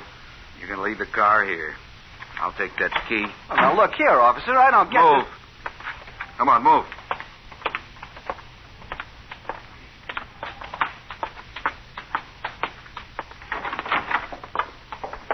Hi, Jim. What do you got this time? Oh, tell you better after he makes a call. Give me the phone, will you, Ross? That's out of order. Went dead half an hour ago. Yeah? I reported it. They said they can't have a man here before tomorrow. Well, did you tell him this is a police station, for Pete's sake? Sure, I told him. It's not bad, though. We get incoming calls. We've still got the nickel snatcher over there. Here's the payphone, Mr. Clark. You can make your call from there. I don't have any money, remember? Oh. Okay, here's a nickel. A nickel? That's all it takes in this town. Jerkwater place. Let me speak to your wife when you get it. It's going to sound fine. Just fine. She'll think I've really tied one on.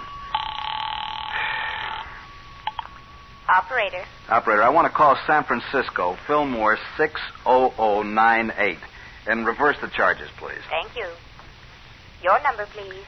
This is 460.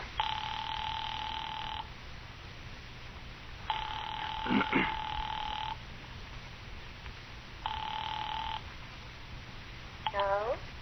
I have a collect call from Lansing, California for Fillmore 60098. Will you accept it? Lansing? Well, I don't know It's anyone. me, Mary. Take the call. Oh, it's you, is it? What do you think you're doing? 50 miles? Will you accept the call, madam? I should say not. With the very idea. Mary, wait. I'm Hey. sorry the party will not accept the call. Look, operator, get her back, will you? This is important. I'll ring them again. Swell, that's a sweetheart.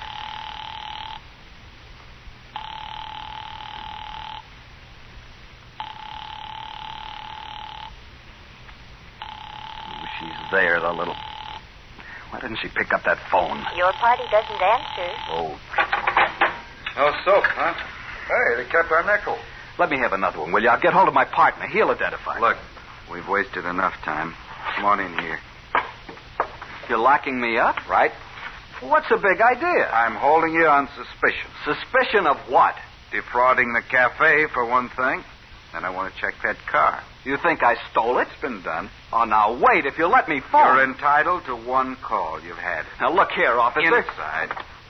Jail. Jail, all on account of a measly nickel, a lousy, stinking nickel.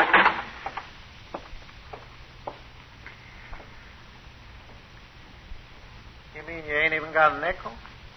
No. You see, Gee, that's too bad, ain't it, Pete? Sure is. Wish we could help you out. Maybe we can. Have you got a nickel? Sure. Got 3 of them. Will you lend me one? Just one. What's it worth to you, chum? I'll send you $10. Pie in the sky. Hey, my wristwatch. What's the matter with it? Nothing. Nothing's the matter with it. It's worth $50. Here, you fool. Look at it. It's yours for 5 cents for one measly nickel. What can you lose? Is it hot? You mean stolen? Of course not. What are you offering it for a nickel for? I want to get out of this filthy place. Oh, so you don't like our company, is that it? No, ain't that just too bad? What do you think of that, Mr. Phillips? You don't like us. Have you got any nickels, Mr. Phillips? I followed his glance. For the first time, I saw deep in the gloom of the locked cubicle the face that I'd seen on the front page of the newspaper. The face I'd said I wouldn't want to run into. Close. Well, it was close, and I was glad there were bars between us. Mr. Phillips here, he's a big shot. Robbed 4 banks and broke out of 2 jails. Killed a man, too. Sure, we're just fags. But Mr. Phillips, he's going to the hot seat. They're coming to get him and take him back to Utah and burn him. Ain't that right, Mr. Phillips? Mr. Phillips don't want to talk about it. Mr. Phillips don't want to talk about nothing. Mr. Phillips ain't very sociable. Just like this. Now, look, fellas, I want to get out of this jail. Here, take the watch and give me that nickel, huh? Tell you what, I'll match you for it. Match me? Yeah, nickel against the watch. Well, take it or leave it. All right. Leave Pete hold the watch. I'll flip the nickel on the floor. You call. Heads. Tails, I win. Hey, wait a minute. Get your foot off it. How do you know it's tails? It's tails, ain't it, Pete? Sure, it's tails. Here's the watch, son. Say, what is Watch this? it, brother. Well, you're not going to get away with Get this.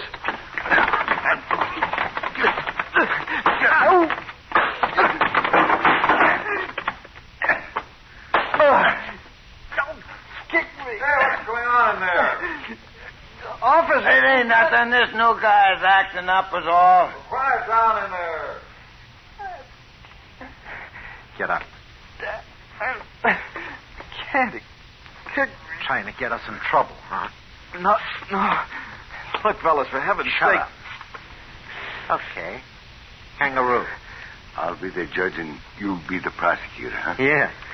Maybe Mr. Phillips will be defense attorney. You want him, Mr. Phillips? He don't want him. Prisoner at the bar, stand up. I said stand up. Now, cut it out. I... All right, counselor. What's the prisoner charged with? Your Honor, this man is a desperate criminal. He's charged with breaking into jail, insulting his fellow boarders, poor sportsmanship, and fight. A very dangerous character, Your Honor. Yeah, guilty on all counts. Prisoner, have you anything to say before I pronounce sentence? No? Okay. I fine you 5 cents. Hand it over. You know I haven't got it. Can't pay, huh? Well, then, you can work it out. Rate of 1 cent a day. Your first job will be to shine the court shoes. Shine your own shoes. Oh, so it's going to be like that, huh? Hold 'em slim.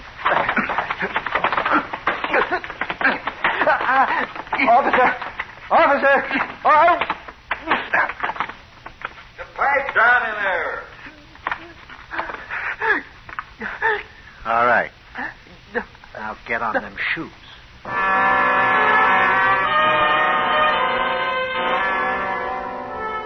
The next hours were unadulterated agony. It was unbelievable the filthy, inhuman jobs they could think up for me to do. And with every move I made, I could feel the glittering, steely eyes of Phillips, the silent man in the locked cage next to me, following me, weighing me. And then he winked at me and nodded his head as though it were a signal.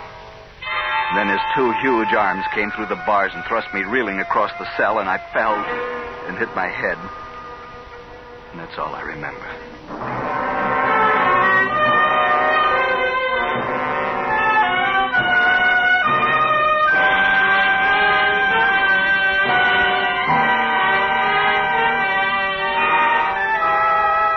You are listening to Chicken Feed, tonight's presentation in radio's outstanding theater of thrills, Suspense.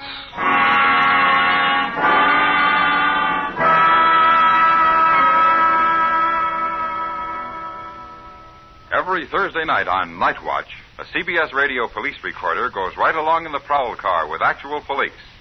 There's nothing added to the truth, nothing subtracted from it when Night Watch tells its stories. Don't miss it later tonight on most of these stations.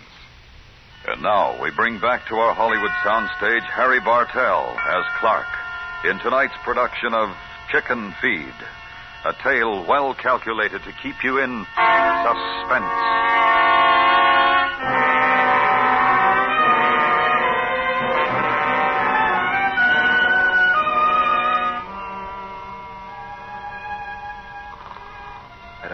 time it was. 2 or 3 in the morning. And I felt a stealthy touch on my shoulder. I opened my eyes. I was still on the stone floor, and Phillips was bending over me, holding a revolver. You fool. You want to wake them punks? Get up quick. I glanced quickly at Phillips' cell. It was open, and so was the door to mine. We walked to the front desk. There, bound and gagged securely, Sergeant Ross glared at us. Here. Which is the key to your car? This one. Okay. Take it and let's move.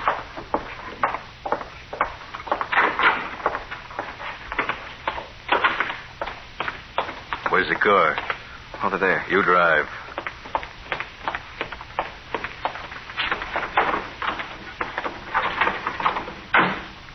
Well, we made it.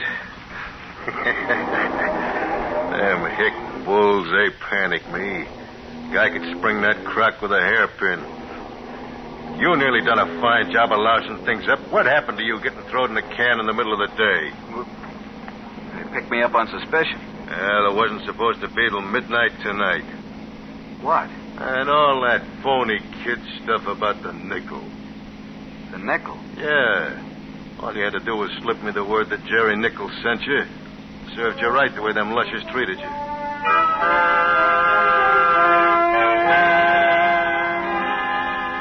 Jerry Nichols. Nichols? He thought I was an accomplice, sent by a partner to help him break jail. Then all my screams about a nickel had been nothing but a signal to him, a signal that I came from Jerry Nichols. Jerry got the hideout set up? Yeah. Where is it? The hideout? The hideout. We're going to Jerry's place first, right? Then what? Well, I'll take you to Jerry's, and then he'll take over from there. How far is it to Jerry's? Well, Hey, look behind you. What's the matter? There's a car following us without lights. Where? I don't see... What the... Say, what's the big idea? You trying to cross me? Go ahead, get it started. It's flooded. I'm getting out to let car passes. You make to the other side and no tricks. Just to make sure I'll take this key. Remember, no tricks. I had made myself a chance, and I took it. I slipped out of the car on the other side and ran across the fields until I could run no more. After an interminable 2 miles, I found a road.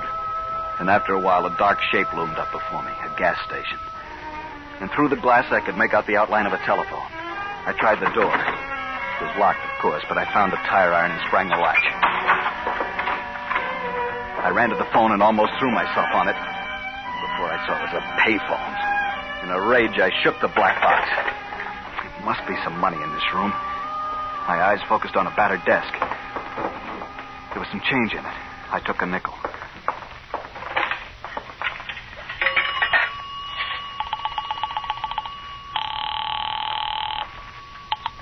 Number, please. Kept me San Francisco. Sutter 15994. Thank you. There may be a slight delay, sir. I'll hold on. But hurry, operator. It's important. 1 moment, please. I waited. Far down the road, the headlights of a car joggled over the rise and aimed toward me. I hung up the receiver, closed the cash drawer, snapped the lock on the door. Then I crouched beneath the desk.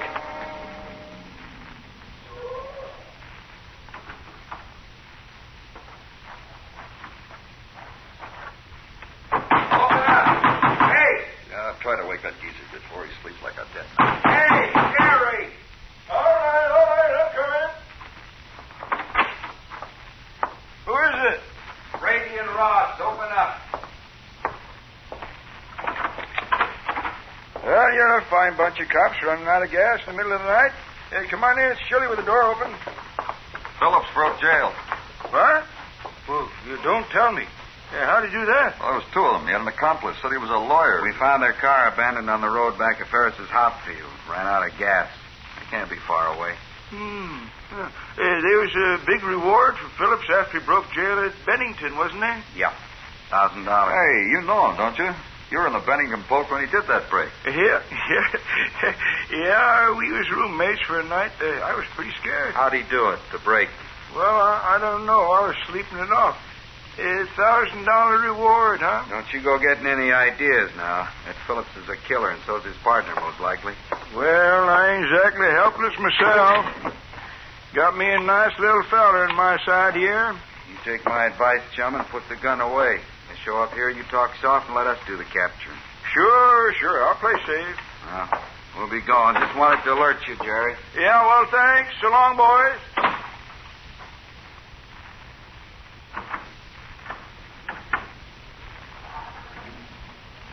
All right, you. Come out from under that desk. Mister. Come on out, I say. This gun's mighty nervous.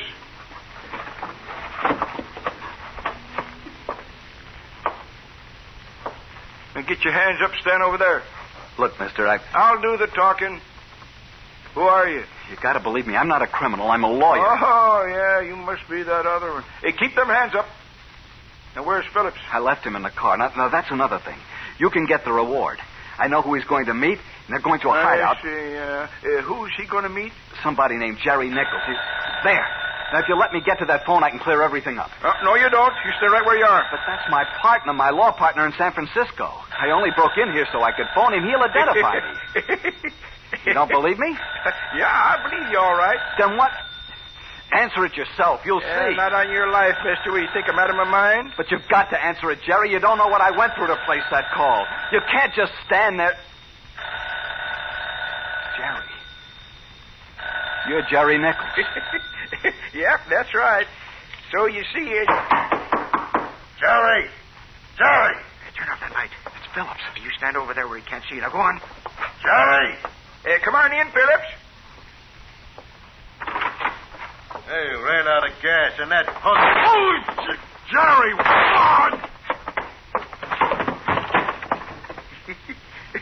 Yep, dead or alive. I just made me $1,000.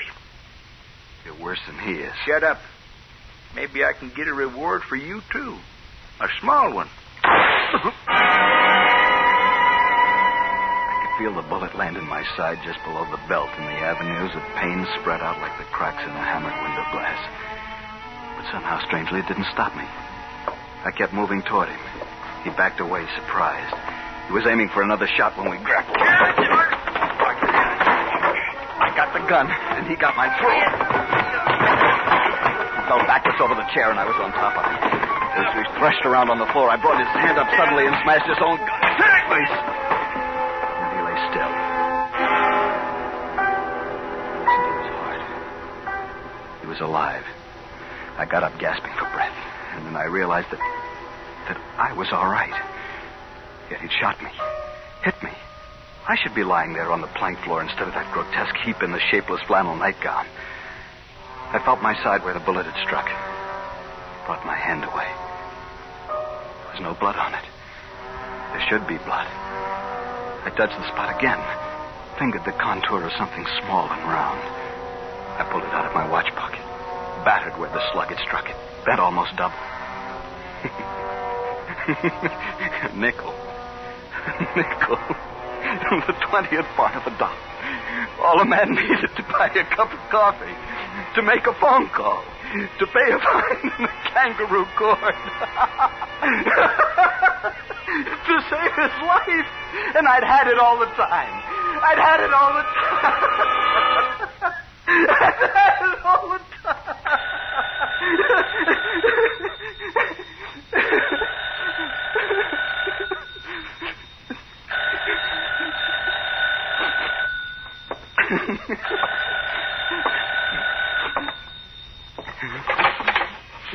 Hello? I have your body now in San Francisco. Shall I collect you, sir? Yeah, but first, get the Lansing police station, will you, operator? Lansing police? Yeah. Shut up, Jerry. You're going to live. I'm going to be in court with you. Yeah, and I wouldn't give a plug nickel for your chance.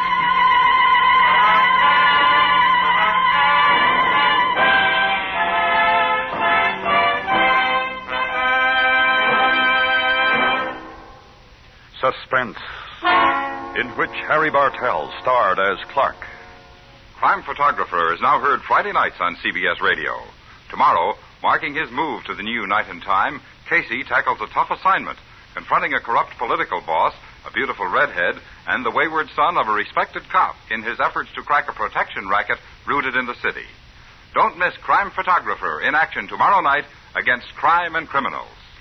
Next week, the simple tale of a woman who finds herself accused of murder and yet has no remembrance of either the act itself or the person she is said to have killed. We call it Lost. That's next week on Suspense.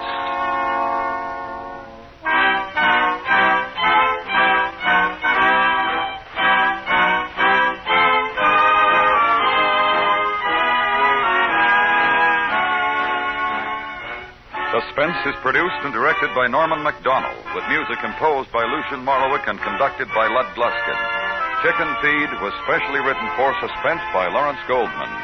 Featured in the cast were Clayton Post, Jack Crucian, James Nusser, Vic Perrin, Edgar Barrier, Michael Ann Barrett, Larry Thor, and Eleanor Tannen.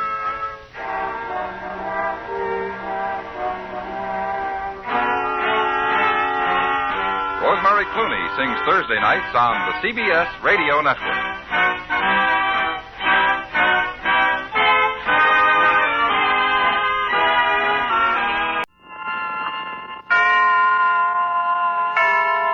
And now, tonight's presentation of radio's outstanding theater of thrills, Suspense.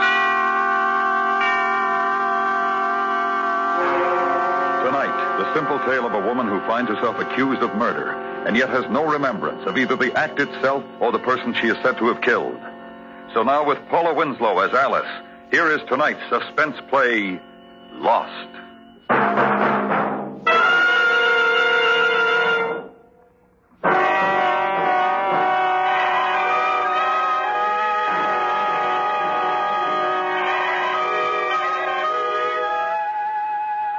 It happened in New York. I was window shopping on Fifth Avenue. It was noon. The sun was warm, but a chill made me shiver.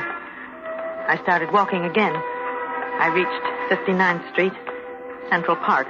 No more stores, no more windows. I wanted to walk in the park, but I didn't. I couldn't decide. Should I? Shouldn't I? Yes, no, do, don't. I knew I had to go someplace. I knew I had to meet somebody, but it all happened so fast, like somebody closing a door. Suddenly, I couldn't remember who I had to meet, or where, or when. I started to walk, as fast as I could. I was almost running, up one block, down the next, back to Central Park. I had to keep moving. I had to run into something or somebody that would remind me. I had to. Then I saw a policeman in the middle of the street. He was directing traffic. I ran toward him. Lady! You tired of living? Oh, help me. Please help me. What's the matter? I'm lost. Well, this is 59th Street and 7th Avenue. Downtown is that way. Where you want to go? Well, I don't know. Come on, no left turn here. Keep going. What was that again, lady? Well, all these cars, these buildings, those people.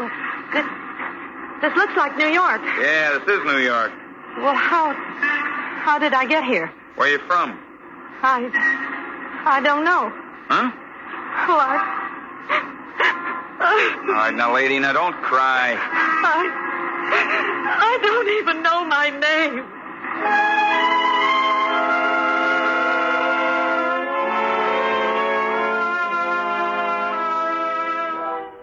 He asked me a few more questions. Then he took me to the precinct station. He left me there with a detective named Mark Neal.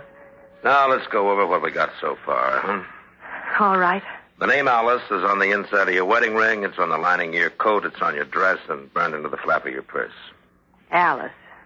It's still not familiar, huh? No. Please, may I get up? Oh, yeah, sure. Oh, where are you going? Well, I just want to walk. Back and forth in here's all right, as long as I can keep moving. Lieutenant, what's going to happen to me? We'll try to find out who you are if you can just sit down for a few minutes. Oh, well, I'll try. The patrolman said you didn't seem scared by the traffic. Well, what does that mean? That You probably came from a big city. Here? New York? No, you'd have some kind of a key in your purse. My guess is that you're at some hotel. You left the key at the desk. Oh, help me. Please. Your clothes are clean. They're not wrinkled. Means you didn't sleep in them last night, so you haven't been missing very long. But who am I? Who do I belong to? Oh, I'm sorry. I've got to walk. Okay. Let's go get your picture taken. Where? It's just down the hall. Thank you. Mm-hmm.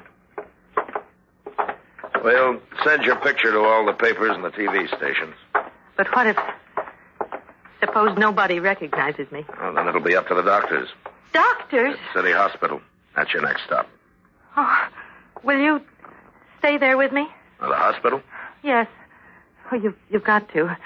You're the only friend I've got. I'm sorry I can't. Oh, please. Please don't leave me. Don't leave me alone.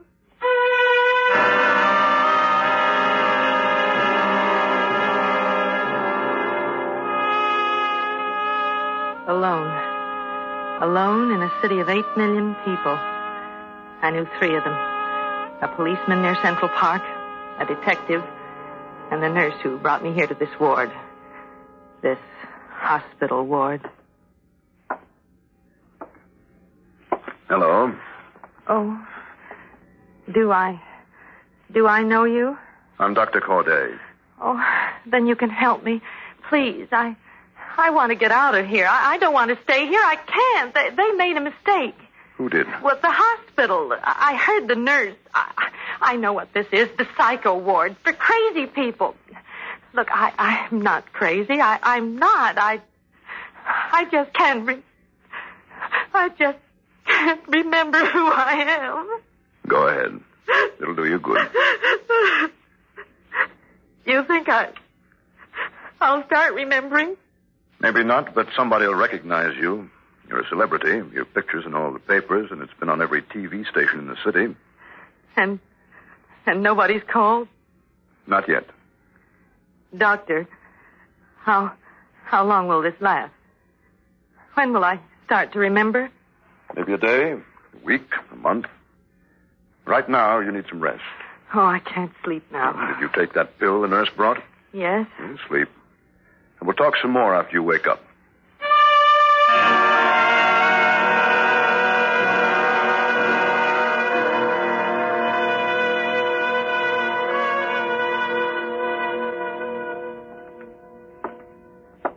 Have a good sleep? Well, I must have had. It's dark outside. What's the matter? Well, they moved me. They moved me while I was sleeping. It's all right. You're on another floor of the hospital. But those bars on the windows. Why did you move me? Why are those bars on the windows? Well, tell me, please, tell me. I want you to concentrate on the game now. It's called word association. I'll say a word. You answer with the first word you think of. Black. White.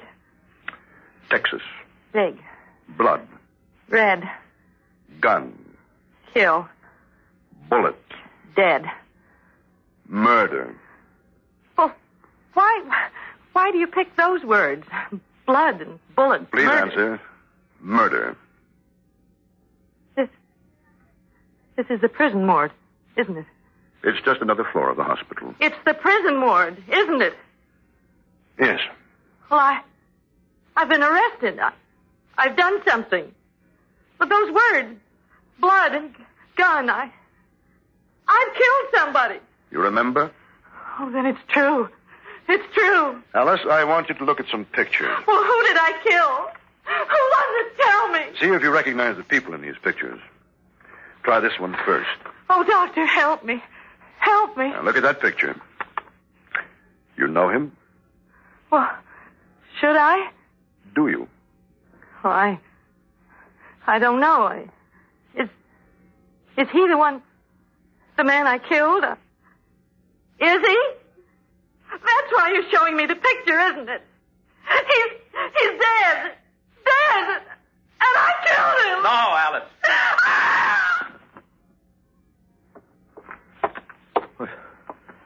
She fainted. That's all right, Mr. Parker. Nurse, will this bring back her memory? Maybe not completely, but she may at least remember you're her husband.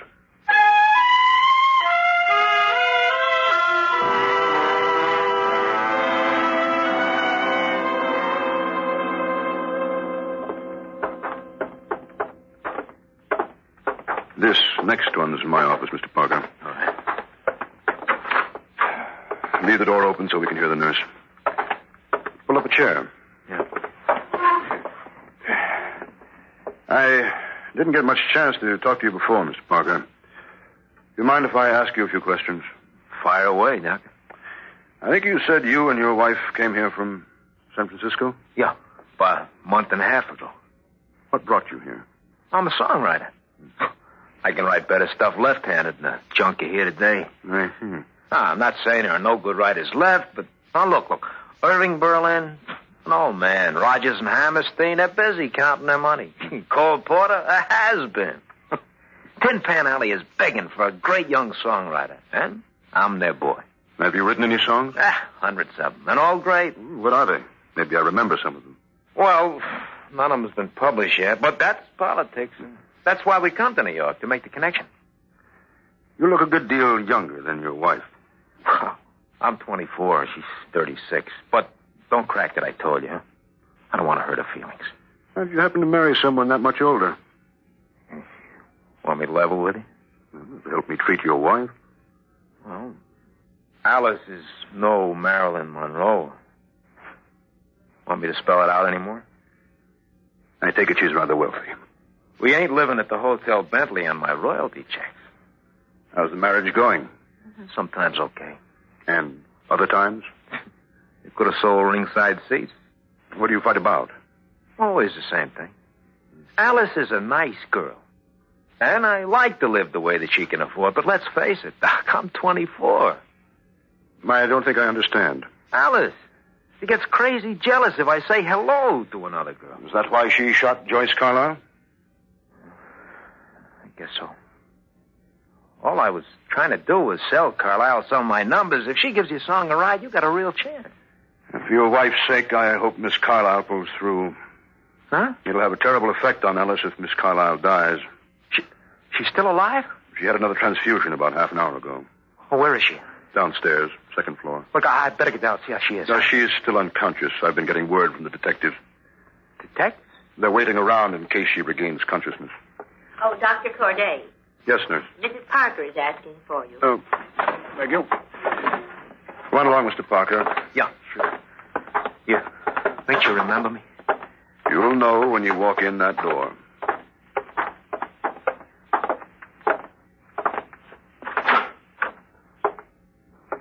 Alice.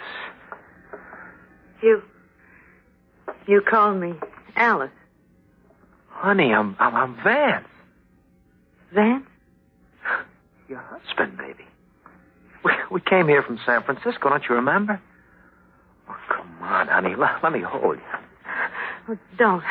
Please, don't. Alice, it's me. It's Vance. No, please, let me go. Hello, Doctor. Now, Mrs. Parker. Lieutenant. Oh, hello, Mr. Neal. Lieutenant Neal, Mr. Parker. Are you one of the detectives from downstairs? Yes. And, now I've got some bad news. Look, how is Miss Carlyle? Dead. They were holding your wife for murder.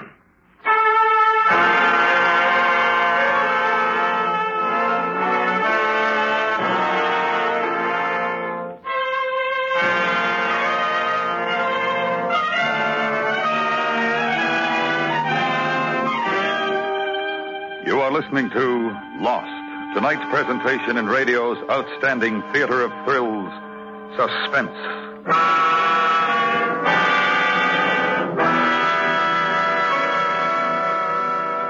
Tomorrow night, Casey, CBS Radio's crime photographer, totes his lens into plenty of danger as he investigates a miracle cure. Don't miss Life for Sale, the story on crime photographer tomorrow night over most of these same stations. And now we bring back to our Hollywood soundstage Paula Winslow as Alice in tonight's production of Lost, a tale well calculated to keep you in suspense.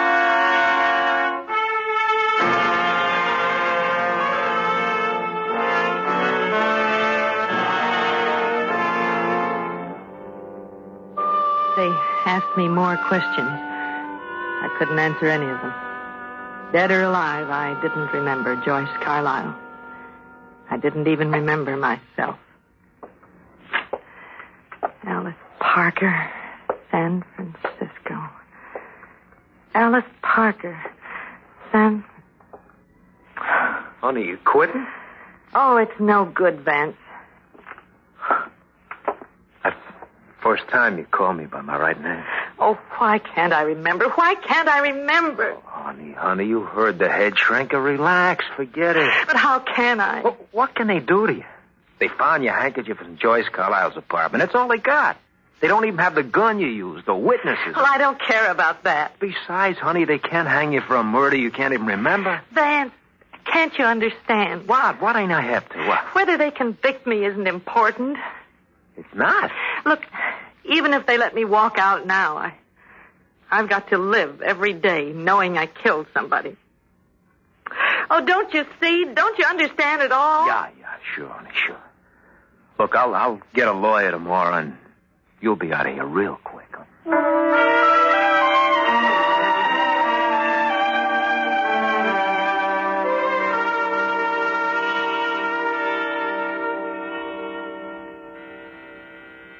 Just a minute.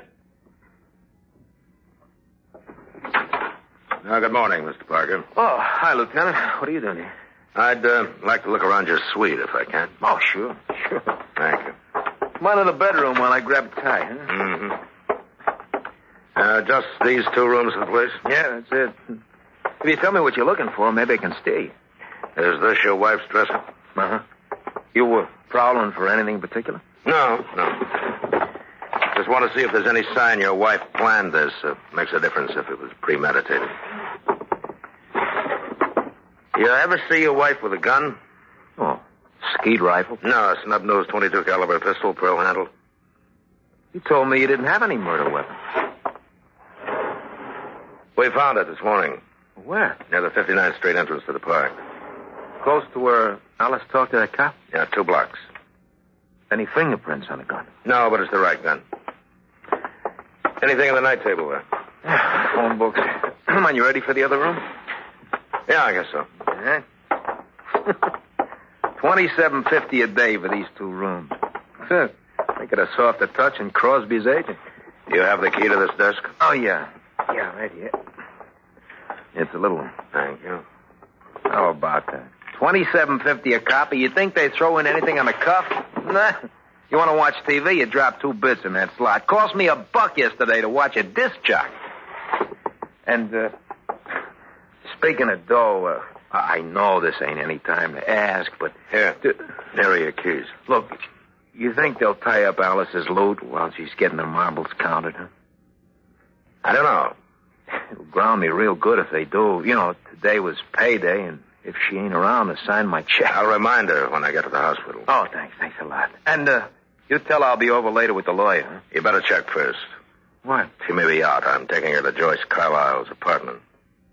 Oh, come on. What do you guys want? We got a murder to solve. But you got it solved.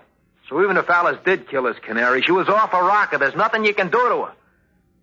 Why are you taking her to Joyce's place? Ain't she had a bad enough time? You're welcome to come along.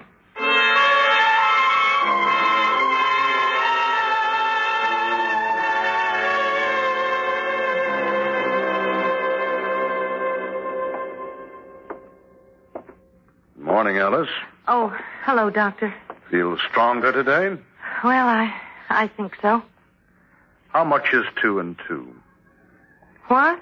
How much is 2 and 2? 4. How do you know? Well, I learned it. When? When I was a little girl. I had a special blue dress, and... Go on. And they used to tease me and call me Alice Blue Gown. Doctor, it's coming back. I'm beginning to remember. I live in San Francisco. My name is Alice Lee Parker. Where are you? In New York. With my husband. His name is Vance. How did you come here? On a train.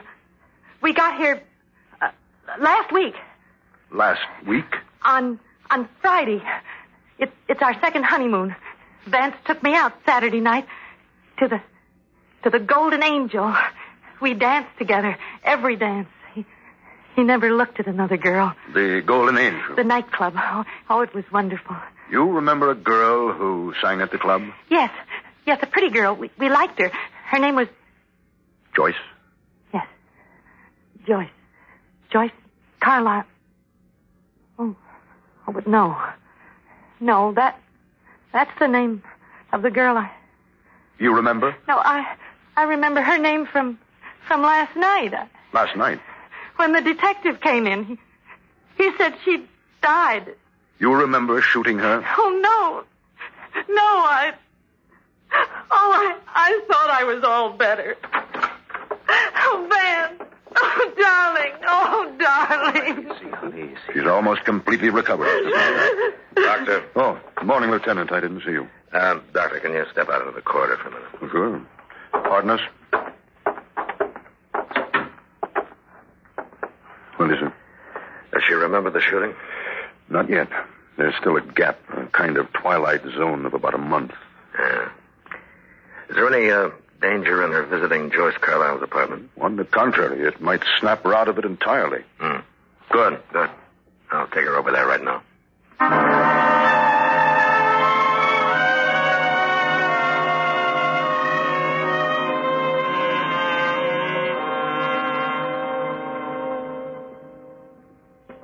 Well, it's a pretty classy layout you had here, huh? Mrs. Parker, does the place look familiar?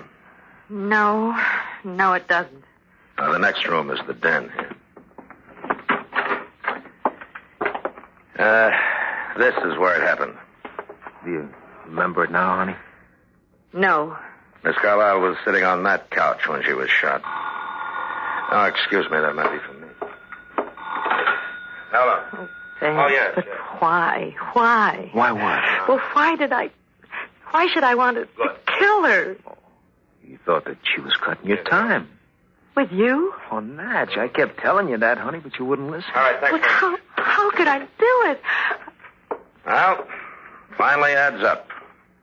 You know, I first got suspicious when the murder gun showed up without fingerprints.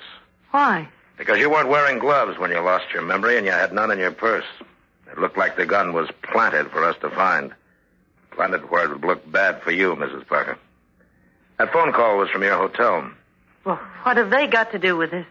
Well, there's a tape in that coin box on your TV set. It records the time the coin drops in and the channel being watched. Oh, come on, let's get with it. You were watching Channel 2 yesterday at 3:15 when your wife's picture was telecast. Anything wrong with that? It was a real good setup. Your wife in the hospital with amnesia, so she can't remember whether she did it or not. You plant her handkerchief here where the police will find it. Vance. Your telephone charge slip shows that you called her here at 3:45 yesterday. Had to be you because your wife was in the hospital at that time. Oh, now, look. Joyce Carlyle was going to sing some of my songs. Why would I knock her off? We found out about that, too, from her piano player. You told Joyce Carlyle you were going to divorce your wife and marry her. She was demanding action. So come on, son. You can take up another story on the way to headquarters.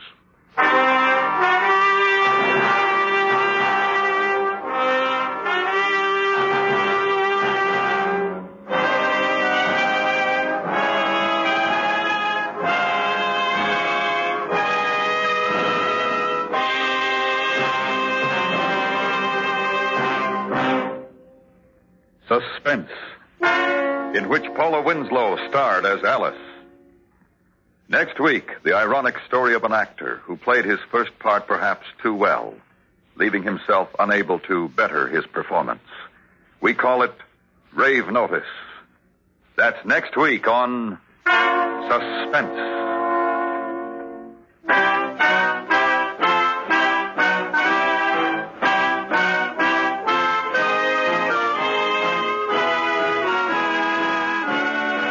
Suspense is produced and directed by Norman MacDonald, with music composed by Lucian Morowick and conducted by Lud Gluskin.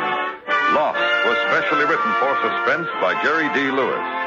Featured in the cast were Bill Conrad, John Daner, Tony Barrett, and Herb Vigran.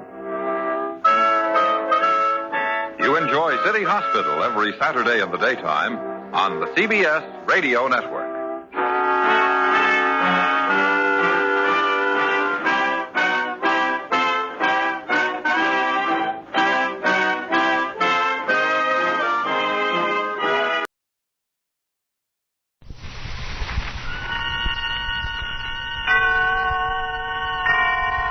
And now, tonight's presentation of radio's outstanding theater of thrills, Suspense. Tonight, the ironic story of an actor who played his part perhaps too well, thus leaving himself unable to better his performance. So now, with Hans Conried as Sam, here is tonight's suspense play, Rave Notice.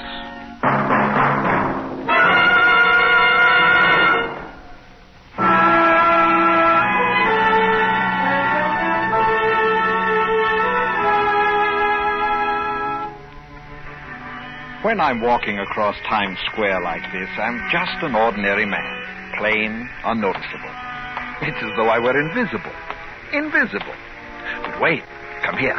Come with me through this door, through here, and into the darkness. Now, I breathe deeply of the thick, dark air, and I become taller. My eyes drink in the gloomy shadows, become lustrous, bird-like, noble. Here, in this temple of the passions, I throw off my cloak of invisibility, and I reveal myself, my true self. For this is the theater, and I am an actor. Up there on the stage, beyond the empty seats lit by the single bare bulb, are my fellow workers. We are here to make a play. Friend Norman, sitting alone in the third row, is our director.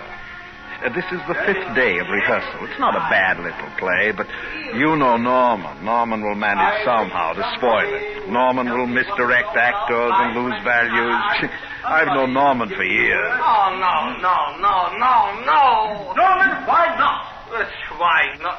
Because I am the director and I say no. No. Very well. No. Try again. I wish somebody would tell me what it's all about. Life, I wish somebody would give me the word. Now that is adequate. Well, thank you very much. Oh, please. All right, Cat, take 5. Norman. Oh, that's the last. Norman. Oh, hello there. How are we coming? Oh, that's... Sam, come over here. I want to talk to you. Oh, sure, Norman, sure. What is it?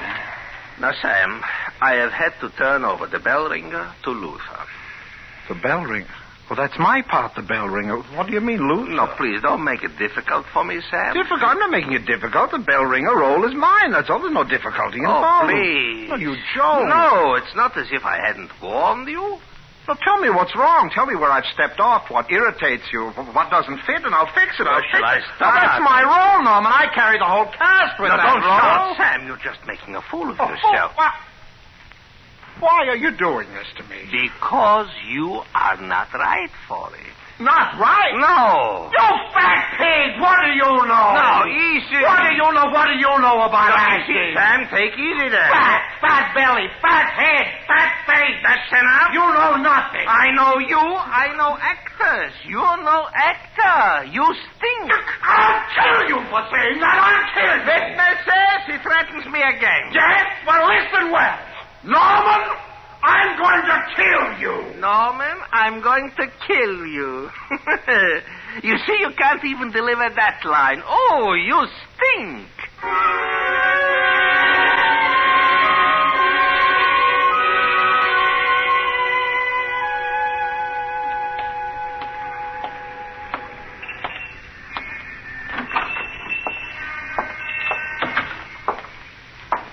Yes, sir? I want to buy a gun. Oh, yes, sir. And what sort of gun did you wish to buy, sir? One that will shoot through fat. Sir? Pardon me, I was thinking, what kind have you got? Well, what was it you wished to use the gun for, sir? I want to kill a rat. Oh, well, a 22 would be about your best bet. Now, then, let me see here. Here's a nice little item here. That looks pretty small. This is an awful big rat, a fat rat. Oh, well, I think a shotgun. A 410. Yes. You think that'll do it? Oh, mister, this is a truly beautiful weapon. Yeah. Bullets. You have bullets? Oh, bullets. Shells you use in this weapon. Very well. I want one. One box? No, one bullet. One? Yeah. This rat, I'm not going to miss.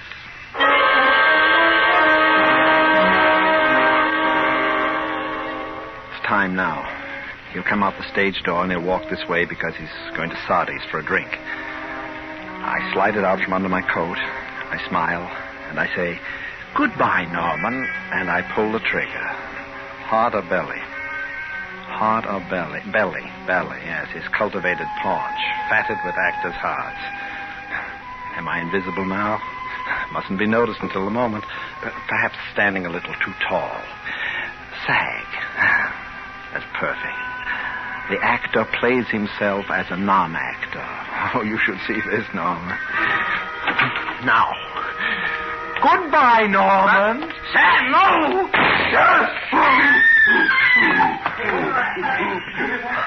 I am shot. Norman, you're dying. Please, someone call an ambulance, please. Is this how you play your death scene? Please, Norman, you're dying. Please. Play it.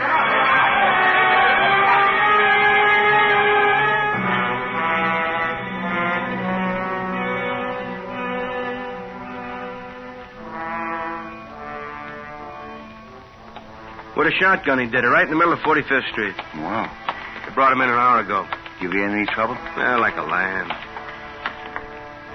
Hello. Just thought you'd like to know that guy, he's still kicking. Alive? He's alive? Yep. So you're not a murderer. Not yet. Oh.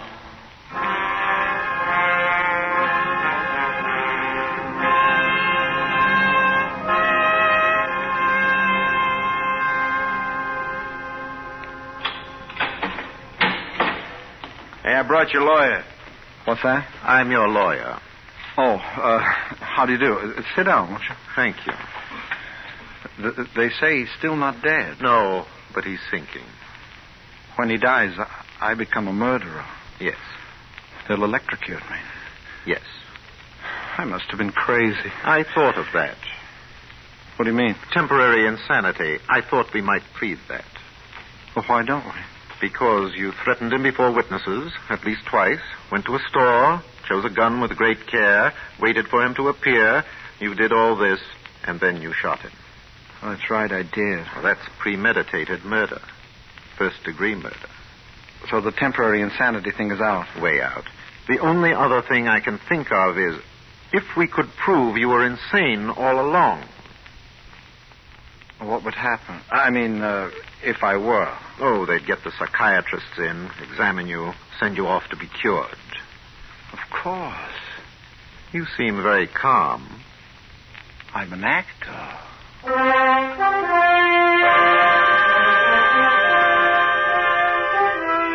He's gone, and I sit here, seeming calm. From time to time, the guard passes, looks at me curiously. I know what's on his mind. There sits a cold-blooded murderer. Oh, I know. All my life I've studied the human beings, memorized their gestures, tones, expressions, inflections, emotions. I've learned to probe every moment of my own experience from earliest childhood. Searched out every reaction, emotion, learned to feel the parallel emotions of others. The Stanislavski method of acting. Oh, I have it. I know it. Of course, if we could prove you were insane all along. But I'm not. The insane man moves without motive. I had a motive. I know you. I know actors. You're no actor. But I am. No actor. No actor. No actor. No actor. No actor. Insane. Mad. I know a joke. A wonderful joke. I'm going to beat Norman even in his grave. I'm going to have myself exonerated of his murder. Yes, freed of the charges. It's so simple I can hear it. Not guilty by reason of insanity. I'm going to play the greatest role of my life. Play it without makeup, without lights, without script or cue. I'm going to play a part strangely foreign to my nature.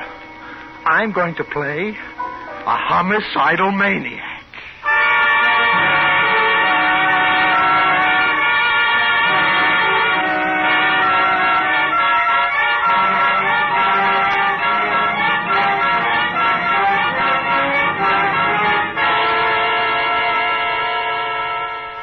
You are listening to Rave Notice, tonight's presentation in radio's outstanding theater of thrills, Suspense.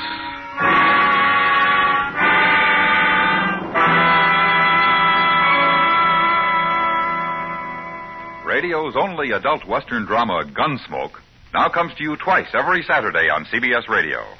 There's a thrilling daytime edition and the nighttime show as well, bringing you the Old West as it really was, dangerous, deadly, and full of action. Meet Marshal Matt Dillon and all the other citizens of Dodge City who coped with lawless frontier elements just as their real-life counterparts did decades ago when the West was young. On most of these stations Saturday, daytime and night, enjoy Gunsmoke. And now we bring back to our Hollywood soundstage Hans Conried as Sam in tonight's production of Rave Notice, a tale well calculated to keep you in suspense.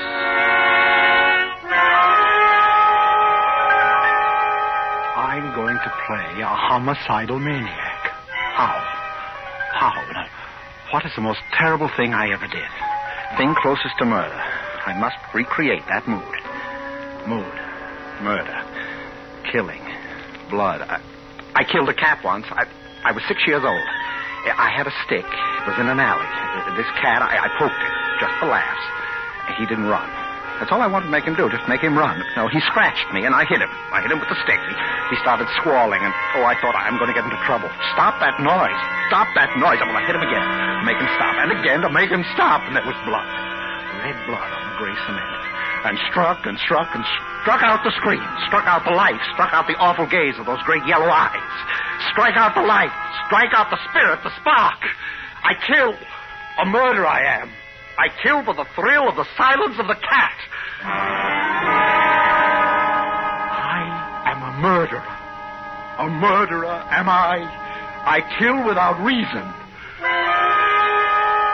That's it. That's the character. Now, all I need for turning it on is the memory. Those key points. Gray cement, cat's eyes, my feelings as a 6-year-old. Oh, there'll be refinements, of course. I'll refine it. Oh, Norman, if you were only here to see this scene. Dim the house lights, raise the curtain, and now to get my audience in.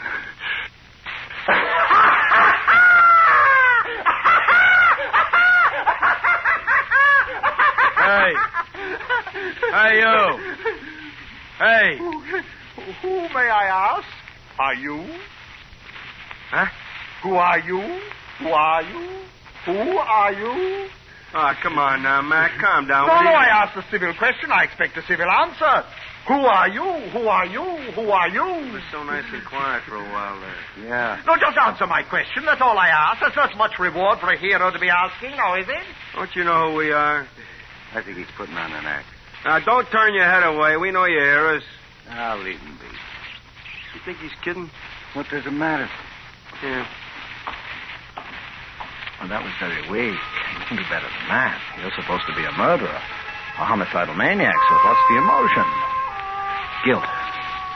You've got to be guilty. Guilty. Smear yourself with the stuff. Guilty. Bloody hands. Guilty, and you want to be punished. Yes, punish yourself. That'll do it. It'll hurt.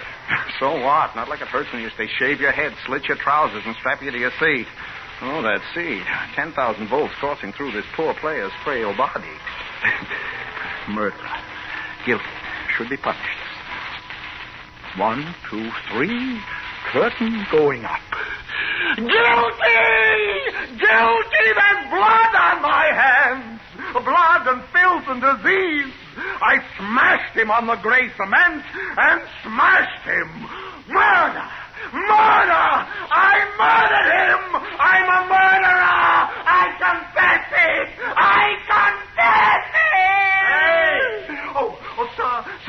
confess, to purge myself of this guilt. Take it easy. Oh, no, I'm guilty. You hear? I smashed him. What are you getting so worked up about? The guy ain't even dead yet. Not dead. He is dead. Why, he's been dead these past 36 years. 36 years! Hey, what are you doing? Punish me, I'll punish myself. Hey.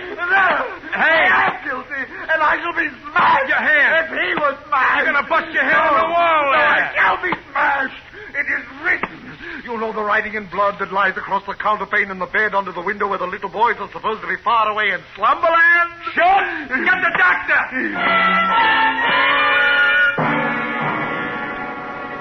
Good. He's getting the doctor. My hand is killing me. I think I broke something then. I don't mind the bloody scraped knuckles or even breaking the nails, but not the bones. I want to be sure I can use the darn thing when I get out of here. But when? If I ever get out of here. 2 cats dead. Murdered by my stick. 4 cats dead. Murdered by my stick.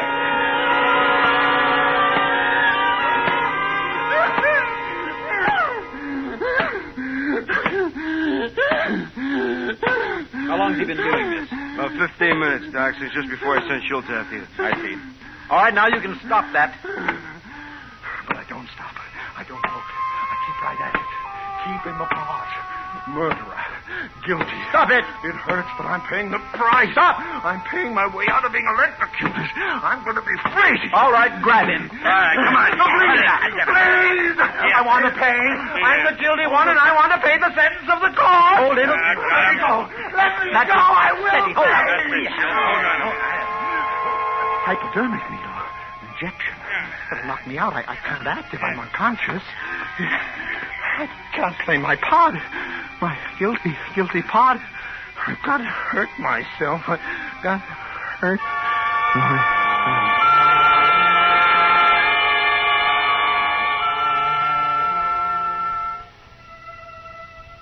It's so quiet here.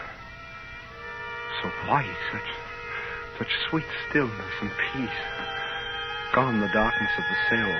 Steel and concrete. This white ceiling. And they're watching me very carefully. The taller one, he's new. The other gave me the hypodermic. Yes. Hypodermic? How long have I been out? Did I say anything while I was out? Perhaps if I keep still, they'll let me know. You say he showed definite suicidal tendencies? Suicidal, immediate, or simply self-destructive. While he was unconscious, I listened to him. He spoke, seemed under the delusion that he's invisible. Invisible? Well, that's a new one. Look, he's opening his eyes. Hello. Awake? Who are you? You remember me, don't you? No. I gave you something to quiet you a little while ago. A little while ago? When you were trying to injure yourself, so we'd think you insane. You've decided to give that up, haven't you? I have to carry out sentence, you know. How will you carry out sentence? Be smashed. I'm to be smashed as I have smashed the cat. Is that the law? Yes, I smashed him with a stick. Stick? You mean shotgun, don't you? Oh, why would I say shotgun if I meant stick? I said stick. But you shot the man with a shotgun. You're out of your mind. After you smashed him with the stick, what happened? What? What came after he was dead? I was frightened. I went home. Mama was there. She said, how did you get blood on your hands? I said, a dog licked my hand. He had blood on his teeth. Understand you're an actor. We are all actors. We try to act innocent when we are guilty. Doctor, come outside a moment, will you? I've got them. Just keep playing it cold and clear. What are they talking about out there? I wish I knew. It doesn't matter. I've got them. I know that. I've got them. Well, I guess you'll be leaving us soon. Oh, thank you. Thank you. Your understanding, Doctor. I am guilty and must carry out sentence. You know that. What the doctor means is that you're going to a place where they'll help you get well. Get well? Of course. Doctor, if you'll have the affidavits drawn up, I'll sign. We'll get a court order committing him. Right. Seems you were right all along. You know, I wasn't sure until you told me about the man who was shot, about his recovering. Oh, yes. The guards told this man he'd recovered, but he didn't comprehend, of course. He went right on screaming and punishing himself. I see. Well, let's go. What would they have given him where he's sane? It depends. If the injured party refused to press charges, he'd be out of here in an hour. A free man.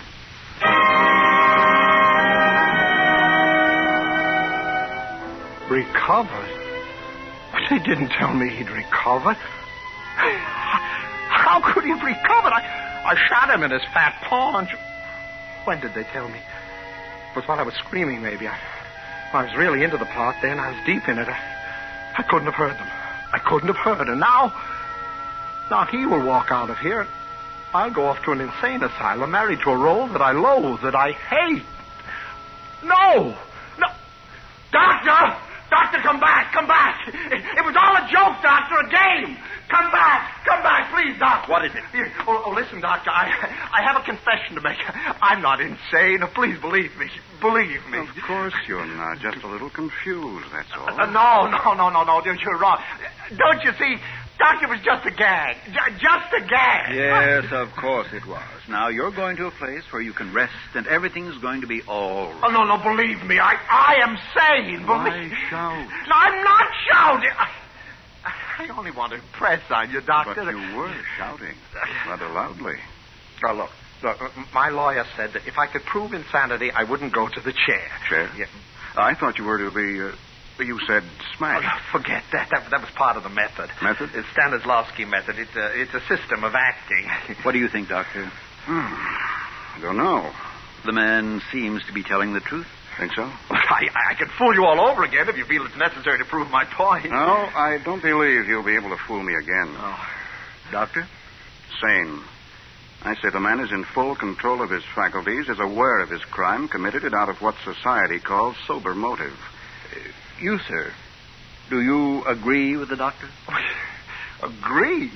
That's what I've been telling you. And I say same. That makes it unanimous. Well, unanimous. Gentlemen, never in the history of the theater has such a performance been rendered, nor under such adverse conditions, believe me. Just one more question. Of course, Doctor. Why did you kill him? Kill him? But I did. I shot him, that's all. Shot? You mean shot, don't you? Don't you? No. Norman, he is dead? And you are sane. And you are going to repay society with your life. Norman is dead! Treachery! Villainy! Ring down the curtain! Ring down the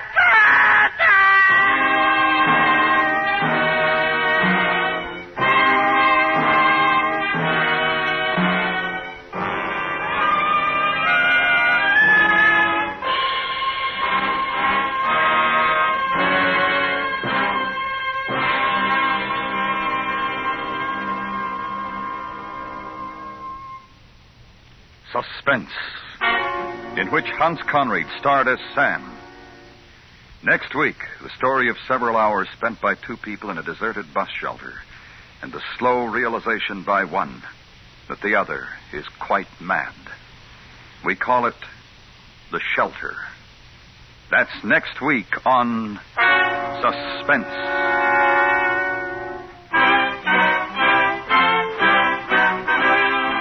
Suspense is produced and directed by Norman MacDonald, with music composed by Lucien Morowick and conducted by Lud Gluskin. Rave Notice was specially written for Suspense by James Poe. Featured in the cast were Lawrence Dobkin, Edgar Barrier, Parley Bear, Jack Crucian, James Nusser, Howard McNear, and John Stevenson. This is the CBS Radio Network.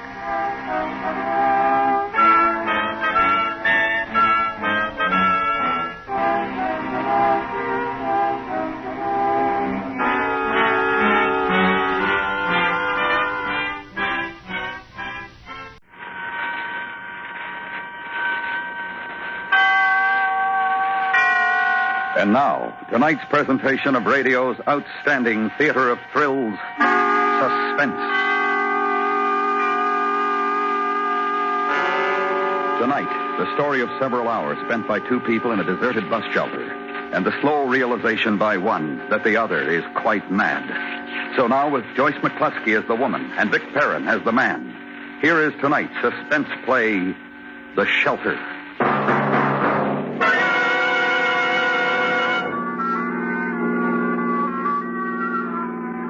This is where I turn off. Now, if I remember right, the bus stop is just around that next bend. That's right. There's a shelter there, isn't there? Yes. Yeah. Here we are, then. Sure you don't mind walking when it's this dark? Oh, it's quite all right. I'm grateful to you for having brought me this far. Oh, it was a pleasure. Well, good night and thank you. Just a minute. An important You never know what these things are going to be. It has just been reported by the authorities at the county mental hospital that one of their patients has escaped. Motorists are warned to be on the lookout for would-be hitchhikers and to report any to the highway patrol. How about that? This person may be dangerous. A description of the escapee will be broadcast as soon as it's available. And now, back to our music brought to you at this hour by... Say, that's bad. Maybe I'd better not leave you here on your own. I'm afraid you'll have to. You're in a hurry, and I do want to catch the midnight bus. If you're sure you'll be all right, the bus won't be long. Well, I'll just walk along to the shelter and then stay there, out of sight. Well, now, if you're sure. Thank you once again. Well, it's quite all right. Good night, then. Good night.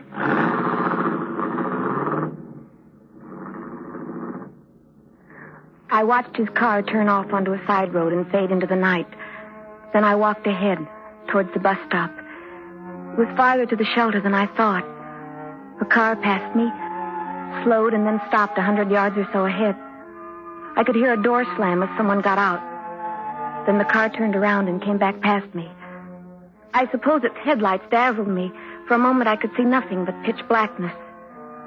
Then I saw the shelter, like a cave in the dark mountain of trees behind. The light was out. Still the shelter was inviting. A way to get out of the night.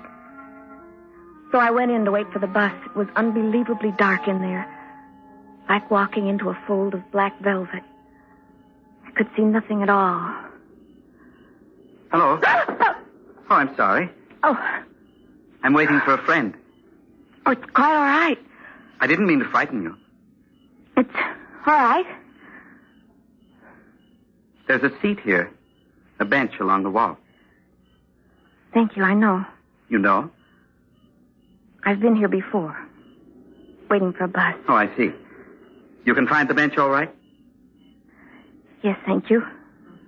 Ah, yes. You're sitting down now, at the other end. You must have extremely good eyes. Yes. Yes, I suppose so. You've become accustomed to the dark after a while. Yes. Do you know about the eyes? They say that the way to see objects at night is to avoid looking directly at them. That's very interesting. They say that the human eye is made up of things called rods and cones, although I can never remember which is which. The rods, or the cones, whichever it is, are in the middle. You use them for looking at things in an ordinary light. The rods are on the outside, and you sort of look sideways with them at objects at night. I'm not boring you. No. No. I'm interested in facts, are you? Well, I get them from the Digest, you know. It's a great place for facts. I expect so. It's practically all I read. What's the use of reading if you can't talk about it, eh? Well, I agree. Well, I've been saying they all read the same thing. You can't tell them any facts they don't know. I like to talk. But when you start, they say, we know. And of course they do. They think you're mad or something. That's very discouraging. Yes. Especially when you're an old chatterbox like I am. Are you a good listener? I think so. That's good. Because, as I say, they wouldn't listen to me. You've gotten up? Well, yes. Where are you going? Nowhere. Then why did you get up? The seat is a little hard. I thought perhaps you were going outside to walk around. Well, as a matter of fact, I thought I might. Then my conversation does bore you. No. I think you'd better stay here, in any case. What do you mean I'd better? Because it's not safe out there. Not safe? No. What do you mean? You don't know? It was on the radio? What was? Then you didn't know. Well, no. About the lunatic? Lunatic? One of the inmates from the asylum up on the hill. You mean one of the patients from the hospital? That is perhaps a kinder way of putting it. But just the same, they might be dangerous. So you'd better stay here, with me, where it's safe. What did the radio say? I didn't listen too closely, just that there'd been this escape. But we shall be all right here in the shelter. That's right. Sit down again. What was I saying before? That you were interested in facts. I expect you smoke. No, I don't. Oh. I was wishing I could offer you a cigarette, but I don't smoke myself. What was that? It's the branch of a tree tapping on the roof. It happens every once in a while when the wind shifts. Oh? Yes. I've read some interesting facts about drinking in the digest. People become addicts, yet the solution is quite simple. They should invent another habit to counter the bad one. That sounds like a good idea. I have all sorts of useful habits which make up for my having no vices. Counting things is one of them. You understand what I mean by counting things? Well, not exactly. You take wood block flooring, for example. How many blocks would you say there were in a floor 40 feet by 15? Never mind working it out. I can give you the answer at once. It's 1,470. Fancy. In the same room, there are 10 iron bedsteads with rails, top and bottom. If there's a knob at the end of each rail, how many knobs altogether? No, don't try to answer. In this room, 3 of the beds have a knob missing. So the answer is 37. That's exact knowledge. Counting things is the only way of coming to exact knowledge, you know. Mathematics will let you down every time. Well, I was never very good at math. Approximation, that's all it is. This fellow Einstein knows that. Yes, I've read all about Einstein and the others in the digest. They're theorists, of course. Yes? I'm a practical man myself, and I believe in counting things. Did you walk to the door and back again? You couldn't see me? I could hear your voice come and go, and I thought I saw your shadow at the door. I wasn't sure. I knew you couldn't possibly have heard me walking. How? I took my shoes off. They squeak. Oh? Also, it isn't natural for human beings to wear shoes. Perhaps it isn't. When you wear shoes, you bang down on your heel too much all the time. This jars the brain. As a matter of fact, there's a lot to be said for not walking upright at all. Oh, there's that tree branch again. It squeezes your entrails all together. It's better to walk on all fours like animals do, so the internal organs hang freely inside the natural protective cage formed by the ribs. I read an article where it said that most of man's ailments... His voice went on in the darkness. And as it went on somehow, even uneasy as I was, I stopped listening to him. I could hear another voice out of the past. Years ago. It was a loud voice, and I could overhear it from outside the window. It was talking about me. Didn't you notice? She just walked out on me. What's the matter with that child? Surely she's not afraid of me. I don't know. Perhaps she is. But that's ridiculous, Martha. I was just talking. Now, what was there to be afraid of? Well, what were you talking about? I don't know. Nothing much. You know the way you talk to kids. Yes.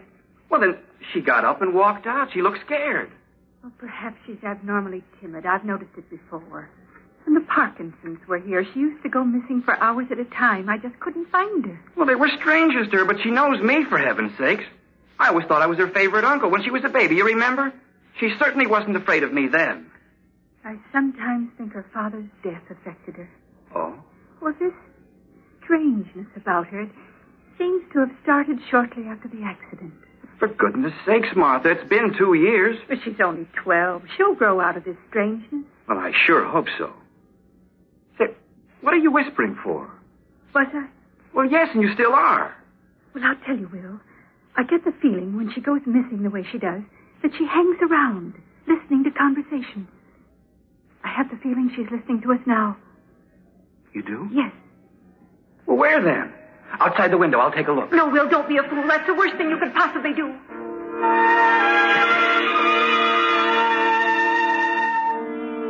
I got away, as always.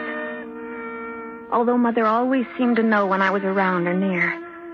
Just as I always knew when she'd gone out, even though the house was so big you couldn't hear the closing of a distant door. And it's true what Uncle Will said. I was afraid. I was scared of his voice talking on and on. It was the same with all men's voices except my father. And of course he was dead. Then in the shelter, all these years later, I was listening to another voice talking on and on. Only this time it seemed I couldn't get away. Where would I run to? Out in the dark highway? And if I did get up and flee into the night, how did I know he wouldn't follow me, overtake me? Now, these are known facts.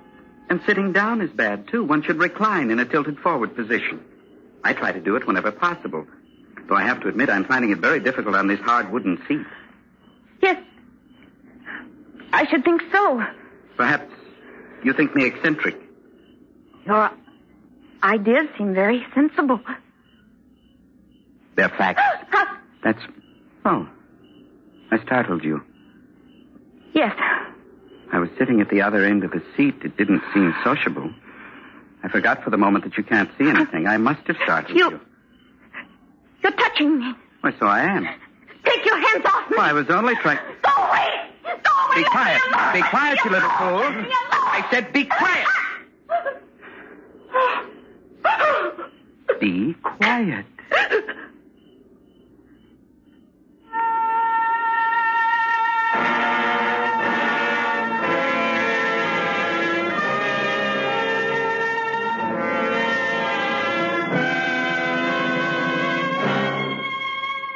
You are listening to The Shelter, tonight's presentation in radio's outstanding theater of thrills, Suspense.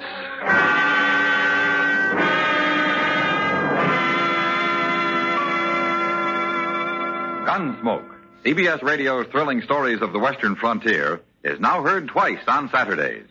There's a daytime edition of Gunsmoke on most of these same stations, in addition to the regular evening show. Both heard Saturdays at the Star's address. This Saturday, every Saturday, hear two stories of Matt Dillon, U.S. Marshal, on Gunsmoke.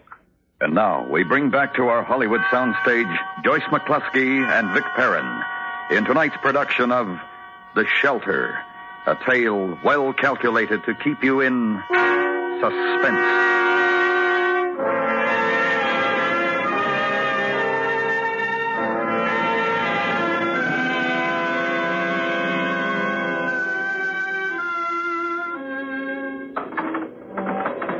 Then I heard the tree branch tapping on the roof.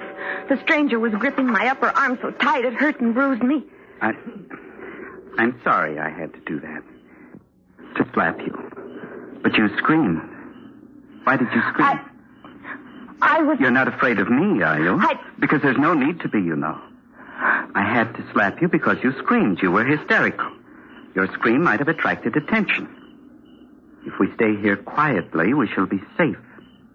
It's so dark, no one would notice this place unless they actually knew it was here. I suppose not. The lunatic might be a homicidal maniac. Had you thought of that? He's probably just a sick man. Then why did he escape? It must be terrible to be confined against your will. Perhaps you can't imagine what it would be like. On the contrary, perhaps I can. What do you mean? Surely everyone has been hospitalized at some time or another. I'm no exception. Then... I've had my share. Just being hospitalized, that's not the same. What's the difference? You're cut off from the world against your will? Not necessarily. Not necessarily against your will.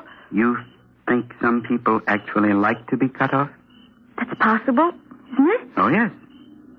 I was just a little surprised that you should understand that feeling. Fear. Nameless fear. Does it have to be fear? Why not just plain choice? It's usually fear of one kind or another, renouncing the world. It is an eerie sound. I don't mind. But you do mind me. Is that it? I didn't say so. You showed you were afraid of me just now.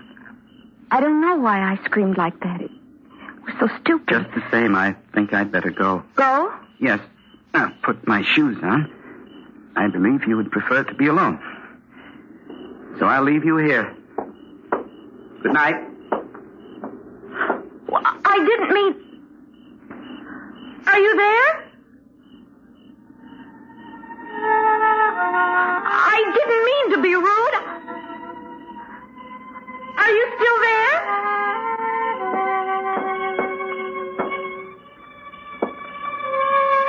Where are you? Where are you? Come back. I don't want you to leave me alone.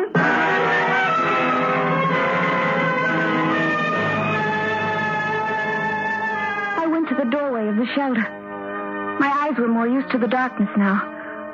I could see the gray strip of highway stretching away in both directions. And across the road, the black tracery of trees. There was no sign of him. I stood there just inside the doorway, listening.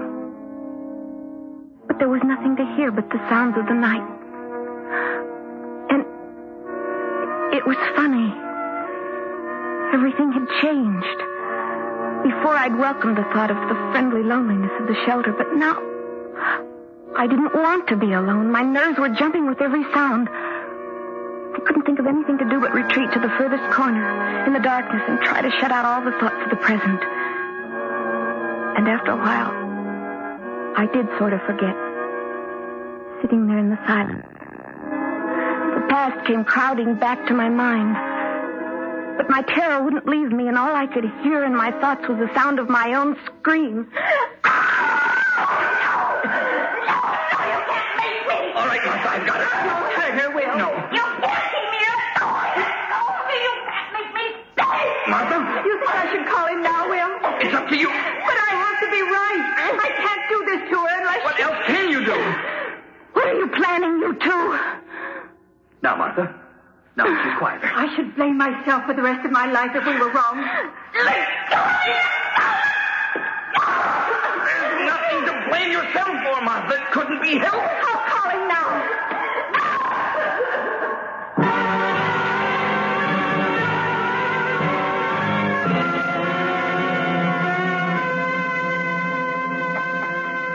The sound of the trees rattling against the roof brought me back to the present. Back to the loneliness of the dark shelter. And now I was thoroughly scared. My companion of the darkness had gone. But I had an overwhelming feeling he was still out there in the night. Watching. Waiting. But as I sat huddled in my corner, listening for the slightest sound of him, I heard something else. The bus was coming. Oh, now at last I could get away. I went out to the edge of the highway to signal for it. It seemed to be going so fast. I waved my arms. There was a blinding glare of headlights. Stop! Please, stop!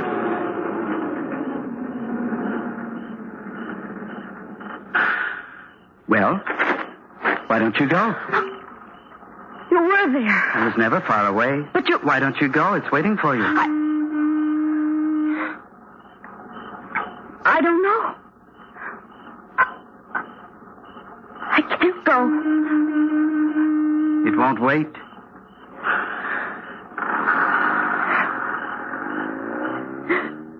It's too late now. You would prefer to wait here with me, wouldn't you? Come inside. No. My friend will be here soon. Your friend? I told you I was waiting for him. Oh. Yes. He'll be giving me a lift into town. We can take you. Can't go. Perhaps you believe there is no such person as my friend? Why did he leave you here? He'll be back soon, and we can go into town. Or do you want to go back to where you came from? I think I'd better. Come back into the shelter. No. Come on. Don't touch me. Why are you suddenly afraid again? I don't know. Come inside and wait. That's the way. Oh. What was that? Tripped on something. Give it to me. It's a stick. A walking stick. Give it to me, please. A white walking stick. It's yours. Yes. Then I'm blind. Blind? I don't understand. You said you read all those things in the digest. It's true. I read them in Braille. I'm afraid I frightened you. I only wanted to help. Oh, it's strange. For the first time I can remember, I was afraid of being alone. Scared of the dark. It's normal to be scared of the dark. I just didn't want to depress you by speaking of my own affliction. But now that you know about it, you realize that we both know what suffering is, what it is to be alone, what it is to be shut up away from the world, because we don't really belong there. You mustn't say that. Why should you think you don't belong? I don't think that. I did once, at first, during the months in the hospital, but not anymore. And you? I have to go back. I must confess to you, my friend went to the hospital. He should be here any minute. We guessed when my friend saw you walking on the highway. And you kept me here in the shelter? Well, he went to get a doctor. That's right. I must go back. There. As soon as they come for me. But will you have to stay? Will you want to, put it that way? What? No. No, I don't think I will. Then the outside world, meeting people, this is not something to be afraid of? Not anymore. I'm glad. Listen. What? I hear my friend coming.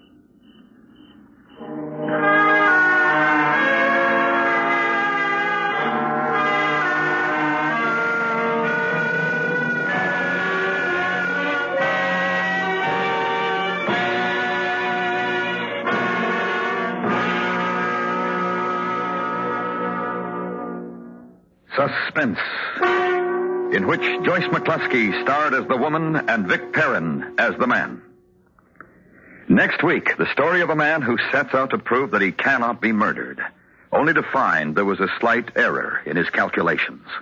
We call it The Last Letter of Dr. Bronson. That's next week on Suspense.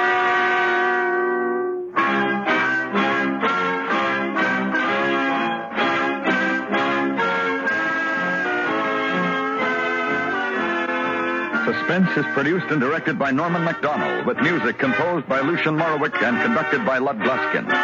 The Shelter was specially written for Suspense by Don Yarrow. Featured in the cast were Helen Klebe, Herb Ellis, Dick Ryan, and Frank Gerstle. You enjoy City Hospital every Saturday in the daytime on the CBS Radio Network.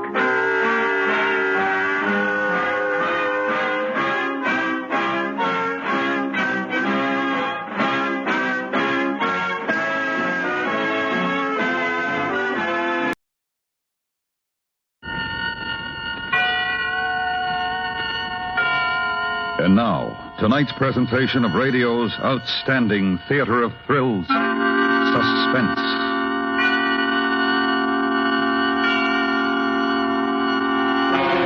Tonight, the story of a man who sets out to prove that he cannot be murdered, only to find there was a slight error in his calculations. So now, starring John Daner, here is tonight's suspense play, The Last Letter of Dr. Bronson.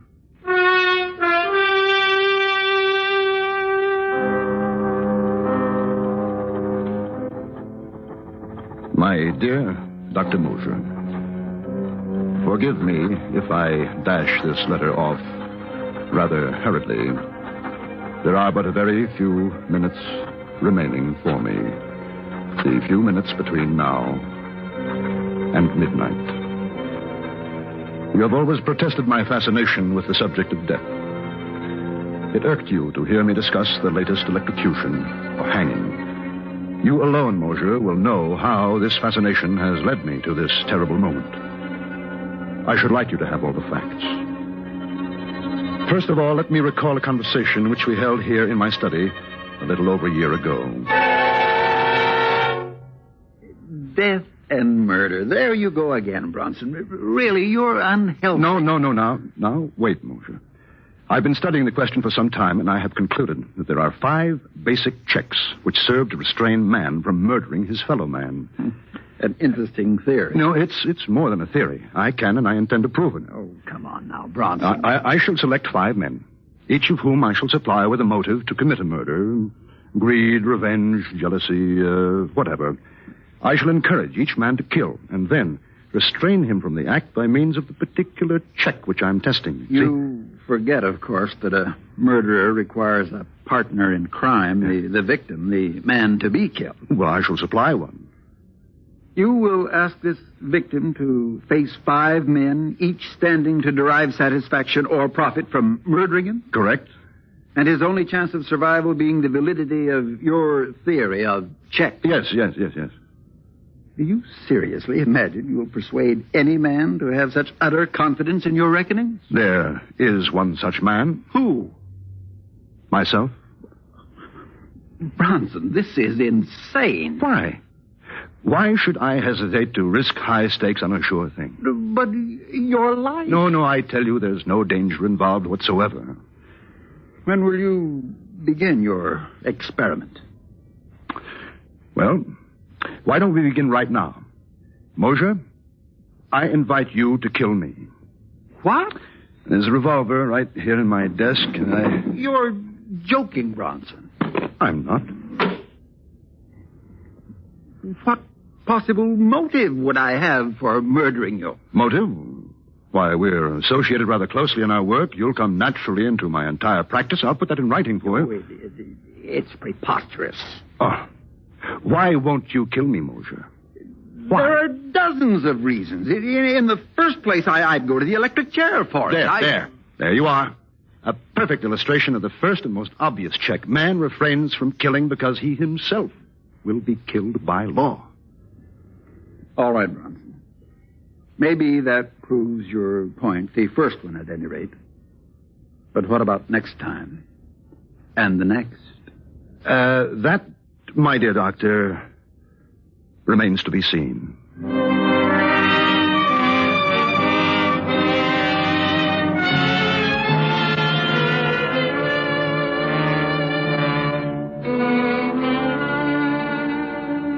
And so, my dear doctor, you yourself illustrated the first of my 5 positive checks which restrain man from murder.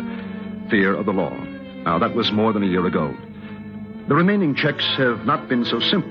I had to locate my 4 subjects. I had to cultivate the friendship of each so that when the time should come to confront him with my proposition, I would be certain of how he would act. Now, the first of my 4 potential murderers was a clerk named Totten. We frequently went to church together on Sunday evenings at St. Stephen's, right around the corner of my apartment. And one Sunday evening after the service, I asked him up to my apartment, and as we walked along, we talked. You know, Dr. Bronson, I was talking about you to my wife the other day before they took her to the hospital. Oh? I was saying what a great comfort it was to be with you these Sunday nights. Oh, now, come, Mr. Totten, you embarrass me. Oh, no, I mean it. In the world today, too many people seem to feel that they no longer need their God. Yes, their lives seem to be void of the great thing you have in your faith. The church is a great comfort to me. And I do need something to cling to in times like these. Isn't this your apartment that we're passing? Oh, I want to go up the side way. We shall be unobserved. Unobserved? Yes.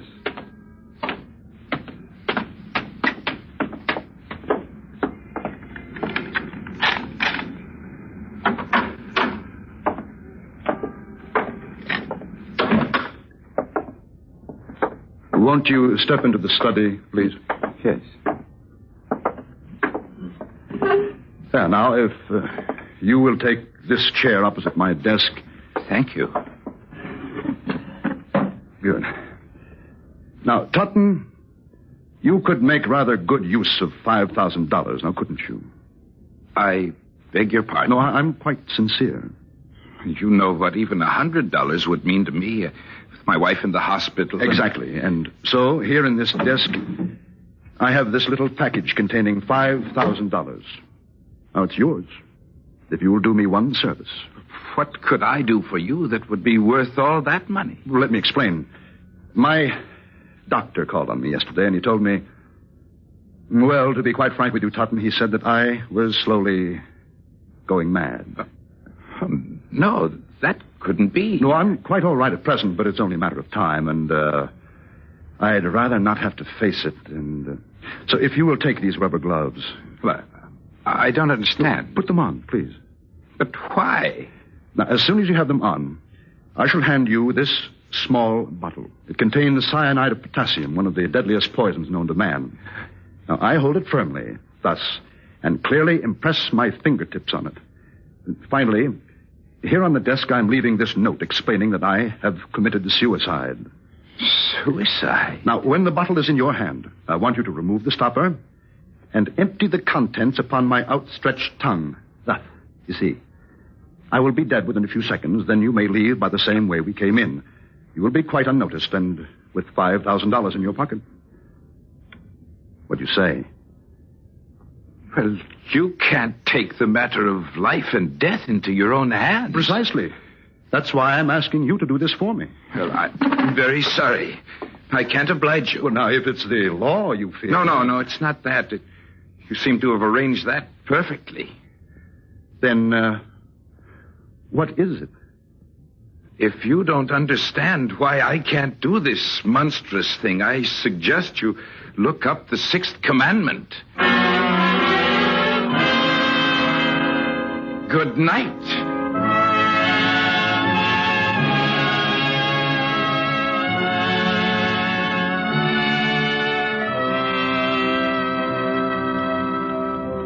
So, Mosher, my second point was proved. Man refrains from killing because it is against his religious principles.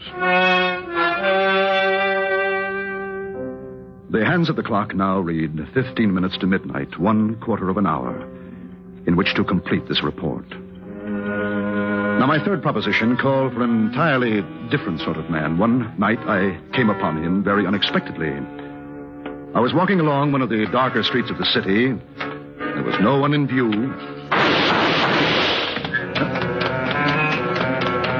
He was slumped down beside an ash can. He had been shot in the chest and left arm, severing an artery. He was bleeding profusely. I tore off his shirt, made a tourniquet for his arm. Never mind me. Get away. Now, who did this to you? What difference does it make? You're going to a hospital. No. They'll call the cops. There. Now, come on. I'll help you to your feet. Up. Come now. No, I ain't going. I'm a doctor, man. You'll die if you're not treated quickly. I ain't going, I tell you. They'll call the cops. I don't want no cops. His name was Matt Doyle, a small-time hoodlum. I visited Doyle in the hospital almost every day. Several months later, I was ready to put him to the test. I found Doyle in one of his hangouts and brought him to my apartment, and for the third time, I carefully explained my proposition. Oh, that's the angle. Here are the gloves. Here is the suicide note, and here is a .45 caliber automatic. You're familiar with this type of weapon, I take it? Familiar. Yeah. Is this on the level? Absolutely. And this water door is mine if I kill you? Well, that's right. Nobody know I done it? No one. Yeah. It's gloves. They're kind of small for me. That's all right. They'll do. Yeah. You want me to put on the other one? It's safer, yes. Yeah. I guess it is. Now, I want you to understand exactly what you're doing, Doyle. Without any justifiable cause, merely for the sake of money, you are going to murder me. Now, you understand that? Yeah. You've been hired to do this before.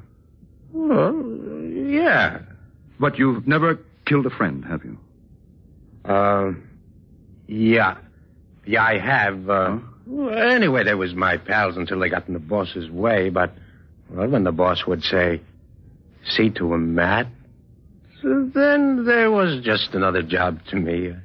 Whatever the boss said was always right, you see? But you, well, I don't know. No, I can't do it. But I thought you said that you... No, here, you take the gloves. Were you afraid of the law? No. What's the matter, then? It's... Well, the boss always told me what to do, you see? And then afterwards, he'd always come around and slap me on the back, and he'd say, "Good boy, Matt."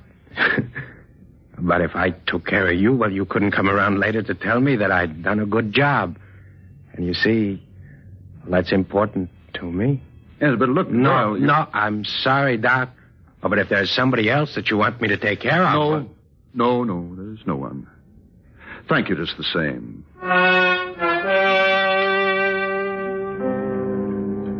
That was my third proposition.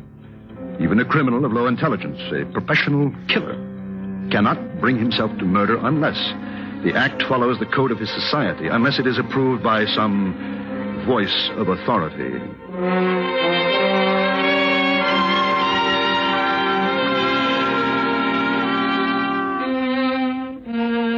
My next subject was altogether different in temperament.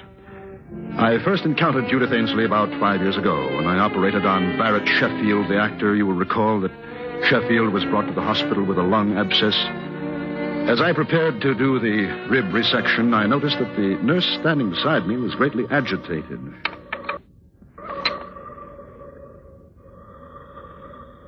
Retractors, Doctor. Thanks. Doctor, do you think this is advisable? What? His dyspnea is more pronounced. Listen. Miss Ainsley, another hemostat, please. But he's getting blue. Doctor, do you think you really should? He's cyanotic. Miss Ainsley. I'm sorry, Doctor, but if... Doctor. Caffeine, quickly, please. Quickly.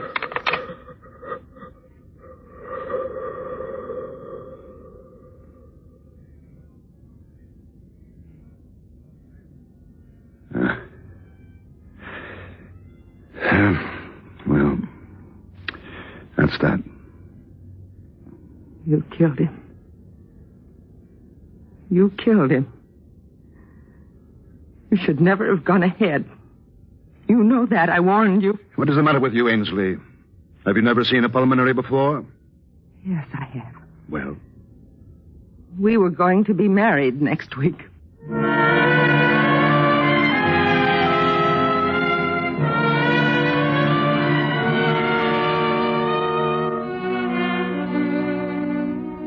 If ever I saw hate, cold, undying hate, it was in that girl's eyes. I had made the most implacable enemy of my life. A few months ago, I inquired about Miss Ainsley and learned that she had done 4 years of medical and was now interning in the hope of picking up a residency. I went down to the hospital and sat in the doctor's lounge and waited for her. Presently, she came in with another intern. I stood up, walked towards her. Oh, I would say about 3 months ago. Miss Ainsley, Huh? Could I speak with you, please? Excuse me. Of course, Doctor. Dr. Ainsley, if you please. Yes, Doctor. I have a little proposition to make to you, but first of all, there are 2 facts I'd like to be sure of. A, you are unable to set up your own practice because you don't have the money to get started now. Is that right? Perhaps. Fact B, you still hate me and feel a strong desire to be revenged for the wrong which you consider I have done you. Yes, I'm afraid that's true, Dr. Bronson. Good. Good? Yes. You see, I want to pay someone to murder me. So, once again, I carefully and painstakingly set forth my simple conditions. I'm not sure that you're entirely sane, Doctor. But go on, you interest me. You see, it's my heart. I've had considerable damage. Coronary occlusion. Had to spend 6 weeks on my back. Just got up last week. So, naturally, I was given digitalis and... I see, Doctor. Yeah. You've been heavily digitalized, and if someone were to give you an injection of calcium gluconate, you would have an immediate heart block. Dead within a few minutes. Exactly. A simple error of judgment. Unavoidable. $5,000. My own practice. And I will say that I'm feeling badly again. A recurrence of my pericardial pains. I will go back to bed and ask that you be assigned to care for me, and the rest is simple. No one would ever expect you to know that I had been digitalized. Still, if I were on my toes, I would naturally go over your case history before giving medication of any kind. Well, yes, I suppose that's true. Professional people might think you had been a little lax. Doctor, I want to thank you. You've done me a great service. You mean you'll do it? You've reminded me that nothing, no money, no revenge, nothing, can be worth the slightest shadow of suspicion in a doctor's career. They'll never say that I lost a patient because of an error in judgment. You see, I once knew a doctor who did.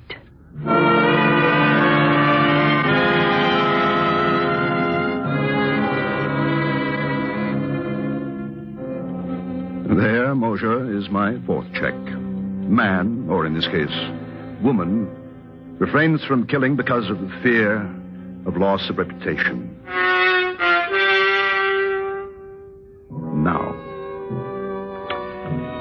Now I come to the testing of my fifth subject, man who would not murder because he couldn't bear the sight of blood, much less the responsibility for shedding it. Laderne was my man, and I found him shortly after my search began. On that day, I saw him turn a ghastly white as a fast-moving car ran over a small dog which had run into the street. Laderne clutched at his throat and fell in a dead faint. Now, I, of course, made it my business to become acquainted with him. I hadn't seen him for more than 4 months until tonight. As he took his place at my desk, I noticed he's changed. He's thinner. His dark eyes seem blacker than ever. And so now, for the fifth and last time, I explain the necessary details. Uh-huh.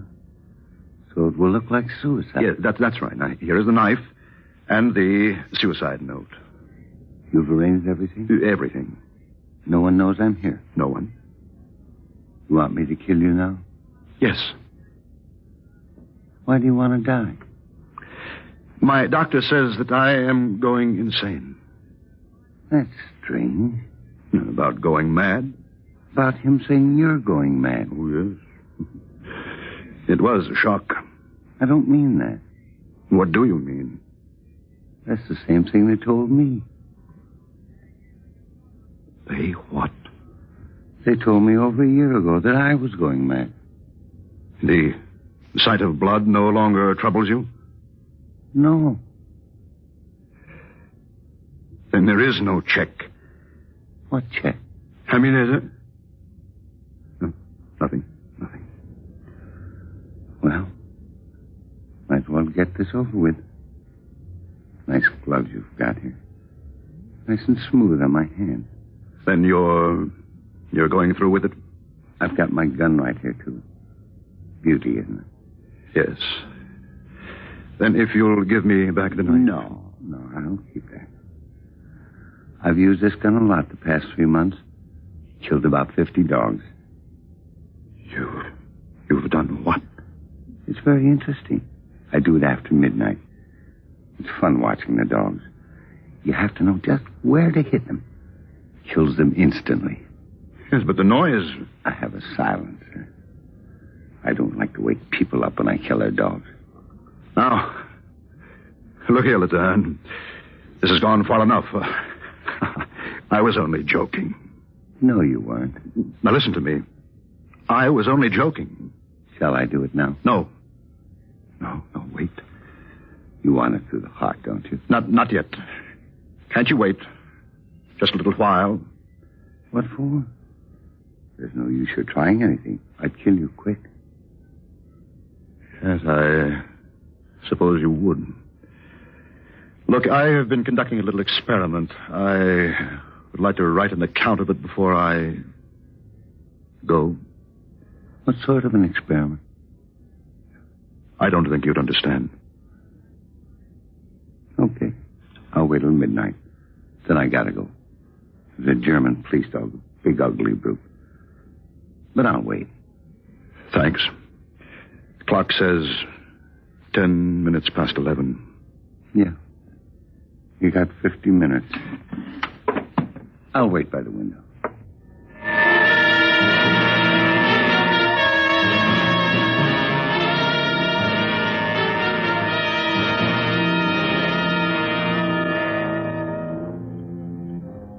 And so Monsieur, my experiment has ended. Strange, isn't it? But the one thing I didn't count on was the choosing of a subject who would not respond to my checks, who in fact had no checks at all. For insanity knows no restraint. Dr. Bronson, it's midnight. He is still at the window. I know that I am beginning to understand exactly what is going on in his wicked mind. I wonder why. Now I shall sign my name for the last time and lay down my pen. Then I shall look up and say, all right, Laderne.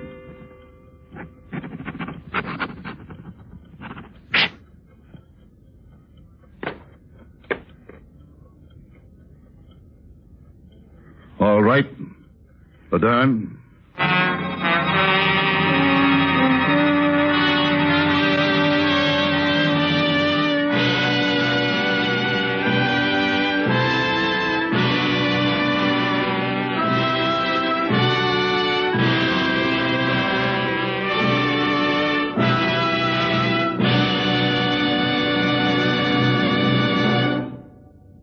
Suspense, in which John Dehner starred as Dr. Bronson. Next week, the story of a man who learns far too late that in horse racing or life, there is no such thing as a sure thing. We call it the sure thing. That's next week on Suspense.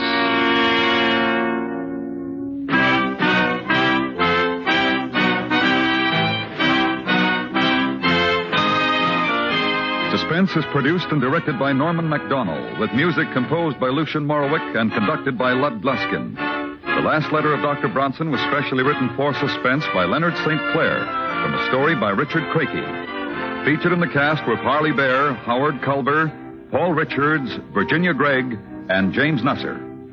You enjoy City Hospital every Saturday in the daytime on the CBS Radio Network.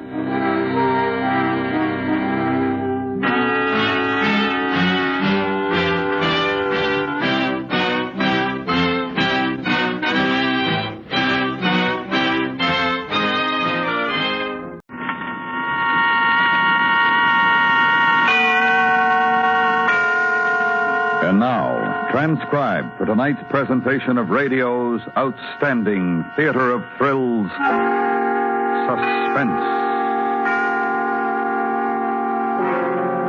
Tonight, the story of a dancer who, still in her dressing room after the theater is emptied, spends the most terrifying moments of her life.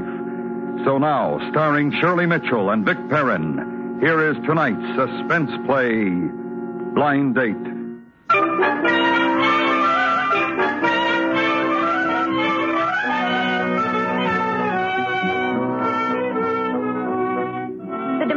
And Mamie had said goodbye. That left me alone backstage. I'm always late anyway. 8 acts on the bill, and I'm always the last to leave the theater. Hiya, cutie. What do you mean coming into a lady's dressing room without knocking? I never heard of a call boy who didn't know how to say, are you decent? Oh, relax. Take it easy. We can't all be double-jointed. What do you want? He's outside. Who's outside? Oh, some John you won't like. Says he's got a date with you. Oh, baby, you're closing tonight. Tomorrow you'll be in far-off Detroit. Then will you wish you'd done the loop with me once? Huh. Now, let's you and me do our own circuit tonight. I have a date, thank you. Go out and tell him to come in, if you please. You can do better than him. You got talent in those joints. You need somebody to watch out for you. In the profession, I mean.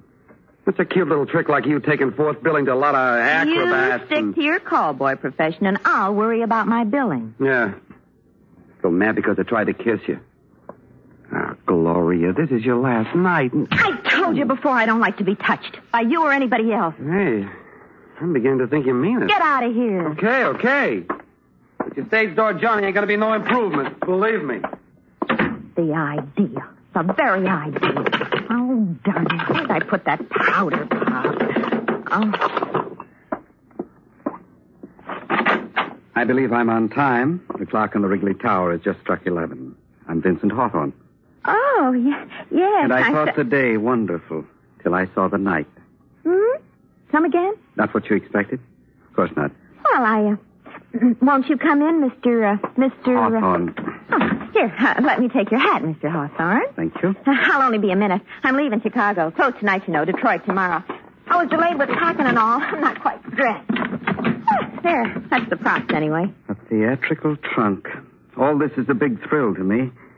Gloria Le Fay, theater, Rush. Gloria Le Fay, Trends in Bend. That's me. Well, well. This is my first experience meeting an artist. Oh. Gloria. A lovely name, Gloria. It fits you. You're a very lovely girl. What have you got there? It's a flower. A rose for you. Here. Oh, well, thanks. I like roses. I thought it would look nice in your hair, Gloria. Oh, yeah, thanks. Thanks a lot. That's real nice. Thanks. For your hair, yes. And this. This is something for the two of us. Is that whiskey? Oh, hardly. Champagne, Paul Roger, 37. There's a fine bouquet. Should lend a note of cheer to our little dressing room, eh? See? 2 glasses. I thought of everything. Fine wines should always be sipped from crystal. Don't you agree? I planned on going out. Oh, certainly.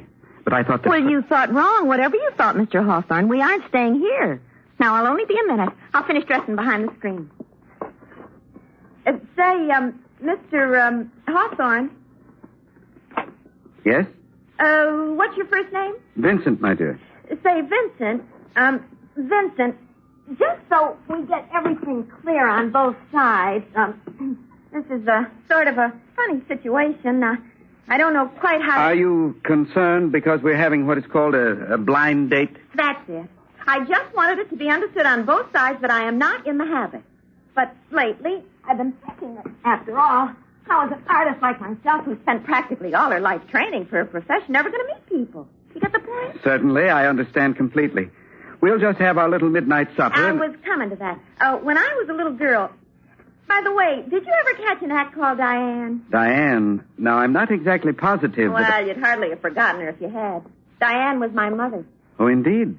She was a contortionist. It's almost entirely her act that I'm doing.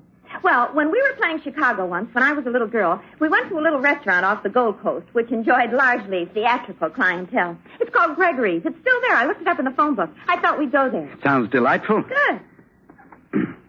You say your mother is dead. Yes. Diane died 3 months ago. I'm terribly, terribly sorry, my dear. They say the food at Gregory's... You were very close to your mother, weren't you? She was an artist, too, and she taught you how to accomplish all of those remarkable feats you've been performing on the stage. Diane taught me everything I know. That's really remarkable what you do at the end of your act, when you stand on that chair and bend all the way back so slowly, and then take the goblet of wine with your teeth and drink it. Oh, thank you. I've worked hard. Of course, either you're double-jointed or you're not. Yes. Where do you live? I was born in London. Oh, gee, I'd like to get over to London. London is a very lonely place. The Palladium. I'll bet that's... It's full of lonely people. Oh, now... The world is full of lonely people, Gloria. Hey, that kind of talk can ruin an evening. If you're going to talk like that, I don't know about us. Maybe this will cheer you up. How do you like it? What are you doing with that knife? Just opening our bottle, Gloria. Well, I told you I didn't want to drink here. I want to go to Gregory's. Let's put the show on the road. Well, here's one for the road. A little glass of wine will do us both good. Nobody needs a knife that big to open a bottle with. It's a trick knife. See? See, you press the little button, and it's gone. Just like that. Disappeared into the handle. Well, I don't like it. People get hurt with knives. I don't like your knife. And while we're at it, I don't think I like you either. I'm sorry, Gloria. I'm sorry my knife frightened you. I don't know. I think you'd better go. Please, Gloria, don't be angry with me. I'm most anxious to take you to Gregory's, where you once went with your mother, dear Diane, many years ago. I don't know. And we'll have something you didn't have at that time. Cognac. French cognac. In a quiet corner by candlelight. There'll be music. What does a girl do when she draws a fellow like you? Why, she has a little glass of wine to celebrate. Good. Good. Here we go. You haven't said anything about my dress. One for you, one for me. Oh, thanks. Here's to a pleasant evening, Vincent. No, Gloria. Here's to us. Okay, here's to us. Yeah, that's a little better. Nice. Mm-hmm. Vincent, what does somebody like you do for a living? I was a part of Rembrandt and Morris wine merchants. Oh. Gloria, when you bend back like you do and you drink out of that glass, is that wine you drink? Oh, no. That's only colored water. Oh. Did you know that the cork in the bottle is sometimes more expensive than the wine itself?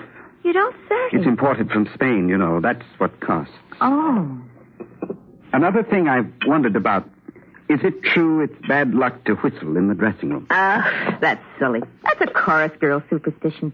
Artists don't worry about that. I'm grateful you answered my note this afternoon.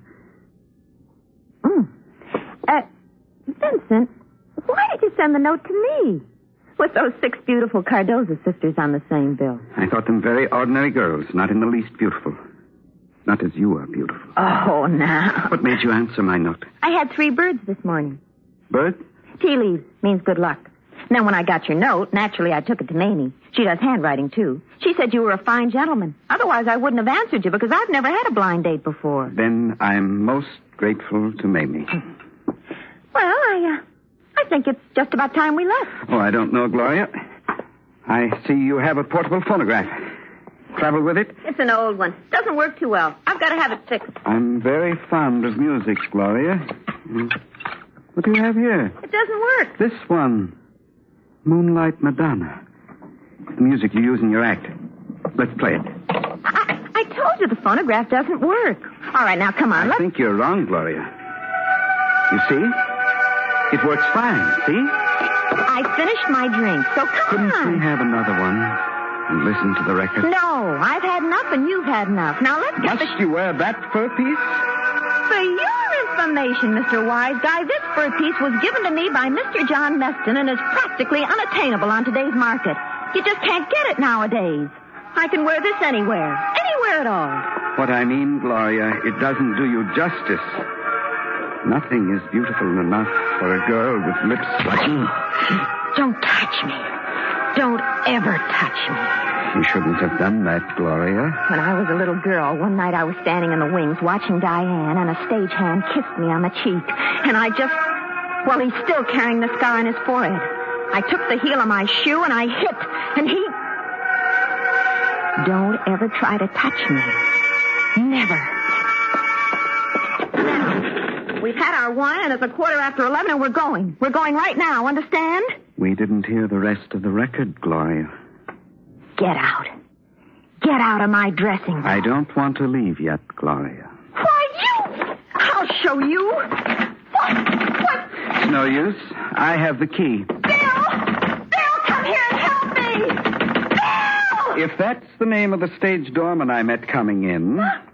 A liberal gratuity, a gentle hint, and he obligingly left you and me alone, Gloria.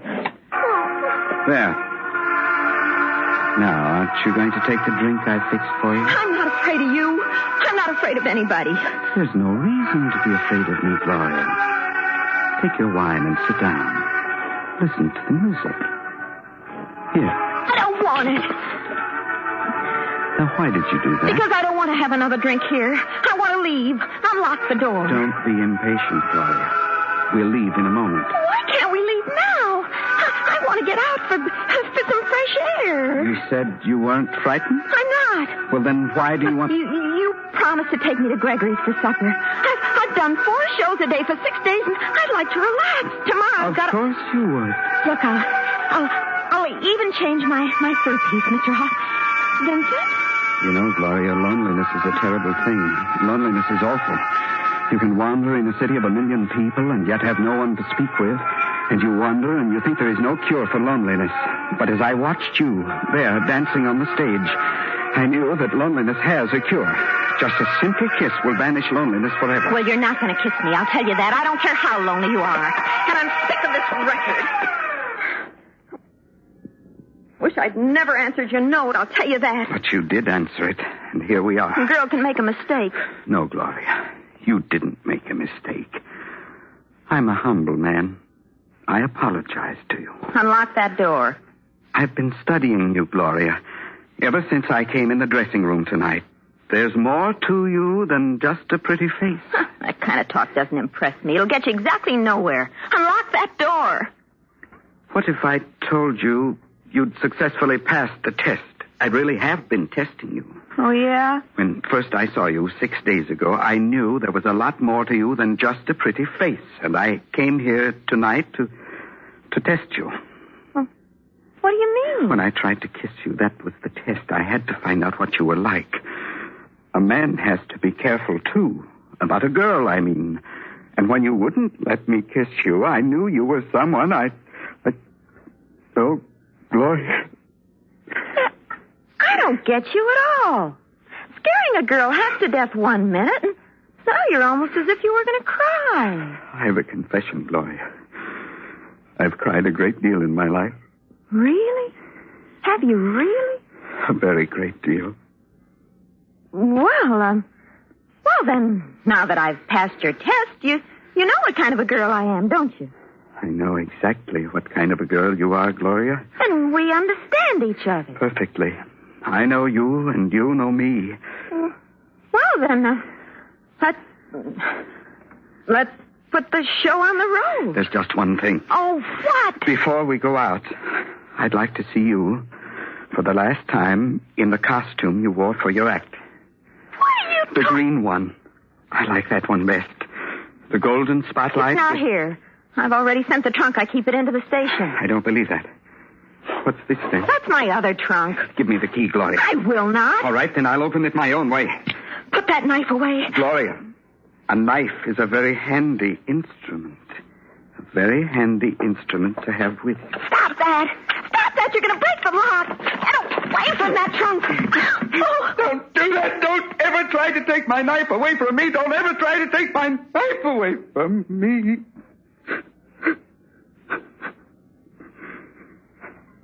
I asked you to do a simple little thing. I asked you to wear your costume for me because you look very lovely in it.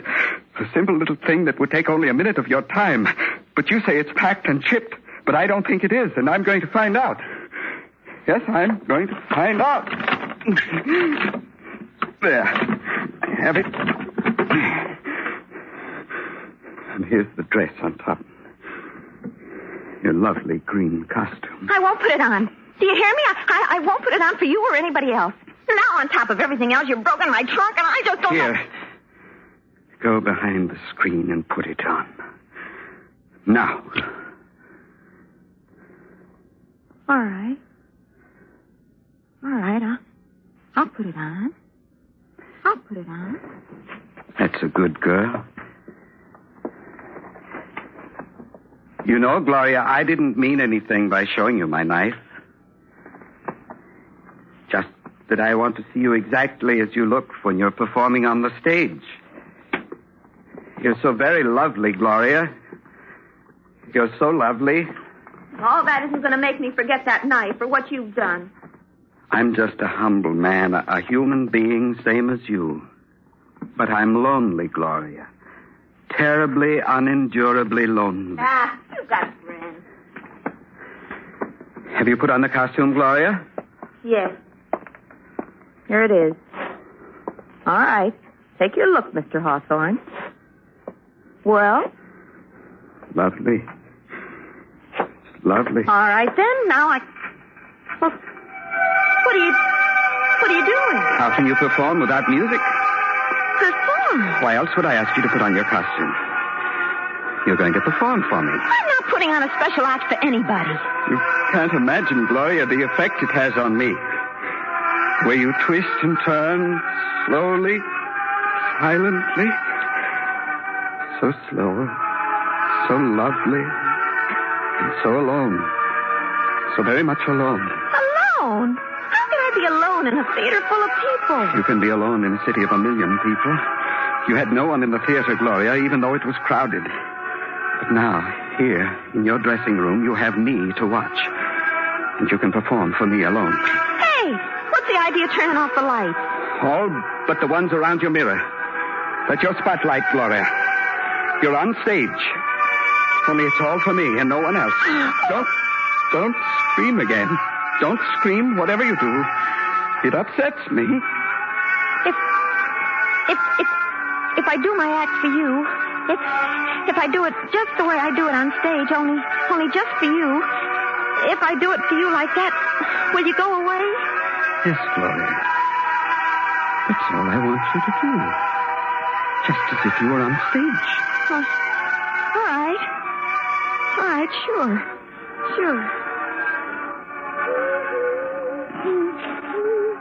That's right, Gloria. Graceful. Very graceful. Slowly. Why can't you do it for me? Why? You weren't clumsy in the theater when all those other people were watching. I'm sorry. It's such a small room. Never mind. Go on. Go.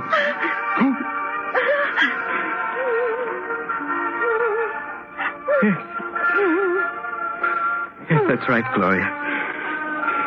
Easy. Slowly, remember. Slowly. I can't. No matter what you're going to do, and I don't know what it is, I just can't go on with my act anymore. I just can't do it. I'm a decent, self-respecting girl. And I accepted your invitation. I thought you were going to be nice because of your handwriting. And you've got me so scared no matter what I do or say, I can't seem to please you. Why can't you go away? Why did you just get out of the dressing room and leave me alone? I hate you.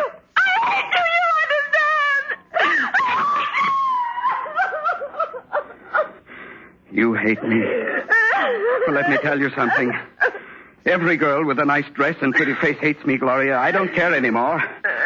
I was lonely, and I went to the theater, and I saw you there on stage, and I thought you were beautiful. I thought if I could see you alone in that same old costume, if you wore it just for me and performed just for me, then I wouldn't be lonely anymore. That would be enough, but it isn't enough. Don't come near me. Don't touch me. A kiss is the cheapest thing in the world. No, stay away. A kiss means nothing to you. But to me, it means everything. Please, no, stay away. A kiss would cure my loneliness, Gloria. I'll never kiss you. Oh, I think you will. I think you will. A knife. Oh, please. Now, just tilt your head back. That's right. Now. Vincent. Darling. What? I said, darling. Why'd you say that? What would you say if I really kissed you? What do you mean? You said a kiss means everything to you. Do you want me to really kiss you? I can't believe it. I'd kiss you. I really would, but... But what? Gloria?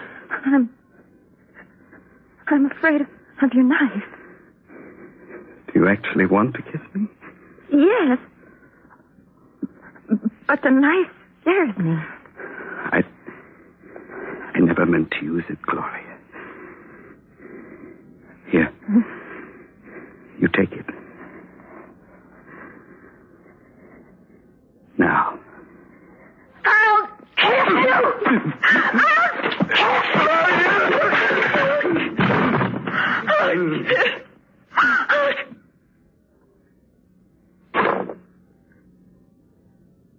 What have I done?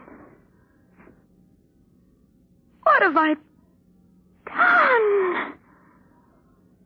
What have I done?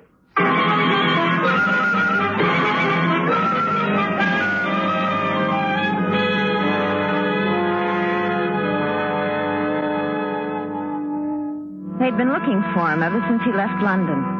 They knew all about him. So they let me go. Self-defense. Loneliness is a terrible thing, he said. Well, no matter how lonesome I get, I'll never have another blind date as long as I live.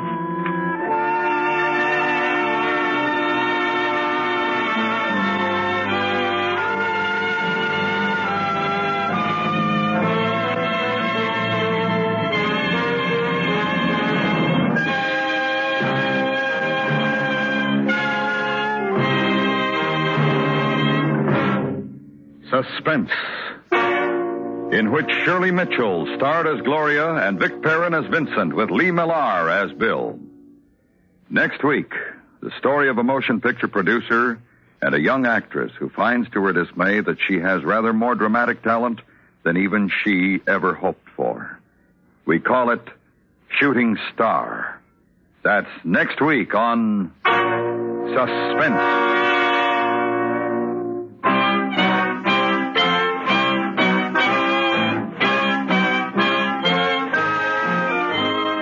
Suspense is produced and transcribed by Norman MacDonald, with music composed by Lucian Morowick and conducted by Wilbur Hatch. Blind Date was specially written for Suspense by E. Jack Newman and Harrison Egley.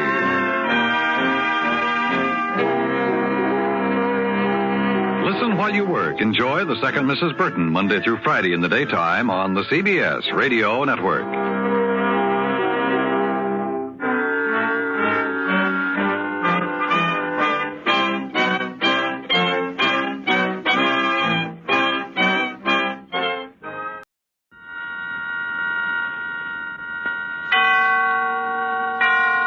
And now, transcribed for tonight's presentation of radio's outstanding theater of thrills, Suspense.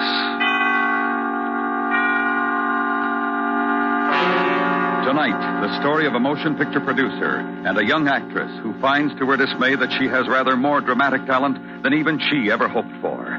So now, starring Virginia Christine with Joseph Kearns, here is tonight's suspense play, Shooting Star.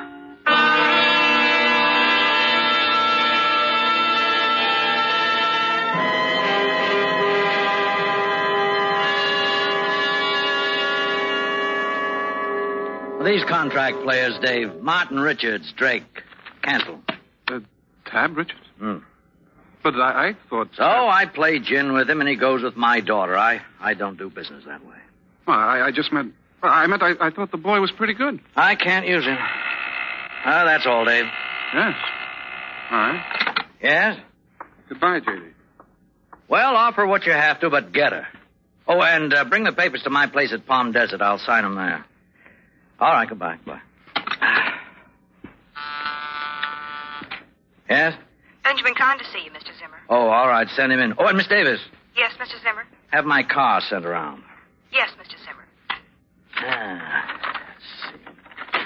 Well, good afternoon, J.D. Oh, hello, Ben. How's your arthritis? Not so good. Oh, it's too bad. Going to the desert for the weekend. That's the place. Bake it out. Yeah. Say, J.D., I want to talk to you about Gay Lansing. You've thought about her for a dark lady? Yeah. It would be novel casting, and she wants to try something different, J.D. Now, the way I see it, after this musical is over, we could have something really big and gay. Go for the Italian type. Cut her hair.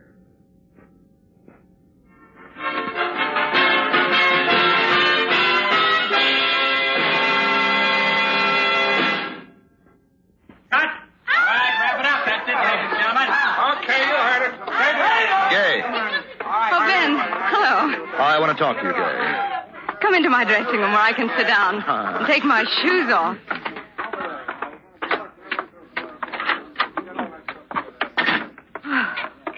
I have never been so tired. It's harder every time, Benny. Thank heavens this dance marathon is nearly over. And thank heavens it's my last. I've just seen Zimmer. Benny, what did he say about Dark Lady? He said no, Gay. No. They're signing Laura Bevan. Laura Bevan? Look, did you tell him I'm sorry, Gay. That's the way it is. See. Well, took off my dancing shoes too soon. So it's to be another super multicolored musical mishmash. Gay, they're not renewing. They're not what? They're dropping your option. That can't be right. Well, J.D. thinks the musical cycle is over. He thinks that... He thinks my cycle is over. Is that it? No, he didn't say that, Gay. Just like that. Now, Gay, listen. Just this morning, I was talking with Harry out at Modern Pictures, and he... Give me my coat. Where are you going? Does it matter? Oh, now, Gay, take it easy. Look, you go change, and I'll drive you home. You'll feel better. Feel? Funny how I feel. I'm all numb and far away like I'm someone else. Gay, I'll figure something. I'll call J.D. at Palm Desert over the weekend. Gay? All numb and far away. Thought I was someone else.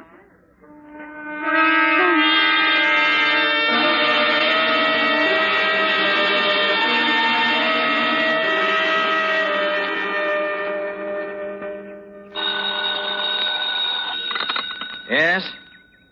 Oh, hello, Iris. Yeah, I just got here. I'm in the patio now, enjoying the hot sun and a long, tall, cold one. I let Haynes go back. No. I'll be all right. I'll have my meal sent in. Is the clan still at the house? Well, you let me know when they go, huh? All right. Goodbye. Hello, J.D. Why, Gay. Well, I didn't hear you when you... Well, here, sit down. I understand you're dropping my contract. Well, Benny told you already, huh? I'm sorry about that, Gay, but well, the stockholders feel... I want a new contract, J.D. I want it for $2,500 a week, 7 years, no options, and I want the lead in Dark Lady. Well, now, look... I want you to call the studio now and arrange it. Well, you're being ridiculous. After all, in today's market, it's the exhibitors who... I mean what I say, J.D. Gay. It's almost like an ornament, isn't it? So small and the pearl handle, but it shoots real bullets. I advise you to respect it. Oh, no, you're... Well, you're not yourself, Gay. Perhaps you just don't know me very well. Get on that phone, J.D., and be careful. Very well.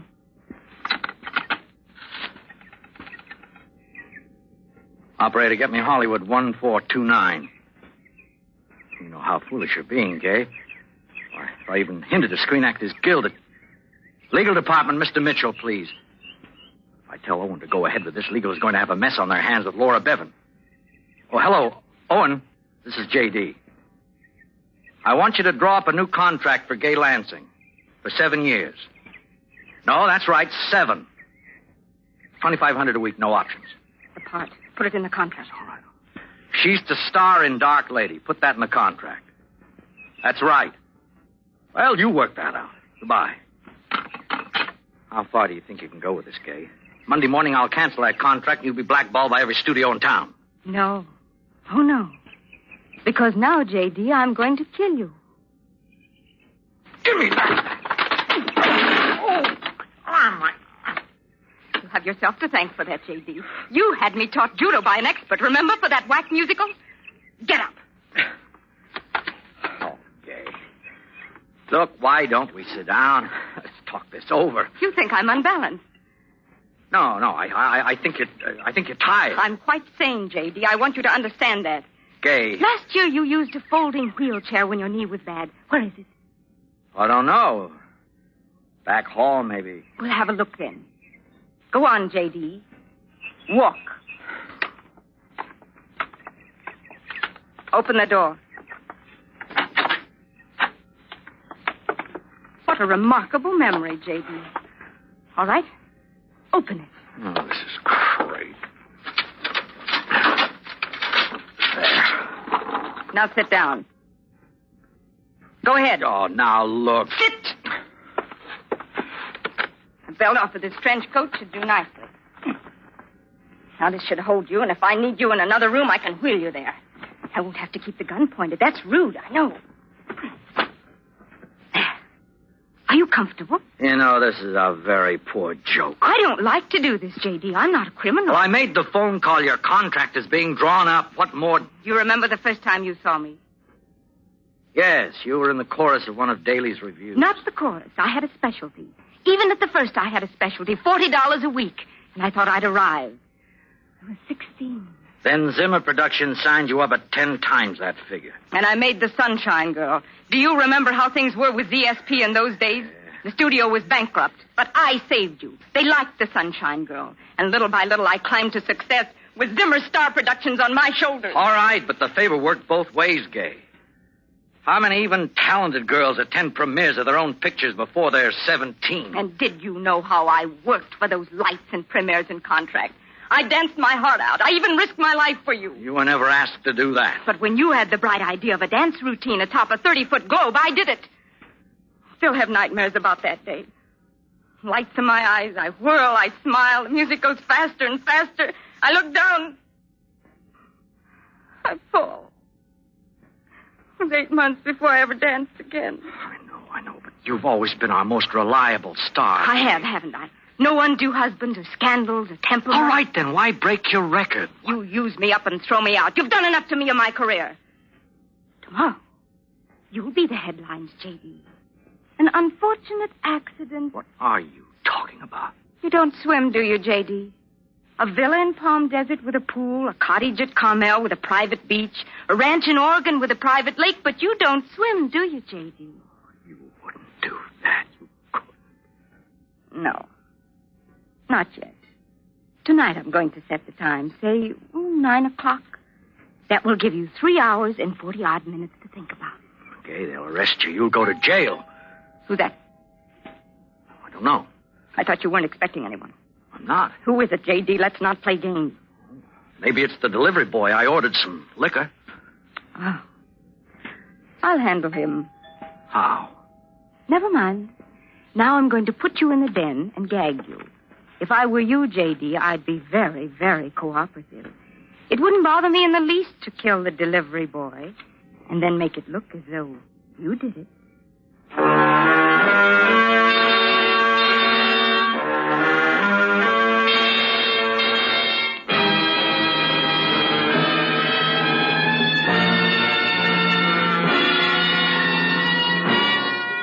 You are listening to Shooting Star, tonight's presentation in radio's outstanding theater of thrills, Suspense.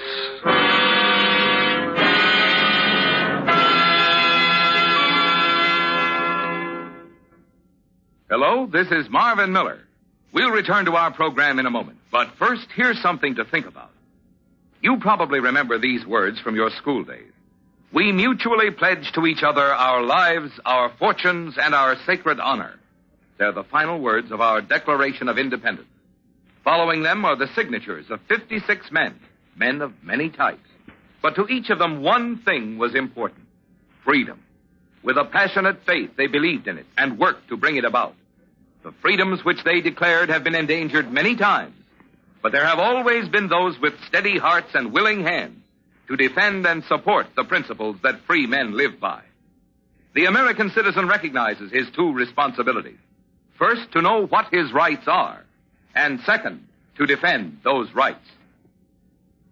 And now, we bring back to our Hollywood soundstage Virginia Christine with Joseph Kearns, starring in tonight's production of Shooting Star, a tale well calculated to keep you in suspense.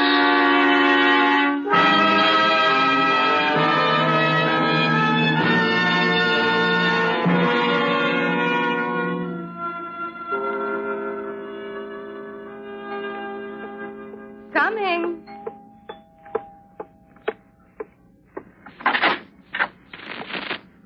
Well, hello. Delivery for Mr. Zimmer. Bring him in? Yes. Yes, come in. Where do you want this stuff? Well, over here in the bar. Do you mind? No. Why, it's hot for this late in the afternoon. Could you use a drink? Well, sure. Why not? I'll get the glasses. You open the bottle. Which one? Bourbon. Ancient age, okay? Fine. Go ahead. Pour. Say, I thought Mr. Zimmer was here alone this time. Well, he is, technically. I'm his secretary. You don't say. Mm-hmm. Yeah? Thanks. Well, bottoms up. Why not? You know, you're awful cute. I get around. I'll bet you do. Come here.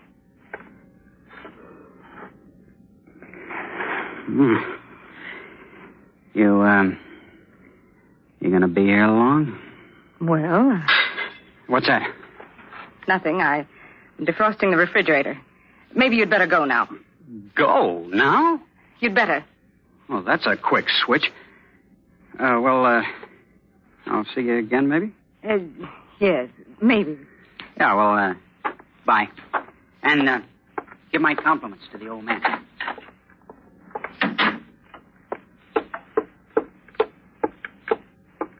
I should be very angry with you, J.D., for knocking over that vase. I'll remember that at 9 o'clock. Meanwhile, I guess we can take this out. You witch! That delivery boy. You not only want to kill me, but my reputation as well. Your reputation. Shall I tell you something about your reputation, J.D.? You're known as a heartless, grasping, slave-driving tyrant. That's a bunch of rubbish. I'm a hard-working man who got ahead by my own efforts. How about that brother of yours who lent you $400 to get started? The rather small-time brother that you don't even talk about now. I've paid him back 100 And times. then there was the time when you took your own partner's wife away from him. He was making her life miserable. And what are you making it? A desert. You left her alone on your honeymoon, and she's hardly seen you since. That's not true. I'm a busy man, but I'm a family man, and I won't have You won't be considered a family man after the publicity you're going to get. But then you always taught me, any publicity is good publicity. Even when Eric Allen eloped with someone else on the eve of our wedding, you had the publicity make a front-page ball of it. You can't keep down a story like that. You could have tried. You could have tried. All right, Kay, all right. Look, let's say you win. Let's say I've made mistakes. But I can always do better. Right now, I'm tired. I'm hungry. And if you'll just take off these confounded ropes, I'll agree to forget all about tonight. Come on. Now, what do you say? And have you swear out a complaint the moment you're free? No, I won't. You have my word. Look, I'll even put it in writing. I'll think it over. I'll let you know at 9 o'clock. But you do have a point, J.D. Of course. About being hungry. I am too. Starved. All right, we'll have some dinner sent over from the hotel.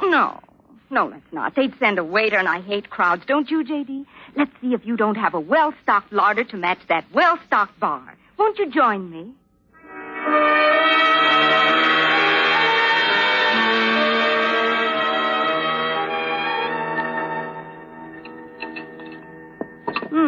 Pompano, artichoke hearts, and brandied peaches. Quite a snack. And it's only 7:24. You have plenty of time to enjoy it. Shall I untie you so you can eat? I'm not hungry now. Oh, but you must eat something. You were going to consider my offer. Oh, yes. But, I wouldn't count on it, J.D. I'm afraid it's too late for mercy. Coffee? No. Let me slice you some of this, Edam. I have a nice, sharp... What is it? There's a car turning in. Who do you know who drives a pale blue cad convertible? It's my wife. It's Iris. So? She must have driven down, and Iris knows you, Gay. You might just as well give up this game right now. Not necessarily. Twilight. It's dim in the front room. What are you going to do? First, gag you. Again. I regret the necessity, Don't you lay J.D. a finger on my wife. Don't you touch her. I swear, Gay. I swear.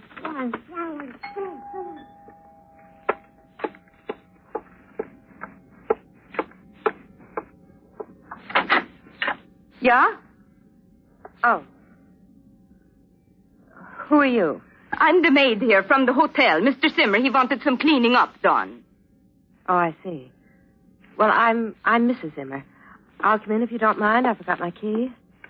Where's Mr. Zimmer? Oh, he's out. Out? Yeah, to dinner. Well, I thought... Where was he going, did he say? I don't know. Some club somewhere. The Palm Club? Tennis club? Yeah, that might be at the tennis club. Oh. Well, I'll drive over and join him. That drive through the desert has simply parched me. I think I'll get a drink of water. Oh, I'll get it for you. No, don't bother. I'll just run out to the kitchen and... I was so worried about him, about his going out. I tell you, he had the mark of the dead on him. Mark? What are you talking about? Well, I tell you, he had shadows in his eyes. It was just about 10 minutes after the pain was gone from his heart. I told him to go to bed and let me bring him something. But he wouldn't do it. A telephone call and off he goes. Are you trying to say my husband had a heart attack? Yeah, slight, perhaps. When did this happen? Well, not 10 minutes after I got here. Oh, I knew it this morning. The minute I opened my eyes, I said, there's going to be trouble today. I said, there's going to be trouble today. Oh, do be quiet. I better get over there. Just leave the latch off the door. We won't be late. I hope you're not too late. Yeah. Goodbye.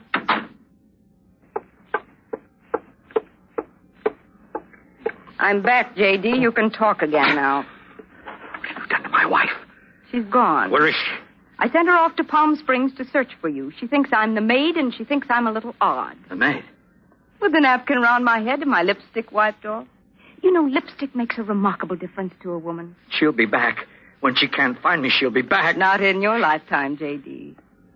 Shall we go into the living room? Allow me. The kitchen clock must have been a little slow. It's 22 minutes till 9. 22 minutes, J.D. You want anything special to pass the time? Gay, look, Oh, no. No? No little enthusiasms, J.D.? Then how about the radio? Then I'll sit down. We shall have 21 minutes to wait, and I'm really very tired. Odd how much planning a murder takes out of one.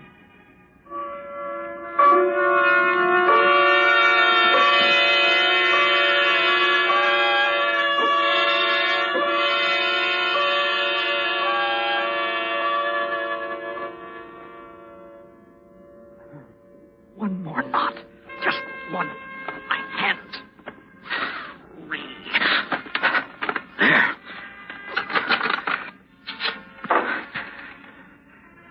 Operator, get me the police. The police, quickly. Too late. Put down that phone. You thought I was asleep, but I wasn't. You might say I was acting. It's 9 o'clock, J.D. No. Get up and walk towards the pool, J.D. No, Gay. Don't make me shoot you here, J.D. Get out of that wheelchair. Gay, please, you can't do this. You wouldn't get away with it. Now, listen to me, Gay. I've been wrong. I'll make it up to you. You can have anything you want, money, parts, anything. No, Gay, don't. Not my life. Don't take my life. Please, I beg you. I beg you. All right, J.D. The audition's over. It was rather drastic, but it was the only way I knew. It was all an act, J.D. After all, I had to prove to you that I could be something more than a song and dance girl. I'll see who's at the door.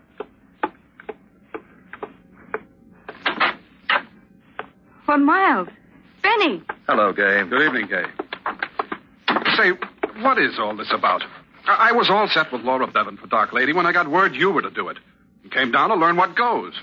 J.D.'s right in there. You can ask him. Well, good evening, J.D. Now, what's this about? What's the matter with him? He's unconscious. Conscious? But he was all right a minute ago. Oh, I'll get some brandy. Don't. Huh? Don't bother. He's dead. Dead? He can't be. He can't. J.D.! Look at the expression on his face. Yes. He looks scared. Scared to death.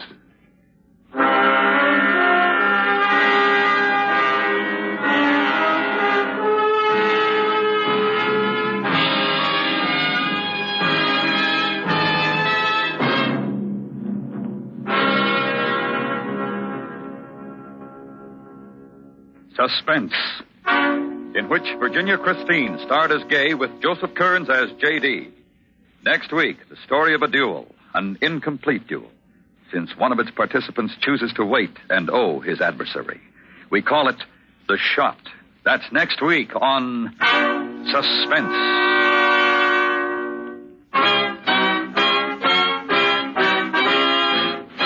Suspense is produced and transcribed by Norman MacDonald, with music composed by Lucian Morowick and conducted by Wilbur Hatch. Shooting Star was specially written for Suspense by Ruth Bourne. Featured in the cast were Sam Edwards, John Daner, Michael Ann Barrett, Jill Jarman, and John Large.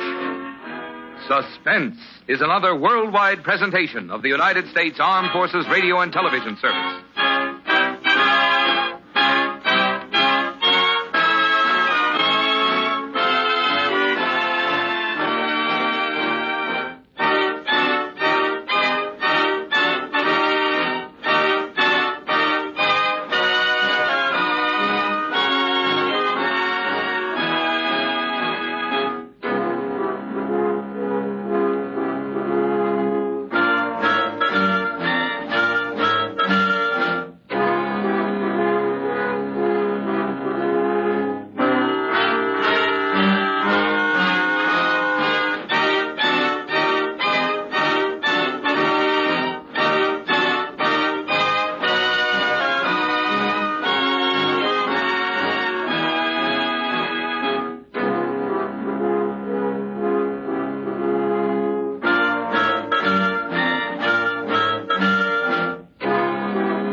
And now, tonight's presentation of radio's outstanding theater of thrills, Suspense.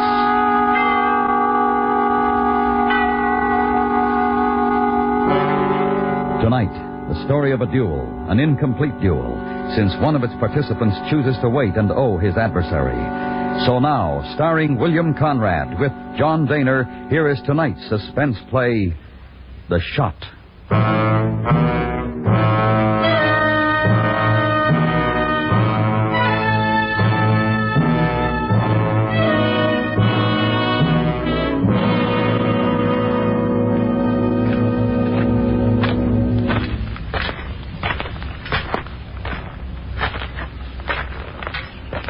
Everyone's here, I see. You're late, Rolls. So I stopped to pick these. Cherry, anyone? No? They're delicious. For a man who's about to die, you don't seem too concerned. Well, I am concerned, Peyton. I have a whole hatful of delicious cherries that certainly have to be eaten. And on the other hand, Peyton, I'm not certain that I have to die. You will draw lots, gentlemen. The papers in this hat are numbered from 1 to 10. You will each draw a paper. The man who receives the highest number will fire the first shot. Well, after you, Lieutenant Peyton. And good luck. Your draw, sir. Mr. Peyton. I draw 8. Now, I have drawn 10. Mr. Rolls wins the first shot. Back to back. You will pace away until the count of 8 is completed. Mr. Rolls has the first shot. You, Mr. Peyton, will return his shot. Understood? Yes, understood. Is there anyone present here who finds this not an honorable way to settle the dispute between these two men? You ready, gentlemen? All ready? Ready. 1, 2, 3, 4, 5, 6, 7, 8. Mr. Peyton, are you all right? Are you hit? No, I'm all right. Bullet went through my hat. Your shot, Lieutenant Peyton. Yes, I know. Cherries. Wonderful. You seem so anxious to kill me, sir. Do I have to remind you that you have a shot at me? Go ahead.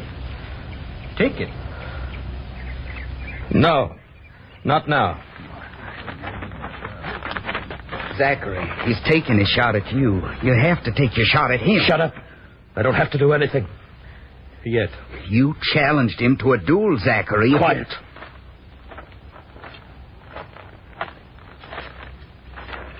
Would you like to take your shot from here, Peyton? No. You don't seem ready for death this morning, Rolls. You're wrong again, sir. I'm always ready for death or life. You've disappointed me, Peyton. Have I? Or perhaps I've disappointed you. At any rate, all of these gentlemen witnessed that I went through my part of the challenge. Now witness this. You still have your shot, Peyton. And if you aren't afraid to use it, I'll always be ready for you. Any day, any place. I'll remember that, Rolls. Please do, sir. Good day, gentlemen. It's a lovely morning. Zachary, he'll tell everyone about this. You'll be ruined. You can't expect to stay in the regiment now. Why deprive him of life when he attaches no value to it? You ended the duel your way, and it's not an honorable way, Zachary. The duel is not ended. You heard him. All of you heard him. I still have my shot coming. And I'll take it. I'll choose the day. And I'll choose the place. And then I'll see if he still wants to eat cherries and laugh down the barrel of my gun.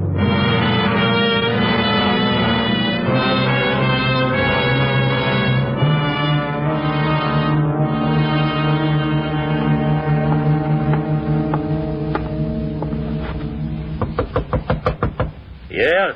What do you want? I brought your mail. Open the door. Set it there on the table, Mr. Temple. Thank you. Yes, sir. Oh, I didn't know you had a visitor. Mr. Stockwell, this is Mr. Temple, my landlord. How do you do, Mr. Temple? Colonel Stockwell, Virginia Volunteers? Mr. Stockwell now, Mr. Temple. There's no longer a Confederate Army or a Confederacy. I forget sometimes, sir. I served under you in the 3rd Volunteers, and Mr. Temple had quite a career as a soldier, Jim. He's told me about it every day since I took this room. Only thing left to talk about now, Colonel. There's nothing but carpetbaggers and Yankees. We all know how it is, Mr. Temple. Was there anything else? Oh, yes. Those are fine dueling pistols, Mr. Peyton. I have already admired Mr. Peyton's firearms. Would you believe how good Mr. Peyton is with it, Colonel? Why, he lies right here on his bed and fires away at a little old playing card stuck on the fence post out there in back. Hits it every time. Some shooting, I declare. Mr. Peyton practices all the time. Is that all, Mr. Temple? What? I ask if that was all. Is there something else you have to say? Well, it's my wife, Mr. Peyton. I mean, Libby don't like it. She don't understand how it is with a man and a gun. Women are like that. I keep telling her these are hard times, and we surely appreciate getting a man in here who can pay us a little rent, but then she just don't know. Then tell her. Tell her, Mr. Temple, I practice shooting in all kinds of light from all positions, and I'll continue to do it. Good day, Mr. Temple. Yes, sir. Good day to you both.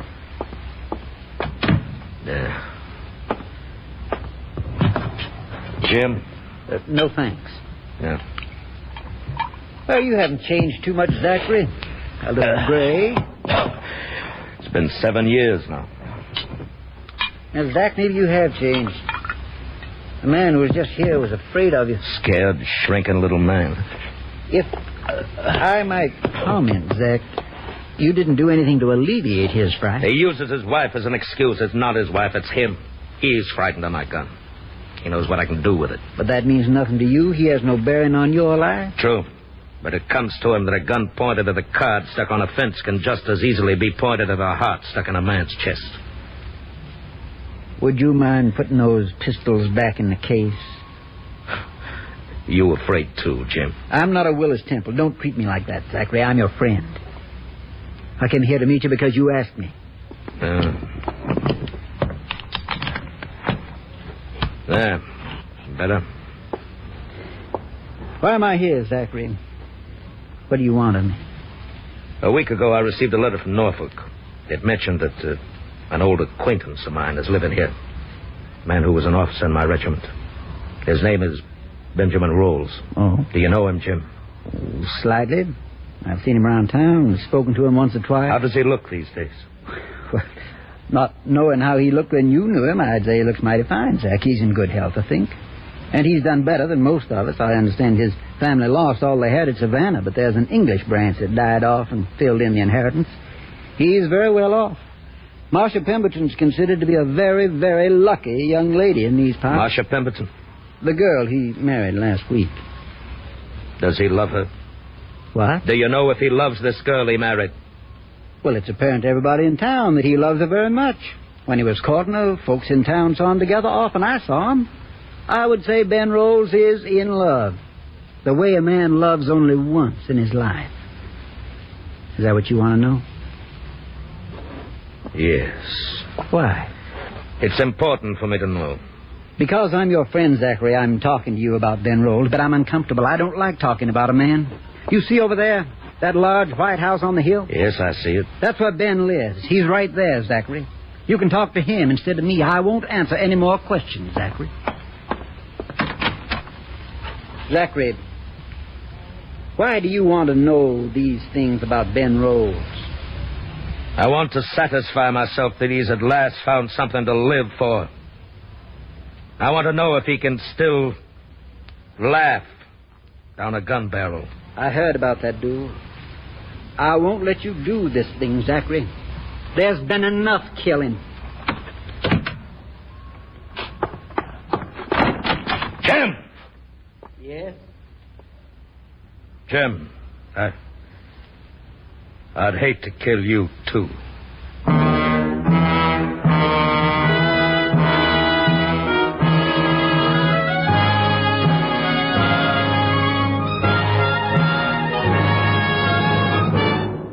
You are listening to The Shot, tonight's presentation in radio's outstanding theater of thrills, Suspense.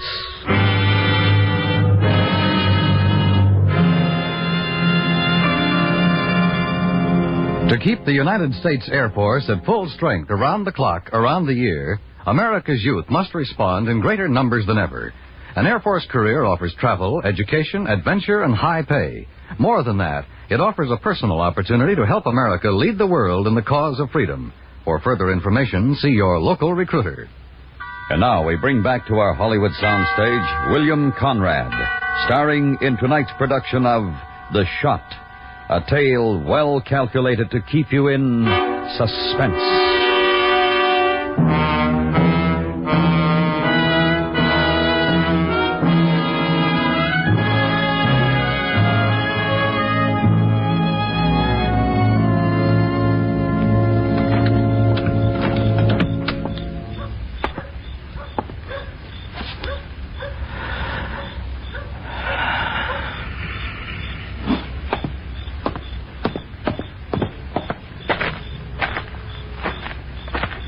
Zachary? Jim Stockwell? Yes. Who are your friends? This is Pauk Yeager and Quincy Talbot. We were in the Army together, Zach. How do, Miss Peyton? Pauk and Quincy were executive officers for me in the 3rd Cavalry. We served together at Appomattox. What do you and your friends want, Jim? I want to talk to you about Ben Rolls some more, Zach. I've told Pauk and Quincy all you told me. They're close friends to me now, and I've asked them to assist me. That's right, Captain. Mr. Stockwell's told us everything.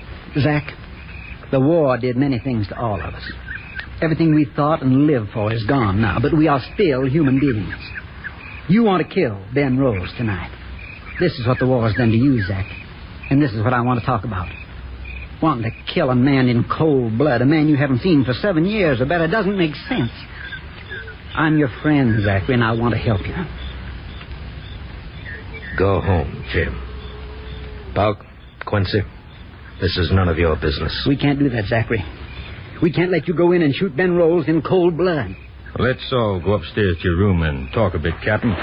Quincy's got some fine whiskeys that come in from Ireland, haven't you, Quincy? No, I sure have, Captain. It's Jameson's. You're a man I'd be proud to share it with. Captain, Mr. Stockwell is your friend, and he's thinking of you. Is Ben Rolls your friend, too, Jim? Are you trying to protect him? But I know of Ben Rolls, I told you this afternoon. Get out of my You'll way. have to kill me first, Zachary. Kill these 2 boys who never done you any harm. But I won't let you go over there. No. Ah, Quincy! Fool, Zachary. Stop. All right, Pop, it's the only way.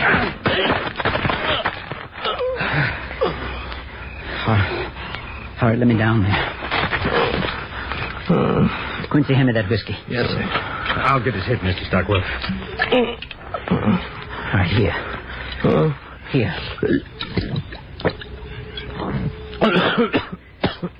I'm sorry, Zachary.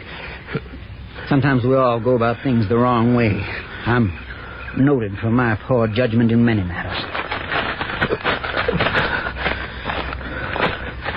Jim, ask him to wait over there.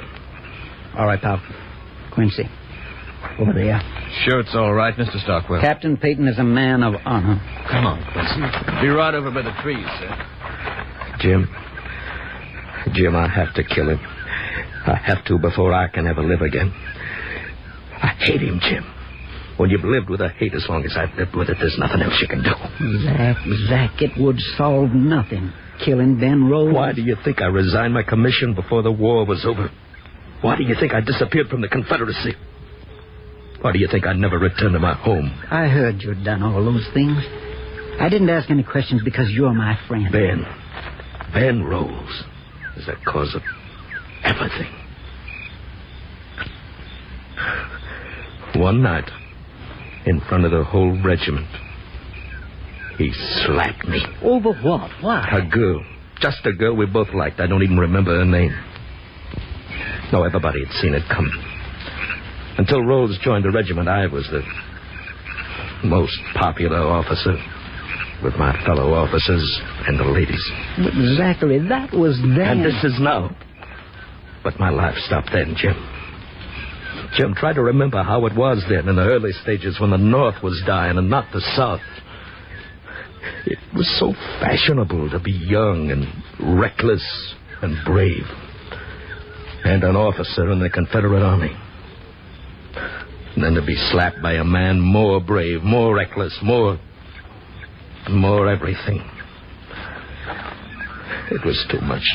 Zach, those days are gone. Forget them. The whole way of life is different now. It's no different for him. Zach. And it's no different for me, Jim. Can you kill a man for something that happened then? He shot at me once. Now I owe him a shot. You know that, Jim. Yes, exactly. You owe him a shot. Go ahead. You, letting him go, Mr. Stockwell? Yes. I can't stop him.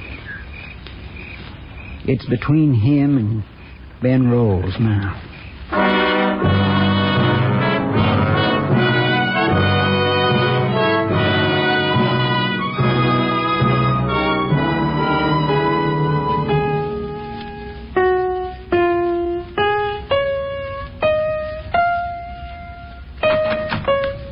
I understand you have some business with me, sir. I don't usually receive people who refuse to give their names to my servants. Hello, Rolls. What? Don't you recognize me? Zachary Peyton. What are you doing here? I owe you a shot, Rolls. And I've come to pay off. I see. Are you ready? I'm ready. I told you I always would be. Yes, you did. And you asked me to remember it. You don't seem quite as certain as you were the last time we met. Is there something wrong? I believe we were at 8 paces before. Yes.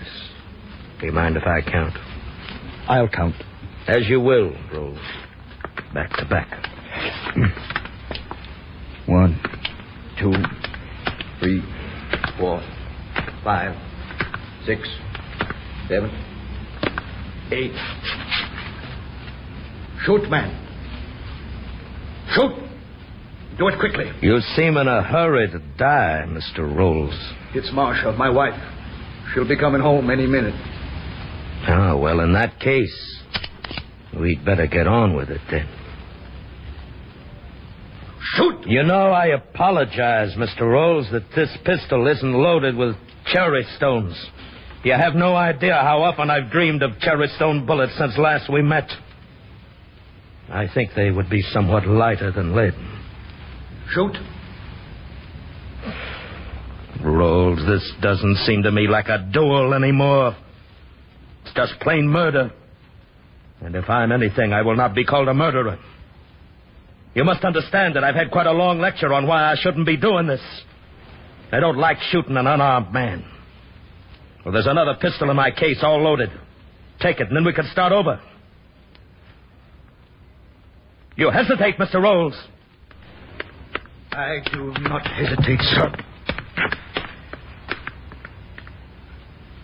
I'm ready now. Well, go ahead, Mr. Rolls. Your shot. What? You may have the first shot.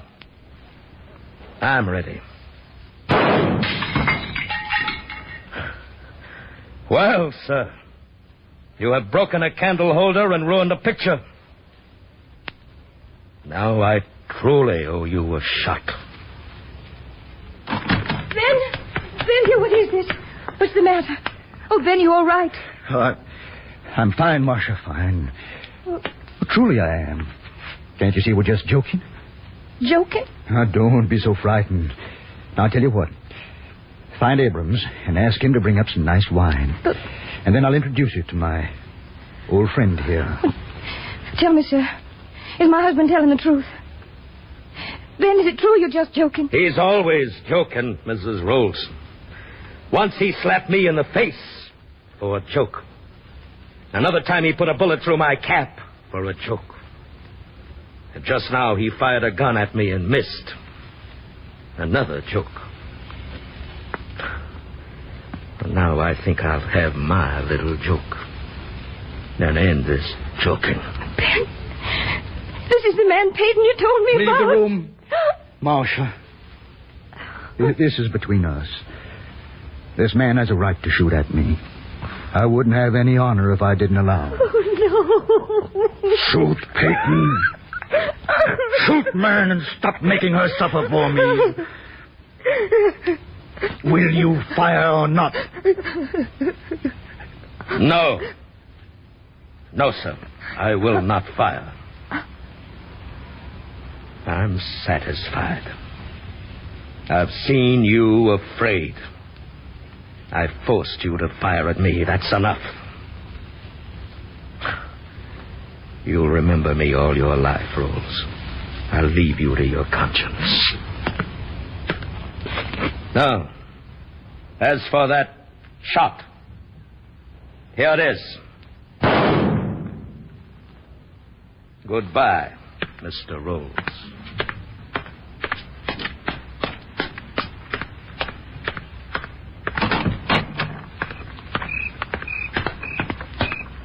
Zachary, you did it. You took your shot. Yes, I put it in the picture. Right next to his shot. Zach, he's still alive. You could have killed him, but he's alive? He's fine, Jim. And still the bravest man I ever met. Let's go, Jim.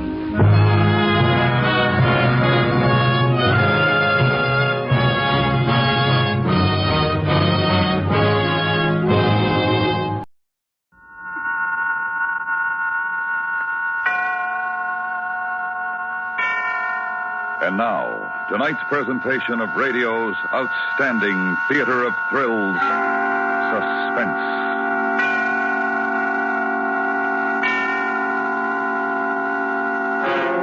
Tonight, the story of a young girl who was able to win her way with all men, save one. So now, starring Lynn Allen with Vic Perrin, here is tonight's suspense play, Pretty Girl.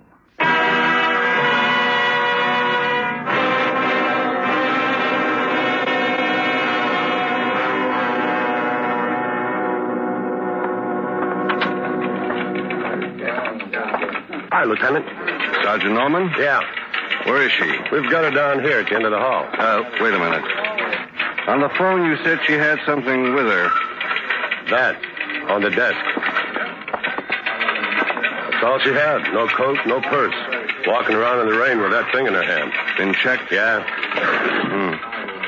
It's heavy enough. For what? It's a good question. Let's find out. All right. You give a name yet? Nah. What does the doctor say? He's looking it up in his book.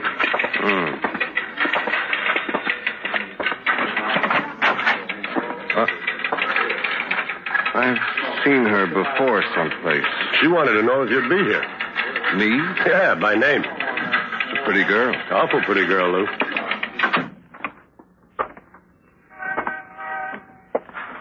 Hello. My name's Louis Gagan. You know me? Sergeant Hammond said you asked for me. You know me? You looked familiar to me when I walked in the room. Louis Gagan, police lieutenant. Mean anything? She hear you? She hears me. What's your name? Emmy Carter? Carter? Yes. Where do you live, Emmy? 1218 10th Avenue. What do you do? What do you do, Emmy? I go to school. You in the university? Yes. All right, see what you can find. Right.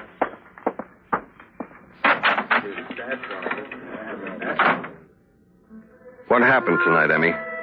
Where have you been? What happened? Where's my purse? I don't know. Lipstick. Where's my lipstick? Probably in your purse. Where'd you leave it? I couldn't find my lipstick.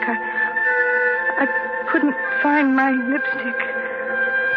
I asked Sal. She wears my color. I wanted some lipstick.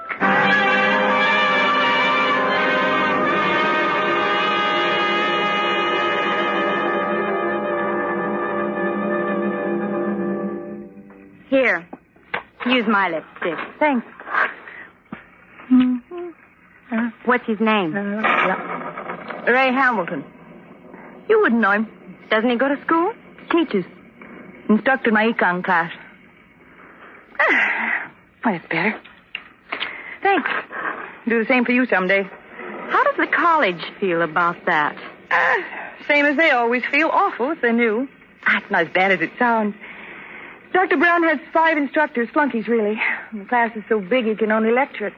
His instructors have lab once a week. You know, we break into little classes, ask questions. I've got a question. What are you going to tell him? What would you tell him? I don't know. Whatever it is, he wouldn't like it. Too bad about him. Too old for me anyway. You didn't think he was so old a couple of weeks ago when you met him. I wondered what it'd be like to be kissed by a professor, and he was the nearest thing I could find. Besides, I had to pass the course. Oh, you never looked at a book. I looked at him. Just as good. Ooh, there he is now. Oh, well, I'll get in the bedroom. No, you sit tight. I'll talk to him out in the hall. This'll only take a minute. Hi, Ray. Hi. How are you, stranger? Oh, just the way I've been hoping you'd look. Come here. Ray. It's so good to hold you again. So good. I wish I could see you every day and every night. So good. Well, this is nice, Ray, but we can't stand here all night doing this. Isn't the rain awful? It bothered me before I got out here, but not now. I've got a lot of things to tell you, Emmy. Let's make tonight count, rain or no rain. Come on, get your coat. I can't. What? I'm sorry, Ray. I planned on a night, too, but I can't go out with you. What do you mean? Em, we've got a date. I know, and I'm so sorry. I'm terribly sorry, but something's come up and I can't make it. Well, what's come up? What is this, anyhow? Well, Dr. Church has original copies of the Laynard papers. He got them from New York this morning. He spent all day photostating them for the library. Well, what's this? Well, wait.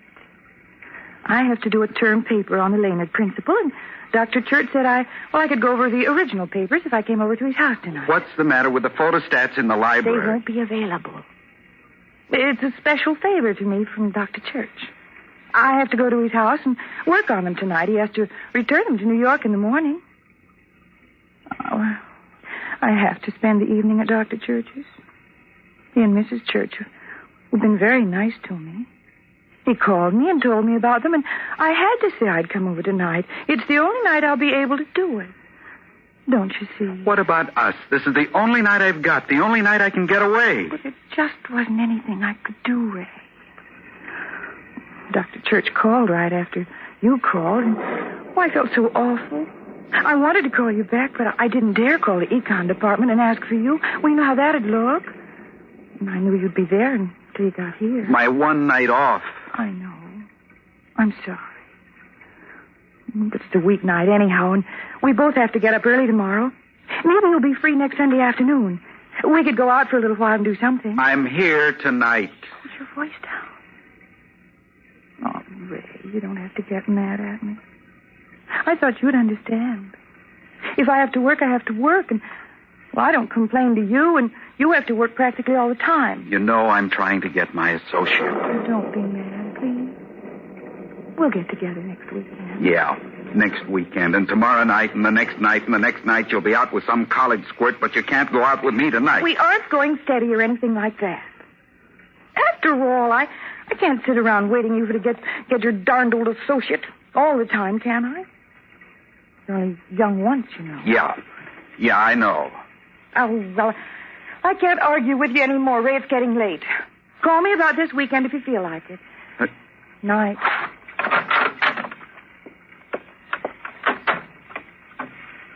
Hey,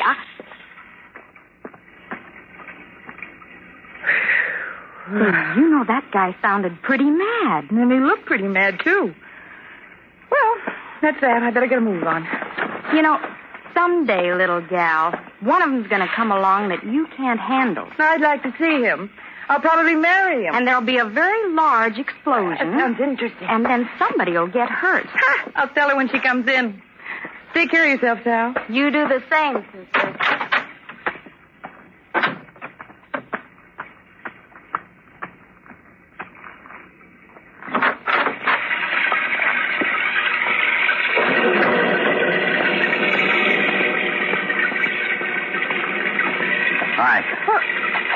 I thought you left. I did. I came right down here in front and waited. Why? What time do you have to be there to go over your papers? I told Dr. Church I'd be there at 8:30 sharp. Where does he live?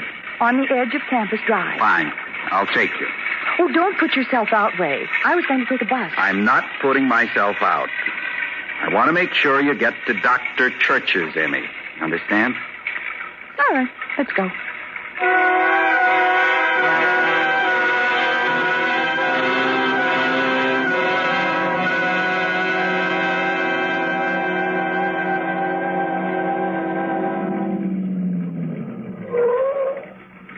It was awfully sweet of you to drive me over, Ray. Thanks for the lift. Thanks for letting me bring you here when I thought we were going out and have some fun. Oh. Well, thank you for trusting me, Ray. Well, you sounded kind of funny when I called this afternoon. We've had this date for a week. I thought maybe you were trying to get out of it, that you just didn't want to see me for some reason or other. Don't be silly. Well, if you're all through questioning me, Mr. Detective, I'll go now. Emmy, look, I'm sorry. I thought maybe you had something else in mind, meeting someone else or something. Well, now you know. Wait. Let's not fight, Emmy. All right, Ray, let's not fight. I need you, Emmy, more than I can tell you. I wanted to be with you tonight, and now you're going to... he gets to spend the night with you, and I have to be alone. I'm not working with Dr. Church, Ray. He's just letting me see the papers and use his desk. He doesn't want the papers out of the house. Oh, he won't be there? No. I've got an idea. Why don't I let him go and then come back? Maybe I can help you with your paper. Oh, well, that'd be fun, Ray, but I don't think you better. Dr. Church wouldn't like it if I had someone over when I was supposed to be studying. Well, who's going to tell them? I could pick up some Chinese food. I've been thinking, Ray. Maybe we aren't such a good idea after all. I'm still an undergraduate, and you're still trying for your associate, and as long as you're on the faculty, it's hard for us to see each other. And besides that, you're a lot older than I am. I just think we ought to end it right here. Just like that? Yes. And you better not call me anymore or come by the apartment. Ray, I mean it. I don't want to see you again. Listen. Who do you think you're talking to anyway? One of the Rover boys? I don't take this kind of treatment from anybody. You'll see me again. Before I'm through with you, you'll see a lot of me.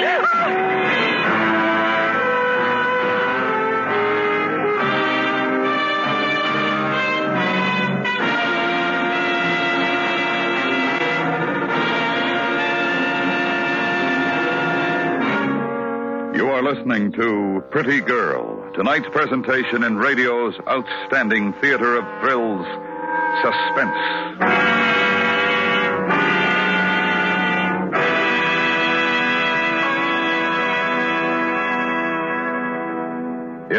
It's tough for a man with a record to avoid suspicion when his name is linked with a homicide. Friday night, Casey, crime photographer, wonders about an ex-cop kicked off the force for an old weakness. Wonders what connection, if any, he has with the murder Casey's investigating. For details and for a mighty exciting mystery, listen to CBS Radio's Crime Photographer tomorrow night over most of these same stations. And now we bring back to our Hollywood soundstage Lynn Allen with Vic Perrin, starring in tonight's production of Pretty Girl, a tale well calculated to keep you in suspense.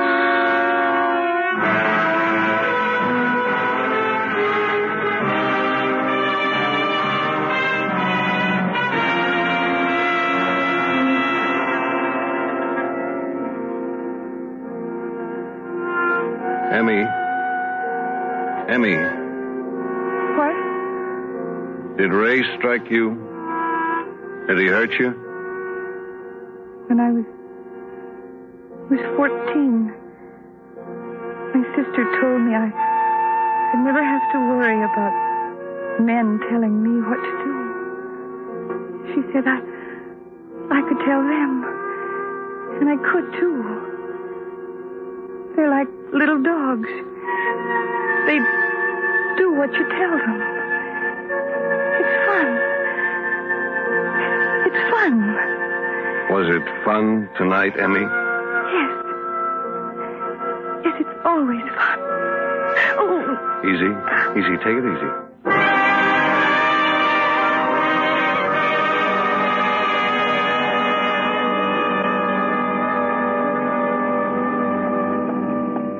Emmy, are you all right? Mm-hmm. You looked a little distraught when you came in. He was out there arguing with her boyfriend, dear. Oh. Isn't that right, Em? You're always right, Dr. Church. You see there? Who won, Em? Who do you think? Oh, Walter. Oh, you're bound to argue with all of them, aren't you, Emmy? Walter. Am I right? I couldn't argue with a psychology professor. Oh, that's my wife standing there. Well, give the fire a poke now and then, Em. Use this here. All right. All the papers are on my desk. Just help yourself. Yes, sir. I still don't see why they should interest you. Well, you ready, my dear? Anytime you are, dear. I'll bring the car around. I'll get my coat. I just love your house, Miss Church. I'm glad, Emmy. So cozy and warm on a night like this. Not like our old apartment. I was a little surprised when you phoned up and asked to come over tonight. But, well, it's all yours. Oh, that's Walter. Good night, my dear. Good night. Oh, dear. That's probably Dr. Chase now. Will you answer it, Emmy, and tell him we left 10 minutes ago? All right.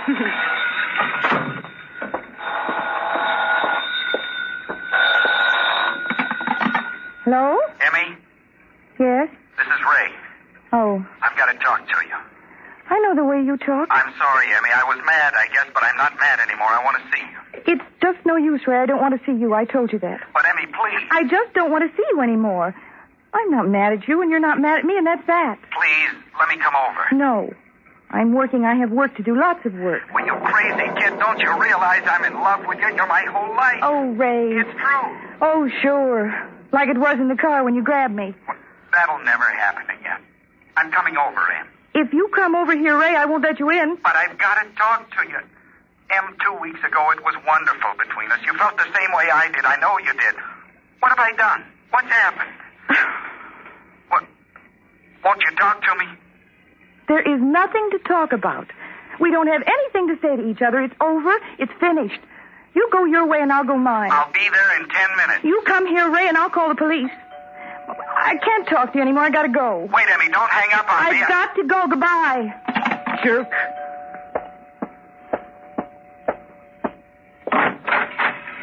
We safe? All clear. Right. Hi, beautiful. Hi, Jug. How are you? Feeling better all the time. Hey, old Church has got some pigeonhole, hasn't he? Mm-hmm. Fireplace and all. I might live with him next semester if I work it right. Pretty nice place to have a date in. Cozy? Yeah. Thanks for the invite, sugar. Hey. Never mind. I know who it is. I don't. Ray Hamilton. Huh? Ray Hamilton, you know him. Mr. Hamilton? Ray, it's me. I just told him to go back to his old books. Oh, I see. He's persistent. So am I. Little old for you, isn't he, Em? That's what I told him. You tell him anything else? Well, it's a long story. He thought I had a date with him tonight. What made him think that? I don't know. I just don't know.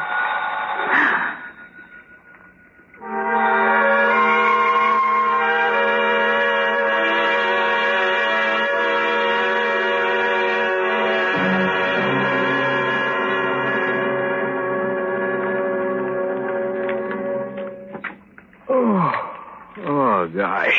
Getting sleepy? A little. Oh, so am I. 12:30 already. I better go. I wouldn't want Church to find me sitting here in his favorite chair when he comes home. But I sure hate to leave his nice little fire. Where's my coat, Em? Oh, here. Oh, thanks. Mm-hmm.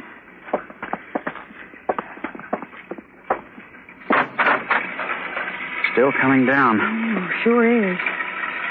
From now on, I know where I want to spend all my rainy nights. I'll have to work on some more papers. Gee, I'd better make it look good. When the churches come home, I'll be asleep at the desk with all those papers. That should impress them well. See you tomorrow. Fine. Wonder what happened to your pal. Who? Ray. Ah, him. Who cares? Well, I don't. Night, Em. Night, Judd.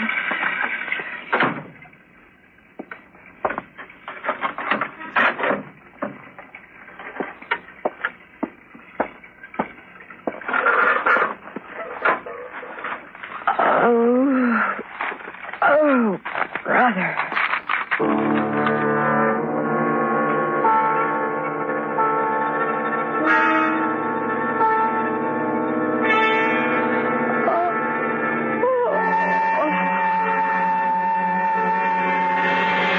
Emmy, I told you you'd see me again. Nobody can hear you.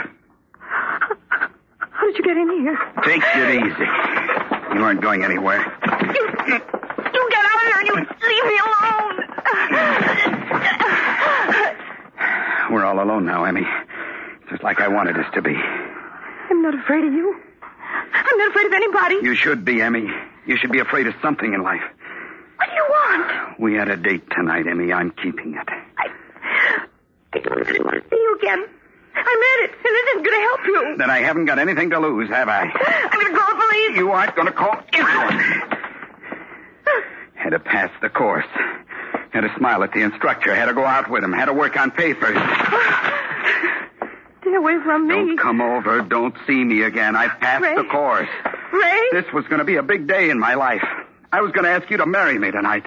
I was going to ask you to marry me while you were in here with him. I didn't know you were serious, Ray. I didn't know. You knew.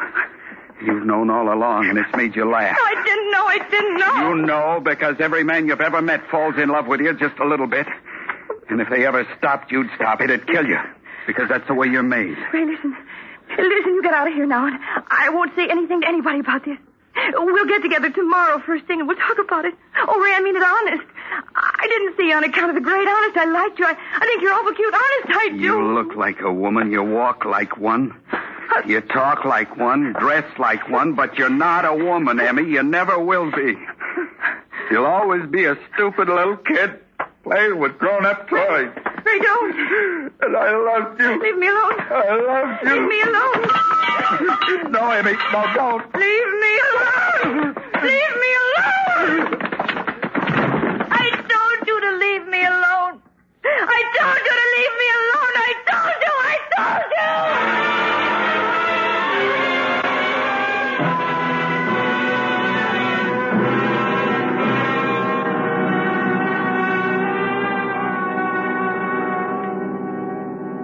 Coroner said he died instantly.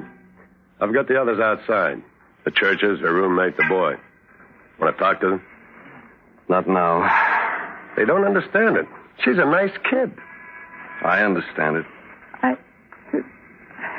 What are you trying to say, Emmy? Emmy? You were with the governor last month. That's right. I was on his bodyguard when he talked at the auditorium. You stopped me. Stopped me when I tried to get his autograph. You were kind of cute. Yes. I remember now.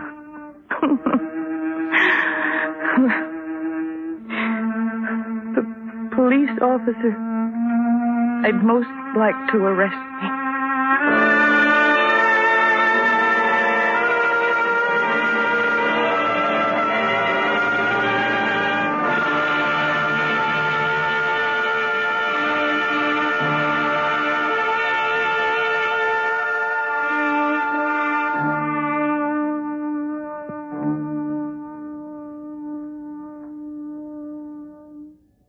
Suspense, in which Lynn Allen starred as Emmy with Vic Perrin as Ray.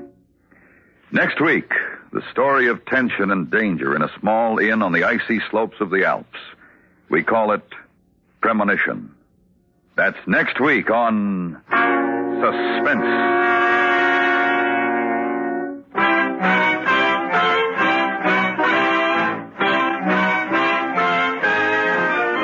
Suspense is produced and directed by Norman MacDonald, with music composed by Lucian Morowick and conducted by Lud Gluskin. Pretty Girl was specially written for Suspense by E. Jack Newman. Featured on the cast were Sam Edwards, Paul Dubov, Dolores Pinard, Tim Graham, Ann Morrison, and Bill Justin. You enjoy City Hospital every Saturday in the daytime on the CBS Radio Network.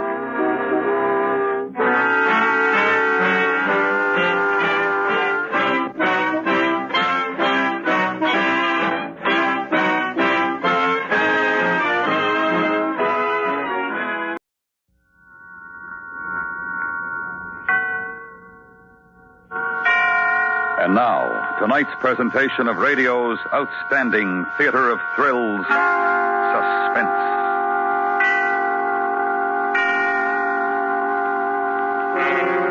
Tonight, the story of tension and danger in a small inn on the avalanche-swept slopes of the Alps. We call it Premonition. So now, starring Lawrence Dobkin with Charlotte Lawrence, here is tonight's suspense play, Premonition.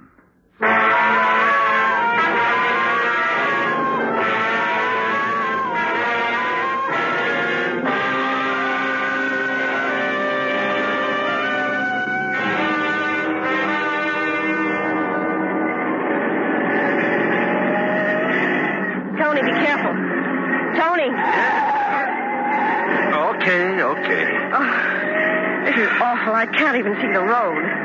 We shouldn't have tried it. We should have gone the other way. No, that's 200 miles farther. You were the one in a hurry. You wanted Christmas in Paris, remember? Well, one day more wouldn't have mattered. We didn't have to be pioneers and cross the Alps in a blizzard.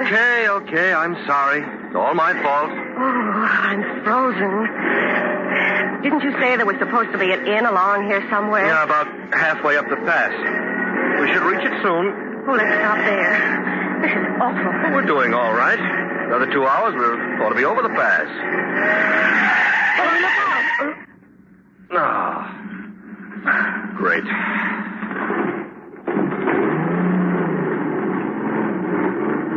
Come on.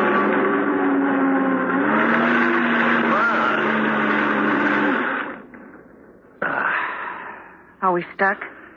Couldn't be more. What are we going to do? Well, if it weren't snowing, we could admire the view. People come from all over the world to see the Alps. Well, there they are, right outside the windows. Front, back, on both sides, and straight up. Oh, Tony, we can't just sit here and freeze to death. Any suggestions? Darling, I'm scared. Oh, I'm sorry. We'll be all right. We'll get out of it. If only we could get to that inn. Can you see it? No, can't see anything. Snow's like a curtain. Oh, wait a minute. Well? No. But it shouldn't be too far up the road. You wait here. I'll go and see if I can get someone to pull us out. Oh, wait. I'm going too. You'll get soaked. Well, I'm not going to stay here alone. It may take hours, and I want to get warm. Suit yourself.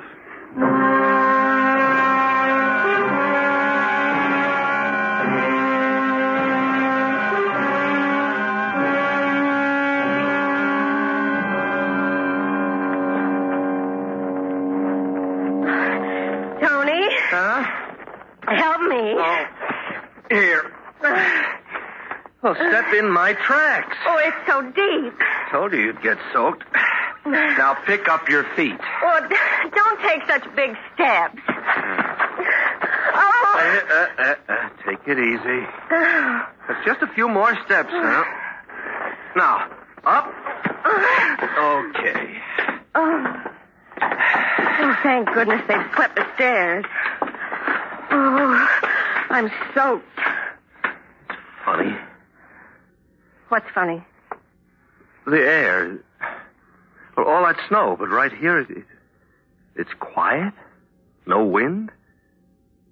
Not even very cold, almost warm. Oh, I'm not warm. There's a fire inside. Come on. Okay. I understand why they build these mountainside places on stilts. They'd be buried otherwise. You know, it's odd. What's odd?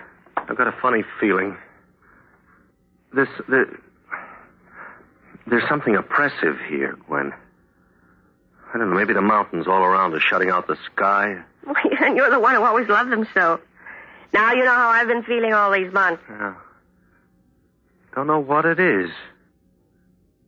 Just a feeling. I suppose you'd call it a premonition.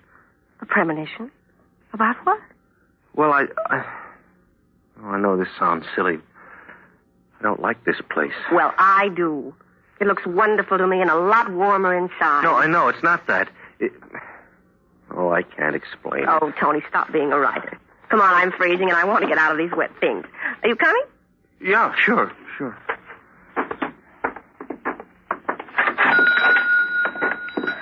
Oh, that fire looks wonderful. Bitte kommen Sie herein. Guten Tag, mein Herr. Guten Tag, gnädige Frau. Willkommen. Ja, guten Tag. Mein Wagen ist kaputt. Ich brauche Hilfe. Aber jawohl. Verzeihen Sie, Sie sind Amerikaner, nicht wahr?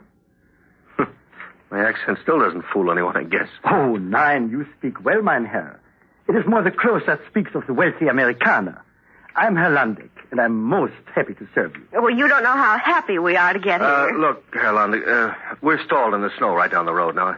Is there anyone here who can help pull us out? Ich weiß nicht. There is a Swiss gentleman with an auto who has only just arrived also, and a French family. Uh-huh. It could be arranged, vielleicht, but... Well, but what? Oh, I'll pay, of course. Oh, nein, auf keinen Fall. You mean you don't think we should try to go on? No, I would not advise it. It is not for the money, mein Herr, I assure you, but such a storm. Honey, I want to go on if we can. How long will this last? Weiß nicht. Perhaps another day, perhaps more. Then the road must be cleared. Herr Brown, the Swiss gentleman, says it's very bad on the Swiss side. Tony? Okay. Haben Sie ein Zimmer für two? Aber selbstverständlich, mein Herr. Ja, I will show you. And then the other guests are prepared to eat. You will join us, yeah? Oh, yes, I'm starved. Yeah, I understand. Come.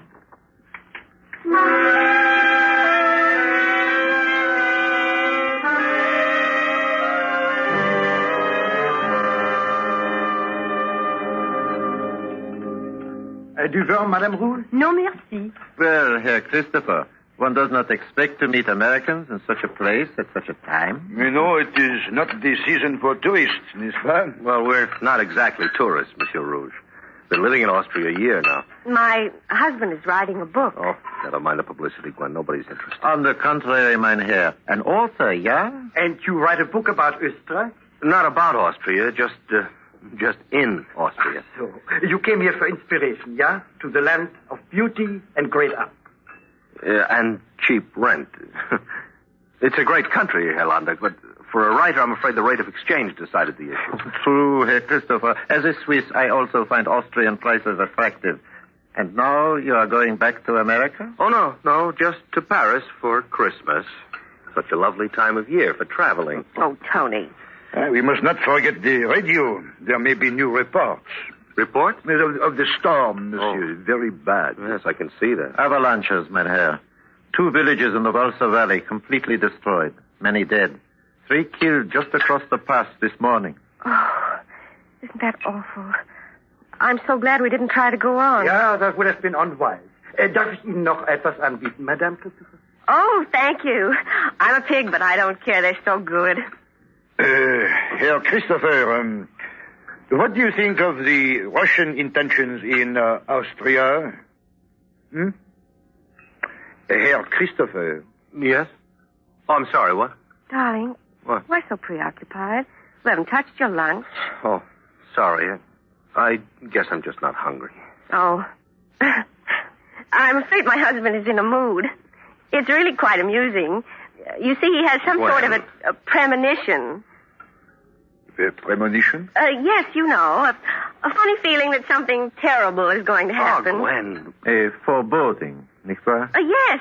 He got it the minute he saw this place. Didn't even want to come in here. Isn't that silly? Oh, mon Dieu, Maurice. Floriane, calme-toi. Je ne sais pas ce qu'il dit.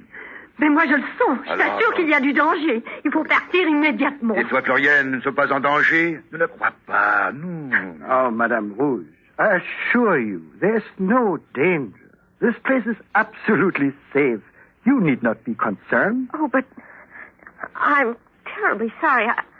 I had no idea. I didn't mean to upset anyone. My wife is easily frightened, madame. Perhaps you will excuse us. Oh, please, I'm so sorry. I didn't mean it. It was really a joke. I thought... Darling, never mind. May I assist you, monsieur? No. We go to our room. It will pass.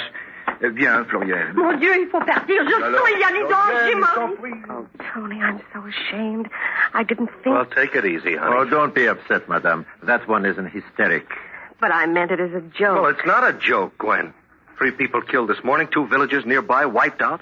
Well, I just didn't suppose there was any danger here. And there probably is not, gnädige Frau, unless your husband's premonition is correct. Oh, but that's such a crazy idea. He doesn't really believe in such things. Don't you, Herr Christopher? I don't know. Oh, Tony. After all, Frau Christopher, there is nothing so strange about your husband's premonition, nothing occult or supernatural. It can be explained quite realistically. How? You are a writer, trained to a special sensitivity. You sense the danger, though you cannot read the signs. What signs, for instance? It has been snowing for days. An unusual mass lies on every slope. And it has been, and still is, unseasonably warm. That means the snow is extra heavy, extra wet. There may even be subsurface melting. Such unstable conditions are explosive. Danger hangs on every mountain, all through the Alps. Even here? No, not here. Assure you, Herr Christopher and Herr Brown. This inn is safe. We have never had an avalanche here. You see, Tony? Never yet. Eh, Yolande?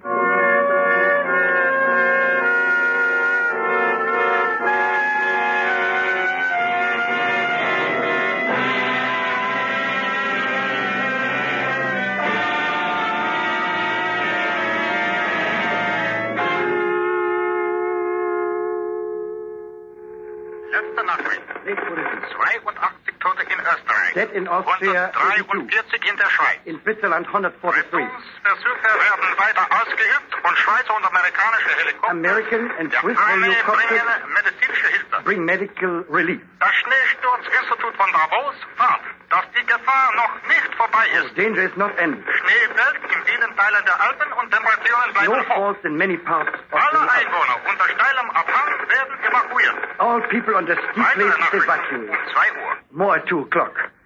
Schrecklich. Yeah, at this rate, we cannot go on for days. Our misfortune, your fortune, Herr Landeck. I would rather not earn my fortune this way. I'm sorry for you all. Yeah, I will try a stein of your beer, Herr Landeck. Yeah, ich bringe es sofort. Tony, come on and join us. Don't just sit here staring out the window. Gwen. Look, it stopped snowing. And the sun's trying to break through. Look, everybody, it stopped snowing. Yes, I noticed, Madame Christopher. Well, isn't that a good sign? Not necessarily. There's snow enough already. And if the sun causes melting, yeah. Oh, I see. I don't like it. Oppressive. Too quiet. The light. The whole thing. Well, would anybody care for a game of cards? Anything to pass the time. Look, Gwen, let's go, huh? They'll help us get the car out. But, Tony, it would be more dangerous out there. Well, it's here that worries me. I know, but it's... All right, skip it. Tony, please, I only want to do... Wait a minute, listen. What is it? Look, out the window. Tony!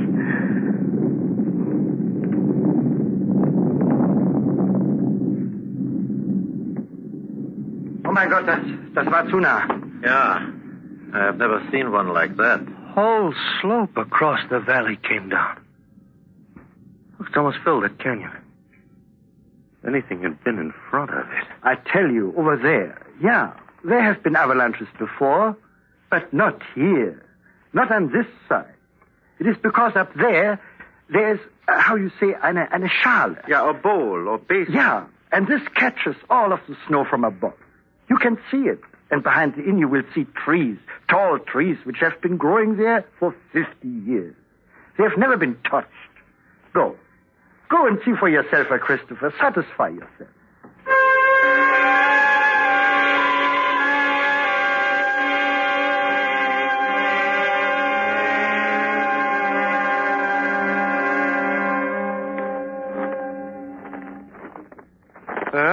What do you think, Herr Braun? Yeah.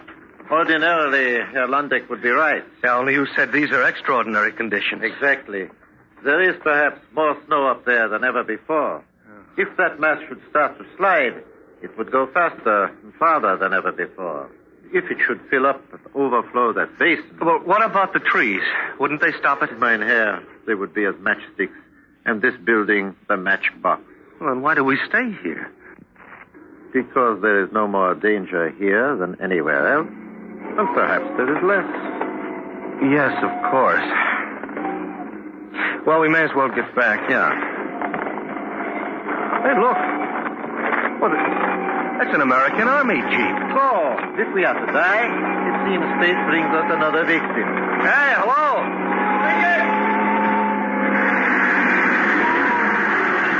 Oh, greetings, Sergeant. Greetings.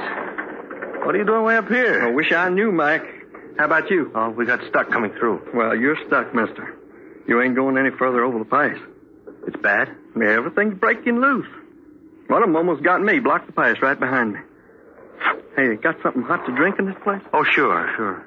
You going on down the valley? I'm going clear the headquarters at Salzburg if I can get through.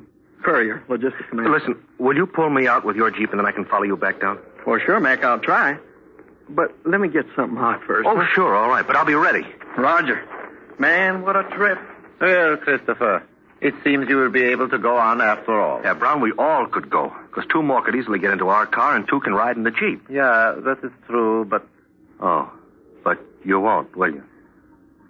Everybody thinks my premonition is nonsense. No, except perhaps you, Herr Braun. But you're a philosopher. If it's your time to die, so be it, but you'll wait for death to come to you. You won't run out to meet it. True. All true, Herr Christopher. Yeah. Well, I can't decide your fate for you, much as I might like to. Every man must do that for himself.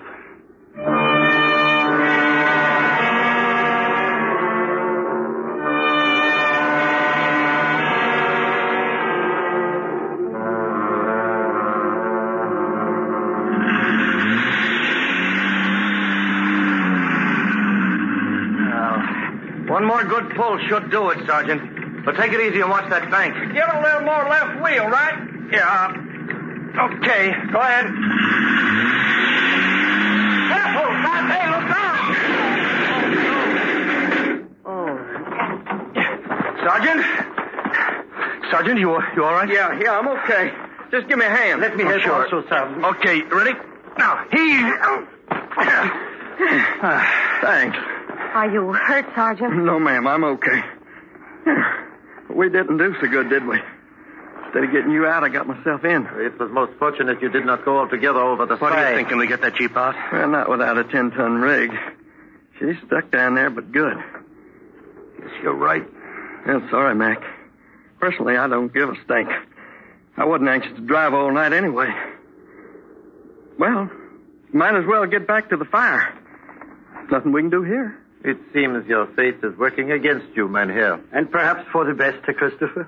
I suppose there's nothing to do now. You have skis that we could borrow or buy, haven't you, Herr Landeck? Oh, nein, Christopher. I have skis, yeah, but you cannot think to do such a thing. It's too dangerous, even for expert skiers. He's right, Mac. I wouldn't try. No, we could go slow and follow the road. You are that sure of your feeling, Herr Christopher? Yes. And you, Frau Christopher? Tony, darling, I'm trying to be sensible. I was ready to go in the car, but... Gwen. But this... Well, surely we'd be safer here. Yeah, absolutely, mein Herr. Don't be a fool, Mac. Tony, please. Gwen. If there were any real reason... Oh, all right.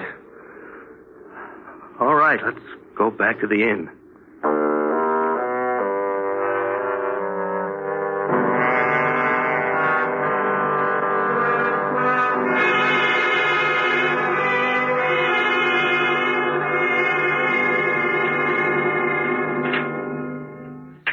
Frau Christopher, will you join me? It is most comfortable here by the fire. Thank you, Herr Braun. Your husband, he is upstairs? In our room, writing. You know what he's writing? I can guess. Something about his premonition. Yes. Kind of scientific note, he calls it. He thinks it will make interesting reading if someone finds it afterwards. Oh, and so it will. Your husband is an extraordinary man, gnädige Frau. A man of deep sympathy and understanding. I imagine he is a very fine writer. Yes. Yes, I think he is. That is a rare and wonderful thing. I shall be most interested to read his book. It is finished? Not quite. He wanted to stay and finish, but... Oh, it's my fault we're going to Paris. My fault we're here. And that troubles you? Yes. Supposing he's right. His premonition. It would be a pity for a man of such promise to die here, now, with his life and his work unrealized. Wouldn't it? If you'll excuse me here, Bron, I'm going up and tell him we're leaving right away.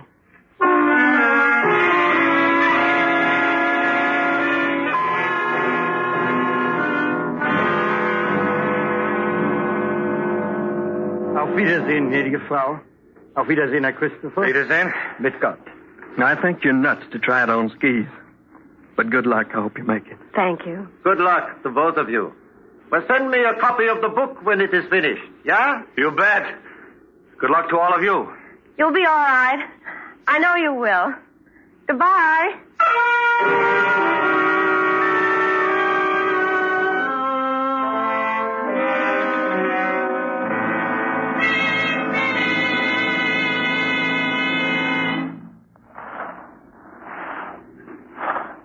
Tony. Tony, can we stop a minute now? Sure. You all right? I'm fine. Tony, can you see them still? No, just the building. They've all gone back inside anyway. Oh, it looks so quiet. So peaceful. I can't believe... No, don't even think about it. They'll be all right. All right. Let's go on. Stay in my tracks. It'll be easier. All right. And don't worry, darling. Everything's going to be all right now. Ready? Yes, Okay. Tony. Huh? Tony! Tony!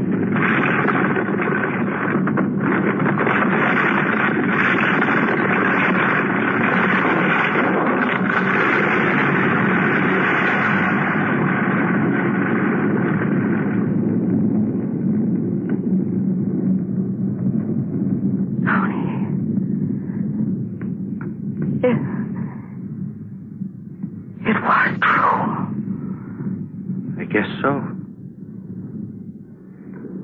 Nothing we can do.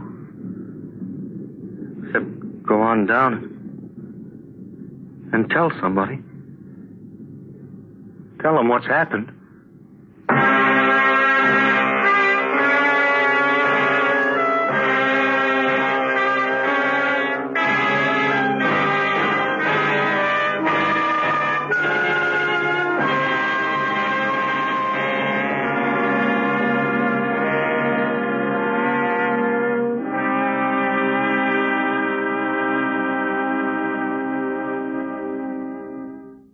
Suspense, in which Lawrence Dobkin starred as Tony with Charlotte Lawrence as Gwen. Next week, the story of the terrifying escape of a dying man. It's called Odd Man Out. That's next week on Suspense.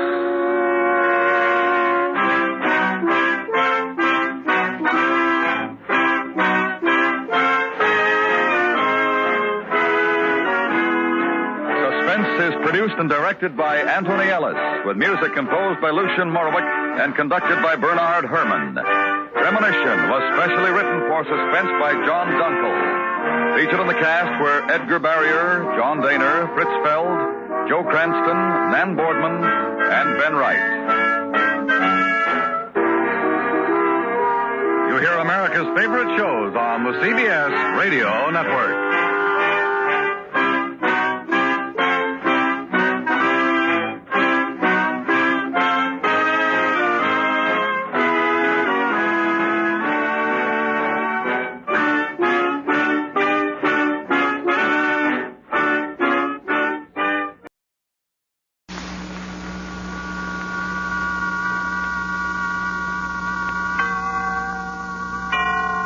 And now, tonight's presentation of radio's outstanding theater of thrills, Suspense.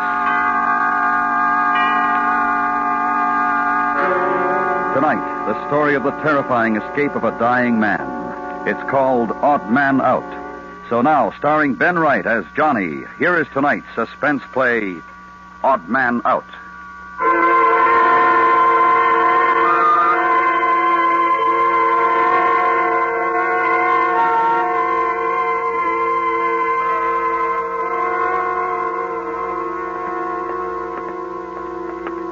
There are 4 of us on the raid. Murphy, Nolan, Pat outside waiting with the car, and myself. So there's no need to be frightened, Johnny. It's been all planned months ago. Slow down. The safe will be open. Always is. 3:30. The wages clerk will be picking up the money. At the office at the end of the hall. Slow down. Murphy looks frightened. I don't like the smell of this place. Here we go, boys. This is the one. This is the office. Take out the gun. You two over there. Get to the wall and turn your face to us. Get up and do your tones. The safe, Nolan. It's open, it is. What did you expect?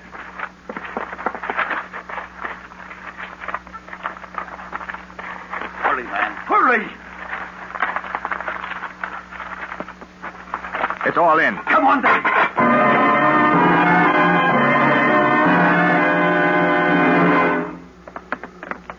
Come on, Johnny, come on. Johnny! Come on, come on. No. Johnny, look out behind you. He's got a gun. Run, Johnny. Help! Oh, I'm hurt. Johnny, hurry, get to the car. Hurry! I'm hurt. He is hurt. Drag him in. Come on, Johnny, get in. Get in. Come on, Johnny. Come on. Come on, get in, boy. Come on, Johnny. Get in. Hold him on the Johnny. board. Go on, Pat, go on. I can't get in. Hold on to me, boys. I'm hurt. Hold on to him. He's slipping.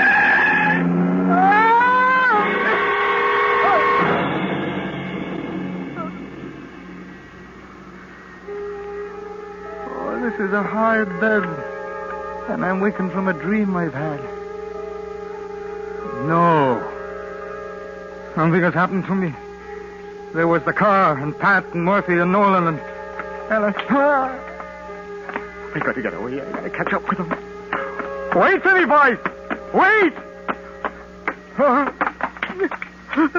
And it hurts. Oh, it hurts. Johnny, you all right? He's dead. No, he's not. We'll have to carry him. Well, listen to that, man. There's no time. We can't leave him. Johnny. Oh, look at his poor arm. Oh, we'll never make it. Pat! Back it up, Pat! Bring the car! Go on, would you leave me be? Go on. No, Johnny. There's no time. They'll all be out looking for us. We can't get away. Would you leave me? Would you put me down? Run, Nolan. Go back to headquarters with Pat. No, it'll be the end of you. We'll get through somehow. No. Why doesn't Pat back up? You do as I say, I'm done for. Will you get out of it? Oh, Johnny, no. I'm the chief. That's an order now. All right. Hold on to me, Johnny. There's a shelter across the road. You heard what I said, Murphy. And the devil with you. I'm staying.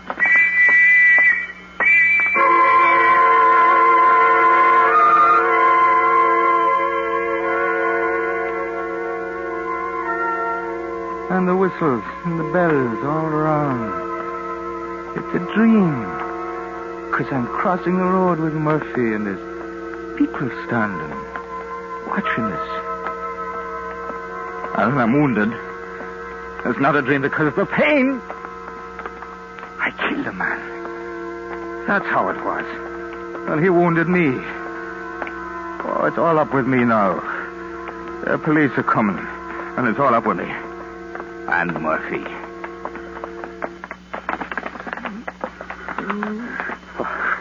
Here's the shelter. All right. Inside, Johnny. Hurry.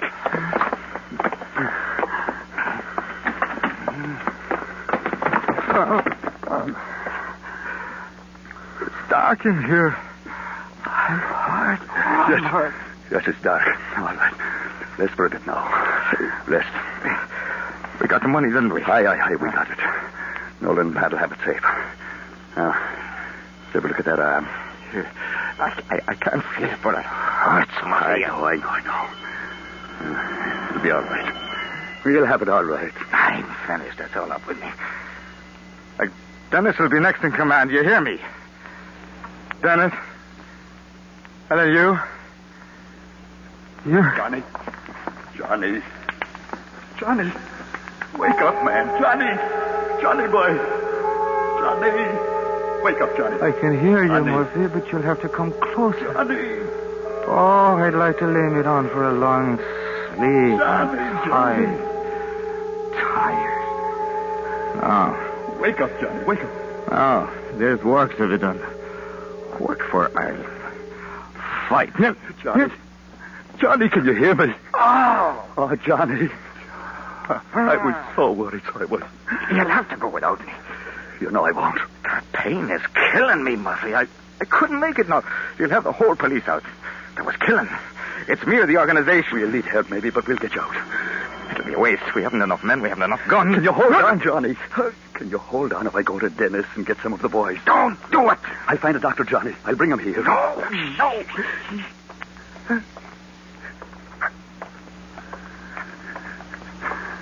Have they lurked in the shelter? No, the people said they ran off to the east. You trust those for witnesses? Don't bet that. Come on. Johnny, get back here behind the crate. Quick.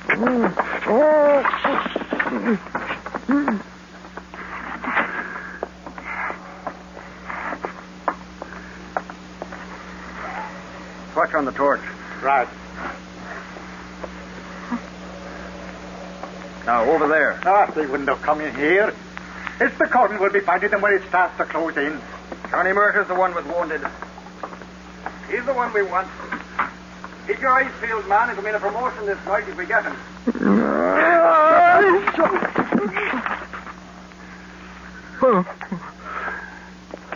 I'm sorry, Johnny. I'm sorry. Now, listen to me. Oh, you're listening, Johnny. You keep yourself here. You'll be safe now. They've searched. Don't move. What went wrong, Murphy? We had it planned. I know, Johnny.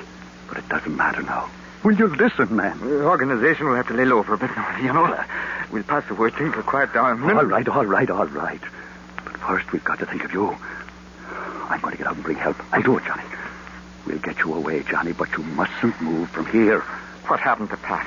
Nolan? Are they away? But I told you, Johnny. I told you they're all right. What's that? Over there. Maybe someone got in the back. They're dropping gun at the mill. It's all right, Murphy. Get it off me, Murphy. I can't stand right by. Hit them. There's more of them. They'll come back out to your gun. No, Johnny. No, easy, man. Easy. Here. You can beat them off with this stick. Now, do you hear me, Johnny? You stay where you are. I'm going now.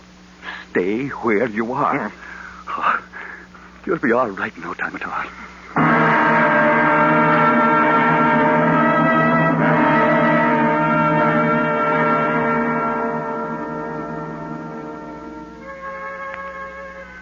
What am I doing here in this place? What is happening to me? I've never had such a nightmare before. We've got to get out of this. Oh, it's dark. Oh.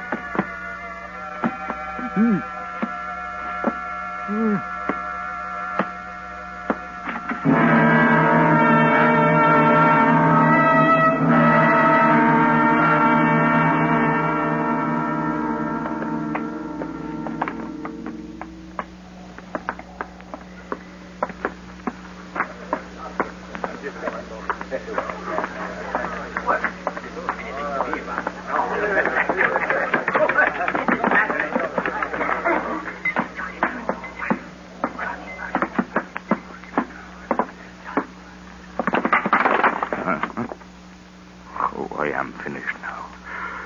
The thing is killing me. I'm finished. Johnny, boy. Johnny Murtaugh. It's me. It's Cheryl. Are you hurt bad? Well, why don't you answer me? I've always been your friend, Johnny. Remember Cheryl? Get out. Leave me be. Man, the police is looking for you, so they are. There's killing tonight. How did you get through the patrol? Oh. He's got to get out of my pub. Oh, can't you see the look of him, Mr. Fancy? The police will be here. They're everywhere tonight. Must have had Johnny Murter found him here. Why, it'll ruin me. So he wandered in, he did. You cannot help that. Oh, think of it, Mr. Fancy. He's a prized creature. Worth thousands. A couple, anyway. You'd sell him? Shell, he's wounded. The organization would get you for so they would. Well, they might and they might not. Who's to know? You're a foul little rat. Am I not? Which one of us will go to the police? Will it be you, Mr. Fancy, or will it be me?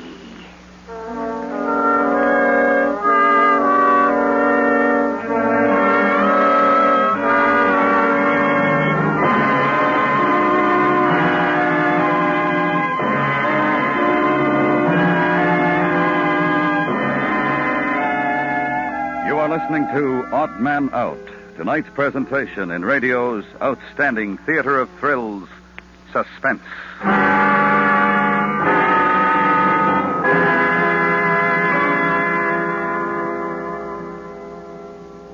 Tomorrow night, hear Casey, crime photographer, at work on his latest exciting case on CBS Radio. Casey's resolution to treat his girl Friday, Ann Williams, to a gay New Year's Eve comes a cropper when a note from a copper, a dead man's message, throws a big wrench into the works. It's Casey's last and most exciting for 54. Casey rings out the old with gunshots on Crime Photographer tomorrow night on most of these stations.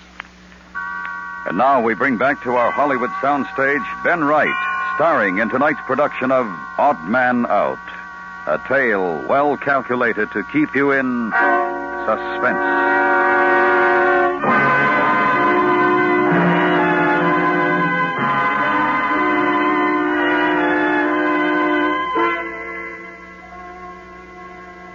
There is noise, and there is voices.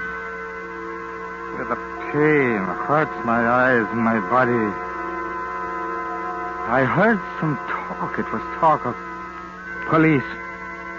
And I heard them that close to me, or they might have been in the same room. But I couldn't see for the pain. It won't be me who'll see the police lifting tonight. Oh, then, Mr. Fancy. Nor you. I want no trouble, but I'll not turn them in. The police is out with Tommy guns and all. It's a big sweep. Sooner or later, they'll get him. But I won't do it. Nor you. Now, you stay with them and I'll get whiskey. Oh, for goodness sake. What's to become of you, Johnny boy? You're not long for the joys of life, I'm thinking. And alive, you're worth me fortune. Sure. Aye, Johnny. Johnny, I'm your friend. It's your friend, Shell. What can I do for you, poor man? I was supposed to stay where I was. They're coming back for me. Murphy's bringing Dennis, Pat, Nolan, Seamus. I was to be where Murphy left me. Heaven preserve us, the whole organization. Altogether, it'd be worth it. Where, Johnny? Where were you to be? Where's the place, man? I got to get back. He'll be looking. He'll be trapped. Oh, dear help us. You're in a desperate state. You can't walk the streets. You can't. Listen to me, Johnny. Listen. I'll take you. You need someone. You couldn't move in the city alone. I'll take you. I'm telling you straight. Do you hear me, Johnny? Come on, Johnny. Let me help you. I got to get back. Oh, yeah. That's it. Rest on me, Johnny. We'll find him. Oh, Mr. Fancy. Careful, Johnny. We'll go the back way out. What do you want to Shell? Now, I told you. I'm helping is all. He has to meet his friends to save him. We're going out the back. Put your head out, Mr. Fancy. See if the coast is clear. And get a pint. He'll need it.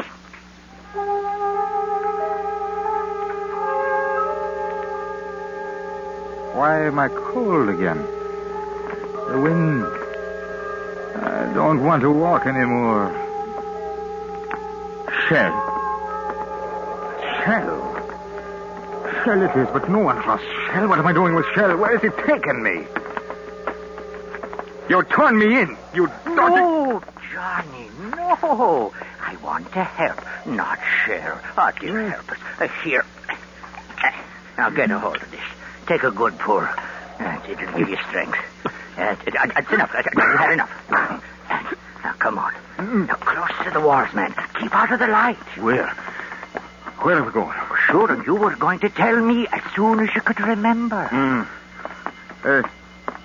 Murphy's coming back. That's right. Dennis, the rest. Where? Where will they be? The shelter. The air raid shelter. Oh, back there. We're going the wrong way. Come on, Johnny boy. We'll go back. Shell'll take care of you.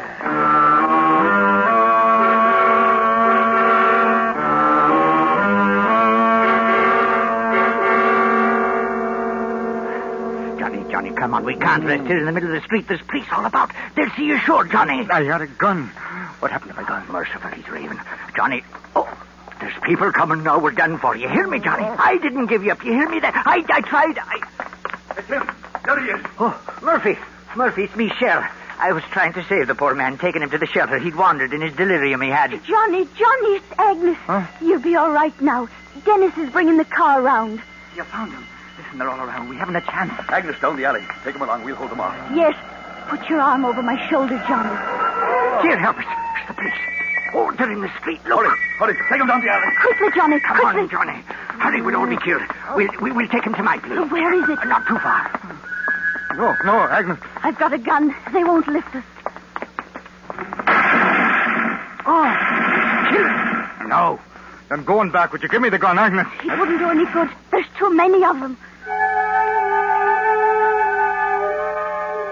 There's been killing. I killed a man. A man killed me. And I'm alone now. And it's a bitter wilderness. But why am I running? Oh, it's cold, so it is. But why am I running? I will not run. I will not! Johnny. Can't you keep him quiet? If he wakes him up in the tenement, we're done for sure. We're almost there, Johnny. Then we'll get a doctor. Oh, you must be quiet when we go upstairs to Shell's. I am quiet. I haven't said a word. What happened to the boys? Oh, it's all right. Can't make any noise. The old woman downstairs will give us away in a second if she knows.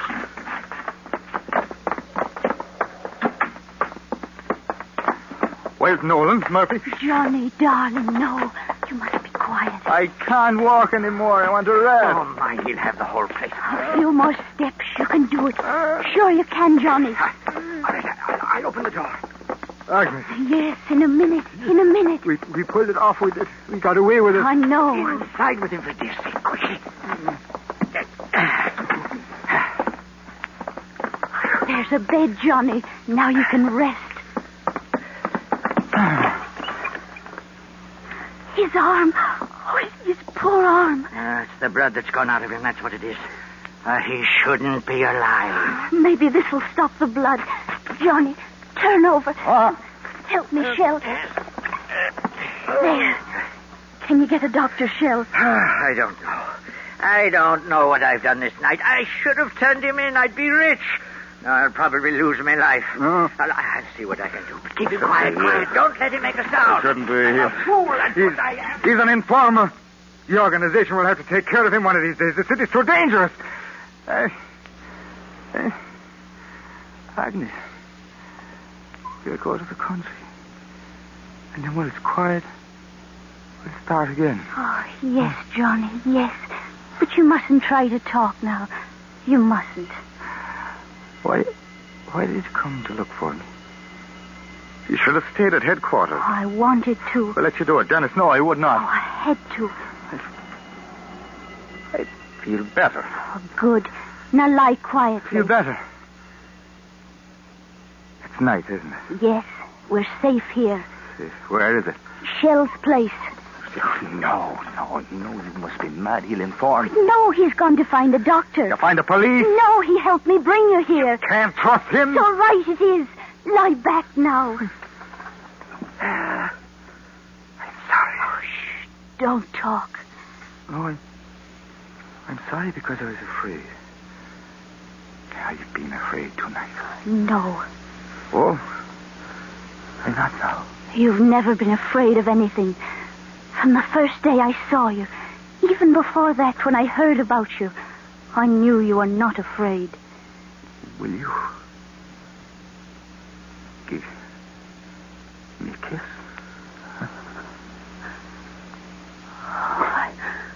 I love you. I never had time for that. The organization... I love you. The organization has had you. Let them leave you to me now. No. You're a woman. You wouldn't understand. It's my life. And They're coming. They must have recognized me on the street or someone informed. I ran. But they're moving down the street. We get out the back way, then. No, it's a cordon. You can't. Not with him that way. He's the one that's informed. He's the No, Johnny, no. I swear it. No. Run while you can, Shell. No, but you'll be... Go on. Oh, I'm sorry, Johnny. Sure I did my best. Agnes, will you give me the gun? Shoot him. He's the one. Informer! Informer! No, it's all right. You let him go. You let him? Yes. And you hold the gun in your hand without shooting. Lie quiet. It will be all right. They won't take us. They won't. I love you, Johnny. I love you. Then this is how it might have been. Agnes. Center first. Her mouth soft. What about the fight? And what about the fight? They can't beat us, and they won't. They won't. Open the door! Police! But you give me the gun. Give me the gun. No. I'm the chief. Now, will you give me the gun? Johnny, no. Give it to me!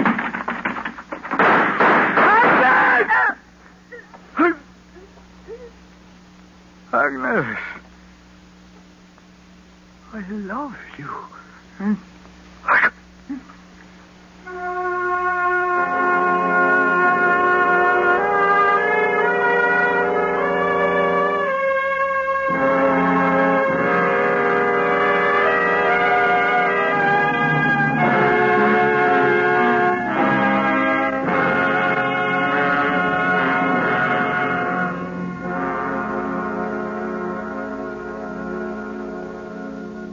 Suspense, in which Ben Wright starred as Johnny in F.L. Green's Odd Man Out. Next week, the story of the terror and death aboard a seagoing tug in the North Atlantic. That's next week on Suspense.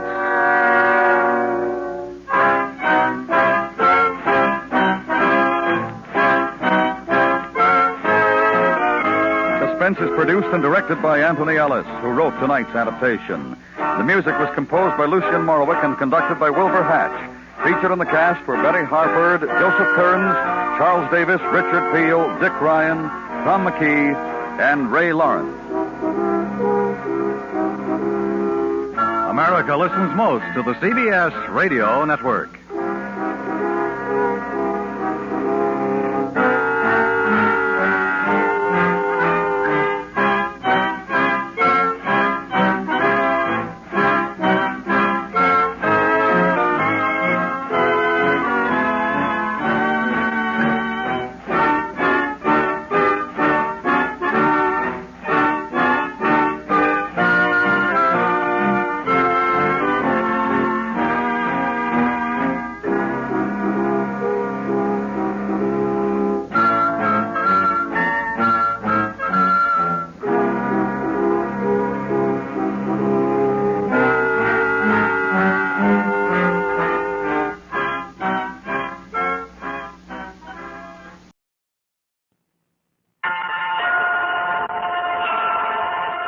And now, tonight's presentation of radio's outstanding theater of thrills, Suspense.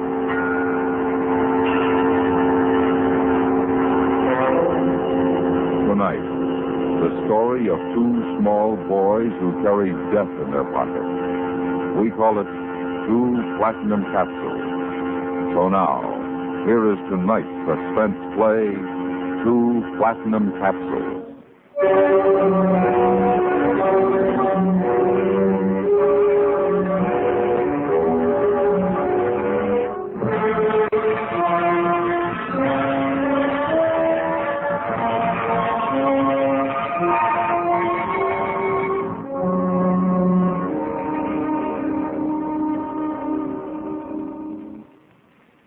The story you are about to hear is based on fact. It happened. It involved the lives of 6 people.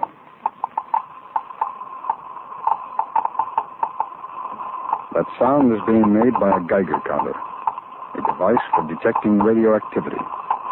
It plays an important part in the following events.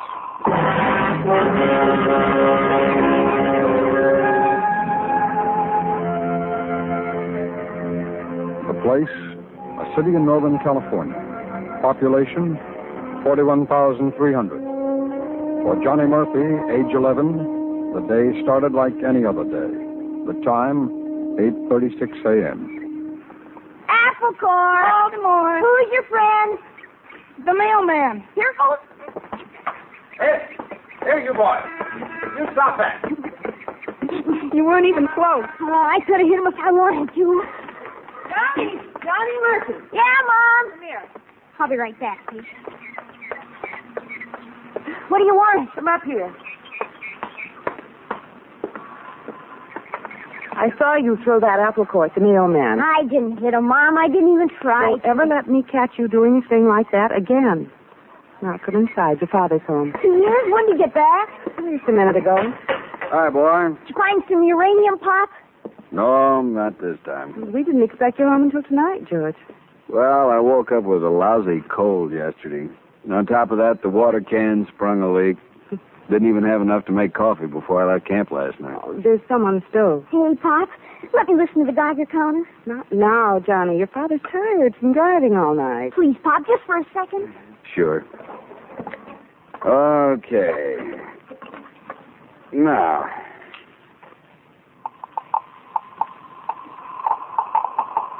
Oh, gee. Is that how it sounds when it's near uranium? No, it clicks a lot faster. So they tell me. I'll fix your breakfast, George.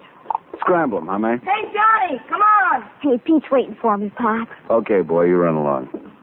Johnny, you'll be home for lunch. Okay, Mom.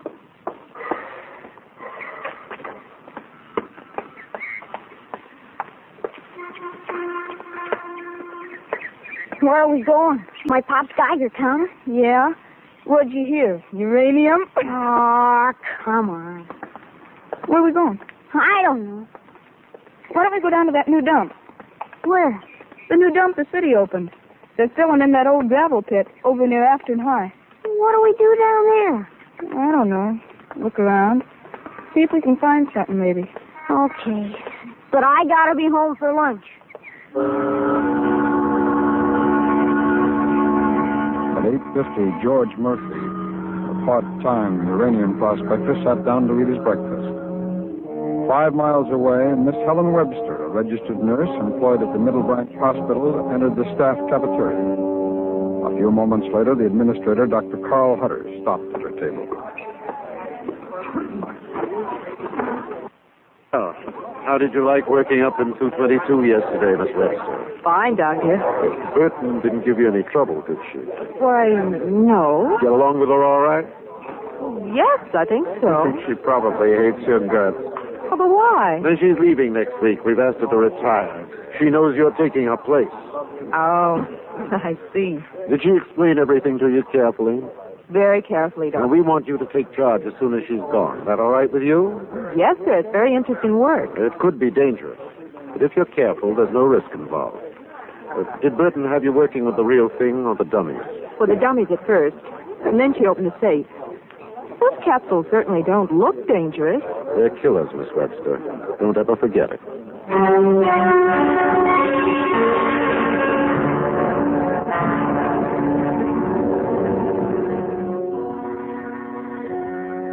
Every large hospital has a room 222.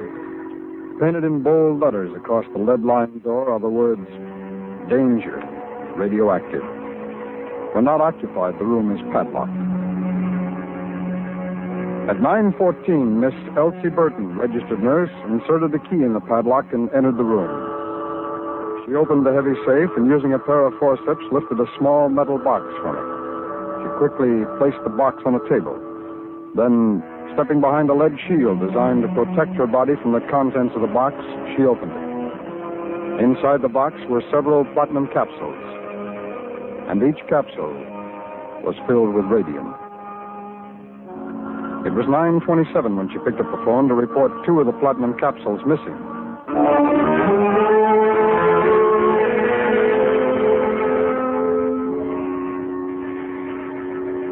9:28. George Murphy had finished his second cup of coffee, glanced through the morning paper, and was watching his wife at the kitchen sink. More coffee, George? No, thanks. You look awfully tired. I am. We got a notice from the bank today. The payment's overdue again on I know, May. on that Geiger counter you had to buy. $160. When I think what I could have done with All right. George, we can get along on your salary. You don't need $1 million. We can get along just fine on what you make at the gas station. If you'd only work instead of taking 3 days a week away, traipsing off goodness knows where. Let's talk about it some other time, huh? I'm going in and lie down. You close the bedroom door. I want the radio on while I do the ironing.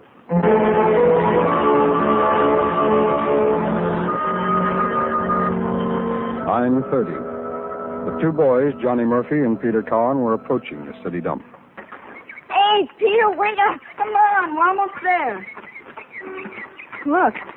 See it? Huh? Doesn't look like nothing but a big hole in the ground. That's where they took all the gravel from. They're dumping all kinds of stuff in that old pit now. Hey, who's that? What? Over by the shack. Oh, I don't know. Maybe he's a watchman. You crazy? What'd they have a watchman at a dump for? He'd steal junk. Morning, boys. You gonna answer him? Are you the watchman? That's right. You boys out exploring? Well, kinda. If it's all right. Oh, it's all right, providing you look out for the trucks. Yes, sir. We'll be careful. By 10:15, Dr. Hutter with Miss Burton and Miss Webster had made a preliminary search for the missing radio. It was not in room 222. A further check revealed that only 1 patient in the hospital was receiving radium therapy. According to the day chart, the radium used in the patient the day before had been returned to the safe. Nevertheless, the patient was examined, and the immediate area surrounding her bed carefully searched. The radium was not found. At 10:35, Dr. Hutter and the 2 nurses re-entered room 222.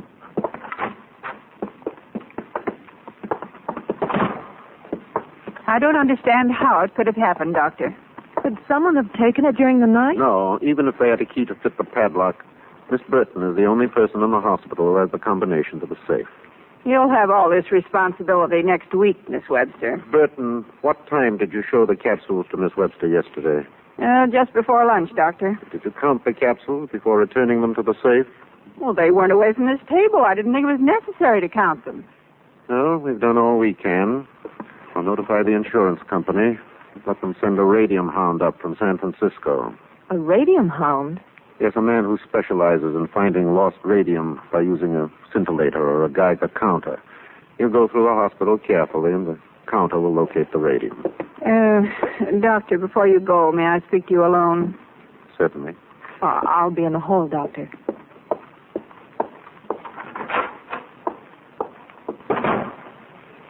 Doctor, you know I've never been one for carrying tales, but I refuse to take the responsibility for losing those capsules. No one is blaming you, Burton. Accidents happen. This was no accident. Go on. Doctor, I just happen to know that Miss Webster is engaged to a young doctor. I don't see that has any bearing on the lost radium. Let me finish. This doctor is setting up his own office, and I'm sure he'd be mighty grateful for a gift of 200 milligrams of radium. Burton, you've been around here too long. You've soured.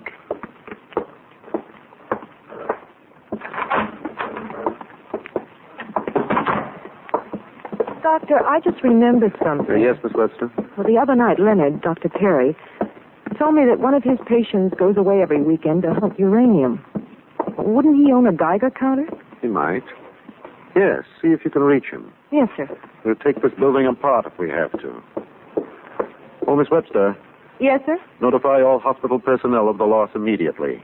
If someone's picked up those capsules without realizing what they are, they're in trouble.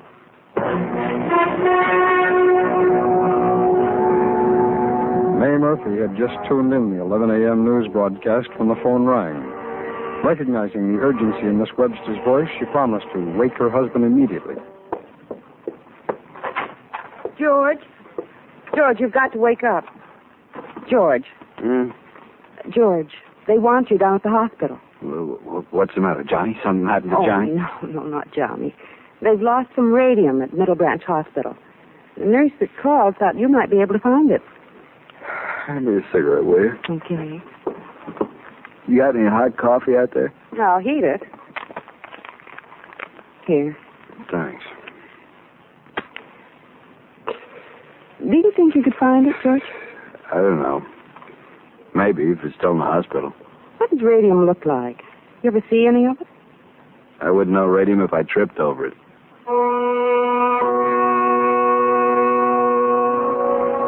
Atomic number 88. Atomic weight, 226.05. Radium is an intensely radioactive element emitting strong gamma rays.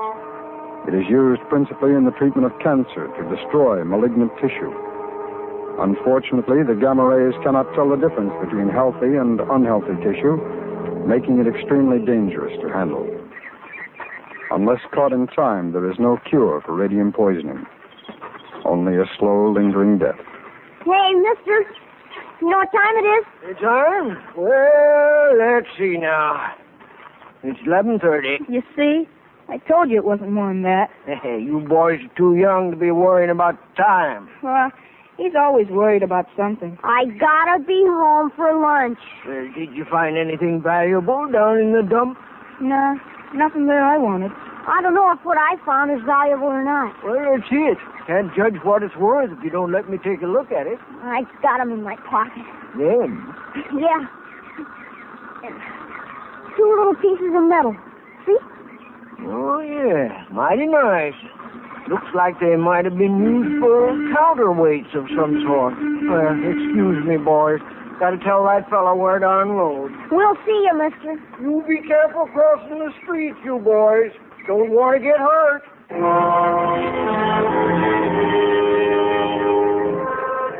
It was 12:30 when George Murphy arrived at the hospital. He was quickly briefed by Dr. Hutter, and the search started.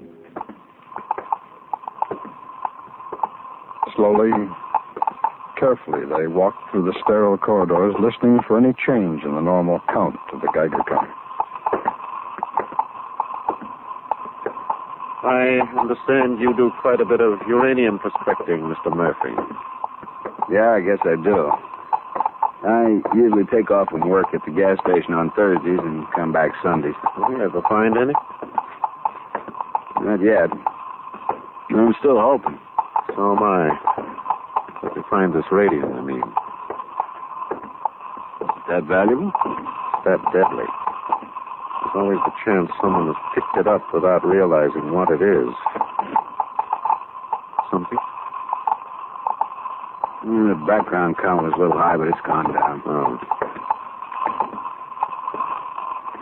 Say, just what do those capsules look like, Doctor? Oh, they're about 2 inches long, metal, approximately as big around as a thick lead pencil. Well, it doesn't look like it's up here. Come on, I'll buy you a cup of coffee. Hey, Doctor, wait a minute. I'm picking up some response on this thing.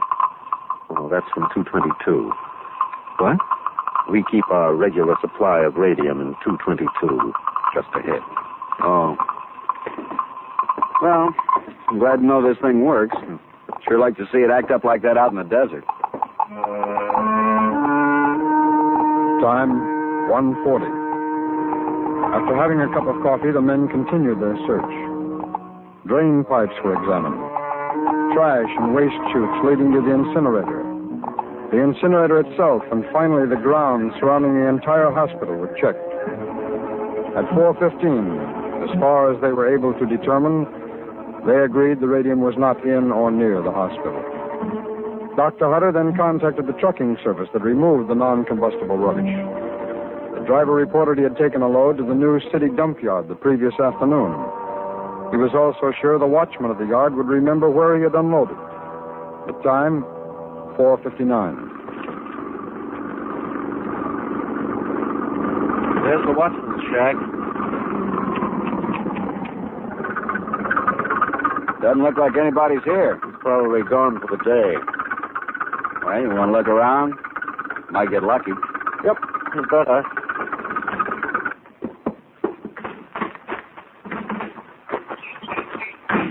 Funny. What's that? Well, when I'm shaving in the morning, I can usually see myself later in the day. At the gas station working, you know what I mean? Yeah, I think so. I sure didn't see myself down here looking for a needle in a haystack.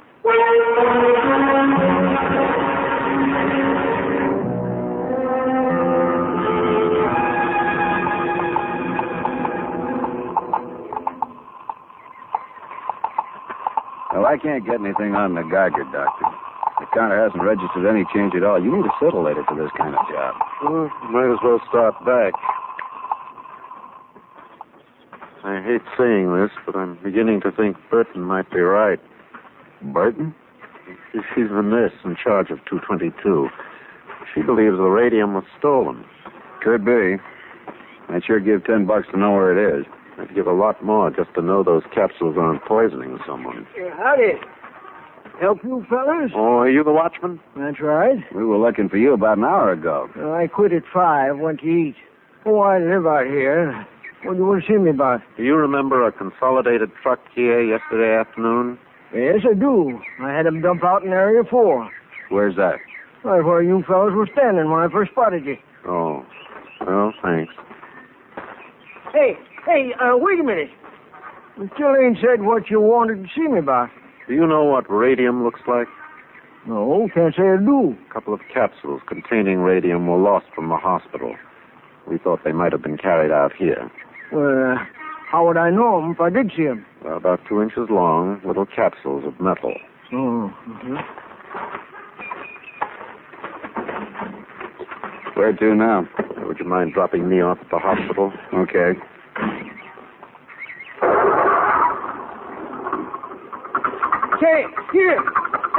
Say, hold on a minute. Yes?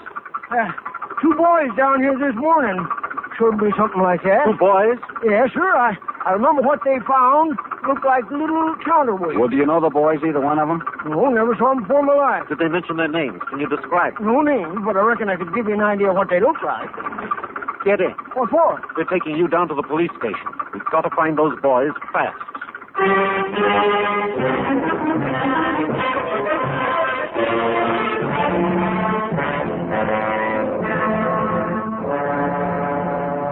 By 7:30, the 2 radio stations in the city were broadcasting a description of the boys every half hour.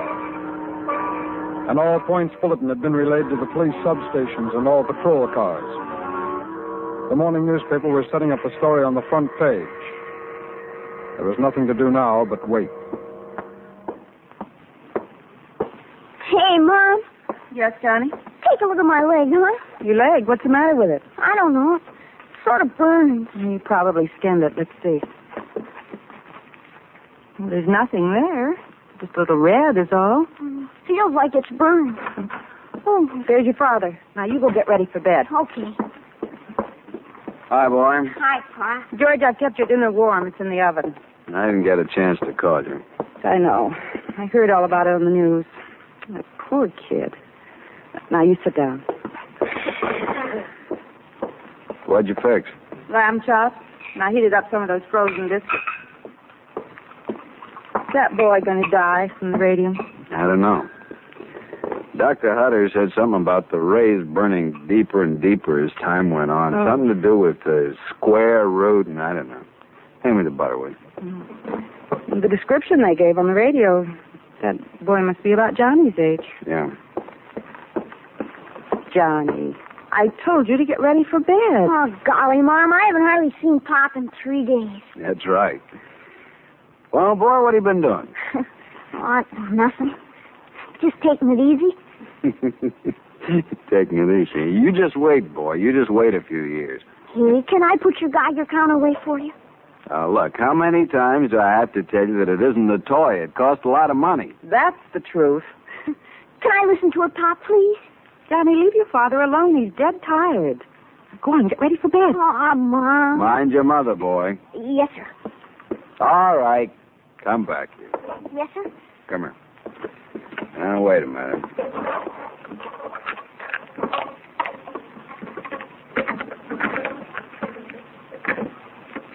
What's wrong with it? Oh, the switch is stuck. Okay, now. What the devil? Pop, is it broken? Wait a minute.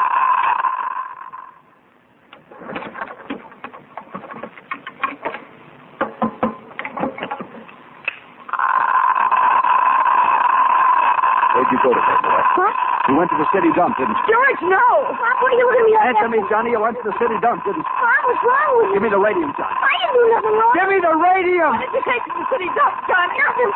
Only these little fools. Look, Johnny. That's all. This ain't little good luck, Johnny.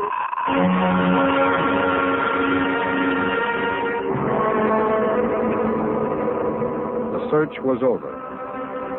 Fortunately, because of Johnny's normal activity, the radium capsules had bounced around in his pocket.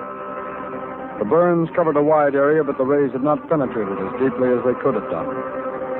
The Murphys were told to consider themselves lucky. If the boy had carried the capsules another few hours, it would have been impossible to save him. On being informed of the boy's condition, Miss Burton, the nurse in charge of room 222, admitted to throwing the two capsules in with the non-combustible rubbish, hoping a replacement would receive the blame. She was immediately discharged and barred from any further practice in the nursing profession.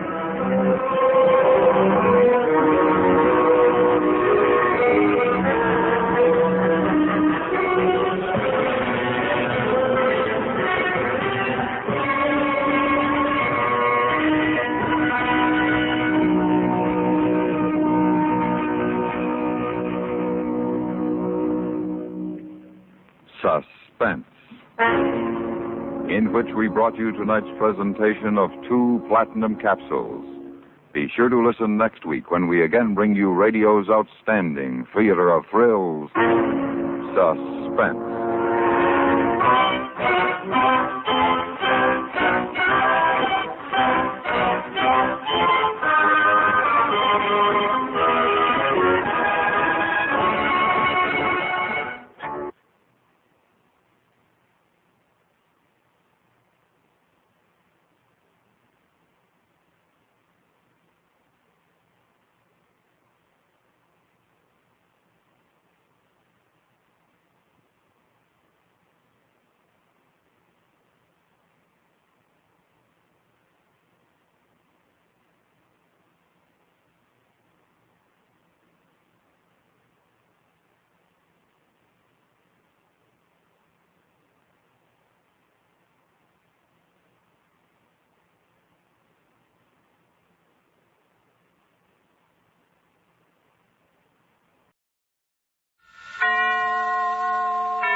And now, tonight's presentation of radio's outstanding theater of thrills, Suspense.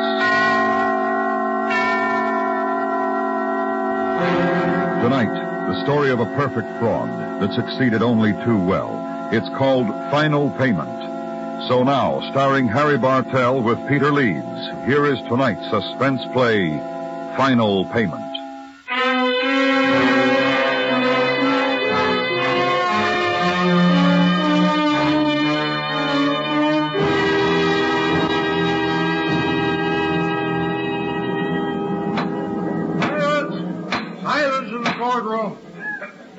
Another outbreak such as this, I'll order the courtroom cleared. Your Honor. Yes, Mr. Sheridan? I'd like to request a 30-minute recess. I assure you, Your Honor, we were certainly not prepared for anything like this. I understand, Mr. Sheridan. And in view of the unusual circumstances, I grant your request. This court is recessed and will reconvene in 30 minutes.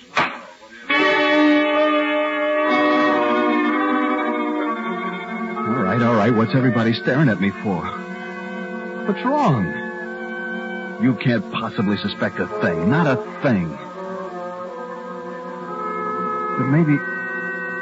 Was there something we missed? Something we didn't think about? The day it started, Chicago. The day I ran into Sam at the lunch counter. Maybe there was something then.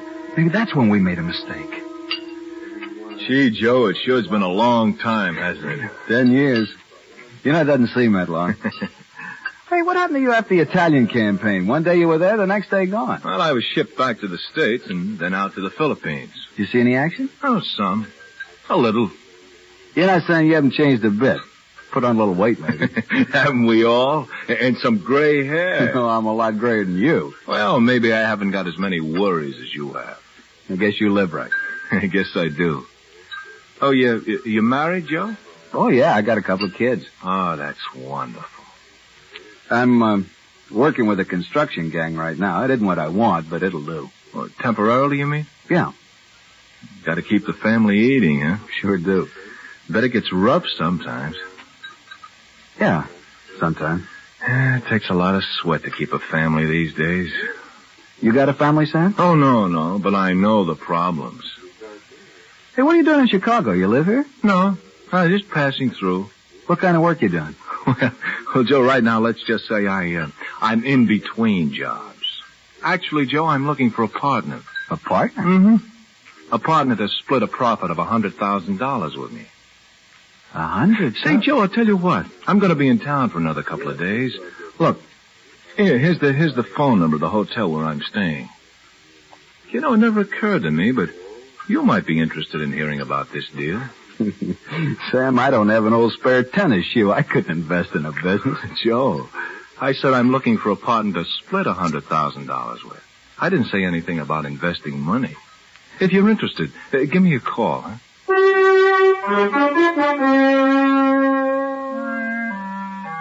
Maybe it was the night I called Sam at his hotel. I remember I called him right after work. And then I called Mary.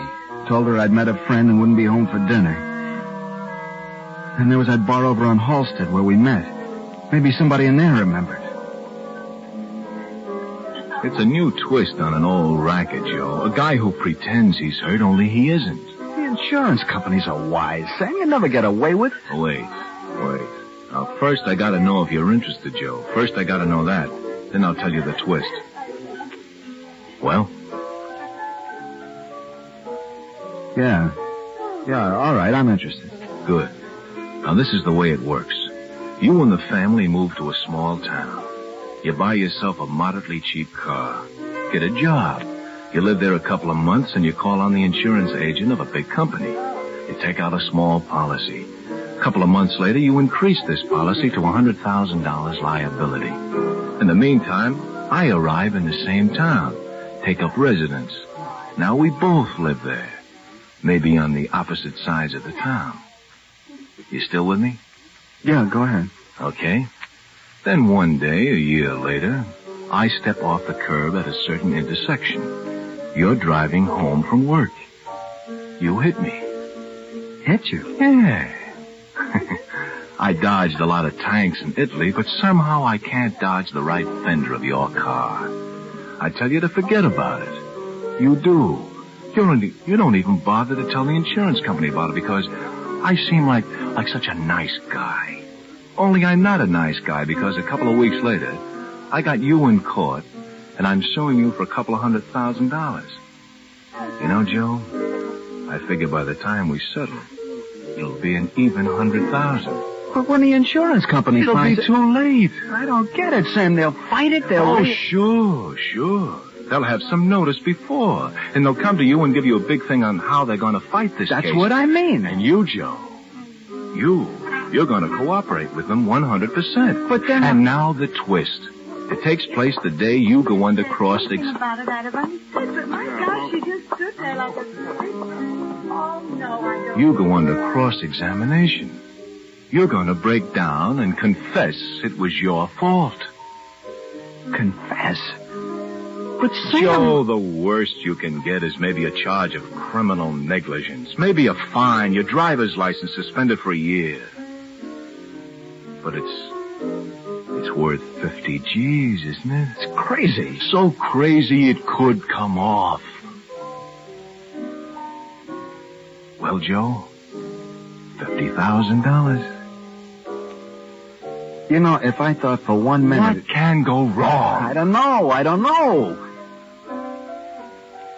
I gotta talk this over with Mary. Oh, no. No, you don't talk this over with anyone. You understand me? No one. You're the only one besides myself that knows. We can't afford to take a chance, Joe. Not even on your wife. But if I just pick up stakes and take off of some small jerkwater town, Mary's gonna want to know... Make up some excuse. It doesn't matter anything. Better climate for the kids. You want to get ahead? Well, what do you say? All right. Count me in.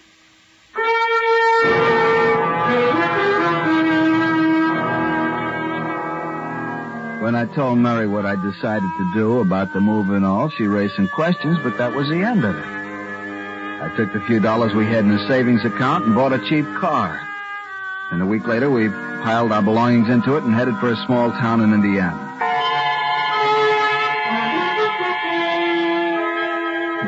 Sam picked this town in Indiana because a big insurance company had a local office there. I got a job with a machine shop. The pay wasn't high, but it kept us in food and clothes, and there was enough left over to make payments on the insurance policy I'd taken out.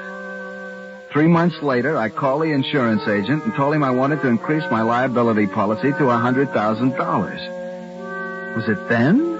Was there some slip-up that night Mr. Hirsch came to the house? Did something happen then? Well, Mr. Thurston, I think we've got everything. All you do now is just sign right here. Hey, Mr. Hirsch. Well, that does it, Joe. You're all set. Sure makes me feel a lot better. I'm sure it does. Well, I guess I'll be on my way.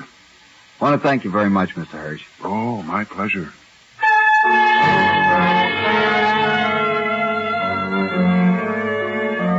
Wouldn't have been then. There wasn't anything. Then one day on a coffee break at a little cafeteria, I noticed someone out of the corner of my eye. He sat down on a stool next to me.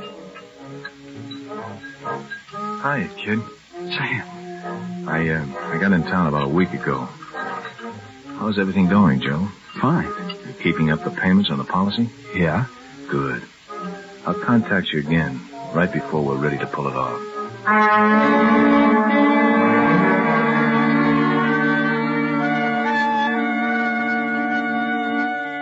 6 months passed. 6 months of waiting. I got a promotion at the machine shop. Mary seemed real happy.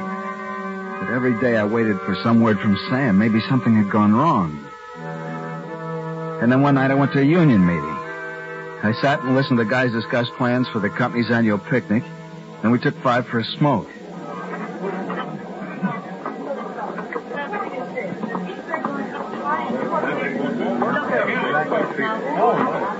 Pardon me, mister. You got a light? Yeah, sure. Thanks.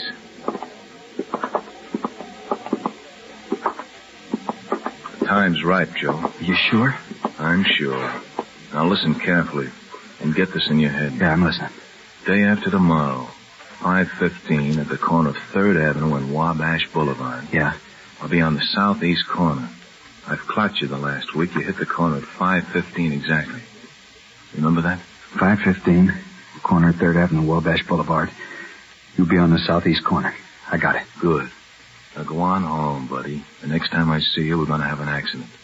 An accident worth $50,000.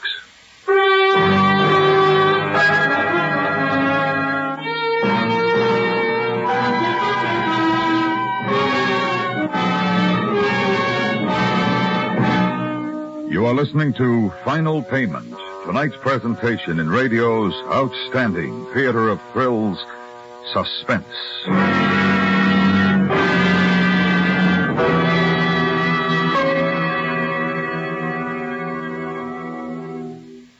This Sunday night on CBS Radio, Cornell Wilde stars as Charlemagne in a Radio Hall of Fame dramatization spotlighting great moments in French history. Edward Arnold is your host as the Radio Hall of Fame brings to light stirring events of bygone days with pomp and splendor and high drama. That's Sunday night on most of these same stations.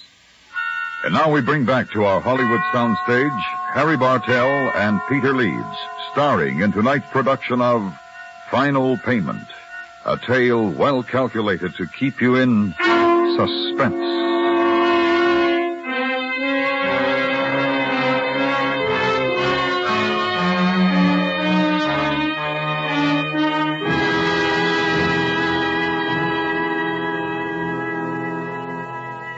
Got to think. I gotta go back over everything to remember if there was a slip. I gotta remember. The instructions. Sam gave me the instructions that night at the union meeting. I memorized them. I know I did.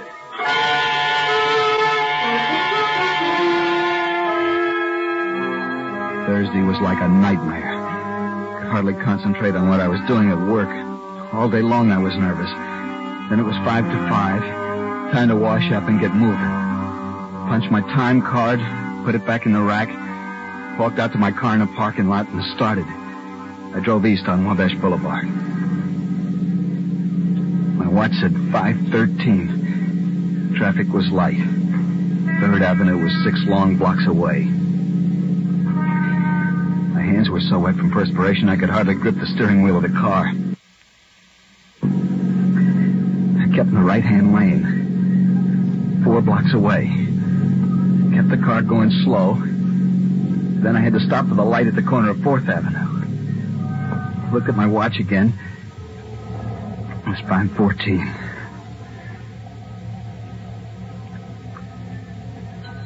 The light changed. I moved ahead. I was just supposed to keep driving. And then I saw him, standing alone on the curb at the corner of 3rd. He stepped off.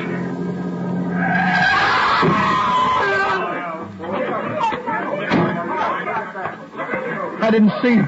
Is he hurt bad? Is he going to be all right? No, Somebody please call an ambulance, quick! Gee, mister, I'm sorry. I'm awful sorry. No. There. Hey, I can stand up. There's no broken bones. I guess I'm okay, fella. Just shook up a bit. Don't worry about it. Sure, but you ought to see it. Now, look, I'm okay. See?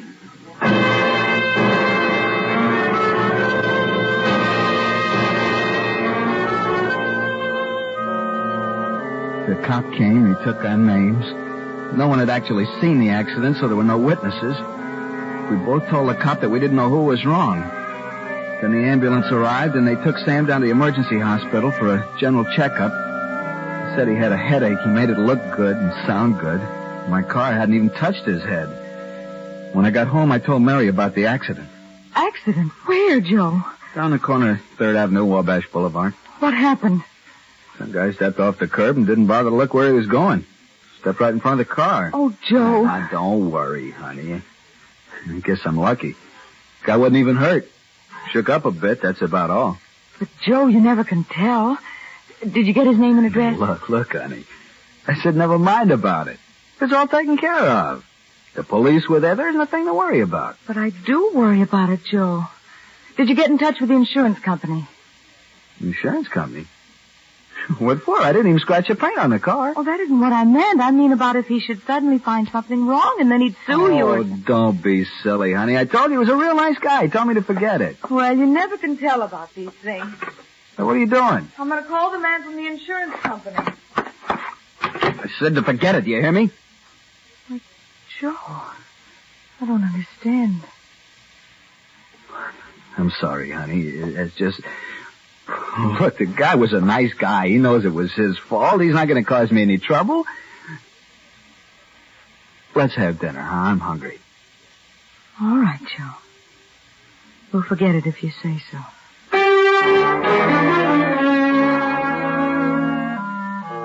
A week later, the insurance company got served with the papers. Sam filed a suit against me for $200,000. Naturally, as soon as the insurance company received the papers, they called me on the telephone. They were upset. Real upset. I just wish you'd called us when it happened, Mr. Thurston. You made a big mistake by not calling us. Yeah, I know, Mr. Hirsch. I guess I ought to have my head examined. My wife told me to call. I guess I should have. But you see, when it happened, he seemed like such a nice guy. He told me not to worry about it. Even when the ambulance carried him away, he told me to forget it. Well, sure. That's an old trick. A lot of them pull it. What do you mean, an old trick? Well, a lot of people try to beat the insurance companies that way. You'd be surprised. Well, what's going to happen? Well, I think we got a good case. We've got no witnesses, but then neither has he. The police report gives a pretty comprehensive picture of the thing, the way it was reported. So, in the final analysis, it's your word against his. I see. Well, that's good, isn't it? Well, it means we've got at least a 50-50 chance, maybe better. You see, when they got him to the hospital, he put up a big fuss about being examined. Why? Unless he'd already figured cashing in on this thing. Things like that make me suspicious, Mr. Thurston. Very suspicious.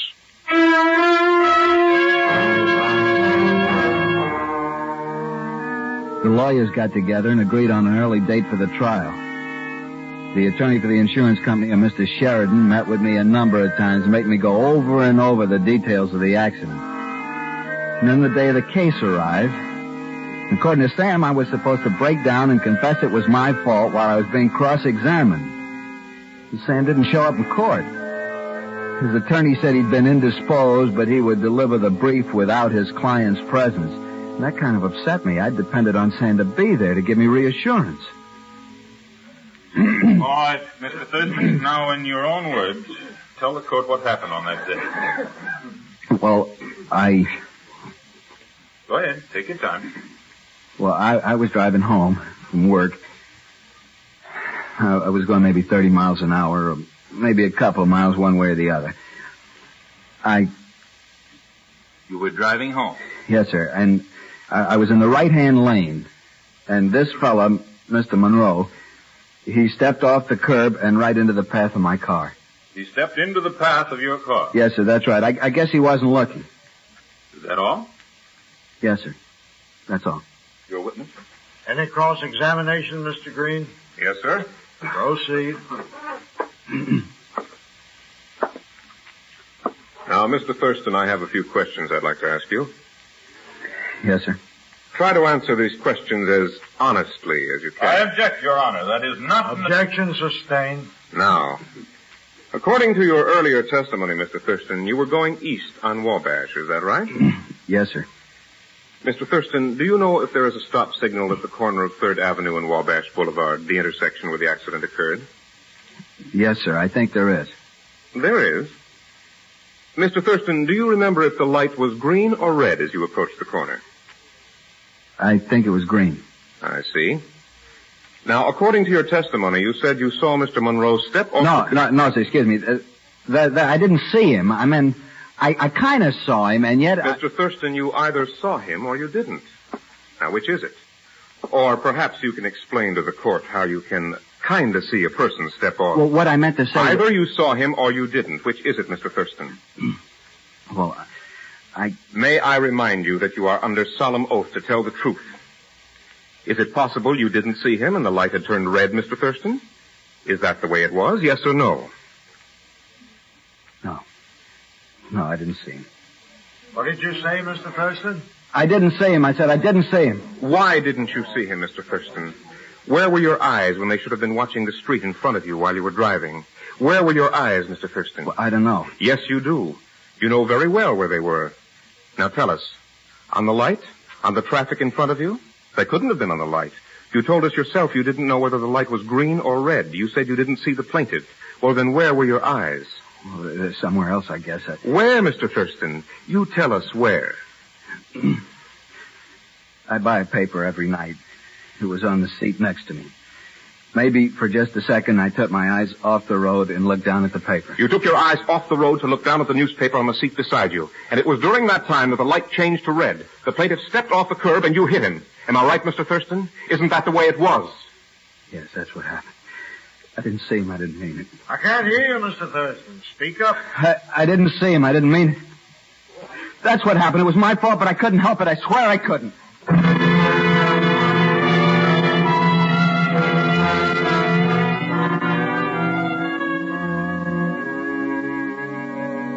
Nothing. There wasn't a slip in the whole setup. It was perfect. I know it was. Now the recess is over. Everybody's against me. I can feel it. Even Mary. But she'll understand. I know she'll understand. Honor, I'm sure you realize that under the circumstances, what has just happened, the defense would like to request a stay on the verdict at this time. We would like to probe a little more thoroughly into what, to us, appears to be a definite reversal of opinion on the part of the defendant.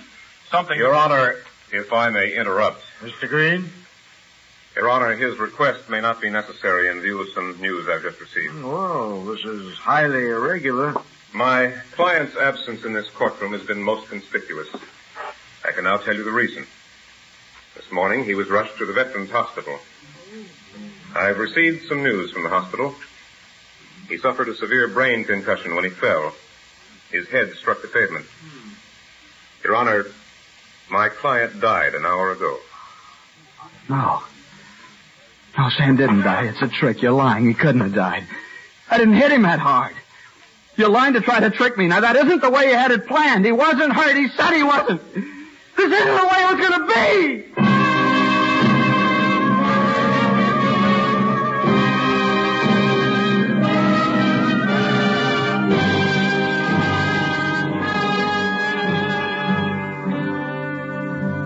I'm waiting for another trial. My trial. For manslaughter. I shouldn't be here. This isn't the way it was going to be. Sam didn't tell me he had a steel plate in his head.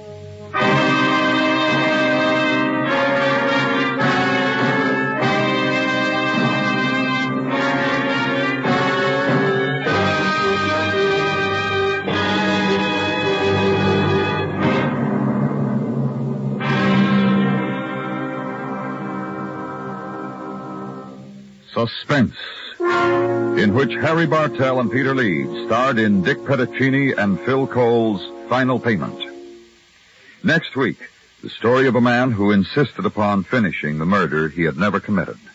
We call it The Case History of a Murderer. That's next week on Suspense.